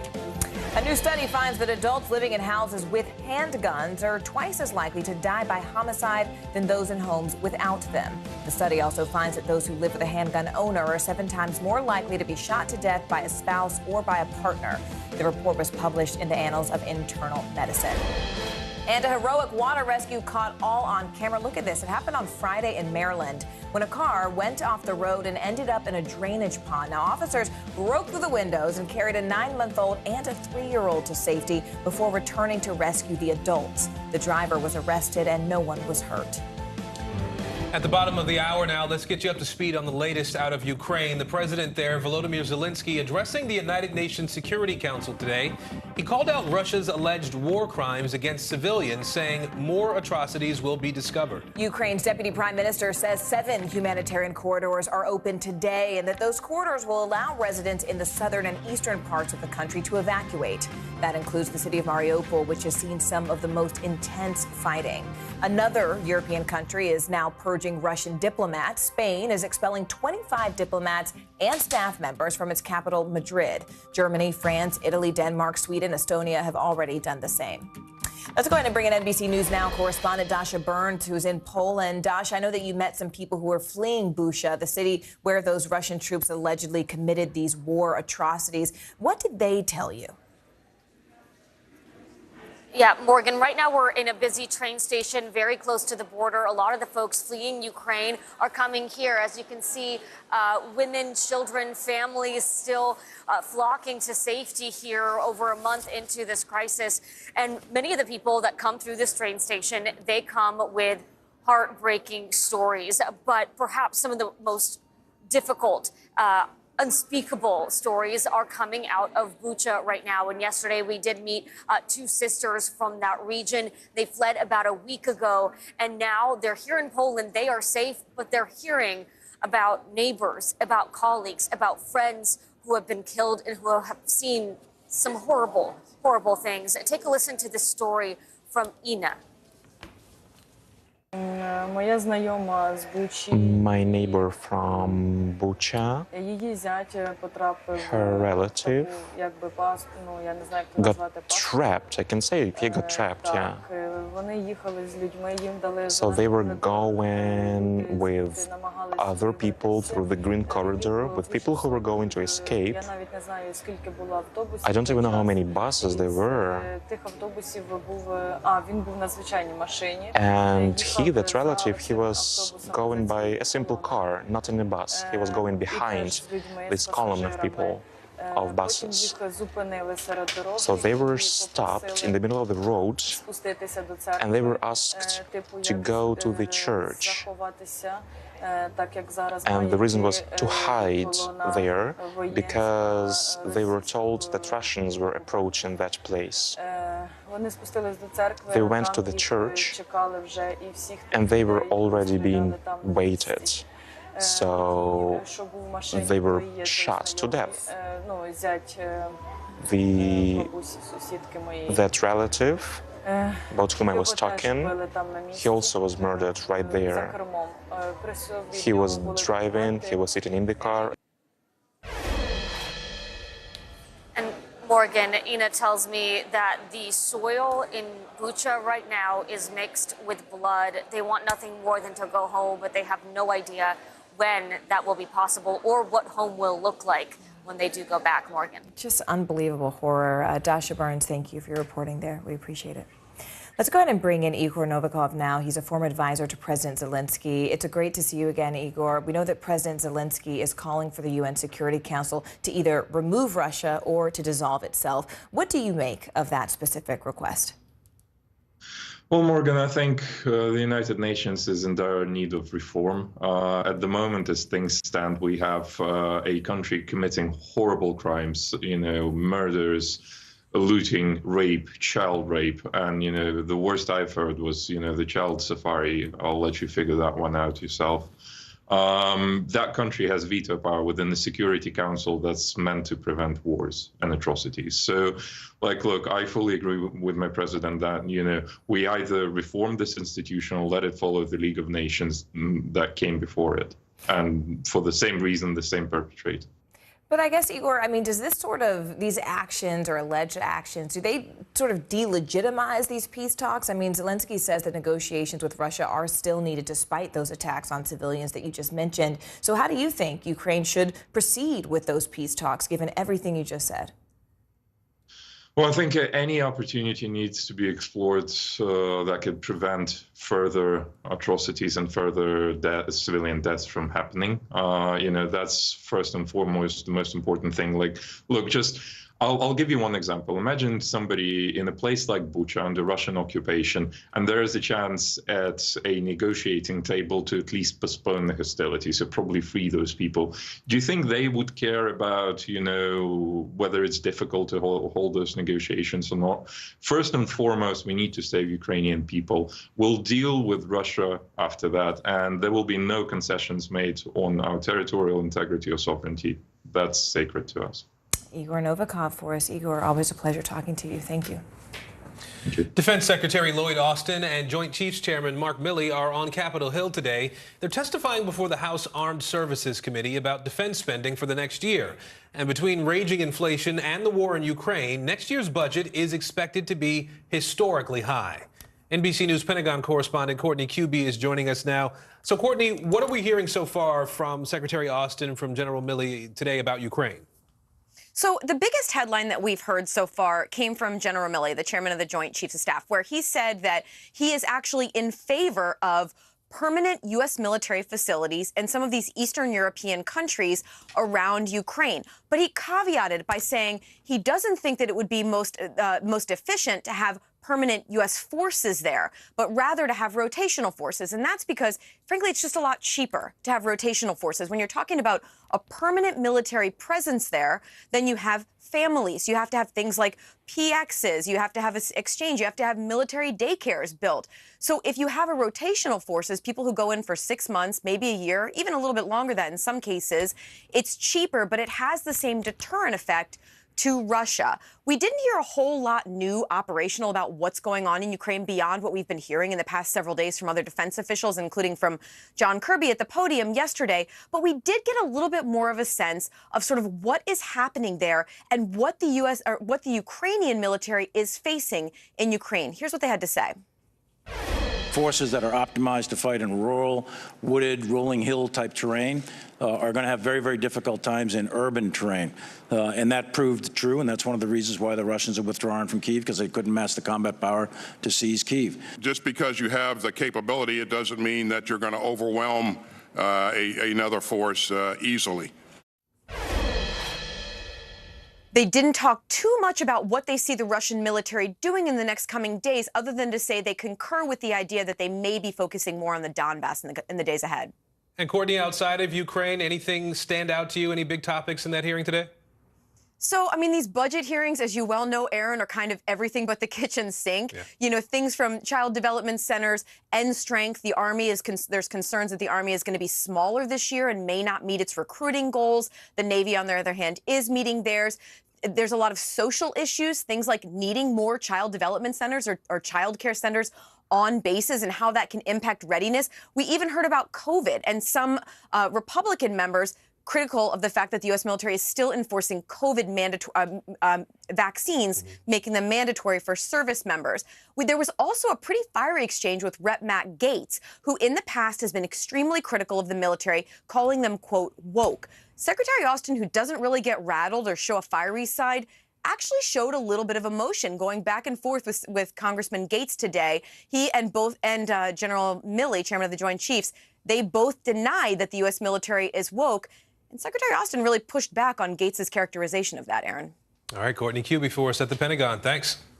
Thanks. A messaging app commonly used by U.S. Customs and Border Patrol is drawing scrutiny. The Amazon-owned Wicker platform allows users to automatically delete messages. Well, now whistleblowers in the National Archives are voicing their concern.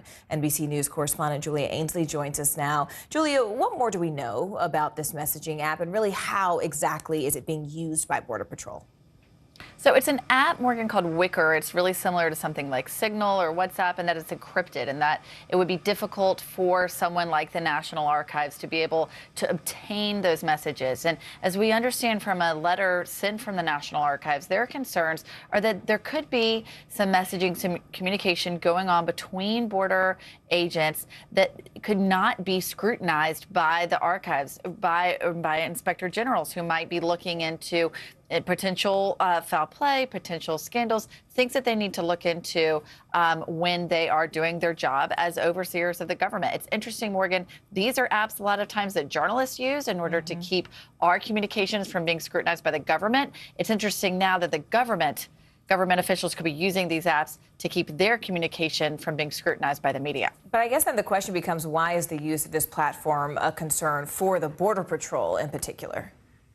Well, the way that this first got to the attention of National Archives was through an Inspector General report, when the Inspector General said that they weren't able to get enough information about how Border Patrol may or may not have been targeting journalists, lawyers, and other activists who were crossing the border between 2018 and 2019. That was something we reported on extensively here at NBC. A lot of what was going on behind the scenes, whether or not this was intentional to target and stop these people when they crossed the border, was unknown because they were using this messaging app and their communications were basically kept from the eyes of the Inspector General. National Archives now saying that's a concern. Julia Ainsley for us live from D.C. Julia, thank you.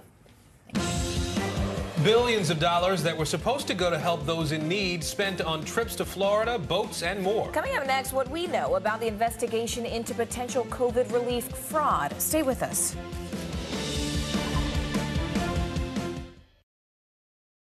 News is happening now. Look at what's making headlines around the world. Whenever it happens, wherever you are, it's here now.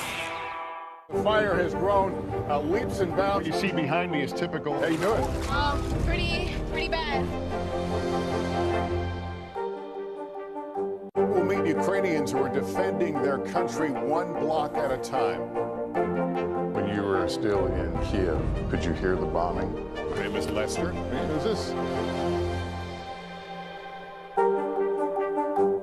Hallie Jackson Now, weekdays at 5 on NBC News Now.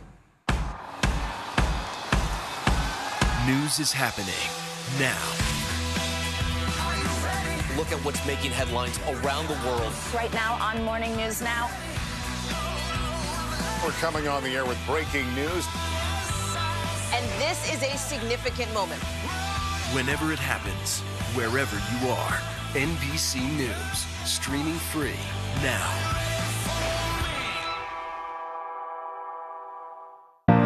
To stand on the edge of the cliff and jump takes a lot of guts. We are meeting people one after the next who have made profound changes. I think you're going to be blown away by the life lessons. Listen to Making Space Now, wherever you get your podcasts. News is happening now. Look at what's making headlines around the world. Whenever it happens, wherever you are, it's here now. These days, it feels like the news never stops. So let's get into it. What's happening right now, what it all means for you for an hour every day. It can be hard to keep up, so let's get started together. Hallie Jackson Now, weekdays at 5 on NBC News Now. Top Story with Tom Llamas, weeknights at 7 on NBC News Now. Now Tonight with Joshua Johnson, streaming weeknights at 8 on NBC News Now. This is a very different kind of program. We're here to start conversation about the big things happening in our world. Professor, I'm not asking you to predict the future, but what do we think that the new normal is going to be? Is part of this that everyone's rethinking their jobs during this pandemic and their relationship to their employers? What is your biggest tip for any parent who's concerned about this? It's not my job to tell you what to think. My job is to think about what you tell me. Now Tonight with Joshua Johnson, streaming weeknights at 8 on NBC News Now. Live from Ukraine, from Mayfield, Kentucky, from Waukesha, Wisconsin. To cover the news, you have to be in it. This is how so many towns and cities are protecting themselves. You can actually see they're pushing the gates open. I also want to get home. You'll get home. You'll get home. Do you remember any tornado as bad as this one? You look at this and you're thinking, we're not going to have power for weeks, if not months. Exactly. Every night, it's your news playlist. Top Story with Tom Llamas, weeknights at 7 on NBC News Now. Well, at the start of the pandemic, the U.S. government flooded the economy with billions of dollars in aid. It was meant for struggling businesses. Instead, it's likely nearly a quarter of the $385 billion allotted for one COVID relief program was actually used on lavish vacations, boats, even 16,000 shares of Tesla stock instead of saving businesses. NBC News senior business analyst Stephanie Rule is following the money. 2 years ago, the pandemic shut down America. Millions stayed home, and businesses without customers teetered on the edge. The government jumped in, providing billions in emergency aid. To get money to business owners fast, Congress removed requirements like providing tax returns.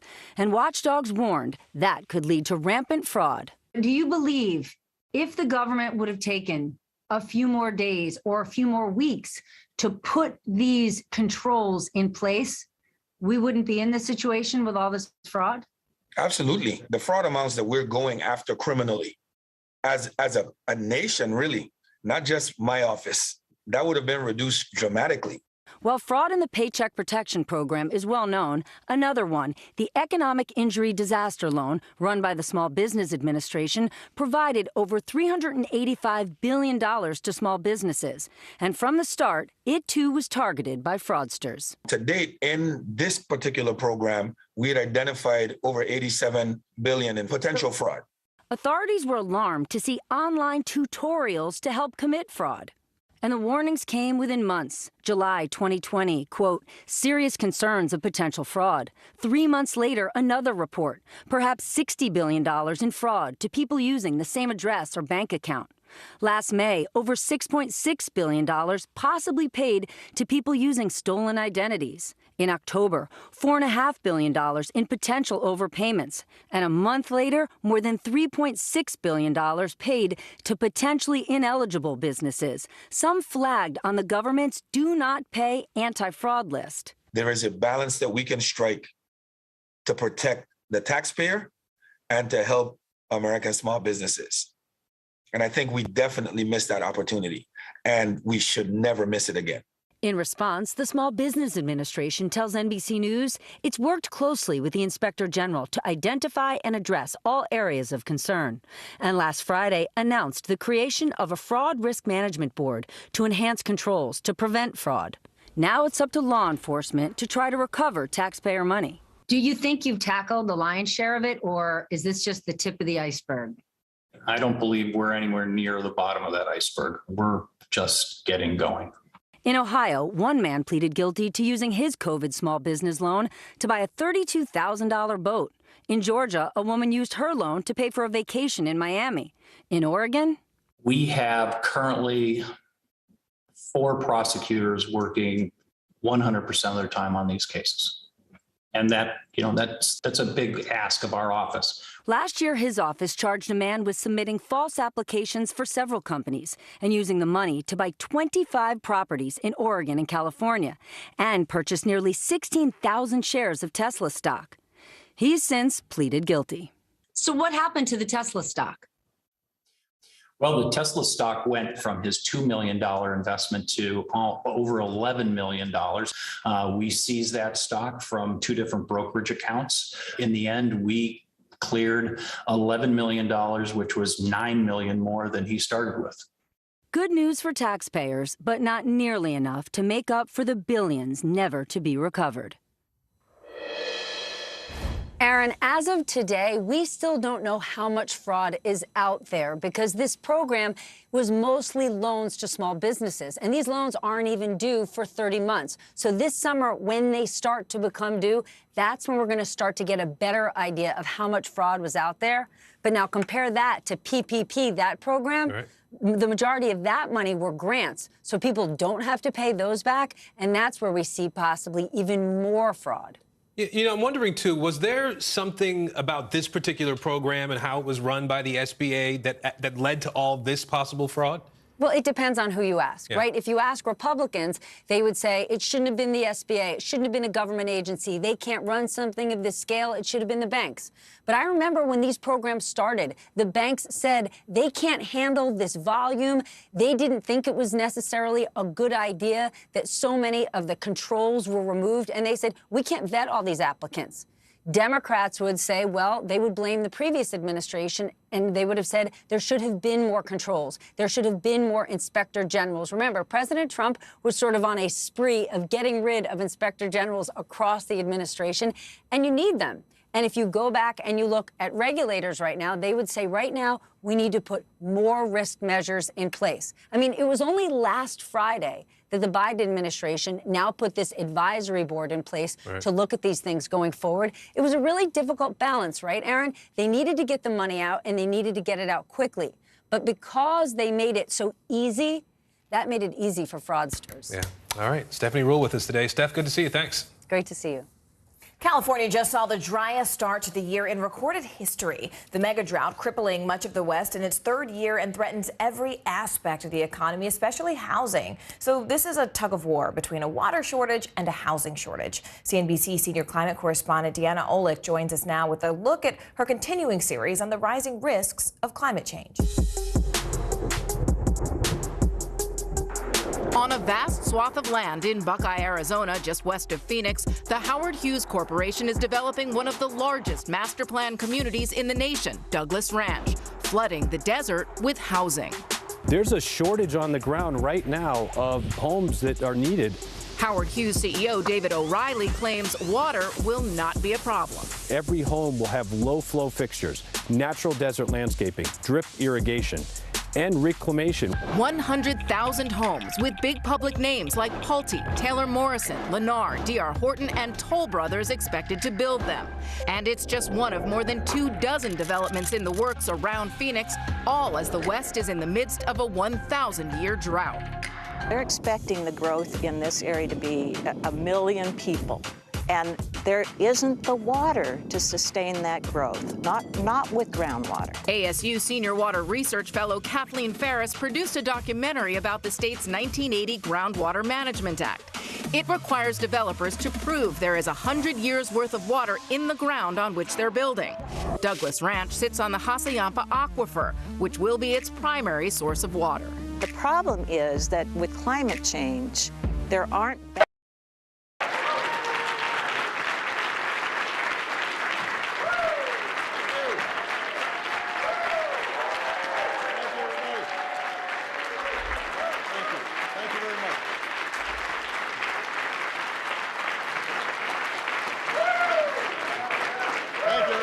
seat. Have a seat. Thank you. Vice President Biden, Vice President. That was a joke.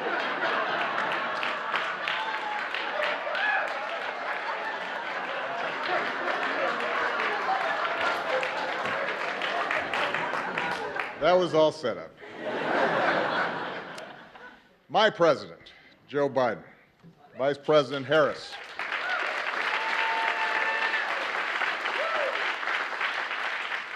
our dear friend, Madam Speaker, Nancy Pelosi, all the members of Congress who are in attendance today, the members of Cabinet, it is good to be back in the White House. It's been a while. I confess, I heard some changes have been made by the current president since I was last here. Apparently, Secret Service agents have to wear aviator glasses now. The Navy mess has been replaced by a Baskin-Robbins. And there's a cat running around, which I guarantee you Bo and Sonny would have been very unhappy about. But coming back, even if I have to wear a tie, which I very rarely do these days, gives me a chance to visit with some of the incredible people who serve this White House and who serve this country every single day. A lot of times out of the limelight. They make this government function, and they help people in ways big and small. And from the outside, sometimes people don't understand just how grueling this is and how many sacrifices people make. Because those of us who are in front of the cameras oftentimes get the credit. But it's a lot of people who are devoted day in, day out to making this country better that matter, and a lot of them are represented here. And that's not just in the West Wing, by the way. It's also in the residence. There were a lot of people who looked after our families that I will always be grateful to. So it's wonderful to be back to say thank you to all of you. But most of all, coming back here gives me a chance to say thank you and spend some time with an extraordinary friend and partner who was by my side for 8 years. And Joe Biden and I did a lot together.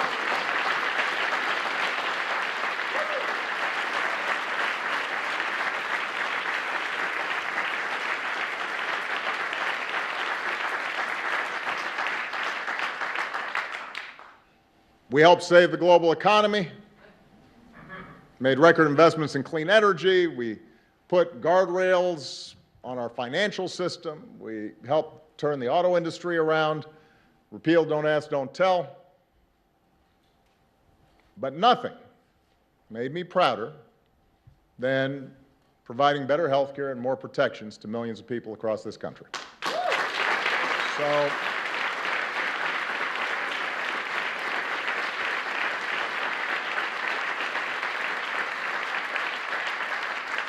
So when President Biden said he was not going to just celebrate the ACA, but also announce actions that would make it even better, I had to show up.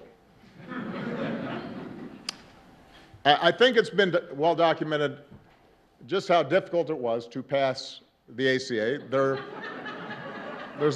You can get a lot of testimony here in case folks haven't heard. You know, as a country, we have been talking about reforming health care for 100 years. Unlike almost every other advanced economy on earth, we didn't have a system that guaranteed access to health care for all of its citizens. Millions of people didn't have health insurance, often because their employers didn't provide it or because it was too expensive. But despite the fact that our health care system didn't work well, it was hard to change. Healthcare represents about 1/5 of our economy. That's trillions of dollars that are involved. So there were a lot of different economic interests that were vying to maintain the status quo.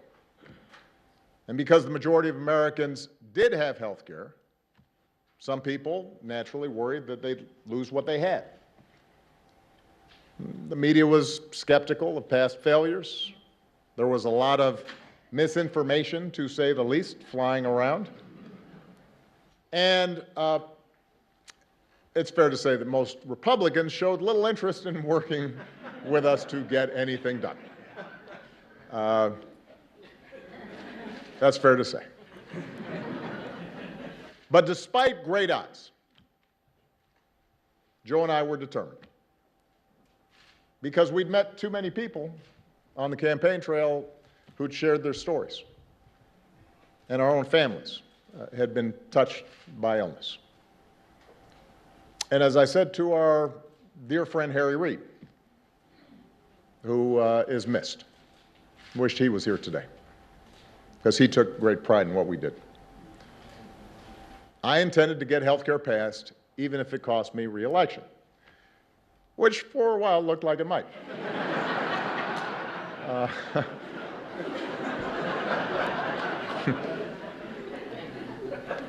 But for all of us, for Joe, for Harry, for Nancy Pelosi, for others, the ACA was an example of why you run for office in the first place, why all of you sign up for doing jobs that pay you less than you could make someplace else, why you're away from home sometimes and you miss some soccer practices or some dance recitals.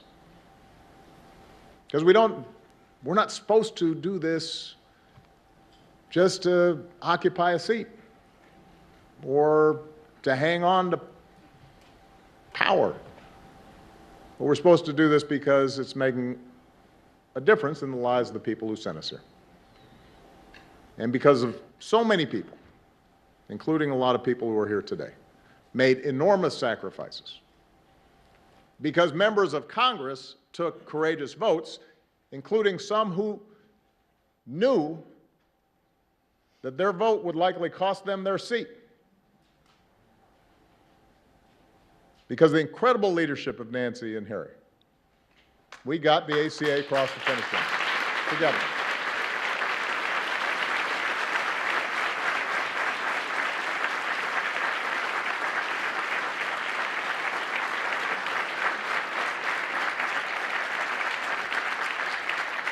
And the night we passed the ACA, I've said it before, it was a high point of my time here because it reminded me and it reminded us of what is possible. But, of course, our work was not finished. Republicans tried to repeal what we had done again and again and again. And they filed lawsuits that went all the way to the Supreme Court 3 times. I see Don Marilla here, who had to defend a couple of them.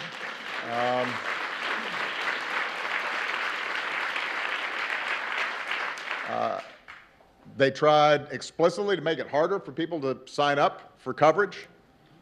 And let's face it, it didn't help that when we first rolled out the ACA, the website didn't work. That was not one of my happiest moments. So given all the noise and the controversy and the skepticism, it took a while for the American people to understand what we had done. But lo and behold, a little later than I'd expected, a lot of folks, including many who had initially opposed health care reform, came around. And today, the ACA hasn't just survived, it's pretty darn popular. And the reason is because it's done what it was supposed to do. It's made a difference.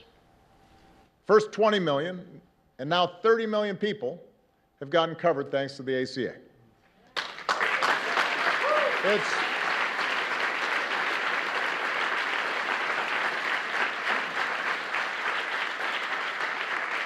It's prevented insurance companies from denying people coverage based on a pre-existing condition. It's lowered prescription drug costs for 12 million seniors. It's allowed young people to stay on their parents' plan until they're 26. It's eliminated lifetime limits on benefits that often put people in a jam. So we are incredibly proud of that work. But the reason we're here today is because President Biden, Vice President Harris, everybody who's worked on this thing understood from the start that the ACA wasn't perfect. To get the bill passed, we had to make compromises. We didn't get everything we wanted. That wasn't a reason not to do it. If you can get millions of people health coverage and better protection, it is, to quote a famous American, a pretty big deal.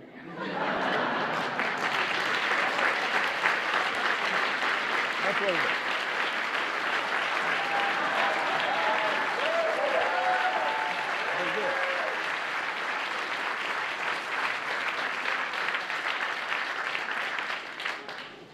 But there were gaps to be filled.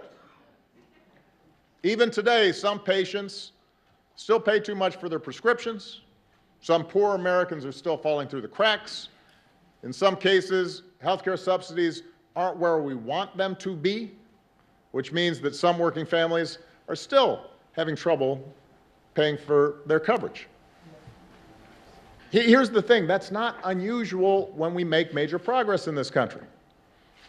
The original Social Security Act left out entire categories of people, like domestic workers and farm workers. That had to be changed. In the beginning, Medicare didn't provide all the benefits that it does today. That had to be changed. Throughout history, what you see is that it's important to get something started, to plant a flag, to lay a foundation for further progress. The analogy I've used about the ACA before is that in the same way that was true for early forms of Social Security and Medicare, it was a starter home. It secured the principle of universal health care, provided help immediately to families, but it required us to continually build on it and make it better. And President Biden understands that, and that's what he's done since the day he took office. As part of the American Rescue Plan, he lowered the cost of health care even further for millions of people. He made signing up easier. He made outreach to those who didn't know they could get covered, make sure that they knew, made that a priority. And as a result of these actions, he helped a record 14.5 million Americans get covered during the most recent enrollment period.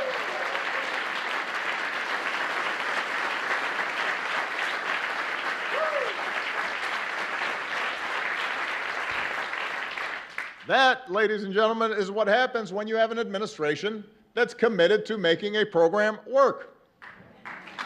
And today, the Biden-Harris administration is going even further by moving to fix a glitch in the regulations that will lower premiums for nearly 1 million people who need it and allow 200,000 more uninsured Americans to get access to coverage. I'm a private citizen now, but I still take more than a passing interest in the course of our democracy. But I'm outside the arena, and I know how discouraged people can get with Washington. Democrats, Republicans, Independents. Everybody feels frustrated sometimes about what takes place in this town. Progress feels way too slow sometimes. Victories are often incomplete. And in a country as big and as diverse as ours, consensus never comes easily. But what the Affordable Care Act shows is that you are driven by the core idea that together we can improve the lives of this generation and the next. And if you're persistent, if you stay with it, and are willing to work through the obstacles and the criticism and continually improve where you fall short, you can make America better. You can have an impact on millions of lives. You can help make sure folks don't have to lose their homes when they get sick, that they don't have to worry whether a loved one is going to get the treatment they need. President Joe Biden understands that. He has dedicated his life to the proposition that there's something worthy about public service and that the reason to run for office is for days like today. So I could not be more honored to be here with him as he writes the next chapter in our story of progress. I'm grateful for all the people who've been involved in continuing to make the ASA everything it can be, and it is now my great privilege to introduce the 46th President of the United States, Joe Biden.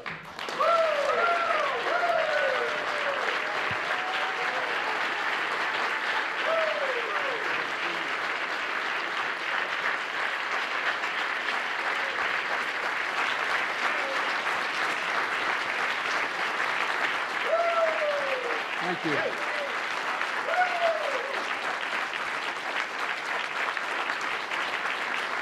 Thank you, thank you, thank you. Please. Thank you. Thank you.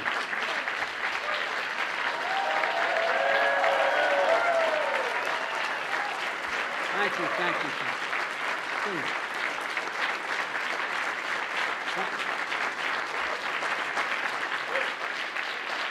Please. Thank you.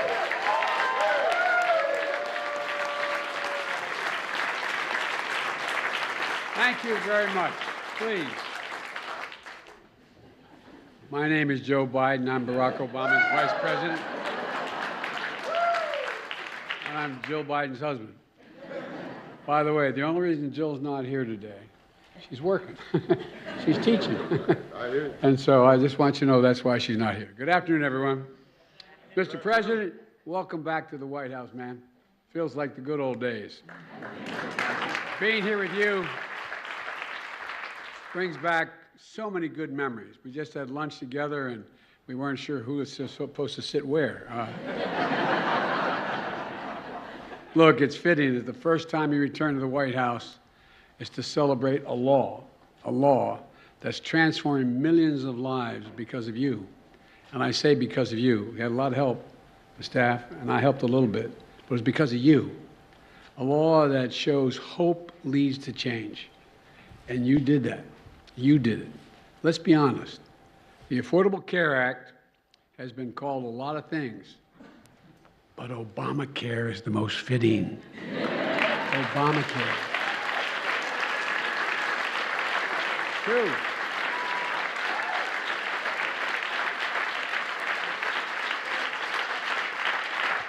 I can tell you all how much Barack Obama cared about getting this done.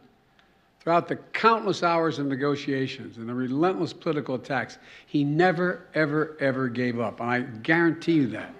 If I had time, I could tell you all the times when he'd say, should we compromise, should we do? And I'd say, well, we ought to think about it. No, if I do that, then so-and-so won't get covered. This group of people won't get covered. And whether it was after meeting during our weekly lunch, and we met every single day, he'd remind me why we're doing this in the first place. We're doing this in the first place for people who needed it and deserve to be treated with dignity. Dignity.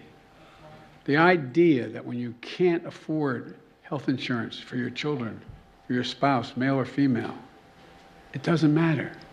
Not only are they in trouble, but you're deprived of your dignity. Barack, you talked about the idea that it was important that we make sure that you couldn't outrun your insurance. I can remember there with Bo, thinking to myself, what would I do if they walked in and said, you've outrun your time here? And there were still 35 days to live. The things that changed people's lives. We both understood the Affordable Care Act wasn't about a single president or the presidency. It was about the countless Americans lying in bed at night, staring at the ceiling, wondering, my God, what if I get really sick? What am I going to do? What is my family going to do? Will I lose the house? Discussions we had in my house with my dad when he lost his health insurance. Who's going to pay for it? Who's going to take care of my family? You know, in America, healthcare, as we all three said, will have now said, healthcare should be a right, not a privilege. And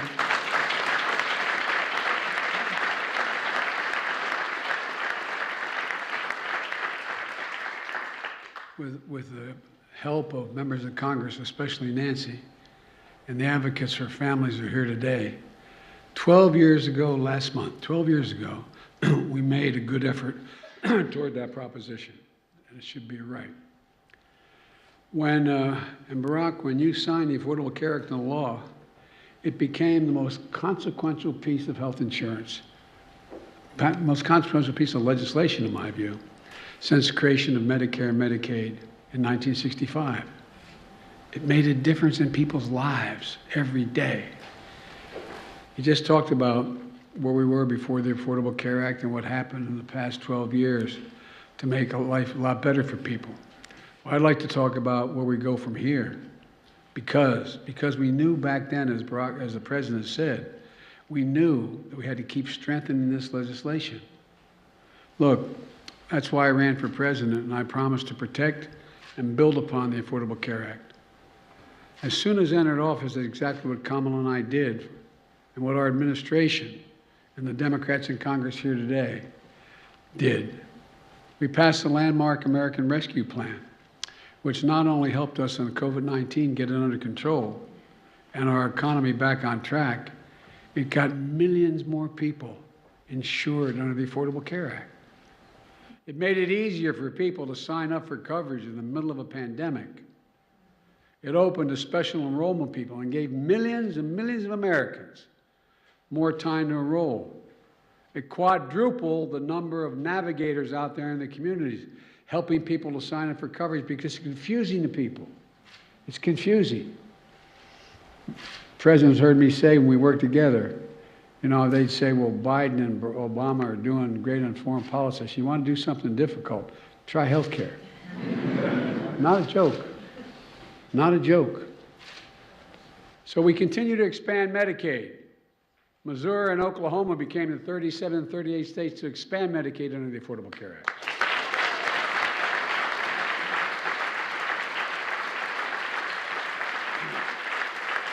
And as been mentioned, over 31 million people now have health insurance through the Affordable Care Act.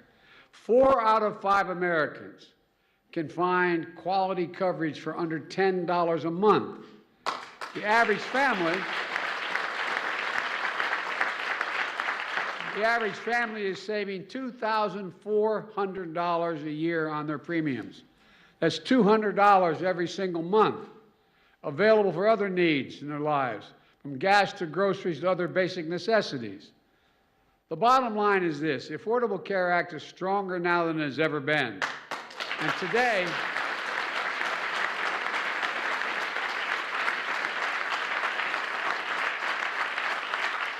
now I'm not even talking about what your former chief of staff is doing to make sure health care is available to all our veterans in the way he did. Yeah. And today, we're strengthened even further. In a moment, I'm going to sign an executive order building on one of those that I signed last year.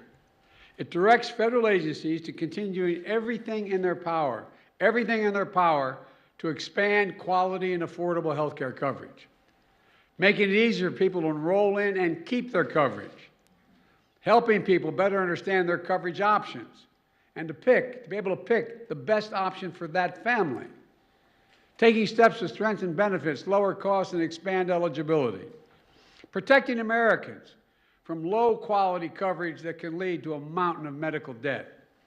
And folks, and separately, it's time to fix what we refer to as the family glitch. Now, the family glitch, everybody in this room probably knows what it is. But it's a common issue facing 5 million Americans who can't get financial help to get coverage under the Affordable Care Act. And here's the problem. Under the current rules, a working mom is told, as long as she can afford employer-based coverage for herself, she can't qualify for premium subsidies to afford coverage for her family. Cover her, but not her family. We're working to change that.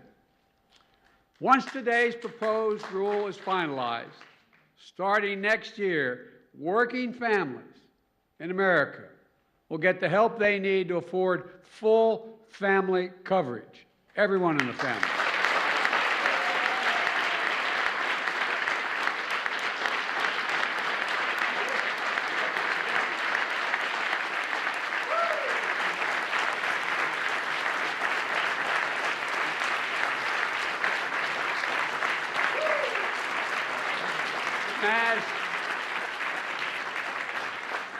As a result, families will be saving hundreds of dollars a month. With this change, it's estimated that 200,000 presently uninsured Americans are going to gain coverage. Nearly 1 million Americans will see their coverage become more affordable. This is considered one of the biggest things my administration can do: lower cost and expand coverage. And we're taking steps today to get that done. So look, folks, but we need to keep up the fight. Our Republican colleagues, as they say in Southern Delaware, haven't changed a whole hell of a lot. Good folks, but haven't changed a lot. They continue to attack the Affordable Care Act. They're unrelenting. They haven't stopped. Mr. President, since you signed the law, they haven't stopped for 1 second. Multiple court challenges you mentioned, sabotage from the previous administration. Over 70 attempts to repeal the law by Republicans in Congress. In fact, just last month, the distinguished senator from Wisconsin said, if Republicans get back in power, they should try to repeal the Affordable Care Act again. Try. Today, 12 years later, Republicans have not stopped their attacks on this life-saving law. So pay very close attention, folks. If Republicans have their way, it means 100 million Americans with pre-existing conditions can once again be denied health care coverage by their insurance companies. That's what the law was before Obamacare. In addition, tens of millions of Americans could lose their coverage, including young people who will no longer be able to stay on their parents' insurance policy at age 26. Premiums are going to go through the roof. Well, I got a better idea. Instead of destroying the Affordable Care Act, let's keep building on it. Let's extend it. Extend.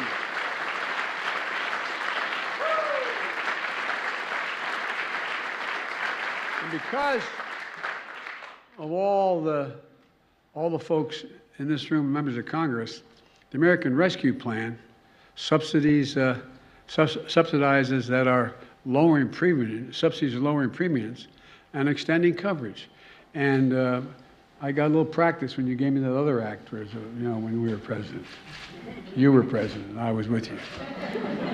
Look, close the Medicaid coverage gap that locks nearly 4 million Americans out of coverage just because their states refuse to expand Medicaid. Lower prescription drug costs, which is mentioned already, by allowing Medicare to negotiate prices for drugs that are on the market. We can do this. We should do this. We have to do this. But let me close with this. 12 years ago, at a bill signing the Affordable Care Act, President Obama said, quote, "We're a nation that does what is hard, what is necessary, and what is right." That's exactly what he did. Exactly what he did. And folks, that's what we have to do. That's what we do as Americans. You know, it's what all of you did here in making the Affordable Care Act possible. I really mean it. We just got to keep it going and keep building on it. We need to keep the faith. We need to remember, we're the United States of America, and there is simply, literally, nothing beyond our capacity when we're united and do it together. So God bless you all. May God protect our troops. And now, I'm going to sign an executive order. And Barack, let me remind you, it's a hot mic.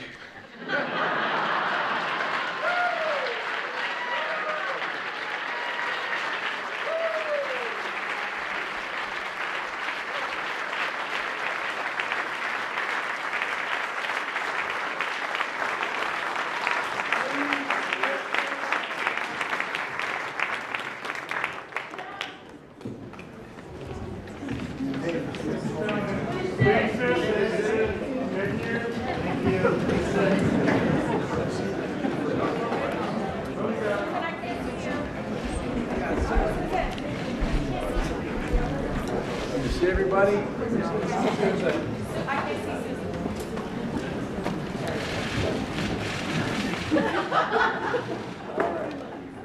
have to admit, one thing I haven't gotten down. Barack Obama could sign his name using 9 different pens.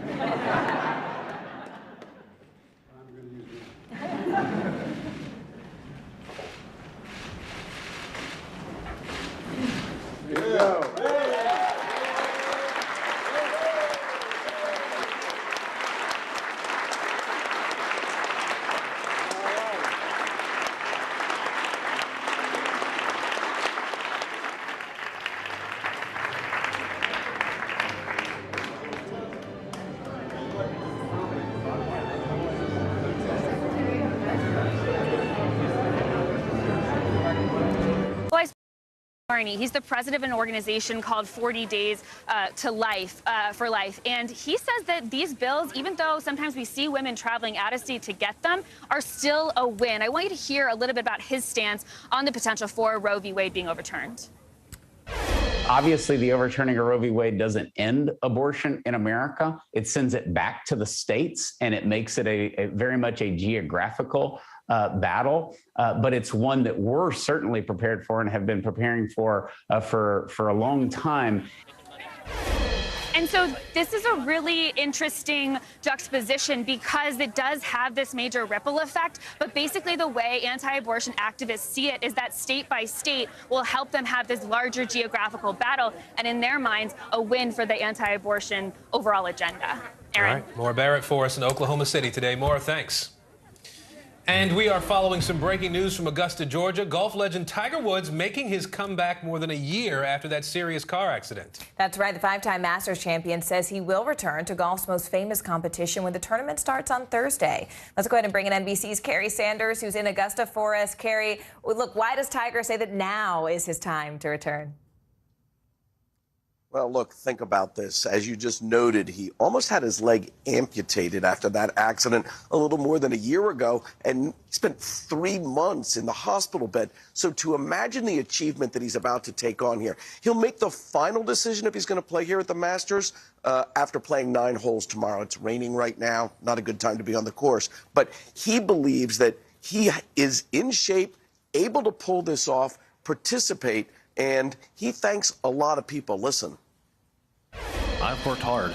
My team has been unbelievable. I've been lucky to have had great surgeons and great PTs and physios that have worked on me virtually every day.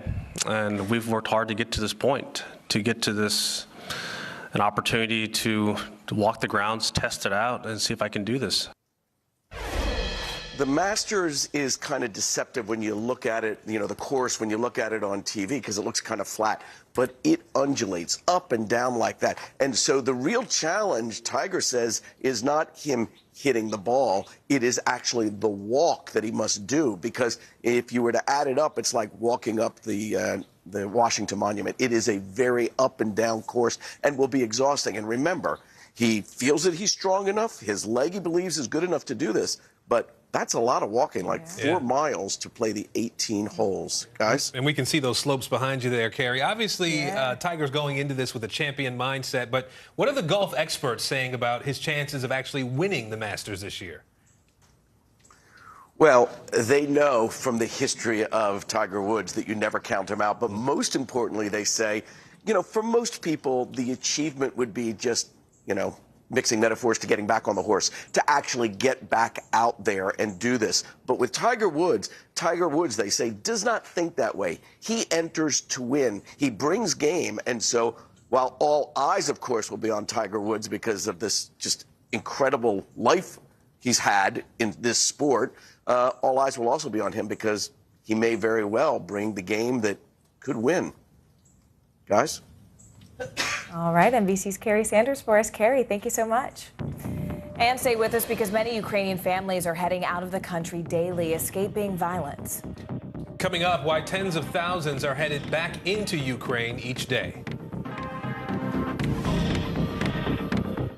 This is a very different kind of program. We're here to start conversation about the big things happening in our world. Professor, I'm not asking you to predict the future, but what do we think that the new normal is going to be? Is part of this that everyone's rethinking their jobs during this pandemic and their relationship to their employers? What is your biggest tip for any parent who's concerned about this? It's not my job to tell you what to think.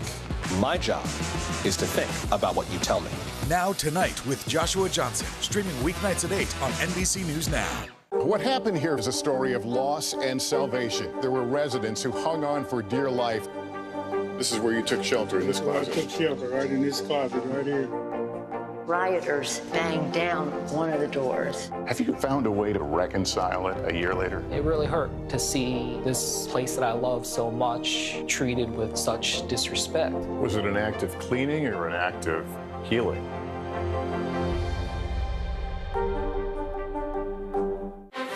Can this still end diplomatically with Vladimir Putin in charge of Russia? There's a Supreme Court nominee. What would it take for you to vote to confirm her? So I guess the question is, can this end with sanctions alone? If it's Sunday, it's Meet the Press. You're watching NBC News Now. Here's what's happening. Right now on NBC News Now. We've got all the angles covered tonight. Look at what's making headlines around the world. President Biden making news tonight on several fronts. We're answering the questions you want answered. There's a lot to talk about this evening. Let's start breaking all this down. We begin with breaking news. Now to an NBC News exclusive interview. We'll get right to that breaking news, the desperate search and rescue. Our team is live all across the path of destruction tonight. Nearly 200 firefighters responded to the scene. What you see on the tablet here is what we see in real life on the street. You know I got your back, right? Keep going. 2022 midterms, the battle for Congress and the fight for control of State House. In our special County to County series, we're checking out key battlegrounds ahead of the midterms. We are talking elections. I'm in a battleground state. Meet the Press Election Night special. It is a big night. Let's take a look at what else is making news around the world. Our NBC News crew heard explosions in the capital city of Kyiv. People here are terrified. Russia is picking off Ukraine's military facilities. Let's zoom out a bit to our changing climate. What do we think that the new normal is going to be? We begin with the pandemic today. Have you seen a demand for mental health services increase among Latinos? Raise your hand if you have had enough of COVID. A piece of space junk is on a collision course with the moon. It does matter. It is significant. Why? We're here to try to start conversation. A lot to talk about as we continue our rolling coverage. We're coming on the air with the news NBC Scoop. Bringing the news to you is not only a job, it's an honor. We're here to start conversations about the big things happening in our world, because it's not my job to tell you what to think. My job is to think about what you tell me. Now Tonight with Joshua Johnson, streaming weeknights at 8 on NBC News Now. Making news right now, today is the second day of deliberations in the trial of 4 men accused of conspiring to kidnap Michigan Governor Gretchen Whitmer. Jurors returned to court yesterday with a question for the judge, but otherwise gave no indication that they're close to a verdict. All 4 men are charged with conspiracy. A new study finds that adults living in houses with handguns are twice as likely to die by homicide than those in homes without them. The study also finds that those who live with a handgun owner are 7 times more likely to be shot to death by a spouse or by a partner. The report was published in the Annals of Internal Medicine. And a heroic water rescue caught all on camera. Look at this. It happened on Friday in Maryland when a car went off the road and ended up in a drainage pond. Now, officers broke through the windows and carried a 9-month-old and a 3-year-old to safety before returning to rescue the adults. The driver was arrested and no one was hurt. At the bottom of the hour now, let's get you up to speed on the latest out of Ukraine. The president there, Volodymyr Zelensky, addressing the United Nations Security Council today. He called out Russia's alleged war crimes against civilians, saying more atrocities will be discovered. Ukraine's deputy prime minister says 7 humanitarian corridors are open today and that those corridors will allow residents in the southern and eastern parts of the country to evacuate. That includes the city of Mariupol, which has seen some of the most intense fighting. Another European country is now purging Russian diplomats. Spain is expelling 25 diplomats and staff members from its capital, Madrid. Germany, France, Italy, Denmark, Sweden, Estonia have already done the same. Let's go ahead and bring in NBC News Now correspondent Dasha Burns, who's in Poland. Dasha, I know that you met some people who were fleeing Bucha, the city where those Russian troops allegedly committed these war atrocities. What did they tell you?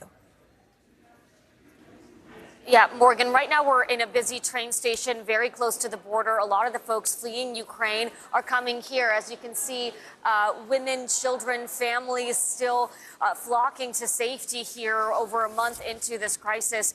And many of the people that come through this train station, they come with heartbreaking stories, but perhaps some of the most difficult unspeakable stories are coming out of Bucha right now. And yesterday we did meet 2 sisters from that region. They fled about a week ago, and now they're here in Poland. They are safe, but they're hearing about neighbors, about colleagues, about friends who have been killed and who have seen some horrible, horrible things. Take a listen to this story from Ina. My neighbor from Bucha, her relative, got trapped. I can say he got trapped, yeah. So they were going with other people through the green corridor, with people who were going to escape. I don't even know how many buses there were. And he, that relative, narrative, he was going by a simple car, not in a bus. He was going behind this column of people, of buses. So they were stopped in the middle of the road and they were asked to go to the church. And the reason was to hide there because they were told that Russians were approaching that place. They went to the church and they were already being waited. So they were shot to death. That relative about whom I was talking, he also was murdered right there. He was driving, he was sitting in the car. And Morgan, Ina tells me that the soil in Bucha right now is mixed with blood. They want nothing more than to go home, but they have no idea when that will be possible or what home will look like when they do go back, Morgan. Just unbelievable horror. Dasha Burns, thank you for your reporting there. We appreciate it. Let's go ahead and bring in Igor Novikov now. He's a former advisor to President Zelensky. It's great to see you again, Igor. We know that President Zelensky is calling for the UN Security Council to either remove Russia or to dissolve itself. What do you make of that specific request? Well, Morgan, I think the United Nations is in dire need of reform. At the moment, as things stand, we have a country committing horrible crimes, murders, looting, rape, child rape. And, the worst I've heard was, the child safari. I'll let you figure that one out yourself. That country has veto power within the Security Council that's meant to prevent wars and atrocities. So, look, I fully agree with my president that, we either reform this institution or let it follow the League of Nations that came before it. And for the same reason, the same perpetrator. But I guess, Igor, does this these actions or alleged actions, do they sort of delegitimize these peace talks? Zelensky says that negotiations with Russia are still needed despite those attacks on civilians that you just mentioned. So how do you think Ukraine should proceed with those peace talks, given everything you just said? Well, I think any opportunity needs to be explored that could prevent further atrocities and further civilian deaths from happening. That's first and foremost the most important thing. I'll give you one example. Imagine somebody in a place like Bucha under Russian occupation, and there is a chance at a negotiating table to at least postpone the hostilities, so probably free those people. Do you think they would care about, whether it's difficult to hold those negotiations or not? First and foremost, we need to save Ukrainian people. We'll deal with Russia after that, and there will be no concessions made on our territorial integrity or sovereignty. That's sacred to us. Igor Novikov for us. Igor, always a pleasure talking to you. Thank you. Defense Secretary Lloyd Austin and Joint Chiefs Chairman Mark Milley are on Capitol Hill today. They're testifying before the House Armed Services Committee about defense spending for the next year. And between raging inflation and the war in Ukraine, next year's budget is expected to be historically high. NBC News Pentagon correspondent Courtney Kuby is joining us now. So, Courtney, what are we hearing so far from Secretary Austin and from General Milley today about Ukraine? So the biggest headline that we've heard so far came from General Milley, the chairman of the Joint Chiefs of Staff, where he said that he is actually in favor of permanent U.S. military facilities in some of these Eastern European countries around Ukraine. But he caveated by saying he doesn't think that it would be most efficient to have permanent U.S. forces there, but rather to have rotational forces. And that's because, frankly, it's just a lot cheaper to have rotational forces. When you're talking about a permanent military presence there, then you have families. You have to have things like PXs. You have to have exchange. You have to have military daycares built. So if you have a rotational forces, people who go in for 6 months, maybe a year, even a little bit longer than in some cases, it's cheaper, but it has the same deterrent effect to Russia. We didn't hear a whole lot new operational about what's going on in Ukraine beyond what we've been hearing in the past several days from other defense officials, including from John Kirby at the podium yesterday. But we did get a little bit more of a sense of sort of what is happening there and what the Ukrainian military is facing in Ukraine. Here's what they had to say. forces that are optimized to fight in rural, wooded, rolling hill type terrain are going to have very, very difficult times in urban terrain. And that proved true, and that's one of the reasons why the Russians are withdrawing from Kyiv, because they couldn't mass the combat power to seize Kyiv. Just because you have the capability, it doesn't mean that you're going to overwhelm another force easily. They didn't talk too much about what they see the Russian military doing in the next coming days, other than to say they concur with the idea that they may be focusing more on the Donbass in the days ahead. And Courtney, outside of Ukraine, anything stand out to you? Any big topics in that hearing today? So, I mean, these budget hearings, as you well know, Aaron, are kind of everything but the kitchen sink. Yeah. You know, things from child development centers, end strength. The Army there's concerns that the Army is going to be smaller this year and may not meet its recruiting goals. The Navy, on the other hand, is meeting theirs. There's a lot of social issues, things like needing more child development centers or child care centers on bases and how that can impact readiness. We even heard about COVID and some Republican members critical of the fact that the U.S. military is still enforcing COVID vaccines, making them mandatory for service members. There was also a pretty fiery exchange with Rep. Matt Gaetz, who in the past has been extremely critical of the military, calling them, quote, woke. Secretary Austin, who doesn't really get rattled or show a fiery side, actually showed a little bit of emotion going back and forth with Congressman Gaetz today. He and General Milley, chairman of the Joint Chiefs, they both denied that the U.S. military is woke. And Secretary Austin really pushed back on Gaetz's characterization of that, Aaron. All right, Courtney Kube for us at the Pentagon. Thanks. Thanks. A messaging app commonly used by U.S. Customs and Border Patrol is drawing scrutiny. The Amazon-owned Wickr platform allows users to automatically delete messages. Well, now whistleblowers in the National Archives are voicing their concern. NBC News correspondent Julia Ainsley joins us now. Julia, what more do we know about this messaging app, and really how exactly is it being used by Border Patrol? So it's an app, Morgan, called Wickr. It's really similar to something like Signal or WhatsApp, in that it's encrypted and that it would be difficult for someone like the National Archives to be able to obtain those messages. And as we understand from a letter sent from the National Archives, their concerns are that there could be some messaging, some communication going on between border agents that could not be scrutinized by the archives, by inspector generals who might be looking into potential foul play, potential scandals, things that they need to look into when they are doing their job as overseers of the government. It's interesting, Morgan, these are apps a lot of times that journalists use in order to keep our communications from being scrutinized by the government. It's interesting now that the government officials could be using these apps to keep their communication from being scrutinized by the media. But I guess then the question becomes, why is the use of this platform a concern for the Border Patrol in particular? Well, the way that this first got to the attention of National Archives was through an Inspector General report, when the Inspector General said that they weren't able to get enough information about how Border Patrol may or may not have been targeting journalists, lawyers, and other activists who were crossing the border between 2018 and 2019. That was something we reported on extensively here at NBC. A lot of what was going on behind the scenes, whether or not this was intentional to target and stop these people when they crossed the border, was unknown because they were using this messaging app and their communications were basically kept from the eyes of the Inspector General. National Archives now saying that's a concern. Julia Ainsley for us live from D.C. Julia, thank you. Billions of dollars that were supposed to go to help those in need spent on trips to Florida, boats, and more. Coming up next, what we know about the investigation into potential COVID relief fraud. Stay with us.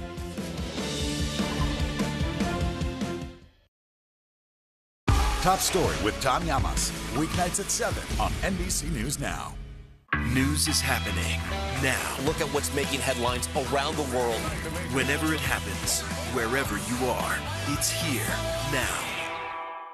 These days, it feels like the news never stops. So let's get into it. What's happening right now, what it all means for you for an hour every day. It can be hard to keep up, so let's get started together. Hallie Jackson Now, weekdays at 5 on NBC News Now. Nearly a dozen hours after the eye roared ashore. There is some late-breaking news. All right, Now Tonight with Joshua Johnson, streaming weeknights at 8 on NBC News Now. To cover the news, you have to be in it. This is how so many towns and cities are protecting themselves.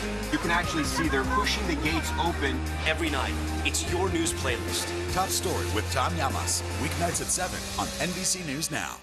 These days, it feels like the news never stops. So let's get into it. What's happening right now, what it all means for you for an hour every day. It can be hard to keep up, so let's get started together. Hallie Jackson Now, weekdays at 5 on NBC News Now. Hold on to your seats.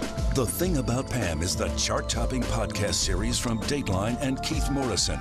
A strange story and a career of strange stories. All episodes are available now, wherever you get your podcasts.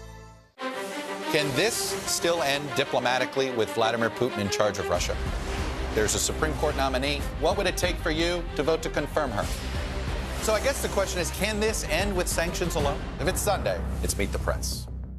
Sometimes the news can be difficult and overwhelming for kids to understand, so we've created a newscast just for them. We hope your family will watch Nightly News Kids Edition. Let's go.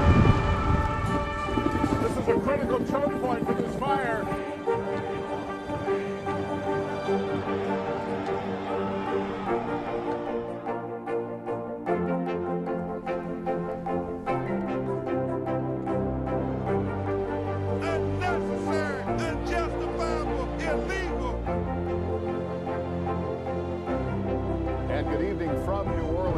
Military operation, witnessing the massive crowds. I admire you both. Nice to really spend some time with you. Appreciate it.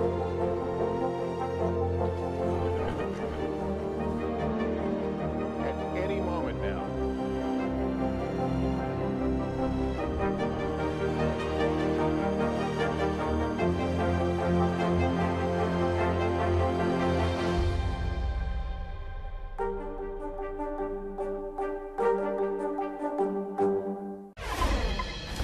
Well, at the start of the pandemic, the U.S. government flooded the economy with billions of dollars in aid. It was meant for struggling businesses.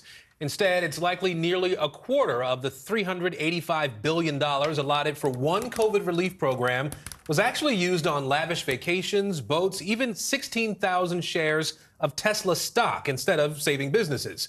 NBC News senior business analyst Stephanie Rule is following the money. 2 years ago, the pandemic shut down America. Millions stayed home, and businesses without customers teetered on the edge. The government jumped in, providing billions in emergency aid. To get money to business owners fast, Congress removed requirements like providing tax returns. And watchdogs warned that could lead to rampant fraud. Do you believe if the government would have taken a few more days or a few more weeks to put these controls in place, we wouldn't be in this situation with all this fraud? Absolutely. The fraud amounts that we're going after criminally as a nation, really, not just my office, that would have been reduced dramatically. While fraud in the Paycheck Protection Program is well known, another one, the Economic Injury Disaster Loan, run by the Small Business Administration, provided over $385 billion to small businesses. And from the start, it too was targeted by fraudsters. To date, in this particular program, we had identified over $87 billion in potential fraud. Authorities were alarmed to see online tutorials to help commit fraud. And the warnings came within months. July 2020, quote, serious concerns of potential fraud. 3 months later, another report, perhaps $60 billion in fraud to people using the same address or bank account. Last May, over $6.6 billion possibly paid to people using stolen identities. In October, $4.5 billion in potential overpayments. And a month later, more than $3.6 billion paid to potentially ineligible businesses, some flagged on the government's Do Not Pay anti-fraud list. There is a balance that we can strike to protect the taxpayer and to help American small businesses. And I think we definitely missed that opportunity, and we should never miss it again. In response, the Small Business Administration tells NBC News it's worked closely with the Inspector General to identify and address all areas of concern. And last Friday announced the creation of a fraud risk management board to enhance controls to prevent fraud. Now it's up to law enforcement to try to recover taxpayer money. Do you think you've tackled the lion's share of it, or is this just the tip of the iceberg? I don't believe we're anywhere near the bottom of that iceberg. We're just getting going. In Ohio, one man pleaded guilty to using his COVID small business loan to buy a $32,000 boat. In Georgia, a woman used her loan to pay for a vacation in Miami. In Oregon, We have currently 4 prosecutors working 100% of their time on these cases. And that's a big ask of our office. last year his office charged a man with submitting false applications for several companies and using the money to buy 25 properties in Oregon and California and purchase nearly 16,000 shares of Tesla stock. He's since pleaded guilty. So what happened to the Tesla stock? Well, the Tesla stock went from his $2 million investment to over $11 million. We seized that stock from 2 different brokerage accounts. In the end, we cleared $11 million, which was $9 million more than he started with.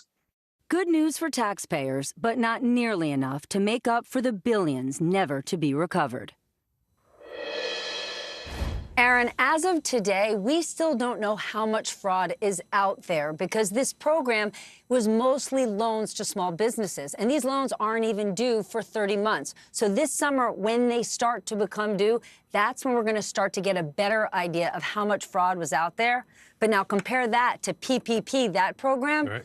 The majority of that money were grants, so people don't have to pay those back, and that's where we see possibly even more fraud. You know, I'm wondering, too, was there something about this particular program and how it was run by the SBA that led to all this possible fraud? Well, it depends on who you ask, right? If you ask Republicans, they would say it shouldn't have been the SBA. It shouldn't have been a government agency. They can't run something of this scale. It should have been the banks. But I remember when these programs started, the banks said they can't handle this volume. They didn't think it was necessarily a good idea that so many of the controls were removed. And they said, we can't vet all these applicants. Democrats would say, well, they would blame the previous administration, and they would have said there should have been more controls. There should have been more inspector generals. Remember, President Trump was sort of on a spree of getting rid of inspector generals across the administration, and you need them. And if you go back and you look at regulators right now, they would say right now we need to put more risk measures in place. I mean, it was only last Friday that the Biden administration now put this advisory board in place to look at these things going forward. It was a really difficult balance, right, Aaron? They needed to get the money out and they needed to get it out quickly. But because they made it so easy, that made it easy for fraudsters. Yeah. All right. Stephanie Rule with us today. Steph, good to see you. Thanks. Great to see you. California just saw the driest start to the year in recorded history. The mega drought crippling much of the West in its 3rd year and threatens every aspect of the economy, especially housing. So this is a tug of war between a water shortage and a housing shortage. CNBC senior climate correspondent Deanna Olick joins us now with a look at her continuing series on the rising risks of climate change. On a vast swath of land in Buckeye, Arizona, just west of Phoenix, the Howard Hughes Corporation is developing one of the largest master plan communities in the nation, Douglas Ranch, flooding the desert with housing. There's a shortage on the ground right now of homes that are needed. Howard Hughes CEO David O'Reilly claims water will not be a problem. Every home will have low-flow fixtures, natural desert landscaping, drip irrigation, and reclamation. 100,000 homes with big public names like Pulte, Taylor Morrison, Lennar, D.R. Horton, and Toll Brothers expected to build them. And it's just one of more than 24 developments in the works around Phoenix, all as the West is in the midst of a 1,000-year drought. They're expecting the growth in this area to be 1 million people. And there isn't the water to sustain that growth, not with groundwater. ASU senior water research fellow Kathleen Ferris produced a documentary about the state's 1980 Groundwater Management Act. It requires developers to prove there is 100 years worth of water in the ground on which they're building. Douglas Ranch sits on the Hassayampa Aquifer, which will be its primary source of water. The problem is that with climate change, there aren't backup water supplies that you can use to save a development that's based totally on groundwater. If it loses all of its water supply, there's no water to back that up. This whole area is clearly at the crossroads of construction and climate, but the U.S. is facing one of the worst housing shortages in history. It's estimated we need over 1 million more homes just to meet the current demand. And the Phoenix area is one of the most active for home construction. I don't think the answer is to tell people that are looking for an affordable home in Arizona, you can't live here, go somewhere else. I think the responsible answer, the thoughtful answer, is to build them affordable homes, but to build it in a self-sustaining manner. Mark Stapp is director of ASU's Real Estate Development Program at the W.P. Carey School of Business. So should Wall Street be concerned about investing in housing out in Arizona? No. Why not? Because I think that there is the understanding of this particular risk, and there is sufficient evidence and facts that support the continued growth based upon what we know today. But Stapp concedes current development plans exacerbate that. I would say that there's a legitimate concern about our future, and policymakers are very aware of this. A report just last spring from ASU's Kyle Center for Water Policy warned the amount of groundwater in the Hassayampa subbasin is considerably less than regulators estimate, and that without a change in direction, the physical groundwater supply underneath Buckeye will decrease and will not be sustainable. The bottom line is that there are places in this state, in this valley, where there are sufficient water supplies to support new growth. We don't need to go way out in the desert and pump groundwater to build new homes. But the land is cheaper out here. Well, at some point, there's a cost to that. CNBC senior climate correspondent Diana Olick joins us now. Diana, that was a fascinating report. What can you tell us about that investigation and where it stands right now? Well, Morgan, because that report that we showed you also says the 100-year model for groundwater is constantly changing, especially given the changing climate, the state's Department of Water Resources is now in the process of determining if the basin does, in fact, have 100 years worth of water. Now, the question is, what happens to all that development if they find out it does not? Morgan? Gosh, big question indeed. All right, it's CNBC's Diana Olick. Diana, thanks so much. We appreciate it. The United Nations is sounding the alarm about an impending climate disaster. Just after the break, what the new report says we can do to help prevent it. Stay with us.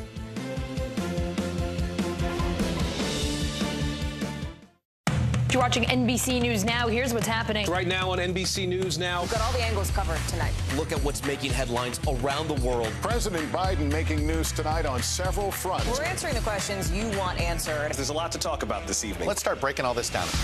We begin with breaking news. Now to an NBC News exclusive interview. We'll get right to that breaking news, the desperate search and rescue. Our team is live all across the path of destruction tonight. Nearly 200 firefighters responded to the scene. What you see on the tablet here is what we see in real life on the street. You know I got your back, right? Keep going. 2022 midterms, the battle for Congress and the fight for control of state house. In our special County to County series, we're checking out key battlegrounds ahead of the midterms. We are talking elections. I'm in a battleground state. Meet the Press Election Night special. It is a big night. Let's take a look at what else is making news around the world. Our NBC News crew heard explosions in the capital city of Kyiv. People here are terrified. Russia is picking off Ukraine's military facilities. Let's zoom out a bit to our changing climate. What do we think that the new normal is going to be? We begin with the pandemic today. Have you seen a demand for mental health services increase among Latinos? Raise your hand if you have had enough of COVID. The piece of space junk is on a collision course with the moon. It does matter. It is significant. Why? We're here to try to start conversation. A lot to talk about as we continue our rolling coverage. We're coming on the air with the news NBC Scoop. To bringing the news to you is not only a job, it's an honor.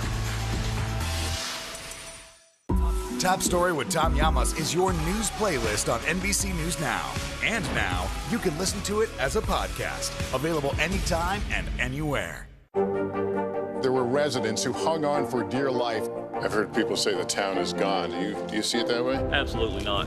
We've lost some houses, but our community's still here. NBC News, streaming free now. A major new UN climate report is out with a dire warning. That's right. The world's top climate researchers say that it's now or never for the world to change its carbon footprint. NBC News Chief Environmental Affairs correspondent Ann Thompson joins us now from London with a closer look at this new report. Ann, what does it say? Morgan, it is in very blunt language telling us that the time for talk is over. Words don't matter. What matters now are actions, and those actions must be taken to dramatically reduce carbon dioxide emissions, not in the future, but right now. The UN says there's still time to avoid the worst impacts of climate change, previewed by last year's wildfires and hurricanes. But we have to move fast. The jury has reached the verdict, and it is damning. The UN roadmap to avoid disaster says we must stop increasing greenhouse gas emissions by 2025, then swiftly cut them 43% by the end of the decade. Fossil fuels are the #1 driver of climate change. We have to get off them as quickly as we can. To get there, people must switch to a low-carbon lifestyle, including a plant-based diet, creating less food waste, and choosing renewable energy, now cheaper than ever. Wind costs fell 55% in the past decade, solar 85%. The cost of electric car batteries down 85% too. That, the report says, is a huge opportunity to slash emissions if the power for electric vehicles comes from renewable sources. While President Biden has pledged to cut U.S. emissions in half by 2030, with gas prices rising, he's encouraged a short-term increase in oil production and more natural gas exports to move Europe away from Russian fuel. Climate envoy John Kerry. Is President Biden backing away from his climate commitments by suggesting that we need to increase fossil fuel production?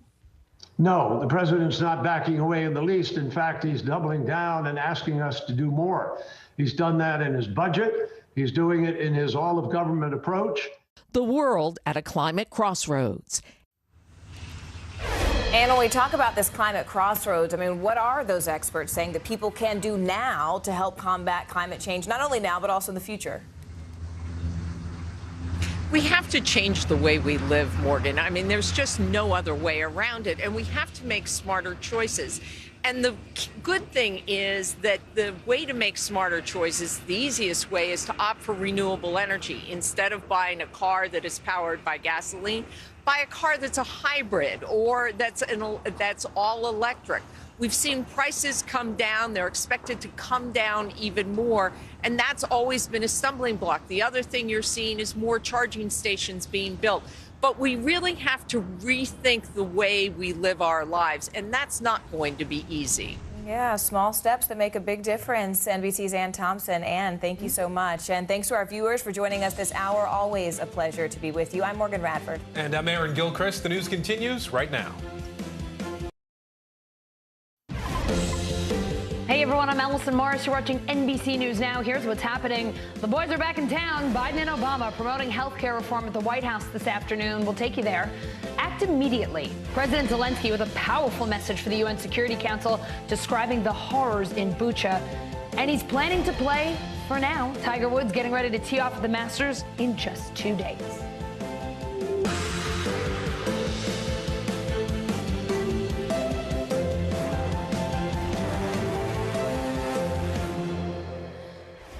We start with former President Obama back at the White House. NBC News Capitol Hill correspondent Ali Vitale doing White House duty again today. Ali, Obama celebrating the health care reform that he passed with Joe Biden 12 years ago. What did the former president say about what's happened since he signed the Affordable Care Act? Yeah, look, Allison, he talked about the political struggle that it took to take this health care law from idea to reality and to now 12 years later where we are, where it is effectively the law of the land. Even most Republicans have stopped saying that they want to repeal and replace it. Instead, this White House now trying to make it its mission to build upon the ACA by doing things like what they're doing today, fixing certain glitches, trying to shore it up. But this is the way that Obama remembered that push as he looks back on it 12 years later. Take a listen. So given all the noise and the controversy and the skepticism, it took a while for the American people to understand what we had done.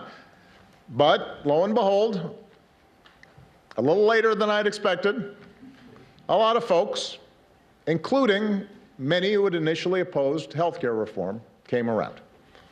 And today, the ACA hasn't just survived, it's pretty darn popular. And the reason is because it's done what it was supposed to do. It's made a difference.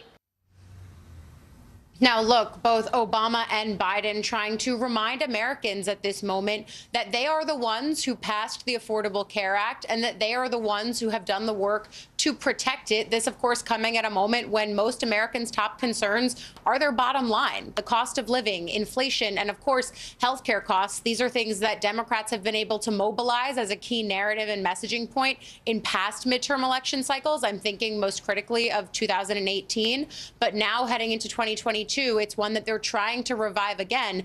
I would also note, though, Allison, something else caught me here, because as much as President Obama was talking about the legislative push of 12 years ago, he talked about it in a way that really made me feel like he was also talking about Build Back Better, which remains stalled in Congress right now. Obama talking about how he was willing to stake the next term of his presidency on passing the Affordable Care Act, how lawmakers knew that their votes for it could jeopardize a seat, but also that people had to compromise. They had some things that didn't end up in the law that they wished were, but at the end of the day, doing something big was worth it, effectively saying, don't let the trees get in the way of the forest, and trying to make that pitch here. So as much as it felt like it was a conversation about Obamacare, it also really felt like Obama was talking to lawmakers about Build Back Better. Ali, you mentioned some fixes here. President Biden announcing a fix specifically for the family glitch in the Affordable Care Act. Can you tell us about that?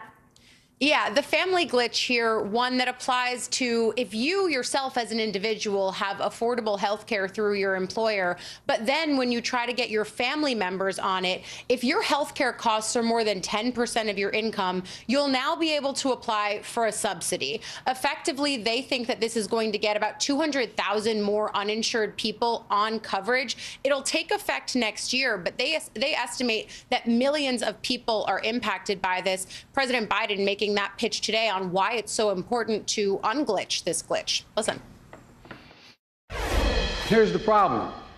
Under the current rules, a working mom is told as long as she can afford employer-based coverage for herself, she can't qualify for premium subsidies to afford coverage for her family. Cover her, but not her family. We're working to change that. Once today's proposed rule is finalized, starting next year, working families in America will get the help they need to afford full family coverage.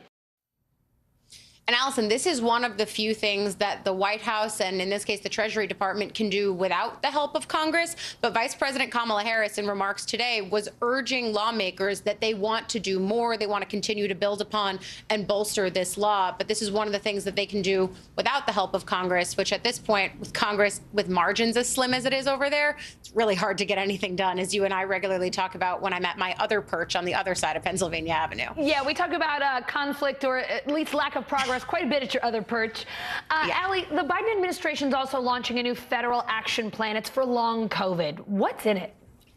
Yeah, look, Allison, I'll bring up the finer points on the screen so we can read through them together. But this is the administration making a push to combat long COVID, expanding and strengthening clinics, promoting provider education and clinical support, also just raising awareness of long COVID as especially a potential cause for disability, but improving health insurance coverage as well. This is something that millions of Americans across the country have been struggling with. Even senators on Capitol Hill, for example, Tim Kaine, have talked about the way that they have struggled with different symptoms of long COVID. They are among millions of Americans who are doing the same right now. And as we try to chart a path out of the pandemic and into a more endemic posture of living with COVID, this is going to be really important for those Americans as we continue to chart that path forward, dealing with the health piece of this for those Americans who've contracted COVID and are still suffering from long-haul symptoms. Ali Vitale taking the show down the road and covering the White House for us again. Thank you so much. You got it. Ivanka's turn in the hot seat. Trump's daughter and top political advisor talking with the January 6th committee today. NBC News Capitol Hill correspondent Leanne Caldwell is on the Hill. So Leanne, tell us, what are you hearing from the committee so far today? So, Allison, Ivanka Trump is speaking to the committee today. She's about 5 floors above me. She started around 10 a.m. She's virtual, not in person. And we know that the committee has been wanting to talk to her for some time. They originally sent her a letter in January asking for her to come testify. Let's listen to one member of the committee, Representative Pete Aguilar of California, and what he said about it earlier today. We're going to ask and continue to ask a lot of questions. But I will say broadly, we've announced about 100 subpoenas. And we've had, as you've heard me say from this podium, over 800 interviews. So for every subpoena that we announce, there are many others that we don't announce that are just part of us doing our job to seek the truth. So he wasn't very forthcoming about what they want her to say. He did talk about how much information they have gotten. But what we know about Ivanka Trump, we know that she was begged to ask the former president to try to call off the violence on January 6th. We also know that she was in a key meeting in the Oval Office on January 6th, where there was a phone call with former Vice President Mike Pence, where Donald Trump was trying to convince him to help overturn the election results later that day in the congressional proceedings. And she turned and whispered, Mike Pence is a good man, because he was unwilling to do so. So, you know, meeting has gone on for several hours now, and hopefully at some point relatively soon, we'll find out what she's actually telling them. Yeah, Leanne, I mean, her husband gave them, over 6 hours of testimony? It looks like she's set to give him a run for his money, pushing 5 hours now. Yeah. I have to ask you about 2 other Trump advisors who are not cooperating with the committee, Dan Scavino and Peter Navarro. What's going on with them? Yeah, well, the House is expected to vote this week, as early as tomorrow, to refer criminal contempt charges to the Department of Justice. Now, Navarro and Scavino would join other former Trump administration officials like Mark Meadows, and then a former Trump confidant, Steve Bannon, who has been referred to the Justice Department for these criminal contempt charges. Now, Steve Bannon has been indicted. Members of Congress and people are waiting for the Justice Department to act on Mark Meadows. And there is a level of frustration among members of Congress and members of the committee who are saying that the Justice Department needs to do something, or else it looks like these criminal contempt referrals from Congress are absolutely meaningless. But, getting closer to the issue here this week, Congress is going to vote. The House is going to vote with a majority of Democrats. They're expected to pass this and move this on to the Justice Department, Allison. All right, Leanne, I know you'll be keeping a close eye on it. Thank you so much. In Ukraine, President Zelensky condemning the alleged attacks on civilians in Bucha, addressing the United Nations Security Council today. Zelensky accusing Russian forces of committing the most terrible war crimes since World War II, and telling the UN it is time to hold the Kremlin accountable. NBC News correspondent Ali Arouzi is in Lviv. Ali, Zelensky saying he has conclusive evidence that Russian troops carried out war crimes in Ukraine. Tell us about that evidence. What did he say? Hi there, Alison. That's right. I mean, he's saying that, they've committed these heinous war crimes. They've buried bodies in mass graves, try to burn the evidence of what they've done there. And as important as it is what Zelensky is saying, it's really important that a UN fact-finding team are going in there. They're going in there to actually document all of this evidence. They're going to exhume the bodies. They're going to preserve everything they've seen there to bring a case, not just against Putin, but the commanders and the low-level soldiers that were there, to really document what had happened there going forward, to take it to an international criminal court. But let's take a listen to what Zelensky had to say himself first. The Russian military searched for and purposefully killed anyone who served our country. They shot and killed women outside their houses when they just tried to call someone who is alive. They killed entire families, adults and children, and they tried to burn the bodies. I am addressing you on behalf of the people who honor the memory of the deceased every single day, in the memory of the civilians who died, who were shot and killed in the back of their head after being tortured.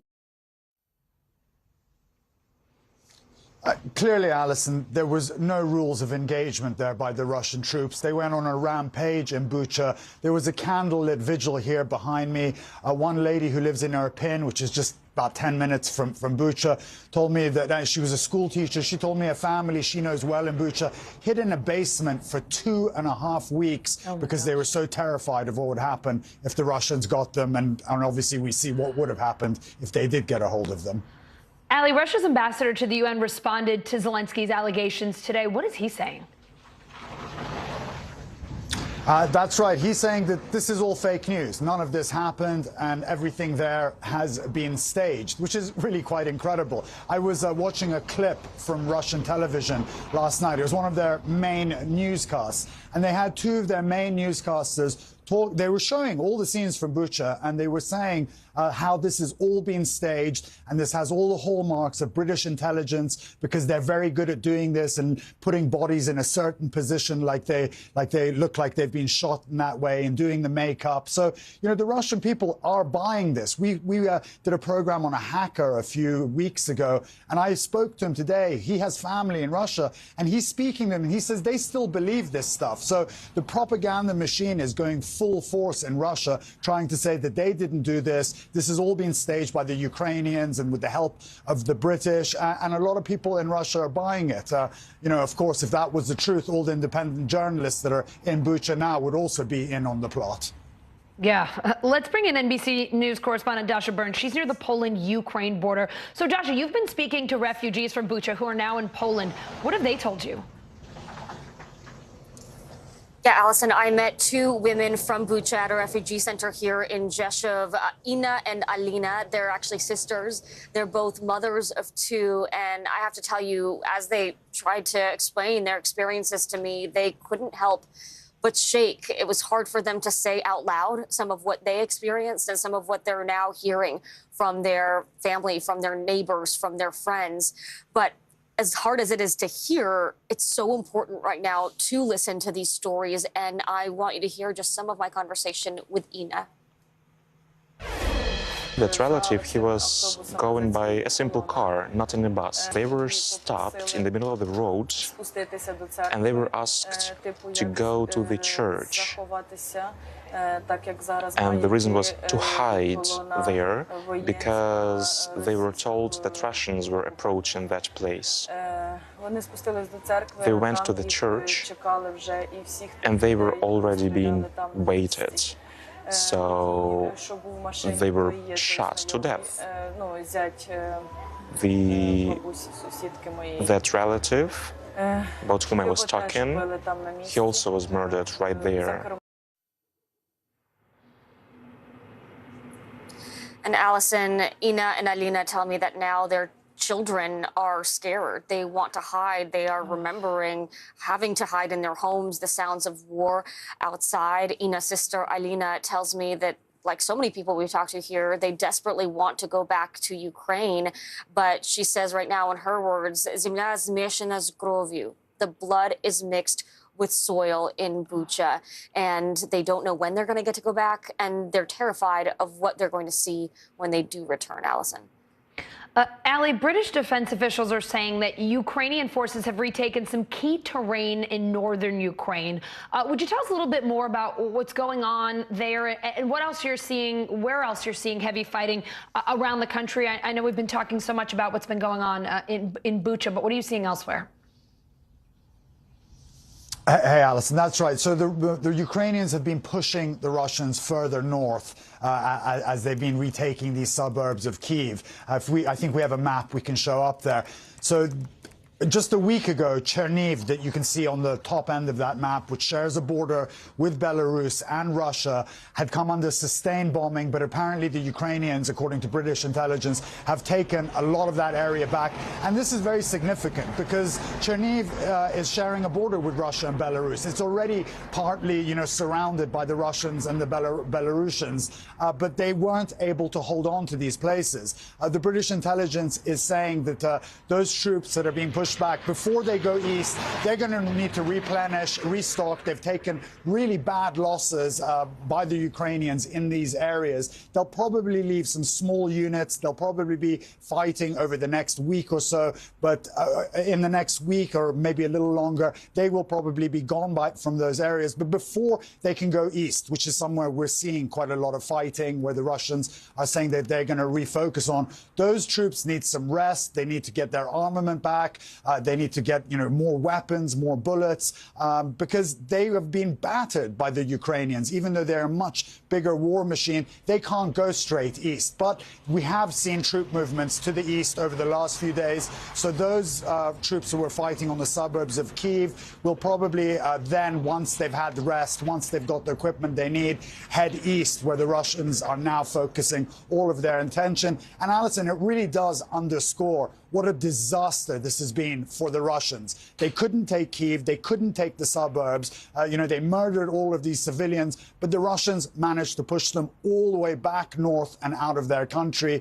And that's not just the Ukrainian army, you see. The people I was speaking in the square just before I came on with you were telling me what's happened in Bucha has stiffened our resolve, and whatever happens, we're going to win this war. And you hear that from men, women, children, and the armed forces. Dasha, you sat down with a refugee from the Ukrainian city of Sumy. How did she describe her experience there? What has she seen? Yeah, I met Lena, who is from Sumy, is just outside of Kharkiv, and she is also a mother of two.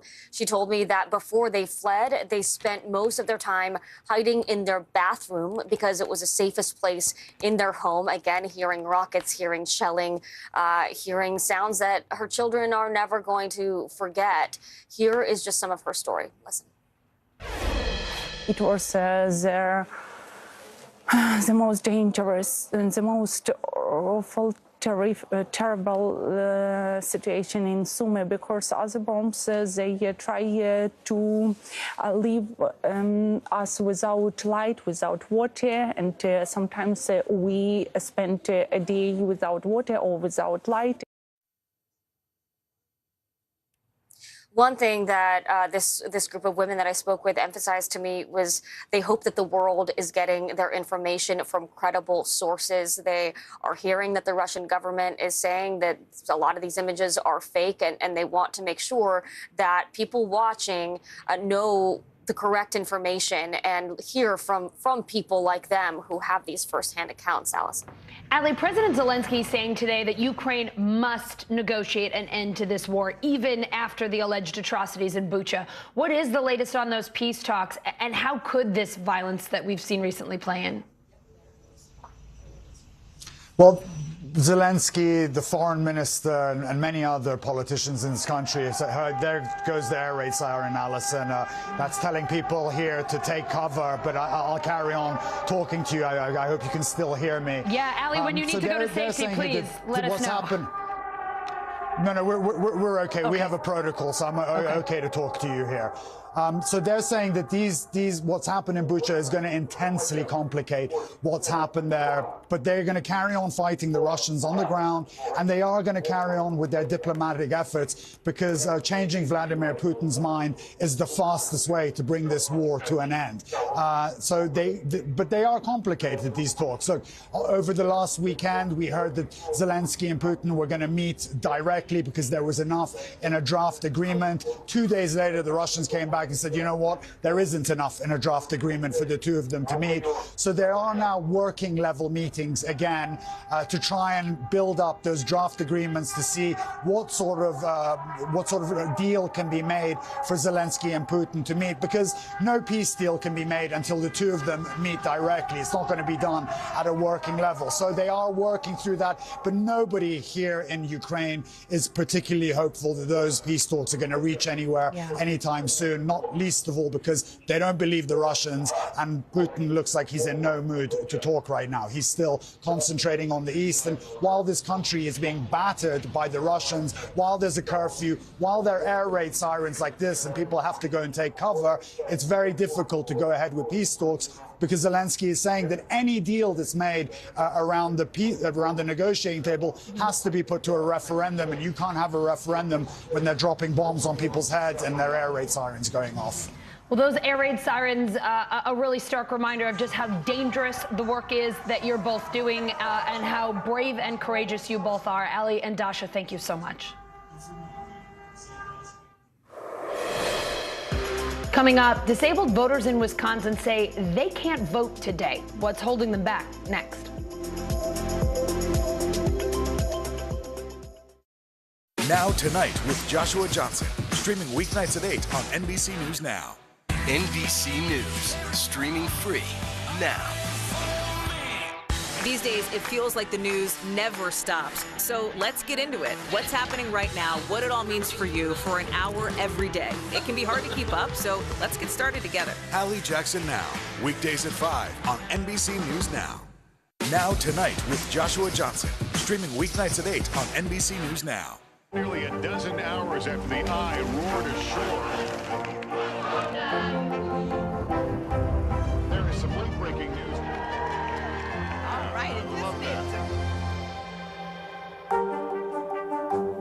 Hallie Jackson Now, weekdays at 5 on NBC News Now. To cover the news, you have to be in it. This is how so many towns and cities are protecting themselves. You can actually see they're pushing the gates open every night. It's your news playlist. Top Story with Tom Llamas, weeknights at 7 on NBC News Now. These days, it feels like the news never stops. So let's get into it. What's happening right now, what it all means for you for an hour every day. It can be hard to keep up, so let's get started together. Hallie Jackson Now, weekdays at 5 on NBC News Now. Nearly a dozen hours after the eye roared ashore. There is some late-breaking news. All right, NBC News, streaming free now. What are you doing for teachers who feel that they're being stretched too thin? Did you understand how prevalent hunger was in your own community? Sometimes the news can be difficult and overwhelming for kids to understand. Ukraine and Russia. Could you help me understand what's going on? So to help make sense of it, we've created a newscast just for them. We hope your family will watch Nightly News Kids Edition. This is a very different kind of program. We're here to start conversation about the big things happening in our world. Professor, I'm not asking you to predict the future, but what do we think that the new normal is going to be? Is part of this that everyone's rethinking their jobs during this pandemic and their relationship to their employers? What is your biggest tip for any parent who's concerned about this? It's not my job to tell you what to think. My job is to think about what you tell me. Now Tonight with Joshua Johnson, streaming weeknights at 8 on NBC News Now. Hold on to your seats. The Thing About Pam is the chart-topping podcast series from Dateline and Keith Morrison. A strange story and a career of strange stories. All episodes are available now, wherever you get your podcasts. NBC News, streaming free now. Let's go to NBC News Digital reporter Maya Eaglin. She has the latest headlines from NBCNews.com. Hi, Maya. Hi, Allison. We start in Pennsylvania, where Erie High School was on lockdown after a shooting. City officials posted online that one person had been shot but is in stable condition. Elon Musk will be joining Twitter's board of directors. The news comes just one day after Musk bought more than 9% of the company's stock. He will serve as a Class 2 director until 2024, meaning he can't take complete control of Twitter's board. Outrage over a Pennsylvania school district's plan to search students' bags and throw out, quote, excessive snacks. School officials say the food has become a distraction. Now students are allowed one 4-ounce bag of chips and one 20-ounce beverage.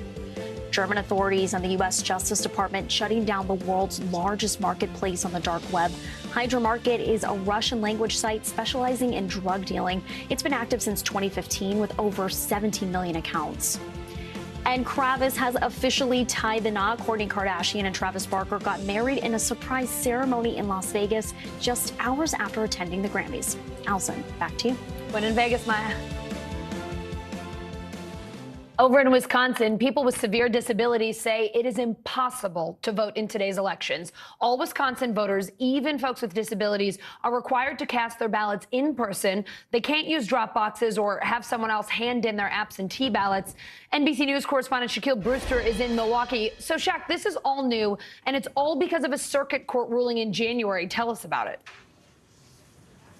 Yeah, that ruling was in response to a lawsuit that's been pushed by a conservative group here in the state of Wisconsin that was targeting the use of those drop boxes that became so popular in the 2020 election. Here in Milwaukee, they were placed outside of libraries. They were placed in locations that were convenient for people to quickly drop off that ballot. Well, at issue is this line in Wisconsin election law. We'll pull it up on the screen, but it says specifically for absentee ballots, once those ballots are sealed, the law says, quote, the envelope shall be mailed by the elector or delivered in person to the municipal clerk issuing the ballot or ballots. That judge in his ruling explaining that his interpretation of the law means that an elector, a voter, must personally seal and deliver that ballot either to a clerk or put it in a mailbox. The implications of this, two big things. One, it got rid of those drop boxes that we saw across the state of Wisconsin. But two, it clarified that if you have a spouse, if you have a caregiver that you want to give that ballot to then submit it,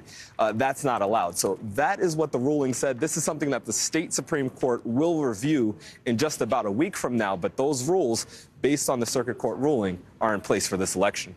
So, Shaq, it looks like you got folks voting or folks counting votes behind you. What are you hearing from Wisconsin voters who are having trouble getting to those polls today? Right. These are absentee ballots that have been mailed, some of them that have been submitted to staffed drop boxes at actual locations. But for disabled voters who, for example, can't physically hand a ballot to a clerk or can't physically open a mailbox or is not supposed to leave home, they're saying that this completely gets in the way of their ability to vote. I want you to meet Martha Chambers. We spoke with her yesterday. She has been paralyzed from her neck down for about the past 3 decades after a horse riding accident. She's confined to a wheelchair. She needs help to do basic things. And listen to what she told us about the impact of this ruling on someone like her. Typically, most people have no clue what someone like myself has to go through just to get up, just to have a day like you do. Brushing your teeth, eating a sandwich, having a cup of coffee. I should be able to vote. It's my right to vote, just like anyone else.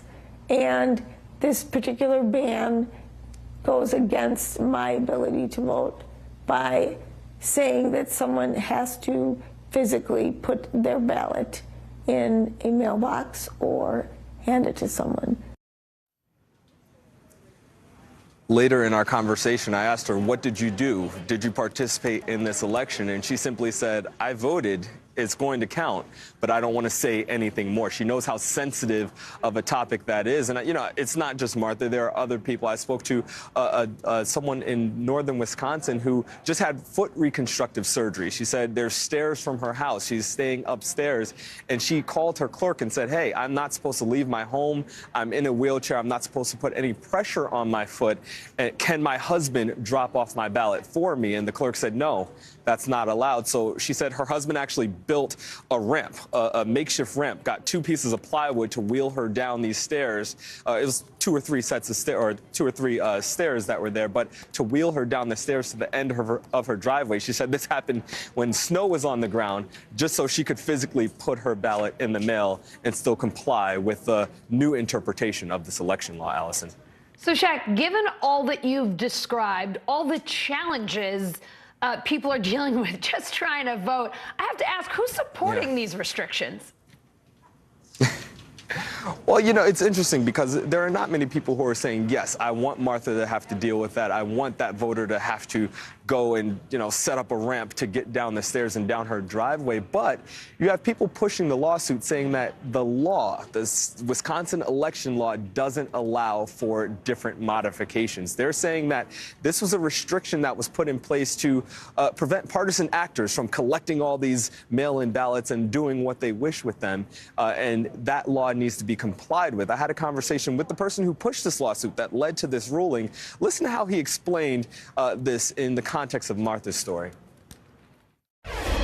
If Martha is a person who, for some reason, is going to fall through the cracks, that's not a reason to interpret the law in such a way that anybody can deliver anybody's ballot.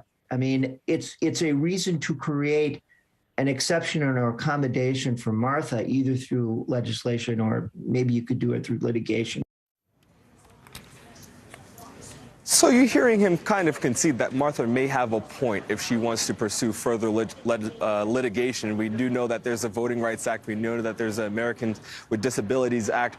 There are different measures that should protect her from a situation like this. Unfortunately, the election is today and not in the future when this can be litigated. And, you know, one point that I heard from a disability rights activist, I spoke to the director of a disability group here in the state of Wisconsin. She made a point to me of, you know, you may not be disabled right now, but that could change in a moment's notice. This is one of the few protected classes in this country where anyone can join it in a moment's notice by whatever accident could happen. So while this may not be something that's affecting you right now, and it may only be impacting a smaller group of voters, it could end up impacting you in a way that you just don't expect. For sure. Shaq Brewster in Wisconsin, thanks so much for reporting today. You got it. It's now or never, the urgent warning in a new UN climate report on how environmental changes are harming the planet and our health. Here's NBC News Chief Environmental Affairs Correspondent Ann Thompson. The UN says there's still time to avoid the worst impacts of climate change, previewed by last year's wildfires and hurricanes. But we have to move fast. The jury has reached the verdict, and it is damning. The UN roadmap to avoid disaster says we must stop increasing greenhouse gas emissions by 2025, then swiftly cut them 43% by the end of the decade. Fossil fuels are the #1 driver of climate change. We have to get off them as quickly as we can. To get there, people must switch to a low-carbon lifestyle, including a plant-based diet, creating less food waste, and choosing renewable energy, now cheaper than ever. Wind costs fell 55% in the past decade, solar 85%. The cost of electric car batteries down 85% too. That, the report says, is a huge opportunity to slash emissions if the power for electric vehicles comes from renewable sources. While President Biden has pledged to cut U.S. emissions in half by 2030, with gas prices rising, he's encouraged a short-term increase in oil production and more natural gas exports to move Europe away from Russian fuel. Climate envoy John Kerry.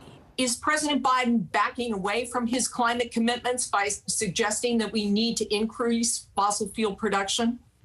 No, the president's not backing away in the least. In fact, he's doubling down and asking us to do more. He's done that in his budget. He's doing it in his all-of-government approach. The world at a climate crossroads. A record-breaking drought in the West is creating a tug-of-war between housing and water. Suburbs in Phoenix, Arizona are expected to grow by 1 million people. But does that put too many straws in the drinking glass? CNBC real estate correspondent Diana Olick takes a look in her continuing series on the rising risks of climate change.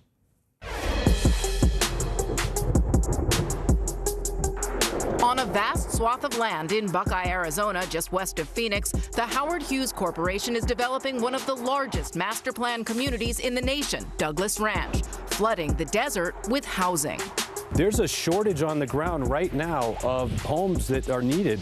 Howard Hughes CEO David O'Reilly claims water will not be a problem. Every home will have low-flow fixtures, natural desert landscaping, drip irrigation, and reclamation. 100,000 homes with big public names like Pulte, Taylor Morrison, Lennar, D.R. Horton, and Toll Brothers expected to build them. And it's just one of more than 24 developments in the works around Phoenix, all as the West is in the midst of a 1,000-year drought. They're expecting the growth in this area to be 1 million people. And there isn't the water to sustain that growth, not with groundwater. ASU senior water research fellow Kathleen Ferris produced a documentary about the state's 1980 Groundwater Management Act. It requires developers to prove there is 100 years worth of water in the ground on which they're building. Douglas Ranch sits on the Hassayampa Aquifer, which will be its primary source of water.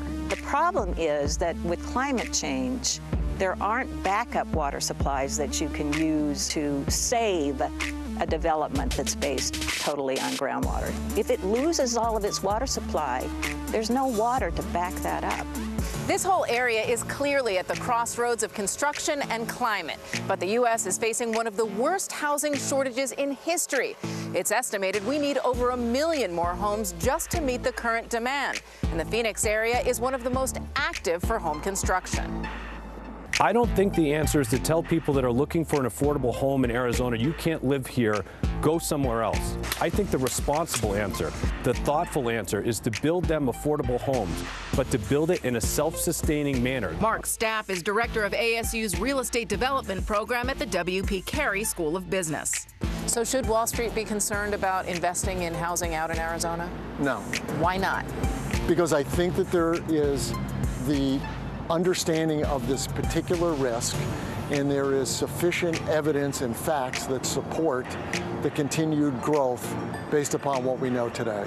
But Stapp concedes current development plans exacerbate that. I would say that there's a legitimate concern about our future, and policymakers are very aware of this. A report just last spring from ASU's Kyle Center for Water Policy warned the amount of groundwater in the Hassayampa subbasin is considerably less than regulators estimate, and that without a change in direction, the physical groundwater supply underneath Buckeye will decrease and will not be sustainable. The bottom line is that there are places in this state, in this valley, where there are sufficient water supplies to support new growth. We don't need to go way out in the desert and pump groundwater to build new homes. But the land is cheaper out here. Well, at some point, there's a cost to that. And Diana joins me now. So Diana, what's the plan if these developments do run out of groundwater? What are they going to do? Well, it used to be in the past that they could look to reservoirs or even the Colorado River, but there have already been new restrictions placed on the river because of the drought and climate change. But interesting that that report we showed you also says the 100-year model for groundwater is constantly changing, especially given the changing climate. Now, the state's Department of Water Resources is in the process of determining if the basin does, in fact, have 100 years worth of water. If it doesn't, things are going to have to change. Allison? Diana, we're talking about two shortages at play here, right? Housing and water. Any relief on the housing side of things? Well, not on the existing home side, Okay. but interesting, some news we got today that the 30-year fixed mortgage crossed 5%, which we haven't seen in over a decade. It's actually throwing cold water on the new construction market, that is newly built homes. We're seeing a bigger supply of those because they're so expensive now that they're not selling as much as before. So we still have a shortage on the existing side, and then we have all this new construction that is starting to actually build up a little more. A lot of factors at play here. All right, Diana, look, always great to see you. Thank you. Snapchat making its app more accessible for some 48 million deaf and hard of hearing people in the U.S. They're launching a new tool that teaches American Sign Language. Here's NBC News correspondent Erin McLaughlin. And the Oscar goes to... Okay, Coda. As Hollywood celebrates Coda, a film about the harsh realities facing a mostly deaf family in America. I can't stay with you for the rest of my life. See? Social media app Snapchat is working to break down some of the barriers explored in the movie by creating new avenues of connection and communication, thanks in part to a team of deaf engineers called Defengers, including 25-year-old Austin Viday. We want the world to understand that sign language is important and that everyone signing is important. Austin was just 3 years old when he gradually started to lose his hearing. For 9 years, he relied almost solely on lip reading to get by. Then he learned American Sign Language, or ASL, and his world changed. I didn't know any sign from 3 until the age of 12. I started interacting with individuals who are deaf, and they were ASL users, and frankly, my world and my education just opened right up. It felt like all of a sudden, the black and white changed into full color. And so Austin and the Defengers developed new technology to help Snapchat's 319 million users learn ASL. We experienced firsthand how this new lens guides you through the ASL alphabet. So now I'm learning the letter H. Now I. letting you know when you get it right. You're doing well. Good job. And when you get it wrong. What's going on? What am I doing wrong? There? Oh, there we go. Even introducing a new way to swipe. Yeah? My head? Oh no, I'm wrong. Austin says it's a badly needed tool to help communicate with the deaf community. What is it like being a deaf person using tech today? It certainly can be challenging. You may have a friend who says, you know, let's go over and catch this show. But where's the interpreter? Where's the accessibility? Snapchat's ASL alphabet aims to change that. You got it, yeah. You say this is the start of that journey. Where are you going? Really, there's a lot of potential. The sky's the limit. This is a huge step forward. It makes technology more accessible. And I hope that this sends a message to other tech companies. There is such a rich opportunity right in front of them to incorporate American Sign Language in a variety of ways. For millions, Snapchat is an app that allows its users to create alternate personas using filters or lenses. It now hopes to help unlock a new world between the deaf and the hearing. Avengers, there we go. Good job. Coming up, a Tinder date turned deadly. A nurse murdered in her New York City home. How police caught her alleged killer. Next. The fire has grown leaps and bounds. What you see behind me is typical. How you doing? Pretty bad. You're watching NBC News Now. Here's what's happening. Right now on NBC News Now. We've got all the angles covered tonight. Look at what's making headlines around the world. President Biden making news tonight on several fronts. We're answering the questions you want answered. There's a lot to talk about this evening. Let's start breaking all this down. We begin with breaking news. Now to an NBC News exclusive interview. We'll get right to that breaking news, the desperate search and rescue. Our team is live all across the path of destruction tonight. Nearly 200 firefighters responded to the scene. What you see on the tablet here is what we see in real life on the street. You know I got your back, right? Keep going. 2022 midterms, the battle for Congress and the fight for control of State House. In our special County to County series, we're checking out key battlegrounds ahead of the midterms. We are talking elections. I'm in a battleground state. Meet the Press Election Night special. It is a big night. Let's take a look at what else is making news around the world. Our NBC News crew heard explosions in the capital city of Kyiv. People here are terrified. Russia is picking off Ukraine's military facilities. Let's zoom out a bit to our changing climate. What do we think that the new normal is going to be? We begin with the pandemic today. Have you seen a demand for mental health services increase among Latinos? Raise your hand if you have had enough of COVID. A piece of space junk is on a collision course with the moon. It does matter. It is significant. Why? We're here to try to start conversation. A lot to talk about as we continue our rolling coverage. We're coming on the air with the news NBC Scoop. Bringing the news to you is not only a job, it's an honor. Hallie Jackson Now. Weekdays at 5 on NBC News Now. News is happening now. Look at what's making headlines around the world. We're coming on the air with breaking news. This is a significant moment. Whenever it happens, wherever you are, NBC News, streaming free now. A second person arrested today in connection with Sunday's mass shooting in Sacramento. Smiley Martin. Police arrested his brother, Dondre Martin, yesterday. Now, Dondre is expected in court in just a couple of hours. NBC News correspondent Guad Venegas is in Sacramento. Guad, first, tell us about the second arrest. Allison, so the second arrest is Dondre Martin's brother, Smiley Martin. It's his older brother, 27-year-old Smiley Martin, who was one of those injured during the attack. Police informed that the night of the mass shooting, he was taken to a hospital with serious injuries. He had remained in the hospital as a person of interest, so there was an officer with him. He is still recovering at the hospital, but they've now decided that he is under arrest. Now, the charge for him is possession of a firearm by a prohibited person and possession of a machine gun. So that's the latest information. He'll be recovering from his serious injuries, and then he will be booked in jail. Guad, how about Dondre Martin's first court appearance this afternoon? What should happen there? So that court appearance is going to be in the next 3 hours. Okay. What we know right now is that the two charges for him, one is for assault with a firearm, and then the second charge for being a convict carrying a loaded weapon. Those are the charges. There isn't more at the moment. We know this investigation continues. We know that the police were aware that there were multiple shooters, and what would think if these were two brothers that are now being charged. Perhaps they're looking for more suspects. This investigation is continuing, so we'll have to wait and see if more details are released when he is brought into court. This shooting happened just blocks from the state capitol building. I understand that intersection is now back open. What's it like there this week, Guad? Right. So the shooting happened right behind me in this corner. There's some candles that people have brought over to this area. Now, this is the downtown area of Sacramento. There's a lot of restaurants. There's bars that are open at night. The Kings play just down the street a few blocks. And what's most ironic is that the California State Capitol is just 2 blocks in that direction. Now, during the day, there's a lot of foot traffic. There's a train that goes by the street where the shooting happened. So things have slowly gotten back to normal. It opened up early yesterday morning, but it was pretty quiet.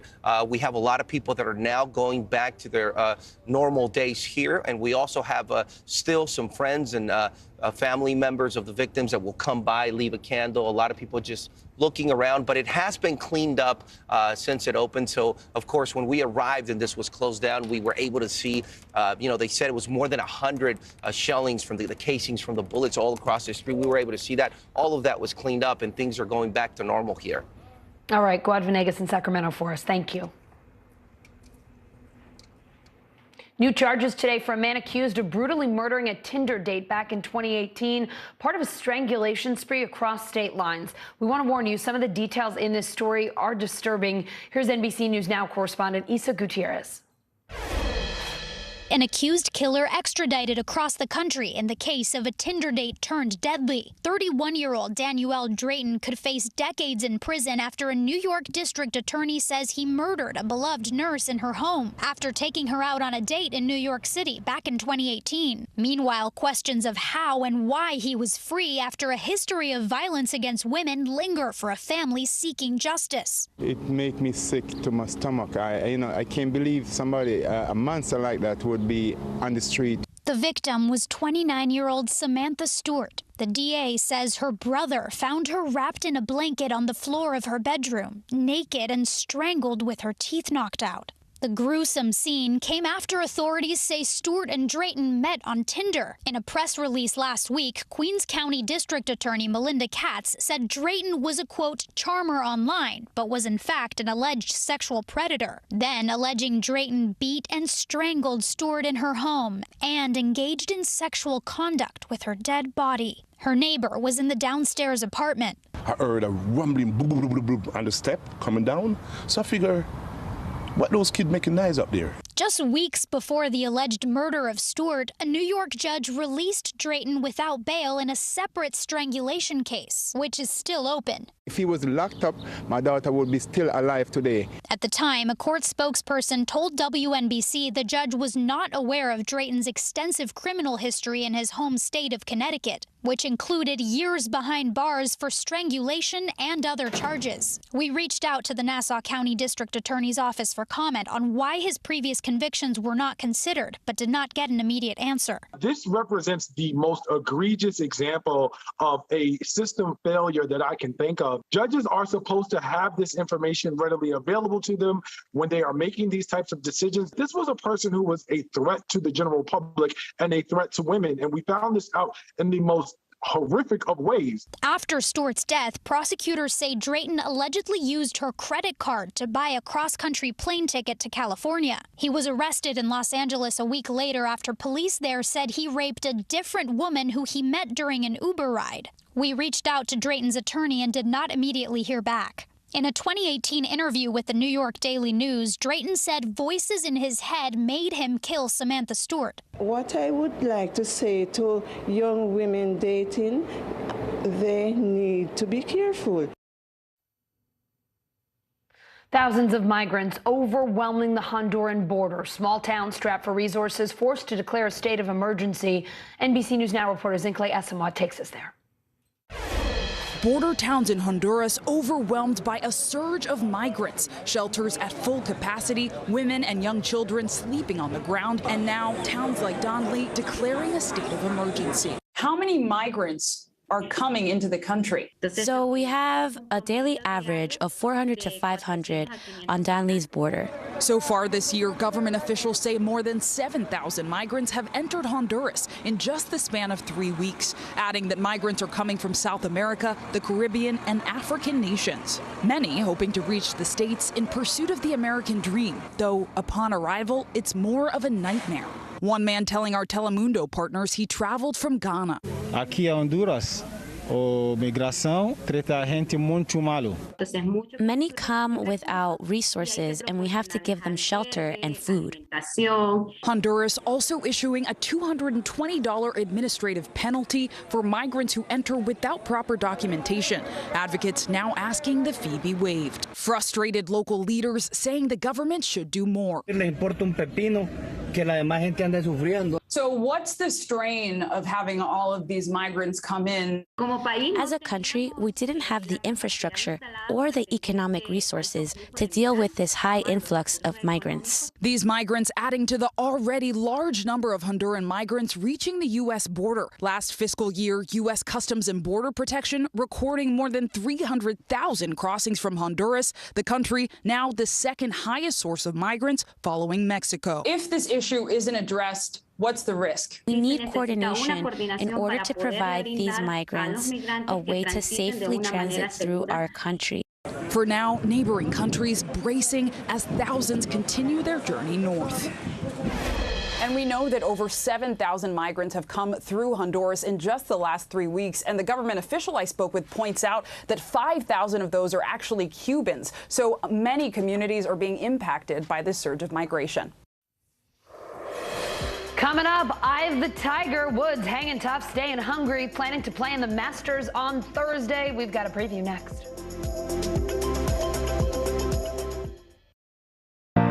To stand on the edge of the cliff and jump takes a lot of guts. We are meeting people one after the next who have made profound changes. I think you're going to be blown away by the life lessons. Listen to Making Space Now, wherever you get your podcasts. Sometimes the news can be difficult and overwhelming for kids to understand, so we've created a newscast just for them. We hope your family will watch Nightly News Kids Edition. NBC News, streaming free now. We'll meet Ukrainians who are defending their country one block at a time. When you were still in Kiev, could you hear the bombing? My name is Lester. Hey, who's this? NBC News, streaming free now. The fire has grown leaps and bounds. You see behind me is typical. How you doing? Pretty bad.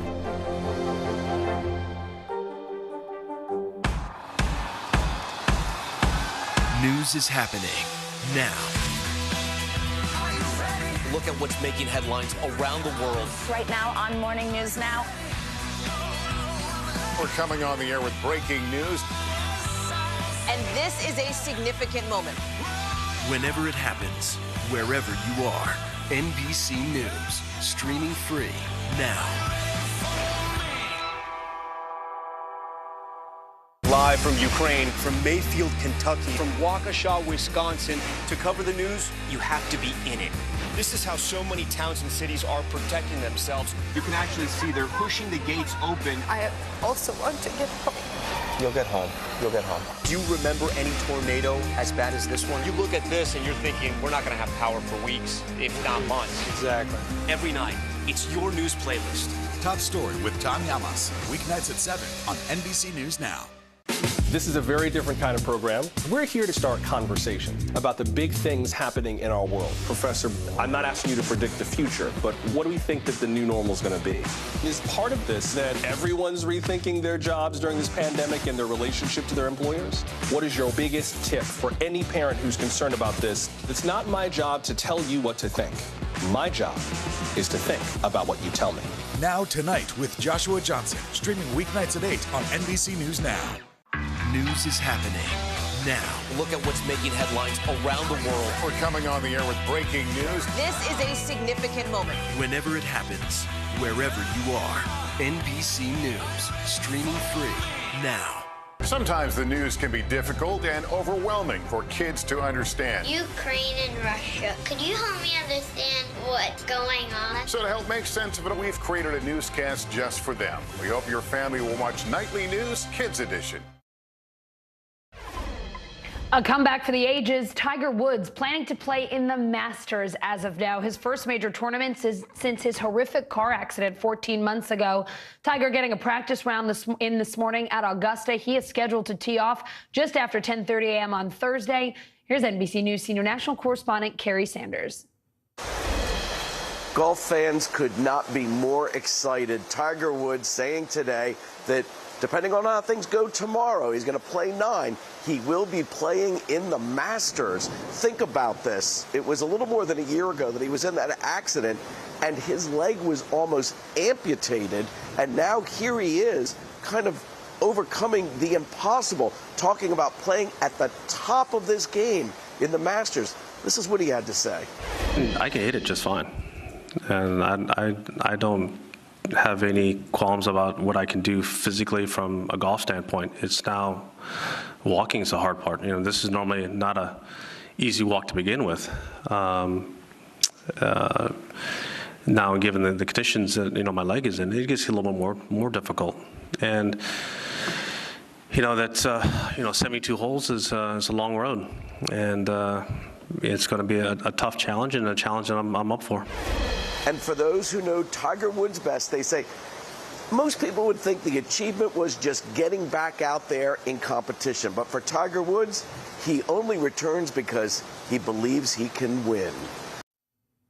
From 68 teams to just one, the Kansas Jayhawks are NCAA champs, besting North Carolina in one of the greatest comebacks in title game history. If you weren't watching last night, man, you missed a good one. NBC News correspondent Morgan Chesky has a recap from the Superdome in New Orleans. Wilson likes this shot. That's why. In a prize fight between two iconic programs. Wants it again. Wants it. Puts it up. Got it. It was the 1-2 punch. And he hits another one. 2 straight. Paving the way to NCAA history. Puts up the shot. It's off. Completes the biggest championship comeback. The Jayhawks topping the Tar Heels 72-69 in an all-out thriller. Cheered on by 75,000 fans inside a packed New Orleans Superdome. But the game that went down to the wire didn't start that way. Wilson makes one on the inside. An early lead by Kansas quickly disappeared when the 8th-seeded Tar Heels took off. Again from the wing, and good again. Big man Brady Manick letting it rain, starting a UNC run that left Kansas fans stunned. And it's a 15-point margin, Tracy, at halftime. With a title on the line, KU senior David McCormick answered the call. That's down to 7, just like that. In the second half, the Jayhawks outscored UNC 31-10, clinching a tough victory. And cueing the confetti for head coach Bill Self. Hey, Coach, you just brought Kansas its 4th national title. How's it feel? It feels better than good. It feels better than good. Congrats, Coach.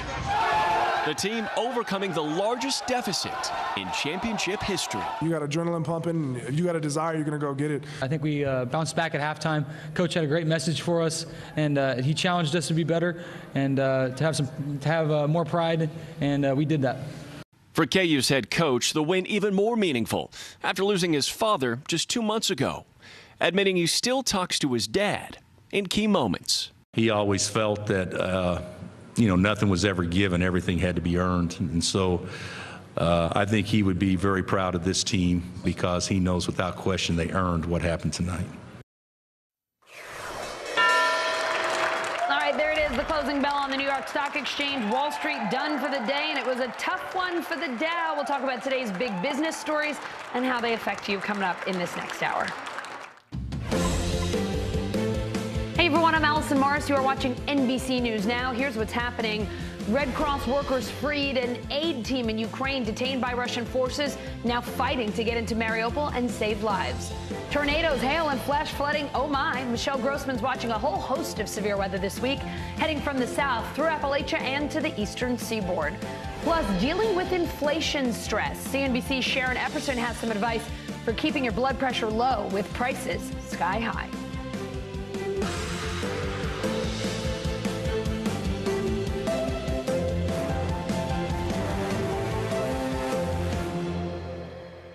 We start today with the battle for Mariupol. A Red Cross team is still trying to get to the city to evacuate residents after police detained and released those aid workers. NBC News correspondent Ali Arouzi is in Lviv. Ali, the Red Cross calling the situation in and around Mariupol volatile and complex.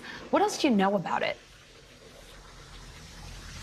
Hey, Alison, it is a terrible, it's a cascading humanitarian disaster in Mariupol. The people that are in that city, maybe over 150,000 of them, have been hemmed in by the Russian troops for weeks on end now. As we've spoken, no humanitarian aid is getting in there. The Russians are not letting anybody out. Only the people that have come out in a very small trickle of private cars, buses, and they've risked it themselves coming out. They haven't been accompanied by the Red Cross or anybody. And just to underscore what a devastating situation it is in Mariupol, just the other day, the foreign minister of this country, of Ukraine, Kuleba, said that that's just the tip of the iceberg. What you saw in Bucha, what's going to come out of Mariupol is going to be much worse than Bucha. And just to remind our audiences, Mariupol is a much, much bigger place than Bucha. So the level of carnage that we're expecting to see there is going to be on a far greater scale than what we've seen in Bucha. But of course, as we've been saying for weeks now, nobody can get in there. Nobody can independently document what's going on because the Russians won't let them into that city. So a disaster that's just going on and on and on as this war drags on. Ali, why was that Red Cross team detained? What details do you have there? Well, because the Russians just don't want them to get in there. They don't want humanitarian aid to get in there, and they don't want people to document what's going on in there, independent organizations like the Red Cross. So we heard that the Red Cross were detained by Russian police or Russian military police. It's not exactly clear right now, in a town called Manhuch, which is about 12 miles west of Mariupol. Apparently, they have been released now to try and get back in again tomorrow. But there are no big hopes that the Russians are going to let them in, because not only have they not let in the Red Cross and other humanitarian aid to get in there, but they've bombed humanitarian corridors of people trying to get out there. They've terrorized people that are trying to get out there independently. So, you know, every day that goes by, hope is fading that the Russians are going to honor any of these corridors and let people out of there or let humanitarian aid into that besieged city. Ali, Ukraine's deputy prime minister says 7 humanitarian corridors will open.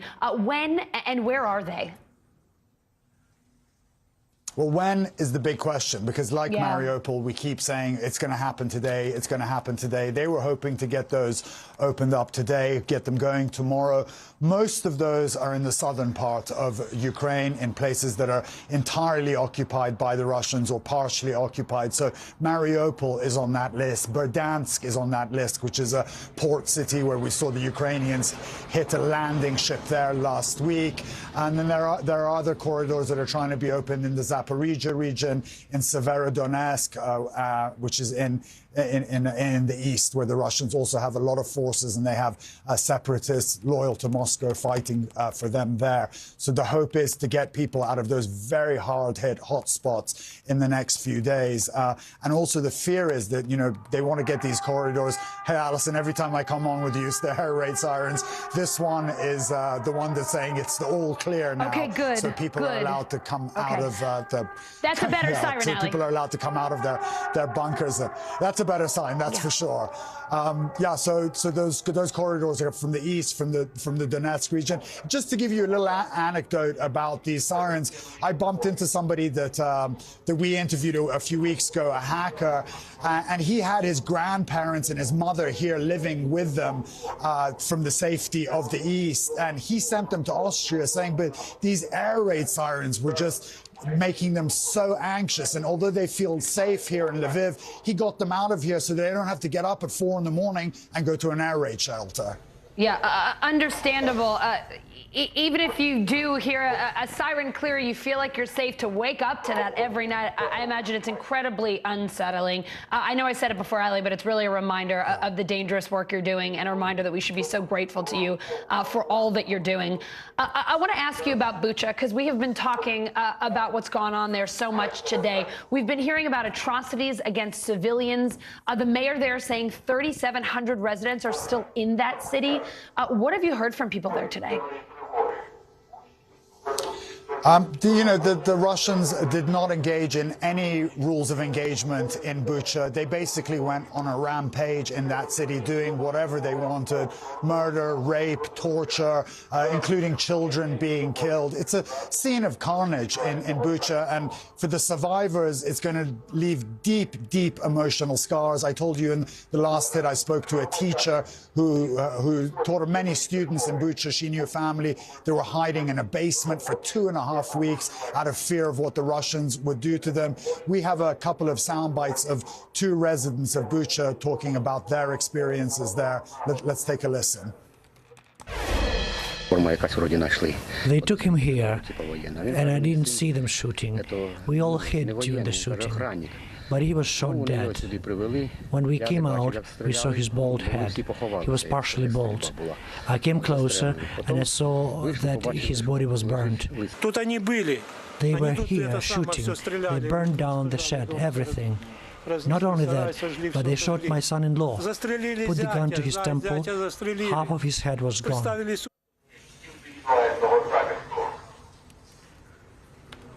Hey, Alison. So, I mean, you hear these accounts, evidently no rules of engagement. These guys were doing what they wanted. And just to give you a little more detail about one of those accounts we heard, the person that was burnt.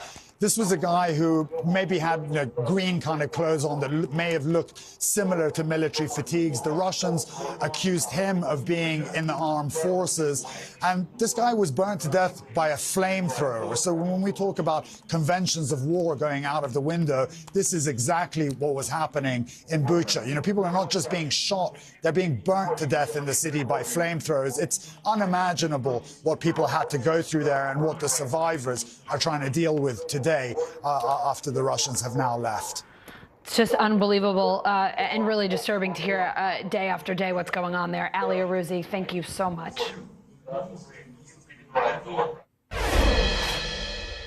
The stage will be set for the Senate to close debate on Judge Jackson's nomination by Thursday morning. A vote on final confirmation will then follow. The Senate could then vote to confirm Judge Jackson as Justice Ketanji Brown Jackson as soon as Thursday. The full Senate getting ready to vote on Judge Ketanji Brown Jackson later this week. Her confirmation to the Supreme Court all but assured after 2 more Republicans have voiced their support. NBC News senior national political reporter Sahil Kapoor joining us from the Hill. So Sahil, which Republicans are backing KBJ now?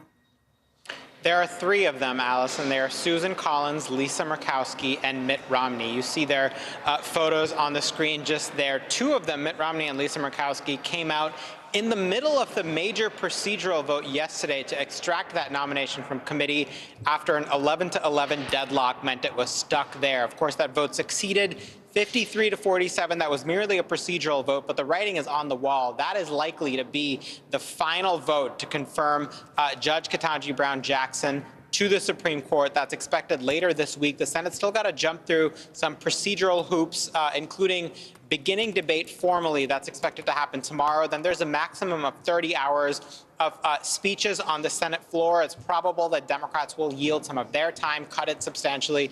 And Chuck Schumer, the majority leader's hope is that by Thursday, sometime on Thursday, they hold a final confirmation vote. Now, why did the Republicans flip? They mostly, or rather break from the rest of their party, they mostly praised Jackson's qualifications and her integrity, breaking with Mitch McConnell, the Republican leader, and many of their other co-workers in the Senate. Let's have a listen to what Mitt Romney had to say about why he flipped. In the prior confirmation, I was concerned that she was outside the mainstream. And as a result of our meeting for an hour together and reviewing her testimony before Congress, I became convinced that she's within the mainstream. She's also highly qualified, intelligent, a capable person, and I wish her the very best. Essentially saying, I met her and my views about her changed. This is Romney, of course, who voted against Judge Jackson to her current position last year, the D.C. Circuit Court of Appeals, essentially saying, I was wrong about her. Allison. Sahil, Senator Murkowski added that the corrosive politicization of the review process is growing worse and more detached from reality by the year. We have talked about this. It is clear. A lot of people think the Supreme Court process is broken. What are they suggesting as a fix? Well, these three Republicans are suggesting that they are trying to be the change that they hope to see in the Senate, essentially saying we're not going to agree with Judge Jackson when she becomes Justice Jackson on all the decisions she makes, but that can't be the standard, or you'll never have a divided government producing the confirmation of a Supreme Court justice. They believe that if the person is qualified and their views are within the mainstream in terms of jurisprudence, then they should be confirmed to the Supreme Court. The vast majority of their Republican colleagues don't agree with that view. Many of them criticized her so-called judicial philosophy, saying she does not wholeheartedly embrace the concepts of originalism and textualism, which are rigorous and narrow frameworks to interpret the Constitution that are popular in conservative legal and activist circles. 47 Republican senators said that was at least in part a basis for them to vote against Jackson. But these three say, you know, that shouldn't be the way to go about it. Now, Democrats have a different view about this. Progressive Democratic senators, a small, narrow number of them, and a number of activists as well, believe the solution here is to add 4 seats to the Supreme Court in retaliation for 2016 and 2020, the fact that Republicans refused to grant a hearing and a vote to then-President Obama's nominee, Merrick Garland, currently the Attorney General, and then pushed through Amy Coney Barrett the week before the election, sort of reversing their own standard in the year 2020. They say, some Democrats say, that's the solution, but most of their colleagues do not support that. They worry that it would just trigger further tit-for-tat escalation. So they're stuck. There's no consensus solution for how to repair this broken process. Allison. All right, Sahil Kapoor on the Hill. Thank you. The spring break travel headache escalating into a migraine. More than 2,000 flights canceled today, according to FlightAware. 6,000 more delayed. NBC News aviation correspondent Tom Costello reporting as the delays pile up, so too do passengers' frustrations. For tens of thousands of families, getting to or from spring break has been a bit of a disaster. From Miami. Long story short is that it just kept getting delayed. And then at 1 a.m. they said our flight was canceled. To Chicago, where Karen Williams finally got home after 3 days in airports. So here I am in these scummy clothes I'm going to burn when I get home, just so you know. And that's our story for spring break. The trouble started this weekend. Bad weather in Florida and the Southeast delayed or canceled 10,000 flights, affecting hundreds of thousands of passengers nationwide. The most affected airlines, Southwest, JetBlue, and Spirit. On Monday, Southwest was back on track, but Spirit was again struggling to catch up, canceling a third of its flights. JetBlue, 13%. Some customers have taken to Twitter. We've lost thousands of dollars on our Disney vacation, tweeted one. JetBlue says it's still working to reset operations, writing in a statement, severe weather in the Southeast and multiple air traffic control delay programs have created significant impacts on the industry. While on the West Coast, Alaska Airlines is apologizing for the inconvenience and frustration we have caused because so many travel plans have been disrupted. The problem? Too few pilots. The pilots union says pilots are going to other airlines with better benefits. We're looking to be brought in line with competing airlines to have that same quality of life, work-life balance. It all comes as air travel is surging across all airlines, with passengers eager to put the pandemic behind them and get away. Delta CEO Ed Bastian. People are now booking travel. They're ready to go. They've spent as much time as they can manage at home. They've had 2 years that they've lost in this period of time. Weather is again the travel wild card. Wind, rain, hail, tornadoes. 2 storms are bringing severe weather over the next couple of days. Thunderstorms already charging across the Gulf Coast. NBC News meteorologist Michelle Grossman joins me now. Michelle, this is the 3rd week of severe weather in a row. Where is it heading?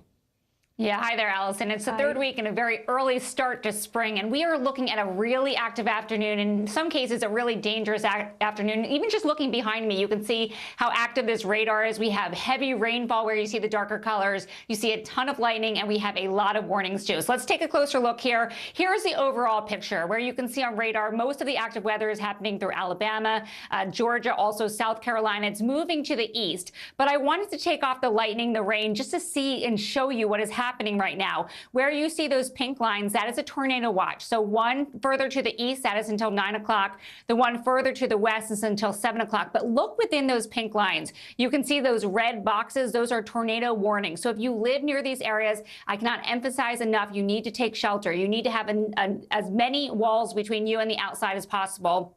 We are looking at a really dangerous situation in Allendale County in South Carolina, where we're looking at a confirmed large tornado. So we're trying to get a little more information on that. Also looking at tornado warnings, a lot of them in Georgia.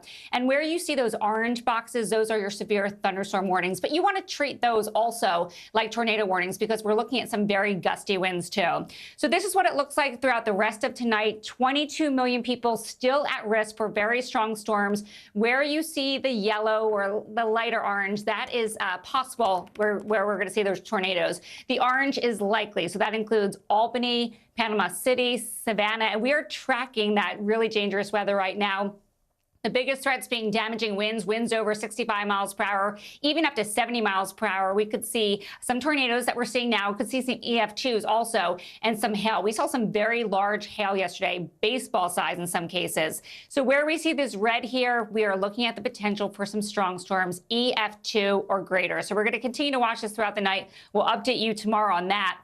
Then as we go throughout tomorrow, we're not done with the risk. We have 30 million at risk. You can see this threat kind of expands. The yellow, again, that is possible where we could see some tornadoes. The orange, that is likely. So that includes now Atlanta, Macon, and just north of Montgomery. Otherwise, the slight risk includes Charlotte, just east of Nashville, Tallahassee, Jacksonville, so northern Florida, all the way up through parts of Tennessee and also Kentucky. And then by Thursday, that threat lessens, but still we have the risk for slight severe storms on Thursday for parts of Virginia into North Carolina. Winds gusting to 60 miles per hour likely. Could still see some hail and also the chance for a tornado, although lesser likely on Thursday. So, Allison, we're going to continue to watch the storm system, but again, very active right now. All right, Michelle, thanks for walking us through all that. Really appreciate it. Sure. More relief coming soon. Congress funding the COVID fight. Details next.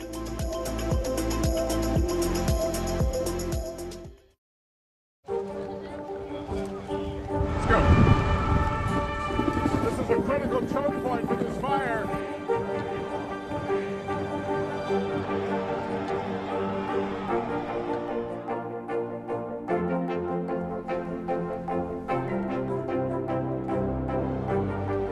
Unnecessary, unjustifiable, illegal.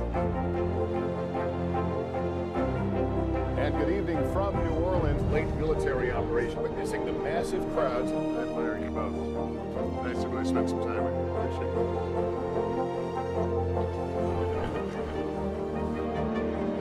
At any moment now.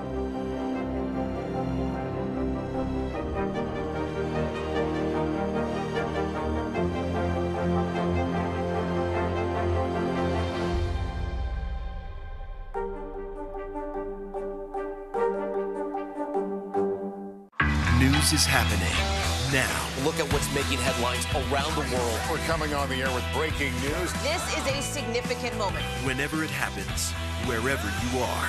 NBC News, streaming free now. Can this still end diplomatically with Vladimir Putin in charge of Russia? There's a Supreme Court nominee. What would it take for you to vote to confirm her?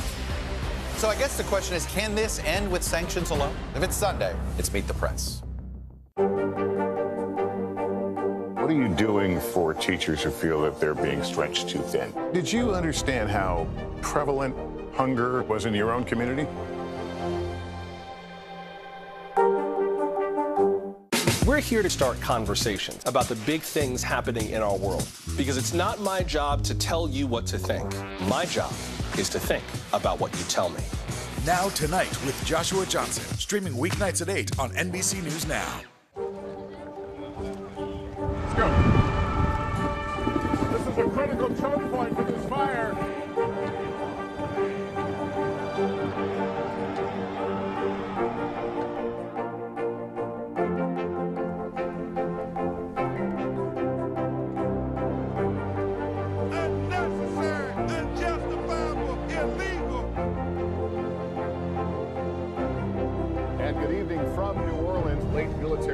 vaccination, witnessing the massive crowds. I admire you both.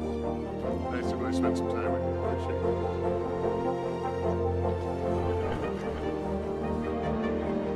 At any moment now.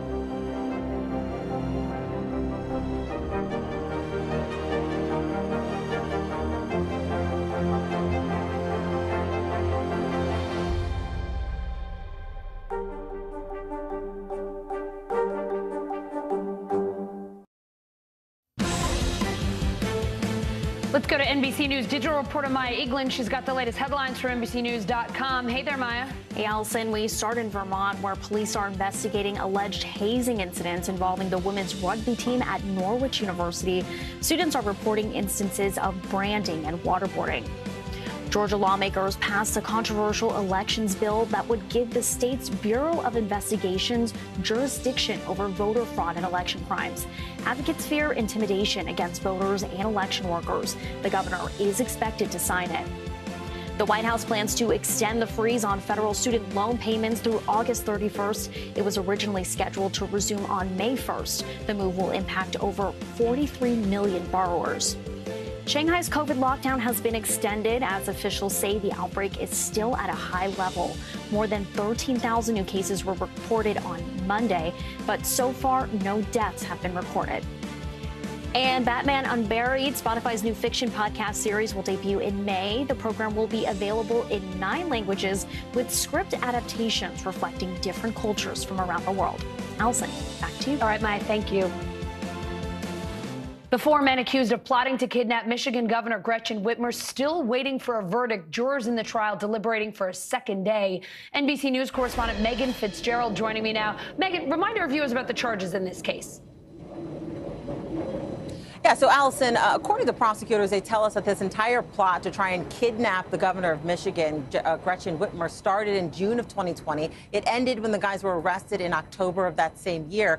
And they said the reason behind it is because these guys were frustrated and they were angry over the COVID-19 restrictions that were in place. They wanted to sow chaos in the country leading into the 2020 election, not wanting President Biden to be elected, and to also spark a civil war. Prosecutors saying in court that the plot here was to try and blow up the bridge leading to the governor's second home, to try and delay law enforcement's response so that they could then go forward and try and kidnap the governor after fighting off her security team.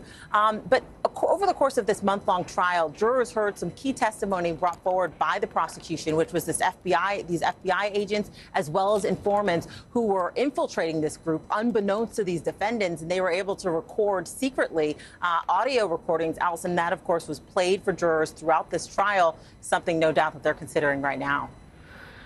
The judge rejected a request from the jury for some witness transcripts today. Do you know why? And what other questions have the jurors asked so far? Yeah, so the judge said, look, 2 reasons. 1, he's not releasing those transcripts because they're not ready. But 2, he wouldn't anyway. He's pressing jurors to try and remember collectively the testimony over the course of the last month. And then as far as the other question that was asked, we know yesterday jurors asked for the definition of weapon. That was something that was given to them. But aside from that, Allison, these jurors have been relatively quiet, so really no indication of where they are in this process. Yeah, because they've been so quiet, is it hard to tell how much longer this could go on, and even just shorter term? Any sense of how much longer they might deliberate just today? Right. That's definitely the question that we all want to know, is when will they come to a verdict? So we asked legal analysts, and they say, of course, always impossible to try and gauge. But if there's any sort of science behind this, they say typically what they see is that for every week of the trial, this was a 4-week-long trial, usually jurors deliberate for a day. So we'll certainly see if that holds true. Allison? All right, Megan Fitzgerald, thank you so much. Now to the pandemic and the future of booster shots. How many COVID shots will the U.S. need? An FDA panel discussing what's ahead for the fall in a meeting tomorrow. NBC News medical contributor Dr. Natalie Azar here with a preview.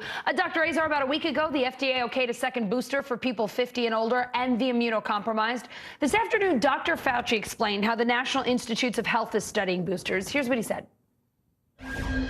We want to do better than just what we have. So there's now a new study that we just recently launched called COVAL. And what we'll be doing is assessing different 4th doses that are either ancestral strain or variant specific in the first phase of the study. In the second phase of the study, we're planning on looking at different vaccine platforms for the purpose of getting a great durability than we currently have. Dr. Azar, what do you expect the FDA panel to zero in on tomorrow, and what do you want to hear from them? Yeah, you know, Allison, what's kind of going to be interesting about tomorrow is that as far as we know now, no vote is actually planned for anything. So I don't think we're going to hear anything truly earth-shattering in terms of anything different from last week. Remember, the FDA are the ones who made the recommendation for sort of expanding that eligibility. What I think we're going to hear tomorrow, hopefully, is a lot more granular data on, or dissection, I should say, of the Israeli data that kind of led to this recommendation.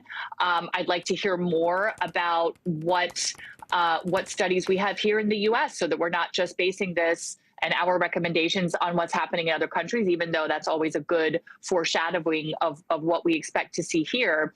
And, you know, to Dr. Fauci's point, this is an NIH-led study, but, you know, both Moderna and Pfizer have been testing their Omicron-specific variant vaccines for some time now, and it would be nice to get a little bit more information, if we can, on what those studies show. You know, safety is not a major concern, but efficacy is. We know that efficacy declined against the new variants, and durability is probably the #1 thing that we all care about right now. Otherwise, we wouldn't be talking about boosters, right? If they kept on protecting us for months and months and months and years and years and years, we wouldn't have to be talking, we wouldn't need to be talking about boosting the way we're constantly talking about boosting. Dr. Azar, some health experts are questioning whether it's practical to get a COVID booster every few months, whether that kind of a plan makes sense. What would you say to your patients about that? So I literally have this conversation with almost every single one of my patients all day long. And I pretty much tell each of them something a little bit different. And that is the key thing here. No matter what regulators say, no matter what the FDA says, no matter what the CDC says, this is so far from a one-size-fits-all recommendation in terms of getting that second booster. It so much depends on the patient's characteristics, age, underlying medical conditions, medications that they're taking, when they last had COVID, when they last had their shot, I should say, if they even had COVID infection themselves, which in some countries counts as a booster. So, you know, what I tell my patients every day is I say, when did you have your vaccines? How old are you? What medications are you on? And I make my recommendation literally, Allison, on a case-by-case basis, as I think many practitioners are, because like I said, there's no universal recommendation here. Absolutely not. Dr. Azar, always great to have you on. Thank you so much for your advice. You bet. The Senate striking a bipartisan deal on another $10 billion in COVID relief for treatment research and to deal with future surges. NBC News politics reporter Julie Sirkin on Capitol Hill. So, Julie, walk us through what's in this bill and where that $10 billion is coming from. Yeah, Allison, well, half of the $10 billion is for therapeutics to help people diagnosed with COVID receive treatments that they desperately need. The other half is split between more vaccines and additional funding for COVID research. And how it's paid for is all using unspent money from previous COVID packages that the Senate and House already passed, like the American Rescue Plan. But despite this agreement being reached yesterday in the Senate among Republican and Democratic negotiators, it's not looking likely that the deal will actually hit the floor and pass this week before the Senate leaves town on a 2-week recess. Take a listen to dueling sound bites from the Democratic and Republican leader of the Senate, Majority Leader Schumer and Minority Leader Mitch McConnell. Take a listen. It will require, I think, several amendments in order to get across the floor. So if the Majority Leader tries to move forward, we'll have to have a discussion about a reasonable amendment process. The bottom line is this is a bipartisan agreement that does a whole lot of important good for the American people. Vaccines, testing, therapeutics. It should not be held hostage for an extraneous issue. but it is being held hostage over these items because I actually just caught up with Senator Mitt Romney, the lead Republican negotiator on this COVID relief package, on my way over here, and he just voted against a procedural step to move along this COVID relief bill because he told me they need an amendments agreement. Some of his members want to see amendment votes on something like Title 42, which the Biden administration said they would end. It's that policy that allowed Border Patrol agents to turn back migrants who pose a public health risk. By the way, Democrats, about 8 of them, all coming from border states, and moderate Democrats also against that. So you see a little tug of war happening here. And as you heard from Schumer, he doesn't want those amendment votes to happen. This is less than half the aid that the White House wanted. It's $5 billion less than Democrats wanted. Is there talk already of more COVID funding to come? I feel like we always hear that, right? They haven't even gotten one bill done, and they're already talking about what's coming down the line. Oh, always setting their sights forward. That's how they have to function here with the limited amount of floor time. But it took a really long time to get to this $10 billion. Republicans, many of them peeved by this Title 42 announcement, were resistant to doing any kind of COVID aid at all. So for Senator Mitt Romney and some of these negotiators to get those 10 Republican votes locked in, they needed to make sure the package was fully paid for. Of course, the administration started with 22.5, went down to 15, as you mentioned. You see there on your screen. Now they're at 10. That's the fully paid for number. But of course, they're already talking about doing future bills as early as June. All right, Julie Sirkin on the Hill. Thank you. What do we do when we're under attack? We show up. We fight back. Abortion rights activists fighting back, rallying outside the Oklahoma State Capitol today against SB 612. That bill passed today and makes performing an abortion a felony. It's one of several House bills making their way through the state's legislature. NBC News Now correspondent Maura Barrett takes us there. In Oklahoma, the battle over abortion access is reaching a tipping point. We're kind of living in what is almost like a post-Roe environment. We could truly be providing abortions 24 hours a day and not meet the needs of people who already access our clinic. These anti-abortion activists are frustrated as the state has seen an increase in demand from its neighbor, but they're energized by what feels like a looming victory. It breaks the heart of God that people are coming all the way from Texas, all the way from all kinds of states all over the country to pay to have their babies' arms and legs ripped off. We do abortions. We are not currently scheduling for at least the first 2 weeks of April due to the bans passing in Oklahoma until we know if any of them are going to be blocked. Today, Oklahoma passed a bill criminalizing providers who perform abortions and is poised to soon pass one of the strictest anti-abortion bills in the country. That would mean that no one could get abortion care here. House Bill 4723 outlaws abortions right after conception, unless it's to save the life of the mother or if a pregnancy is the result of rape, sexual assault, or incest that's been reported to law enforcement. That law waiting for a vote in the state Senate. Right now, the state allows abortions up to 20 weeks, which makes it an abortion refuge for women from other states with more restrictive laws. I'd say like a vast majority of our patients in our Oklahoma City clinic are from Texas. Hi, this is Tonight Inside Trust Women. Are you outside our building? I need you to please come in so we can get you started. Back in September, Texas passed SB 8, a law that bans abortions after 6 weeks and lets private citizens sue abortion providers or anyone who helps a woman get an abortion for up to $10,000. Since SB 8 passed, abortions in Texas dropped nearly 60%. But research from the University of Texas at Austin shows that in that same time period, the number of Texans going out of state to get abortions increased, with nearly half of them going to Oklahoma. What we saw very immediately after SB 8 is we doubled our volume. So just so many patients traveling, which forced Oklahoma patients to have to find care elsewhere, right? They can't wait 3 weeks for an appointment either. In the shadow of Oklahoma's State House, members of 40 Days for Life, an anti-abortion organization, are holding a prayer vigil outside Oklahoma City's Planned Parenthood. Is to end abortion. If the state legislature votes to enact these laws, are their prayers being answered? Sean Carney, the president of 40 Days for Life, says in many ways, yes. Do you still count the bills as a win if women are just going elsewhere to get the abortions? It's definitely a great start to a final victory, and we're in great position to, when Roe v. Wade is overturned, to set up those resources on the state lines.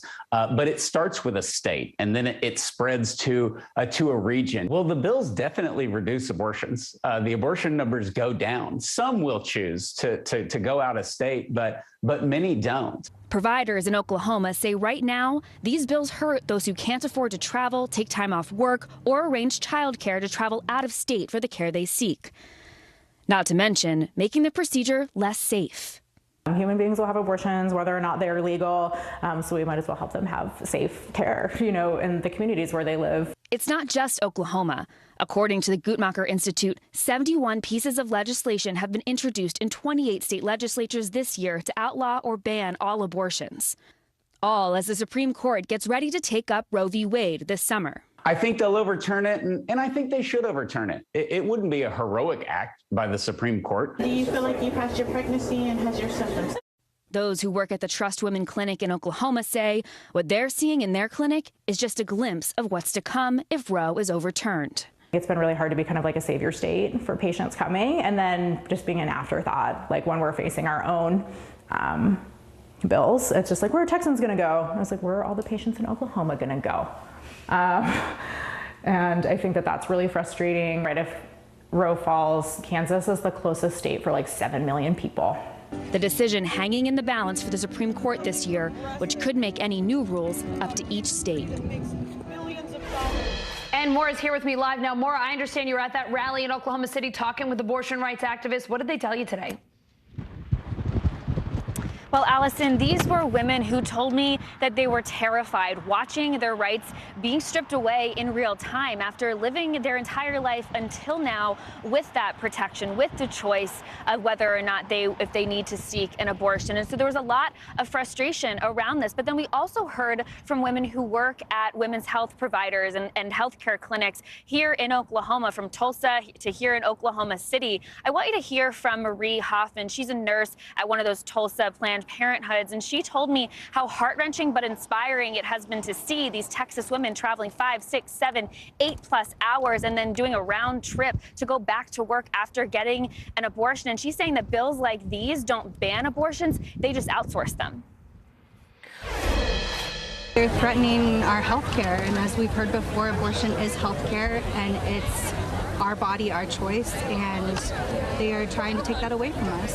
And frankly, it's people that don't understand what it means to be pregnant, what it means to want to choose when you're pregnant, when to start a family. It's people who don't know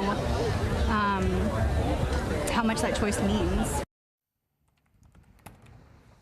So that ripple effect in real time here in Oklahoma. And so we've seen some states like Colorado just yesterday, and some of the coastal states actually put bills forward to protect women's rights to an abortion in case this trend of banning abortion spreads throughout other states. Allison. All right, Maura Barrett in Oklahoma City. Thank you. Coming up, something's got to give. Half of Americans say they are under more financial stress in the last year. So where are they cutting back, and how can you cut your expenses? Next.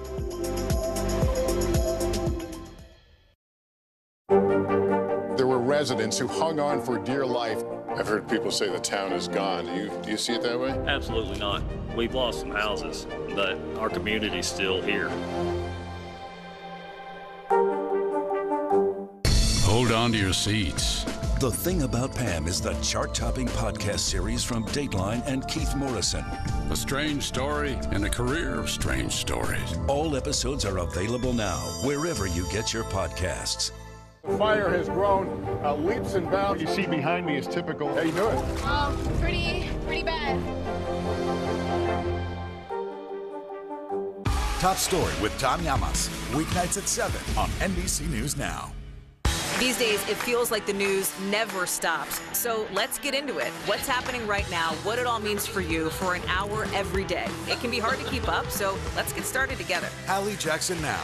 Weekdays at 5 on NBC News Now. News is happening now. Look at what's making headlines around the world. We're coming on the air with breaking news. This is a significant moment. Whenever it happens, wherever you are, NBC News, streaming free now. The fire has grown leaps and bounds. What you see behind me is typical. How you doing? Pretty bad.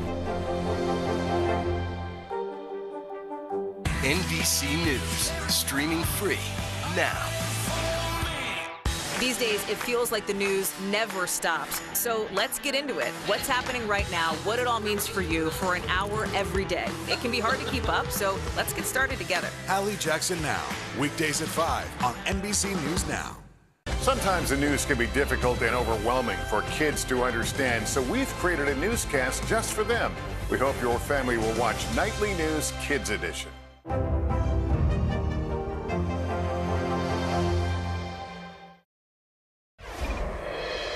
It is time for the bottom line, our daily look at what's going on in the business world and beyond. A majority of adults under more financial stress now than they were a year ago. So what can we do about it? Here's CNBC senior personal finance correspondent Sharon Epperson. Our clients right now are just kind of rolling with the punches. Jessica Kelly owns a salon and spa in Greenville, South Carolina. Among her steady stream of customers, many are feeling the pinch. You can kind of feel the tension rising a little bit, especially with certain ones that are already on a budget. Concerns about inflation are driving that tension. A new CNBC and Acorn survey finds nearly half of Americans say they think about rising prices all the time. And more than 3/4 say they're worried higher prices will force them to rethink their financial choices. If higher prices persist, more than half say they'll cut back on dining out.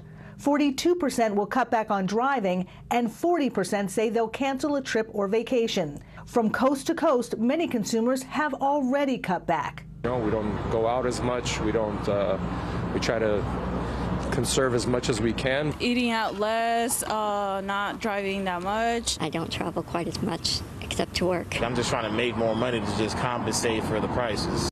It's hard to know how high prices will rise and for how long. Financial advisor Ashton Lawrence says asking a few key questions can help you figure out where you might be able to trim some expenses.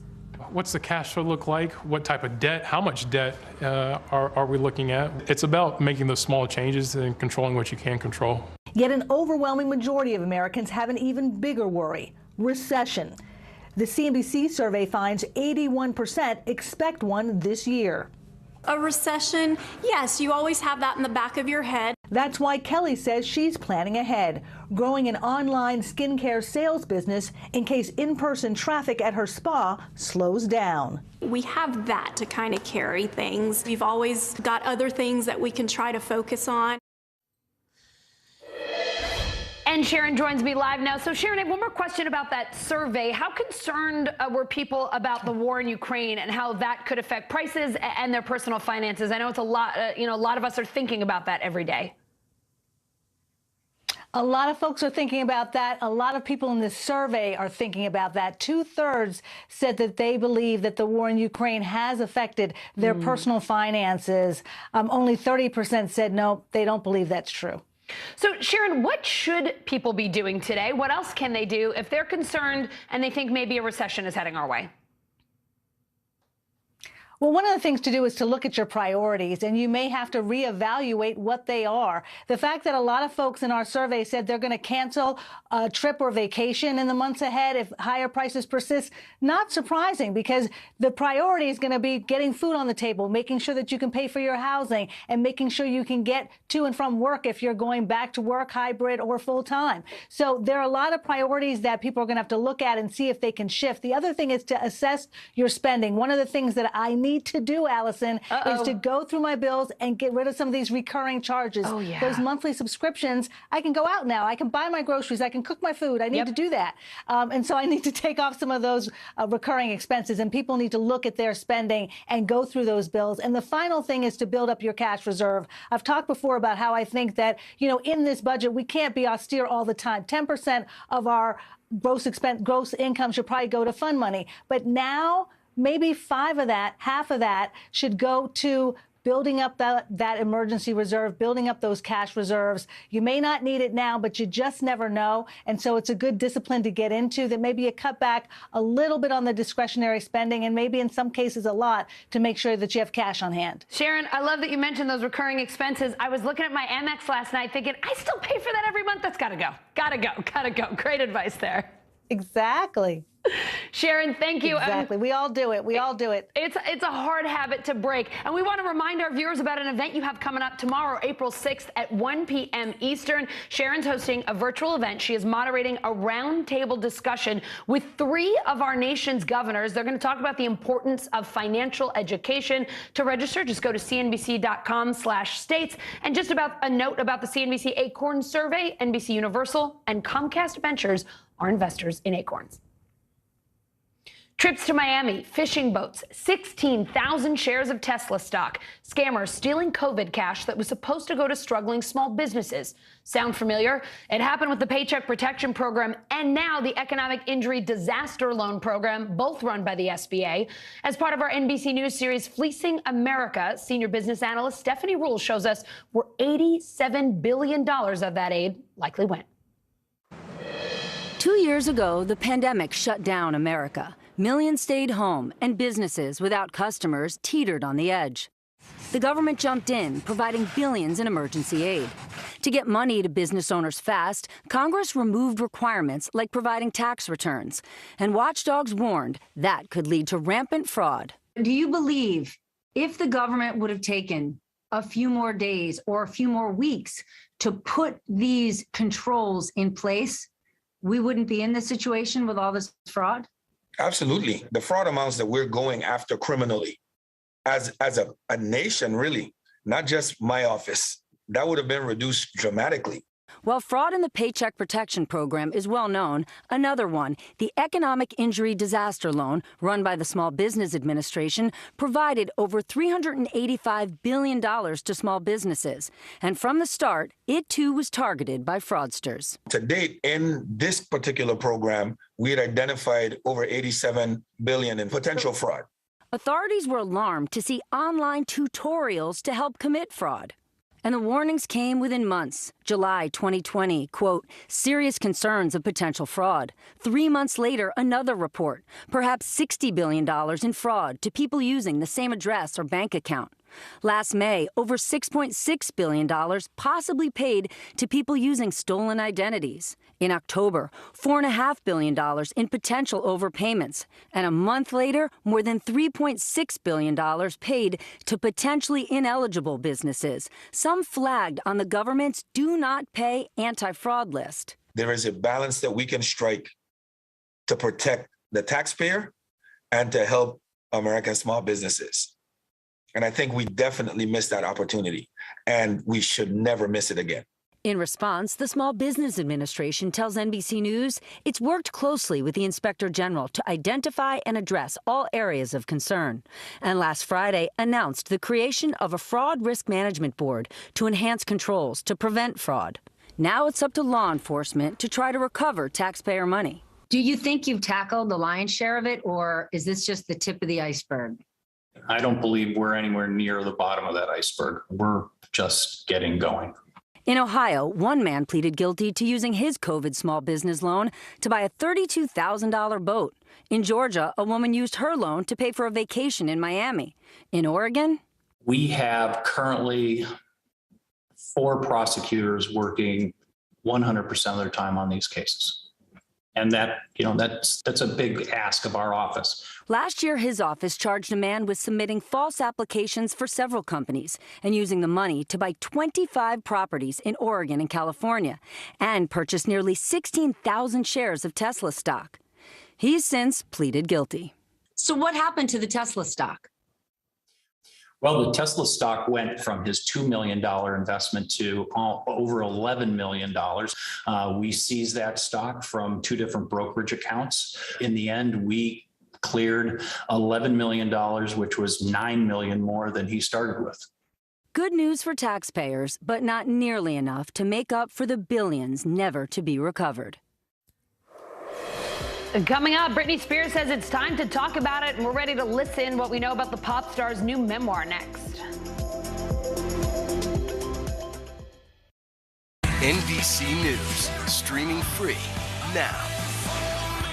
What happened here is a story of loss and salvation. There were residents who hung on for dear life.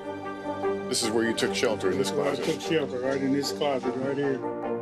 Rioters banged down one of the doors. Have you found a way to reconcile it a year later? It really hurt to see this place that I love so much treated with such disrespect. Was it an act of cleaning or an act of healing?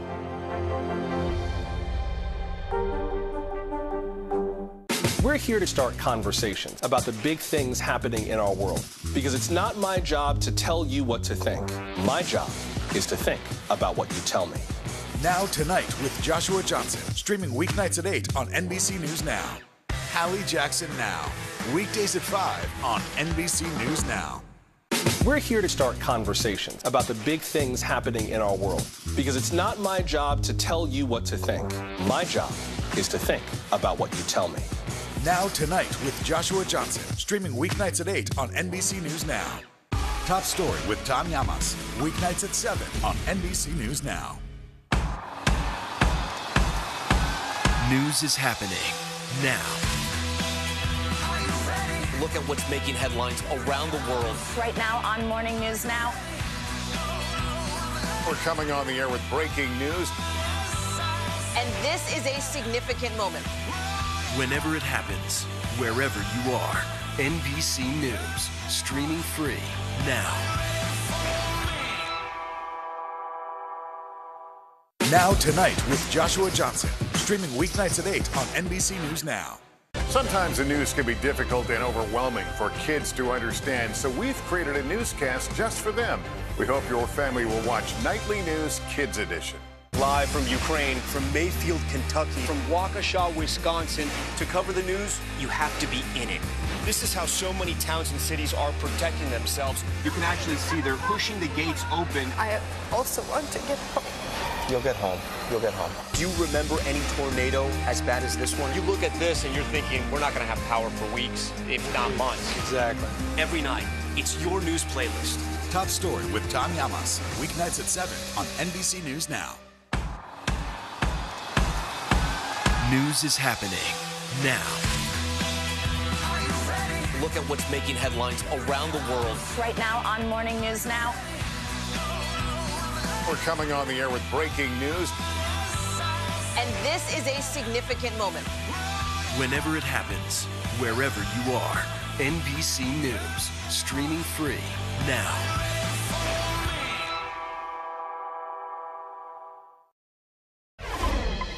Britney Spears says she's writing a book weeks after reports that she signed a multi-million-dollar deal to pen a tell-all memoir.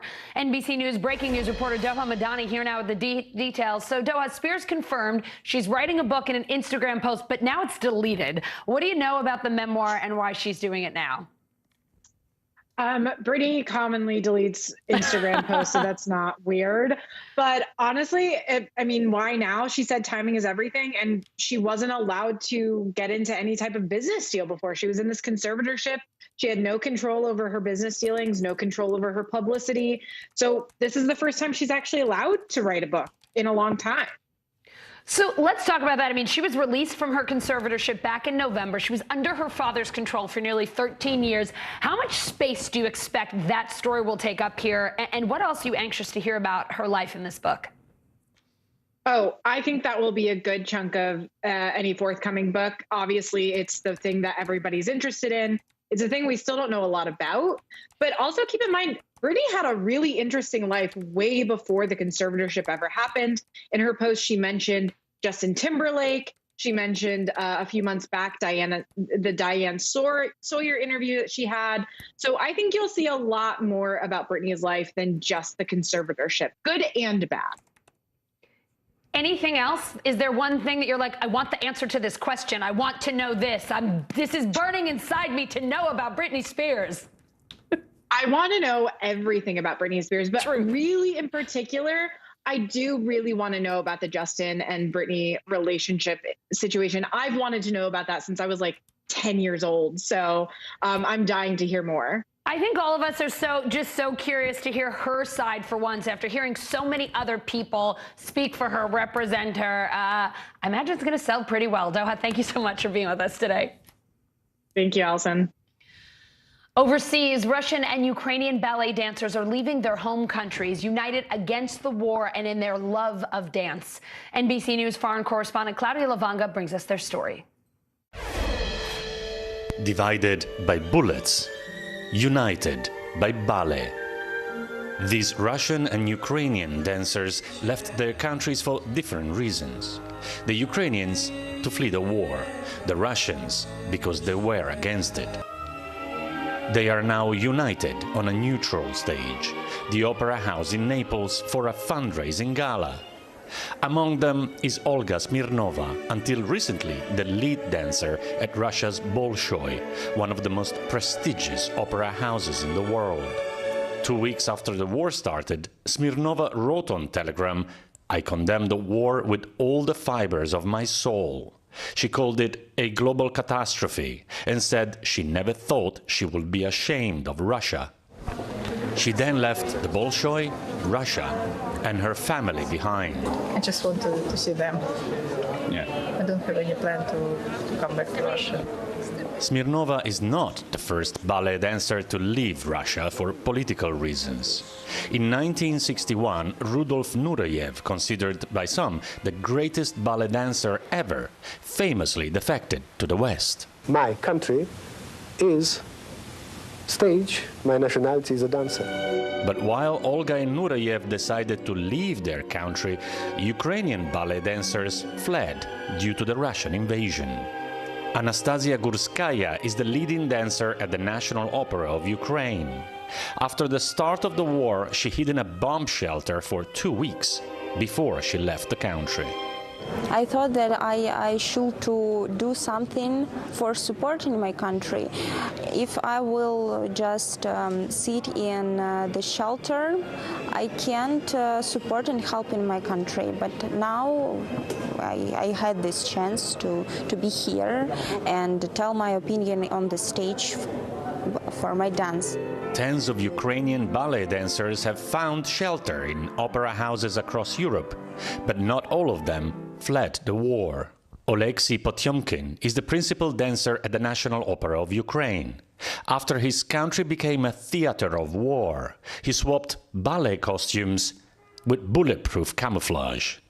In a statement sent to NBC News, he says he has no military training, but decided to join the army and now helps paramedics evacuate wounded soldiers and help civilians. In the meantime, he keeps practicing, not easy, in army uniform and a rifle in his hand.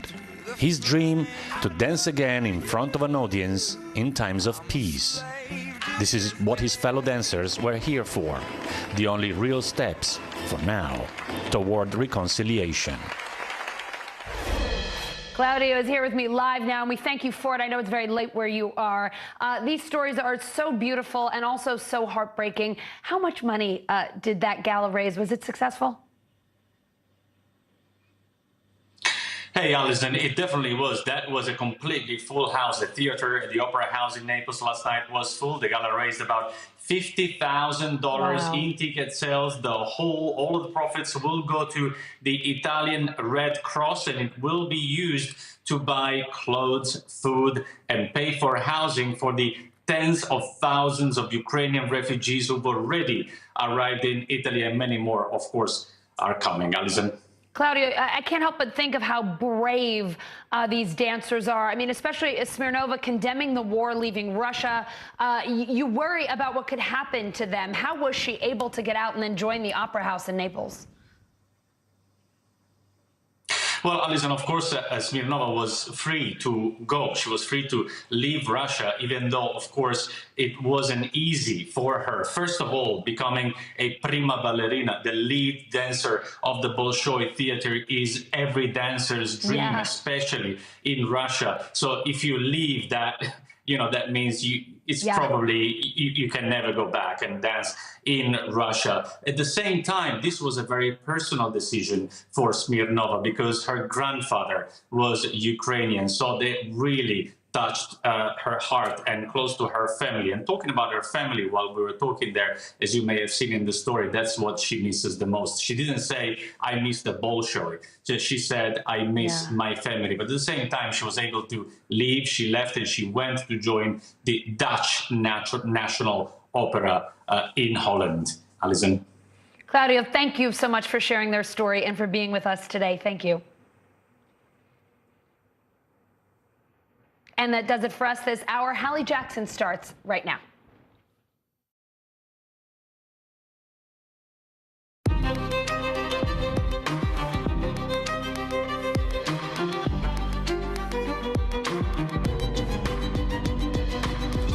We're coming on the air with that really emotional plea from Ukrainian President Volodymyr Zelensky to the world, saying basically, hey, you've seen those horrifying pictures out of Bucha, so what are you going to do about it?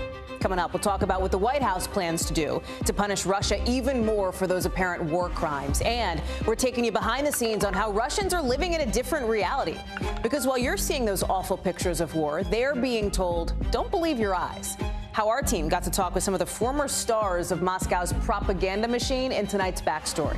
Plus, just in today, a break on having to pay back your student loans. This time, you've got until August to restart those payments. Why that's not stopping Democrats from asking President Biden to cancel that debt for good. And more details on that story we brought you as breaking news 24 hours ago on the CDC planning this big revamp to research long COVID. Our exclusive interview with Director Rochelle Walensky on who should get a fourth COVID shot. Plus, Tiger Woods fans break out the pimento cheese sandwiches. The golf legend hoping to make a comeback at the Masters. Why Woods thinks he's got another shot at a green jacket. We'll have that later on in the show. Hey, I'm Hallie, and we're coming on the air with news first reported by NBC on how exactly President Biden and allies are going to punish Russia for these apparent war crimes in Bucha. We're still trying to get a good understanding of what exactly happened in that suburb of Kyiv. On your screen, you can see what's left of it here. Bucha's mayor saying just 3,700 people are left in a city that typically has 37,000.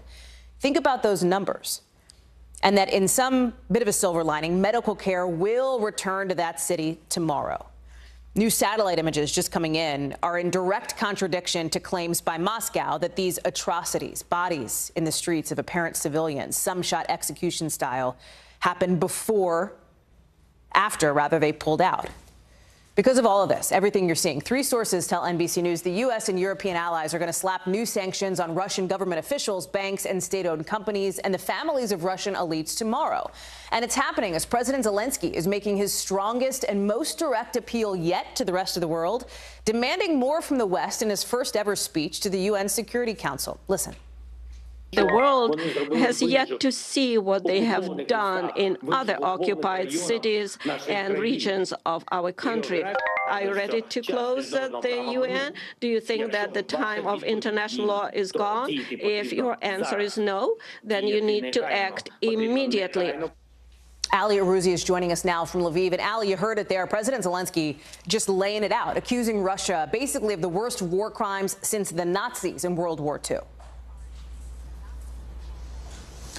That's right, Hallie. And he's talking about wholesale reform at the UN. He's saying that the Russians are using their veto power on the UN Security Council to cause death. And he's saying that undermines the whole architecture of the global security system and allows evil to go unpunished. I mean, a very passionate speech. And then he also spoke about what we just heard. He's saying that these are some of the worst war crimes that they've seen in Europe, and that not only Putin needs to be punished for this, but the commanders that were in Bucha, the low-level soldiers, also have to be punished for perpetrating these crimes. And he referred to the Nuremberg trials, where the Nazis were brought to trial after those atrocities in Germany during the Second World War. And he's basically saying, you know, those excuses we heard in Nuremberg have to count here. A low-level soldier can't say, I was just obeying orders and expect to get let off the hook. He says all of these people have to be punished for what they did in Bucha, and this has to be enforced very strongly. We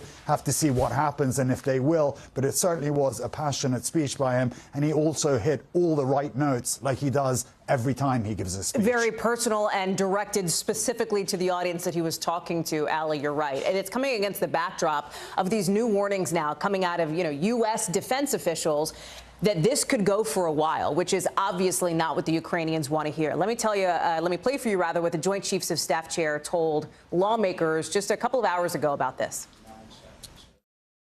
I do think this is a very protracted conflict, and I think it's at least measured in years. I don't know about decade, but at least years for sure. I mean, years, Ali, versus, days or weeks. When you talk with Ukrainians on the ground there, how are they mentally preparing for that possibility? Well, Hallie, it's interesting. I just talked to a whole bunch of Ukrainians in this square behind me that they were holding a vigil there for what happened in Bucha. And look, these guys are battered, they're bruised, but they're anything but beaten. If anything, what happened in Bucha has stiffened their resolve here in this country. They are determined to get their country back in its entirety, to push the Russians out. And you hear that from everybody, from children, from women, from men, from fighters, from old men. They're not going to back down. And of course, if this is a war of attrition, it's really going to be very hard for them. But, from everything I've heard, from everybody I've spoken to here, they're not willing to give up until the very, very bitter end. One woman we spoke to said, she had fled a suburb of Kyiv. She says she misses her home. She wants to go back there with her husband, her dogs, her cats. And then at the end, she said, you know what? It's not important. We've just got to get our land back. My home doesn't matter. My country matters to me, and we're not going to give up. We spoke to another lady in the square. She was a teacher from Irpin. She had a lot of students in Bucha. Let's take a listen to what she had to say. I was literally appalled by what I saw, and I couldn't put it into words, like what it was for me. And it's still, when I recall all those memories, tears sting my eyes, because it's the place where I was born and where I grew up and where I had been living. And she was from that area. She goes, she just misses home. She goes, I miss the park in Bucha. I miss my students. And she spoke to some of the families that she taught there. And she said, one family she knows very well were hiding in a basement for 2.5 weeks just to, out of fear of what the Russians may do to them. But it still hasn't broken their resolve. She wants to get back there as soon as she can. She's just saying, the authorities are saying, listen, let's hold on till it's entirely safe, until all the booby traps and mines are taken away, and then you can go back home. Ali Arouzi, thank you so much. We'll look ahead, of course, to those sanctions that we expect to see rolled out tomorrow with this big question. Of course, Europe relies on this Russian energy and how they're going to navigate that. Ali, thank you. Back here at home tonight in Washington, we're finally getting new details, about what NBC News was first to report today, that Ivanka Trump, one of former President Trump's closest confidants, his daughter, a former White House official, is testifying today in front of the House January 6th committee, according to multiple sources. The chairman of that committee is telling us she's showing up virtually, This is via Zoom or something similar. And she is answering questions. She's talking. She's a key witness in this investigation because she was there on January 6th at the Ellipse for the rally, inside the Oval Office that day, listening to one end of the phone call between her father and former Vice President Mike Pence. And I'm sure you remember her testimony is coming only a week now after that of her husband's, Jared Kushner, who spoke virtually for 6 hours with the committee. A representative for Ivanka Trump did not respond to a request for comment, but let me bring in now Garrett Haake. And Garrett, what's interesting is in your conversation with the chairman of the committee just in the last couple hours or so, he suggested that to his knowledge, and that's an important caveat, she hasn't been asserting, for example, executive privilege. That's right. And Hallie, as best we know, we're probably on about hour 7 of this deposition. It's a little bit hard to track when the witnesses are virtual, but these things tend to start pretty early in the day. And so members come and go as they're able to stay on top of things. Thompson had to leave to go to a vote series that lasted nearly 2 hours. So, we don't know what he doesn't know in that gap. But even on the things he does know, he was pretty close-lipped. He told me that Ivanka Trump has not been especially chatty so far. And as you can see here, neither was he. Listen to this. Would you describe her as cooperating? Well, she came in on her own. That has obviously significant value. We did not have to subpoena. And it's been virtual? She came in virtual. Has she provided any new information, any new insights? He said yes. Good try. On that question of new insights, I caught up with Thompson again as he was leaving votes. He told me that he had heard, while he was in the room, nothing revelatory, as he described it. But, again, we're putting together bits and pieces of a conversation that lasts 7 hours, Hallie, so we'll see. this was voluntary, right? She was not there under threat of subpoena. There was like a very polite request made months ago, though, Garrett, back in January. Is it typical that it would take this long for somebody to work out the kinks of showing up in front of the committee? Yes, in short, getting people to show up in a timely fashion has been a challenge all along the way, whether they be lower level aides, many of whom, didn't have lawyers, didn't have any experience with this, didn't know exactly how to proceed with even showing up. But also I've reported, and we've heard from a number of the witnesses along the way, that in some cases we might report that a subpoena had gone out or that a particular witness had received a subpoena, and they might not actually receive the subpoena for another week or two, or perhaps even longer after that fact. So I don't read much of anything beyond the logistical challenges into the delay from late January to Ivanka showing up today, but I do think it is very important that she showed up voluntarily. It's a way to get around a subpoena. It's a way to get around the possibility of being held in contempt later, even if you don't answer the questions. Just a veneer of cooperation can both protect these witnesses and, kind of perhaps signal some degree of cooperation, that they're really going to engage with the committee in some way, even if what they say ultimately isn't revelatory. And we don't know if she's done yet or what the deal is yet, right, Garrett? I know this stuff, just so people know, it happens, but it's not like we're allowed in the room. It's behind closed doors. We're staking out the hallways, but we don't see much. Behind closed doors, locked out of the room. They're even using noise machines to make sure the reporters who do get close can't hear what's going on. But Hallie, as soon as we know, I'll let you know. Garrett Haake, thank you, sir. Appreciate it. It's been a minute since former President Barack Obama's been at the White House, but he was there just a couple hours ago for the very first time since leaving office.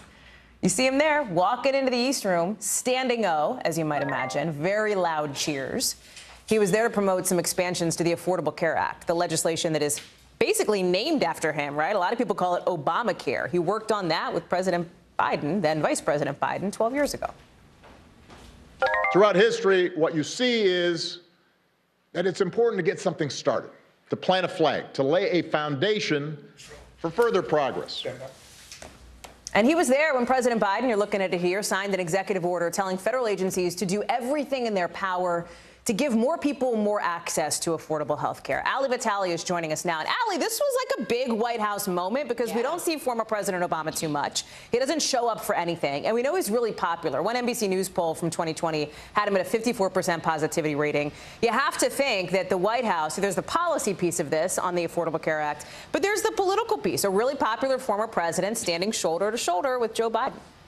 Yeah, I'm so glad that you brought it up that way because it truly is the political and the policy here. You say it's been a minute since Obama's been at the White House. It's been years. He has not been back since he left in 2017. So this was in many ways a homecoming. Many of the staff who are in this White House are people who worked in the Obama-Biden administration, now working in the Biden-Harris administration. And that familiarity was palpable throughout the entire event. It was bookended with jokes and levity. Obama coming in and right from the get-go saying Vice President Biden, making clear that that was planned and staged, but also nodding to the fact that this is their signature achievement from their 8 years in office together. He made other jokes at different points about, well, now all the Secret Service members have to wear aviators. The jokes also went both ways because Biden consistently made jokes with his former president, at one point ending the speech, hearkening back to one of the sub-headlines from over 10 years ago when Vice President Biden said that passing Obamacare was a big something deal. He then said at the end of the event today, hey, just so you know, Mr. Former President, this is a hot mic, referencing that. So it was politics and policy, but it was also levity. And I can tell you from watching Twitter and talking with sources of mine who are Democratic operatives who served in this administration or who were around Washington during it, they all tuned in. Some of them said, you know, I unmuted my TV for this. So it felt like it was a hearkening back as much as, you know, for this administration, it was, on a more serious note, a hearkening back so that they could talk about making health care affordable for people and building on the former administration. You know you're hitting a high bar when people are unmuting the TV for you. That's huge. You know, Peter Alexander, who you know well in our White House unit, was able to get a question in to former President Obama, specifically about, Ali, the political piece that you're talking about here, looking ahead to the midterms. I want to play just a second of that exchange. It was only pretty short. Watch. What do you tell Democrats worrying about the midterms? We got a story to tell, just got to tell it. I mean, that's the message from the former president right there. he is somebody who could be a powerful asset based on, again, those popularity numbers for Democrats who are facing a bit of an uphill battle when it comes to keeping control of Congress, Allie. Yeah, that's 100% right. And the idea we have a story to tell, we just have to tell it, that fits with what we know the former president is thinking about this current moment, informing the White House's thinking and narrative around empathy. Because we know from our NBC News poll that the thing that Americans are thinking about right now heading into the midterms is the bottom line. What are they paying for cost of living? What are they paying at the gas pump? What are they paying for health care? Health care has been such a powerful issue, a galvanizing one for Democrats. Think about 2018. That was one of the key narratives. Certainly this White House, this administration, and this Congress would love to run on something like that again, trying to bat back what Republicans are saying about inflation and economics with their own message on health care and other key issues. Allie Vitale, thank you so much for that. Appreciate it. Good to see you. Sticking with news out of the White House and news coming into us just in the last little bit, actually. If you've got federal student loans, guess what? You got a little bit more time to save up before you have to make your next payment. Sources are telling CNBC News that the Biden administration is planning to extend this pause on payments until the end of August. They were supposed to pick back up at the end of next month. This would be the 6th extension for borrowers of student loans that started with the Trump administration in the beginning of the pandemic. Mark Murray is joining me now to talk about this. And Mark, I think it's hard to overstate how important this is to so many people because so many Americans have big student loan debt. It's a huge problem. It's a huge problem. As you mentioned, these kind of pauses actually date back to the Trump administration, going back to 2020. Because it's pandemic related, right? And the argument that you end up hearing from people is at a time of still an ongoing pandemic, when you have rising inflation, supply chain issues, why would you ask people who are already burdened with debt to start paying up right now? Now, the critics would end up saying, well, the unemployment rate's now at 3.6%. This ends up juicing or overjuicing the economy, which is producing inflation. And this is harmful to borrowers. But right now we're seeing the Biden administration saying, hey, we're going to at least extend this pause for a little while longer as we get closer to those midterm elections. Scope of this, though, tens of millions of Americans. If you're watching now and you don't owe student loan debt federally, I bet you know somebody who does. Yeah. And again, I'm the politics guy, Hallie, and there's a really big political component on all of this. And that is younger people and the people who are having to deal with these student loan payments.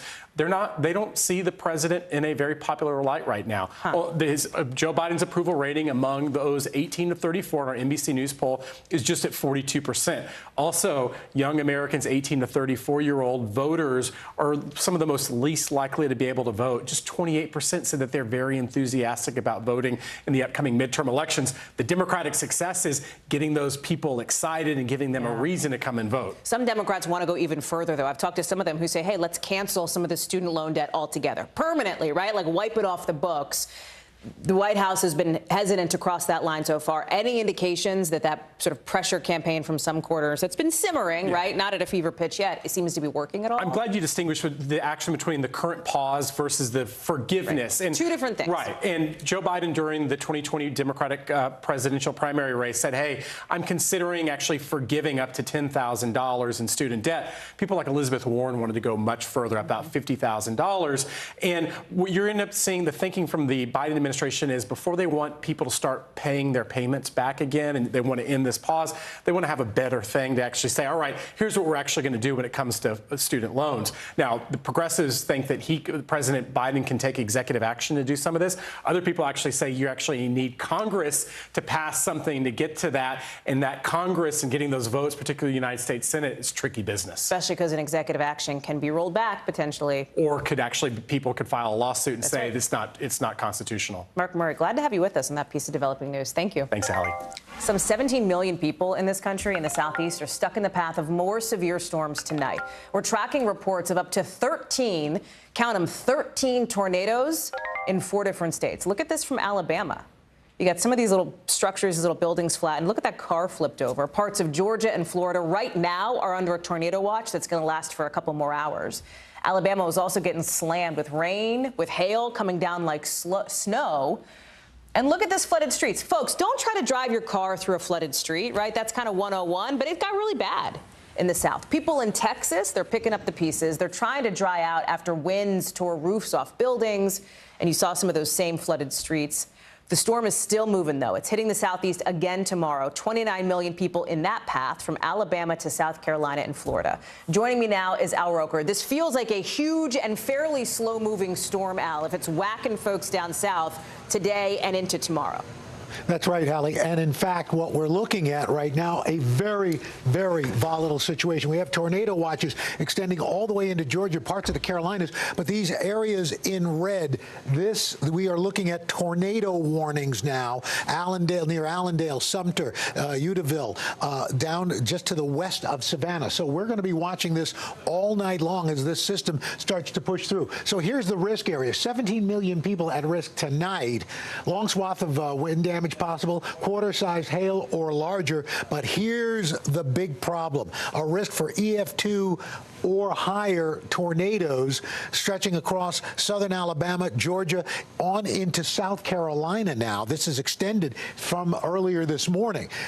Tomorrow, 30 million people at risk for damaging wind gusts, tornadoes possible. Look at the cities that are involved: Macon, Atlanta, just to the west of Augusta, but all the way down, you got a slight risk to Tallahassee. System pushes through overnight tonight, pushes off the southeastern coast tonight. Soaking rain moves up here into the northeast, 2-3 inches possible by tomorrow morning. Then tomorrow, this cold front advances into the southeast. New rounds of storms from Ohio all the way down to Florida. Ground's already saturated, Hallie, so we could be looking at, again, some more flooding. The severe threat will be for the North Carolina on into Virginia. More heavy rain moves into the northeast and New England, and so we could be looking at some flooding. And we do have a severe threat for coastal Carolinas as we move through on Thursday, as that second system moves out. The good news is a low tornado threat. The heaviest rain going to be along the northern tier of Florida, that northern Georgia, that southern Georgia, northern Florida border, up to 5 inches of rain possible. And here in the northeast through Thursday, anywhere from 1 to 3 inches of rain. So, Hallie, we got a lot going on in the next 72 hours. And by the way, the long-range models are hinting that we could be looking at this again on Monday, Tuesday, maybe even into Wednesday of next week. That would be the fourth big storm like that in 4 weeks, Al. Yeah, it's like a bad version of Groundhog's Day. 100%. Al Roker, I know you'll be monitoring it all for us. Thank you very much, friend. Appreciate it. Good to see you. Right before we came on the air, right as I was walking into the studio, we found out about another arrest in that Sacramento mass shooting that left 6 people dead and 12 people hurt. Police say they've now arrested 2 new suspects just today. 2 more suspects. Detectives saying they've charged Davion Dawson with being, quote, a prohibited person in possession of a firearm. That's their language. Right now, Dawson is not charged with crimes directly related to the shooting. Earlier today, they arrested Smiley Martin, who was found at the scene Sunday morning with injuries, right? They're hurt from the shooting, taken to the hospital. Martin is actually the brother of the first suspect, Dondre Martin, who's appearing in court today. The arrest coming after Sunday's shooting in a busy downtown area. Officials think that multiple shooters opened fire after some kind of big fight. Guad Venegas has been following this story and joins us now. So, Guad, we now have 3 separate arrests made in the broader investigation around the shooting. Bring us up to speed on what else we should know. Well, Hallie, we have more information, of course, of these suspects. So Smiley Martin, the brother of the first suspect that was arrested, as you mentioned, he was injured. He was one of those injured the night of the shooting. He was taken to a hospital with serious injuries. And the police say they quickly identified him as a person of interest. And that's why an officer had been with him at the hospital until now, when they've decided to charge him. They're charging him with the possession of a firearm by a prohibited person, also with possession of a machine gun. Now, we've also learned that he has been convicted of domestic violence in the past. And in fact, he was sentenced to 10 years in prison, of which he only served 3, despite the district attorney's office, the DA's office, being against it. They had written a letter saying that because he had a violent history, he should not have been released early, but he was released early last year, and now he is one of these 3 arrested suspects in the case, Holly. It's the worst mass shooting in this country so far this year, Guad. I know you've been talking with folks who live in and around this area about how they're dealing with all this. Right, yes, there was a vigil last night with family members and friends of the victims. So, this happened in a very busy part of downtown Sacramento. And, people keep saying how it's just crazy that it happened right next to the state capitol building here in downtown. And a lot of the people keep saying that they would like to see more police presence. I mean, I've been speaking to activists who tell me that sometimes when the people get out of these clubs and these fights break out, they don't have enough police to break them out. We know that there was these videos on social media that show a fight that broke out that we don't know if that fight was related to the shooting, but what we have heard from the public here is that these fights are very common in this area at that hour when a lot of these bars usually close on the weekends. So they're not surprised that something violent would happen, but they are surprised that it was a mass shooting of this magnitude. Guad Venegas live for us there in Sacramento. Guad, thank you very much for bringing us the latest on that. The White House COVID response team today says it's focusing on a plan to understand and treat long COVID. Conditions or symptoms that some people who already got the virus might still be feeling. Maybe you know somebody who's struggling with long COVID. The National Research Team now plans to study 40,000 people to look at how they've been affected months after they got the virus. And today, the CDC is also laying out who should and should not get a fourth shot. The agency's director talking exclusively, you see here, with our own Erica Edwards for the first time since the CDC recommended a second booster for adults ages 50 and up. Dr. Rochelle Walensky saying there's no downside to getting another shot and that Omicron counts as a natural boost for the vaccinated. Listen. For those people, even with high-risk conditions or over the age of 65, if you recently had Omicron, that probably served as your natural boost. So you probably don't need one yet because you just recently had yourself a natural boost. In those situations, you may want to wait 2 or 3 or 4 months before you get another boost. Erica Edwards is joining us now. Erica, great interview with Dr. Walensky, great exclusive. What else did she tell you? Yeah, so in addition to Omicron being sort of that natural boost for people who otherwise are up to date on their COVID vaccines, she also clarified that healthy people between the ages of 50 and 65 who technically qualify for that second booster may not actually need one, especially as COVID cases, hospitalizations, and deaths continue to fall across most of the country. Dr. Walensky also said that, the next step for her and other public health officials is to really try to figure out what's going to happen this fall. Will we need a fifth shot, a third booster, whatever you want to call it at this point? Here's what she had to say. The next step is we at CDC and the FDA are going to be putting our heads together at the VRBPAC meeting tomorrow, actually, and continue to engage in discussions about what the next phase of this looks like. What will the next vaccine be? How will we prepare for the future? And what will the fall look like?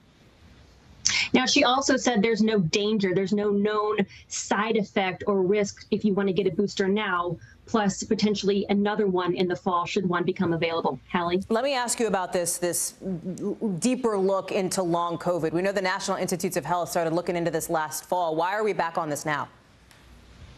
Well, in part to light a fire under this sluggish billion-dollar study that was announced by NIH actually in February of 2021. It aimed to enroll 20,000 long COVID patients. When I checked in a year later, this past February, the study had only enrolled just over 1,000 patients. Oh, wow. Now, today's actions are expected to accelerate that enrollment and actually increase it to 40,000 patients. Before I let you go, I know that Dr. Walensky talked about, or is getting a lot of questions about, what this revamp of this agency would look like. She didn't talk about that, but she I know, is facing questions on that here. We don't know what this revamp looks like yet, right? What should we be keeping an eye on our radar for? Yeah, so this is going to be a month-long review led by a senior member, longtime member of the HHS. It's going to be a multi-layered approach to this kind of review, in part to try to modernize its data collection process, especially the data that it's getting from state health departments. I remember early on in the pandemic, trying to get numbers, especially from the states, was difficult because a lot of times they were still using pen and paper. Otherwise, they just want to work on creating faster responses to future outbreaks, as well as providing more clear communication from public health officials on their recommendations. That review is expected to start next Monday, the 11th. Erica Edwards, great to see you. Thank you very much for bringing us that reporting. Appreciate it. Coming up, we are getting some new details just into us. on just how many people were bitten by a fox, captured just a couple minutes ago at the Capitol, including, by the way, a member of Congress. Yeah, we're going to have details on that later in the show. Plus, Tiger Woods planning a comeback at the Masters. But does he still have what it takes? What he has to say about his plans to go for the green jacket just a year after that horrific car accident. And Burger King, accused of telling a Whopper about the Whopper. What a new lawsuit claims the fast food restaurant is lying about. Next.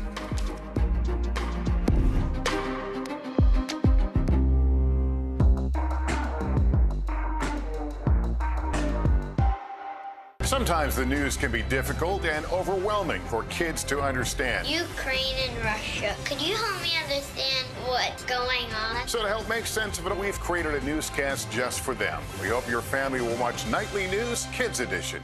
Sometimes the news can be difficult and overwhelming for kids to understand, so we've created a newscast just for them. We hope your family will watch Nightly News Kids Edition. What happened here is a story of loss and salvation. There were residents who hung on for dear life. This is where you took shelter, in this closet. I took shelter right in this closet right here. Rioters banged down one of the doors. Have you found a way to reconcile it a year later? It really hurt to see this place that I love so much treated with such disrespect. Was it an act of cleaning or an act of healing? We'll meet Ukrainians who are defending their country one block at a time. When you were still in Kiev, could you hear the bombing? My name is Lester. Who's this? Now Tonight with Joshua Johnson, streaming weeknights at 8 on NBC News Now.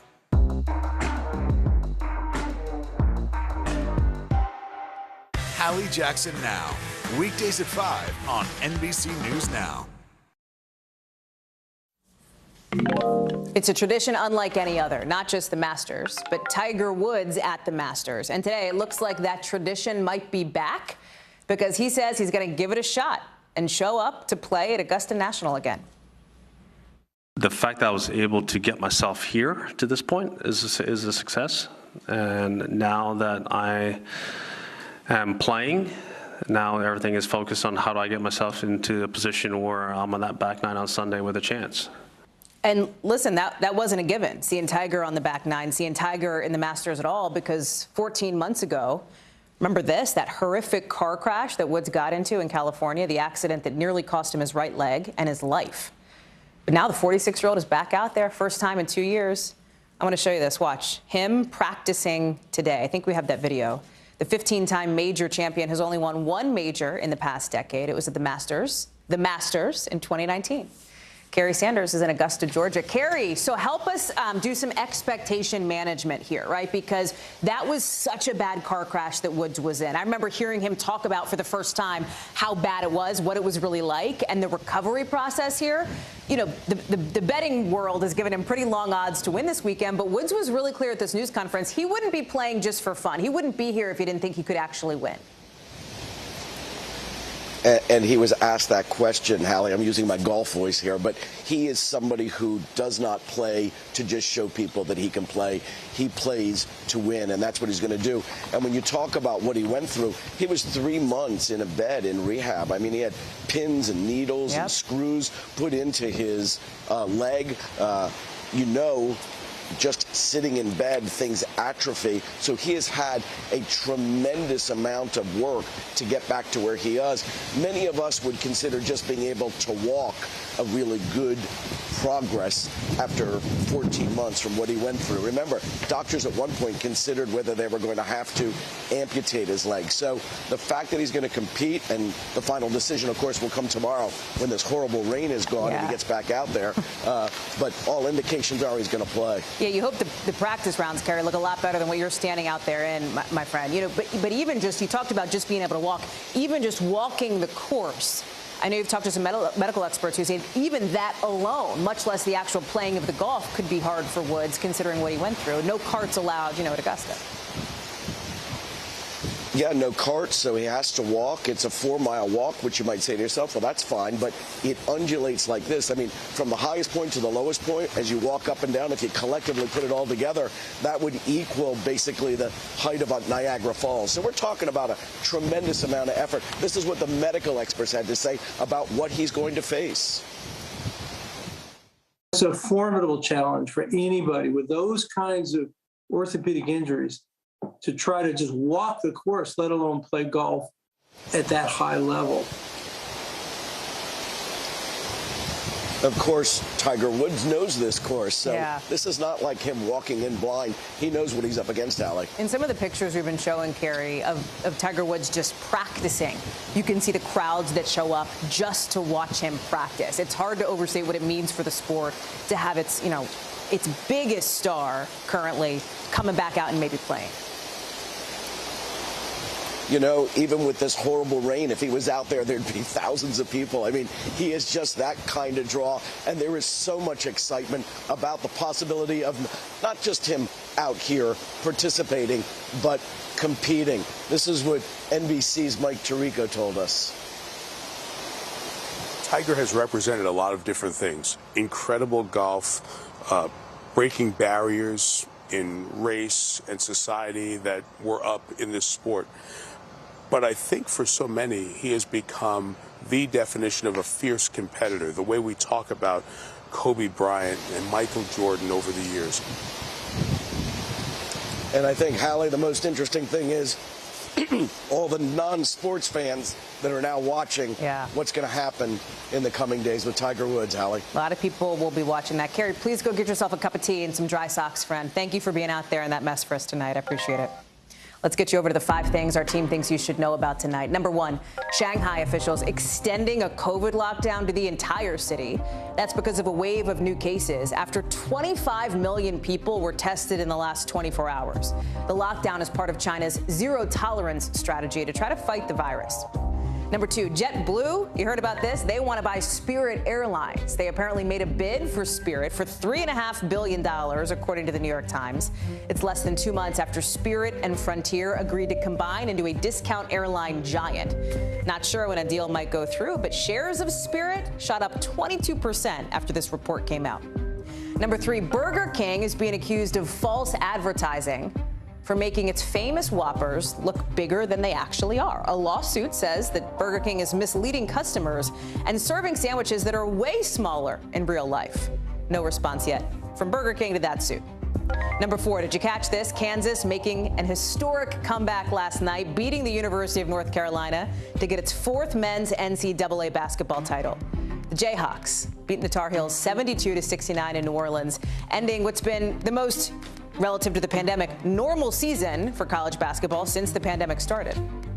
Number 5, Yellowstone National Park is offering a special entry pass, but it comes with a catch. You have to wait until 2172 to use it. The park turned 150 this year, so to celebrate, it's offering inheritance passes for $1,500 donations. Obviously not meant for you to use now, but for a future relative of yours way, way, way down the road. The folks at Yellowstone say the sale of these passes will help improve areas of the park. Still to come. We've seen the horrific pictures of the damage from the war in Ukraine, but in Russia, they're explaining it away. How they're doing it coming up in our backstory. Plus, another Republican congressman is announcing his retirement. We'll tell you what he told our Vaughn Hilliard about the Trump factor in making his decision and the effect that's having on the midterms.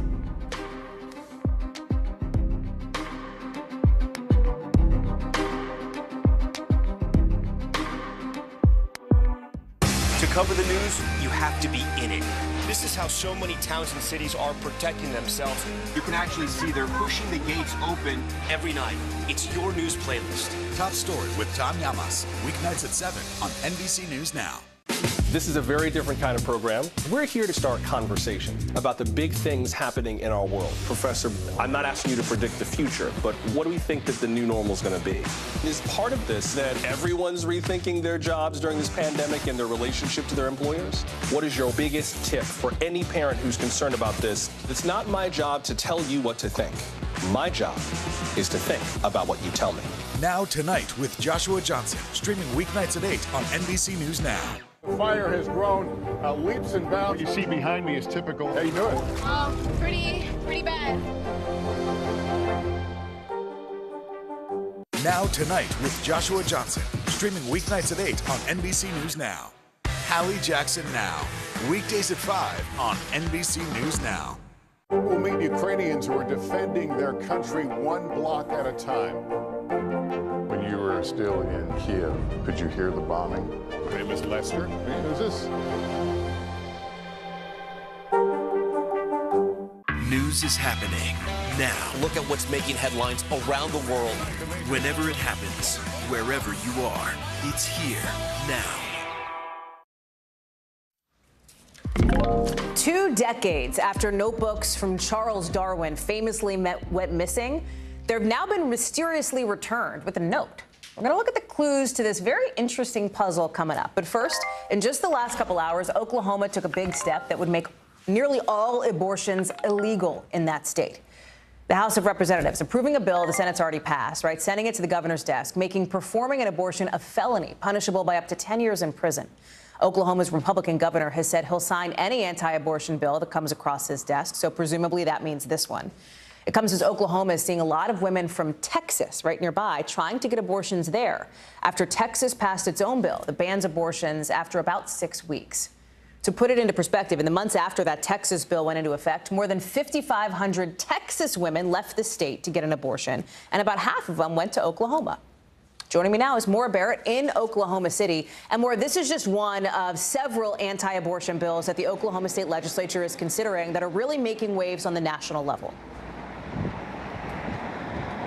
Yeah, Hallie, there's 7 of them to be exact, and that's looking at a broader scale across the country. 28 states have introduced 71 bills looking to restrict abortion access, so this will probably not be the last time we're talking about this, but it's safe to say today's bill passing through the State House came as a surprise. There was a rally planned at the State House that we were covering earlier today against one of the other bills that had already made it through the House and was looking to progress forward, and women were telling me that they were really frustrated that there are so many bills going through. They're saying that, you know, they have had this protection almost their entire life for most women, and they're just watching their rights being stripped away in real time. And then they told me at the rally that they heard just yesterday, before the rally was planned, that the State House would be hearing this new restrictive bill today. And like you said, once it's signed, it is set to go into effect this summer, which would be at about the same time that the Supreme Court is hearing a case around what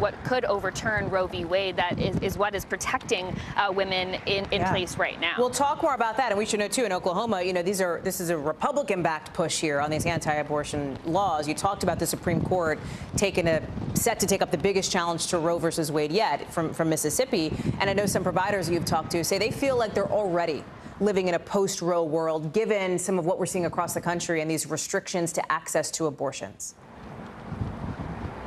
Well, the biggest effect of that, Hallie, has been what we saw happen in Texas back in September. Just in the last 6 to 7 months, that traffic from Texas to Oklahoma has been so overwhelming for clinics here. They've seen such an intense increase that they're not even able to serve Oklahoma patients that are looking for abortions. Those patients are actually going to Kansas. I wanted to hear something that we talked about with one of the clinic providers here, who said that they're just seeing way too much capacity right now. We've had to adjust our phone systems, adjust how we schedule people, adjust our patient caps, and also really pace ourselves for sustainability. We could truly be providing abortions 24 hours a day and not meet the needs of people who already access our clinic. So this just exemplifies the ripple effect that we could see if more states pass similar abortion restrictions. One state, Colorado, just yesterday, though, putting into a bill into effect that would protect the right for abortion, so people who are leaving some more restrictive states do have somewhere to go. Hallie. Maura Barrett live for us there in Oklahoma City. Maura, thank you. A Republican lawmaker who voted to impeach Donald Trump over his role in the January 6th attack is now saying today he will not be running for re-election. We're talking about Michigan Congressman Fred Upton. He's one of 10 House Republicans who voted to impeach the former president and now becomes the 4th in that group to say he's going to be retiring before the midterms. Our own Vaughn Hilliard talked exclusively with Upton just days before he's making this announcement in an interview you will only see on NBC. Watch. Is Trump a factor in your decision whether to potentially not run for Congress again? It is a little bit, in that some of the folks here are so beholden to Trump that they don't accept those of us that are willing to stand up. So when you say Trump is a little part of that, what little part of that is? Is it the dissent of voters? Well, I got a number of people that have come to me, colleagues, and say, Fred, you can't leave because then Trump might think that he pushed you out. Vaughn Hilliard is joining us now for more on this. And Vaughn, what you just heard from Congressman Upton there, right, seems to be playing out in reality, because you had the former president putting out a statement saying 6 to go, others losing badly.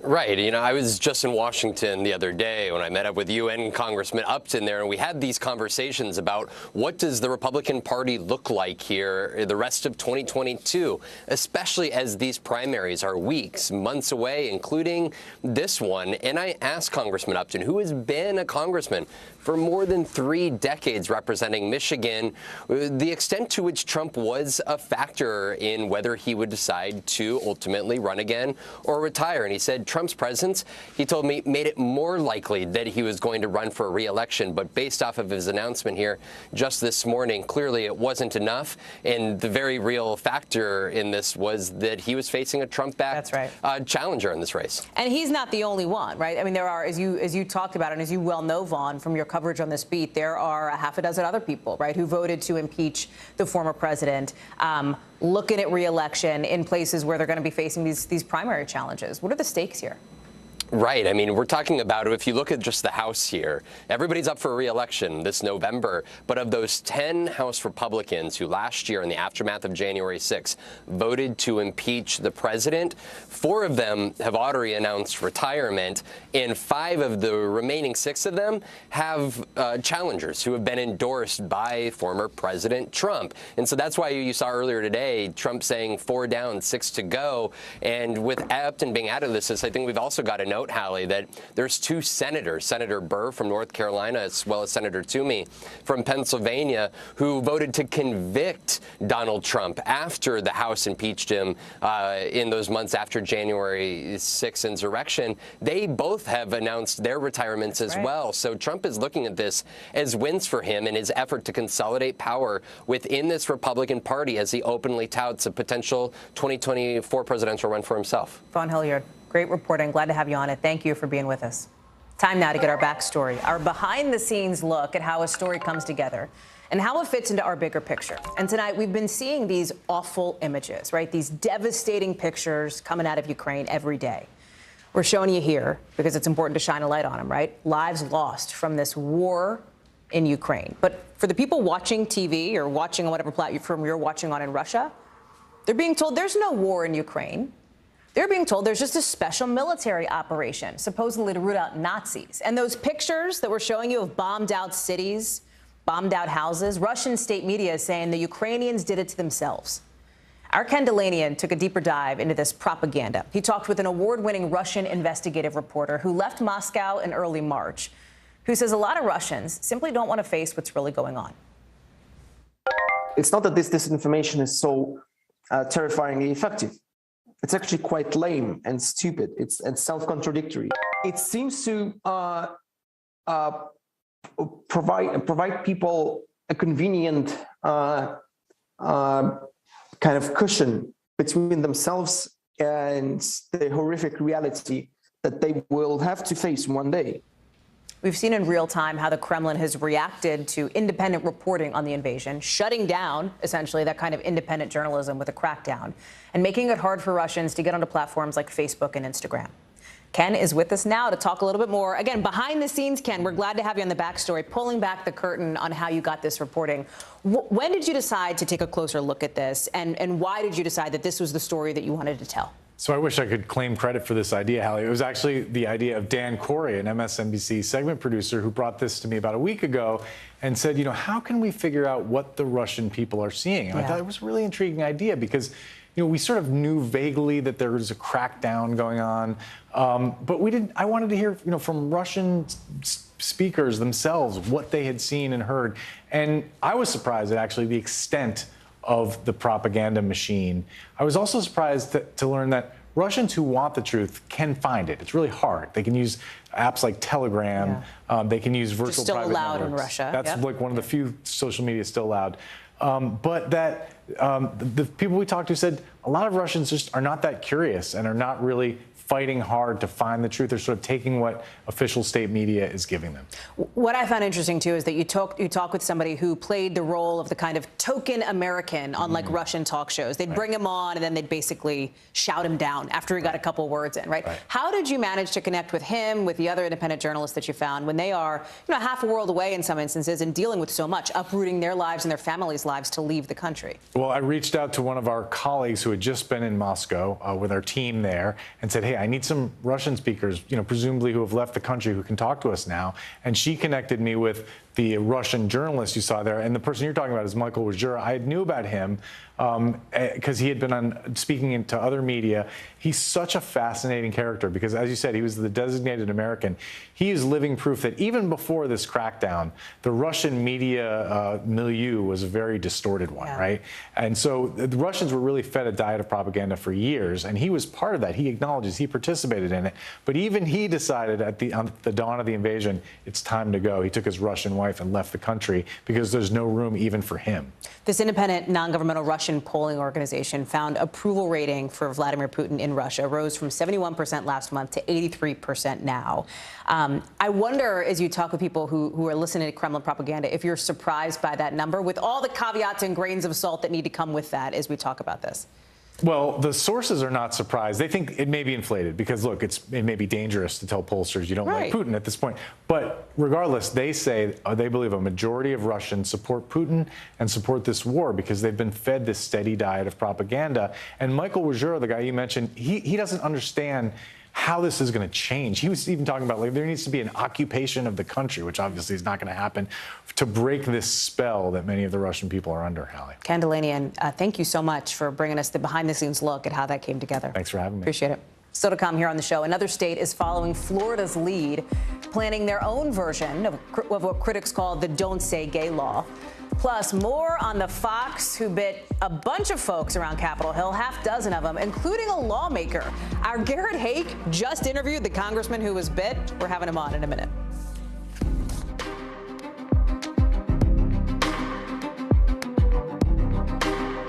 Sometimes the news can be difficult and overwhelming for kids to understand, so we've created a newscast just for them. We hope your family will watch Nightly News Kids Edition. Hold on to your seats. The Thing About Pam is the chart-topping podcast series from Dateline and Keith Morrison. A strange story and a career of strange stories. All episodes are available now, wherever you get your podcasts. Now Tonight with Joshua Johnson, streaming weeknights at 8 on NBC News Now. Nearly a dozen hours after the eye roared ashore. There is some late-breaking news. All right, We'll meet Ukrainians who are defending their country one block at a time. When you were still in Kiev, could you hear the bombing? My name is Lester. Who's this? Live from Ukraine, from Mayfield, Kentucky, from Waukesha, Wisconsin. To cover the news, you have to be in it.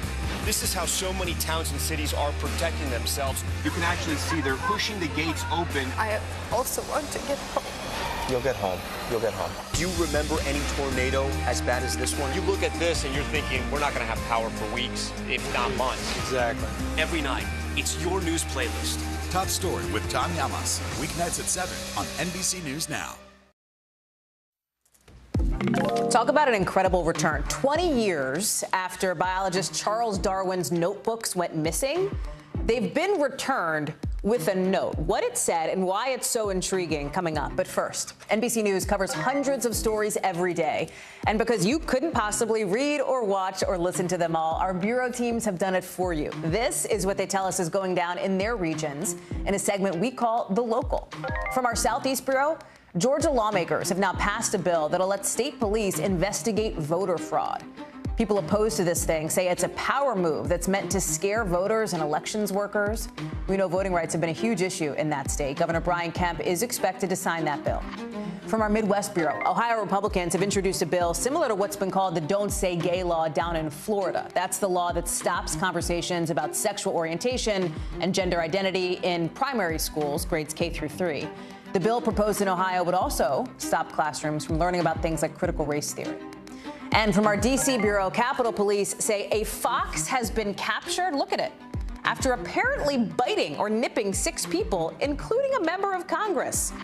Capitol Police posted these pictures of the culprit, if you will, after what they're calling aggressive encounters right near the Capitol. Like that building, that is right there by the Capitol. Let me bring in Garrett Hake, who is up on the Hill, who has not, I think, encountered the fox, Garrett, but you have encountered the lawmaker who was bitten by the fox. I know that you literally just spoke with him. We haven't even been able to turn around the video yet, but he had to go to the hospital. What did he tell you? Yeah, in between the last time I was on with you, Hallie, I raced across the Capitol, interviewed Congressman Ami Bera from California, who told me he was walking past the Russell Building, the building I'm standing in right now, last night around this time, when he felt something sharp in his lower leg and turned around and realized there had been bitten by a fox. He then proceeded to describe in pretty colorful terms how he tried to fend the fox off with his umbrella and get away. He had an umbrella in his hand and he sort of pushed away, poked away at this fox until it could get away from him. He wasn't sure there was any kind of puncture wound. He wasn't bleeding or anything like that, but was told by the attending physician here out of an abundance of caution that he had to get the full cycle of rabies shots. 7 shots on top of the encounter with the fox. Not a great way to start your week, but it's probably going to be worse off for the fox, Hallie. He or she was captured by animal control. You see the photos there. And if they're talking about rabies shots for folks who might have been bitten in a possibly aggressive fox, I don't necessarily like how this story probably ends. Well, and it's not just the member of Congress, not just Congressman Bera, right? I mean, there were 5 other people, I think, that had reported into Capitol Police that they also got nipped. And now I think they're looking for more foxes. Do we think there are more? It's possible. The area over which this has taken place, you know, Capitol Hill, for folks who aren't familiar with the layout here, is huge, multiple acres, and the areas in which people reported getting bit or nipped or sightings of a fox span the entire block's-long expanse of it. The animal control folks aren't sure if this is one fox or several, but they're on the lookout. Garrett Hake, running all over the Hill tonight. Thank you for coming back. Stay safe out there. Appreciate it. Now to what else is one of the stranger stories of the week so far. Missing notebooks from Charles Darwin mysteriously returned after 20 years. One of them included his very famous Tree of Life sketch that mapped out his theory of natural selection. This is big deal stuff. And here's how it went down. Cambridge University in England said today that somebody just randomly dropped them off at the school. We're just finding out about it now, but look at this note. It happened last month, and the note said, "Librarian,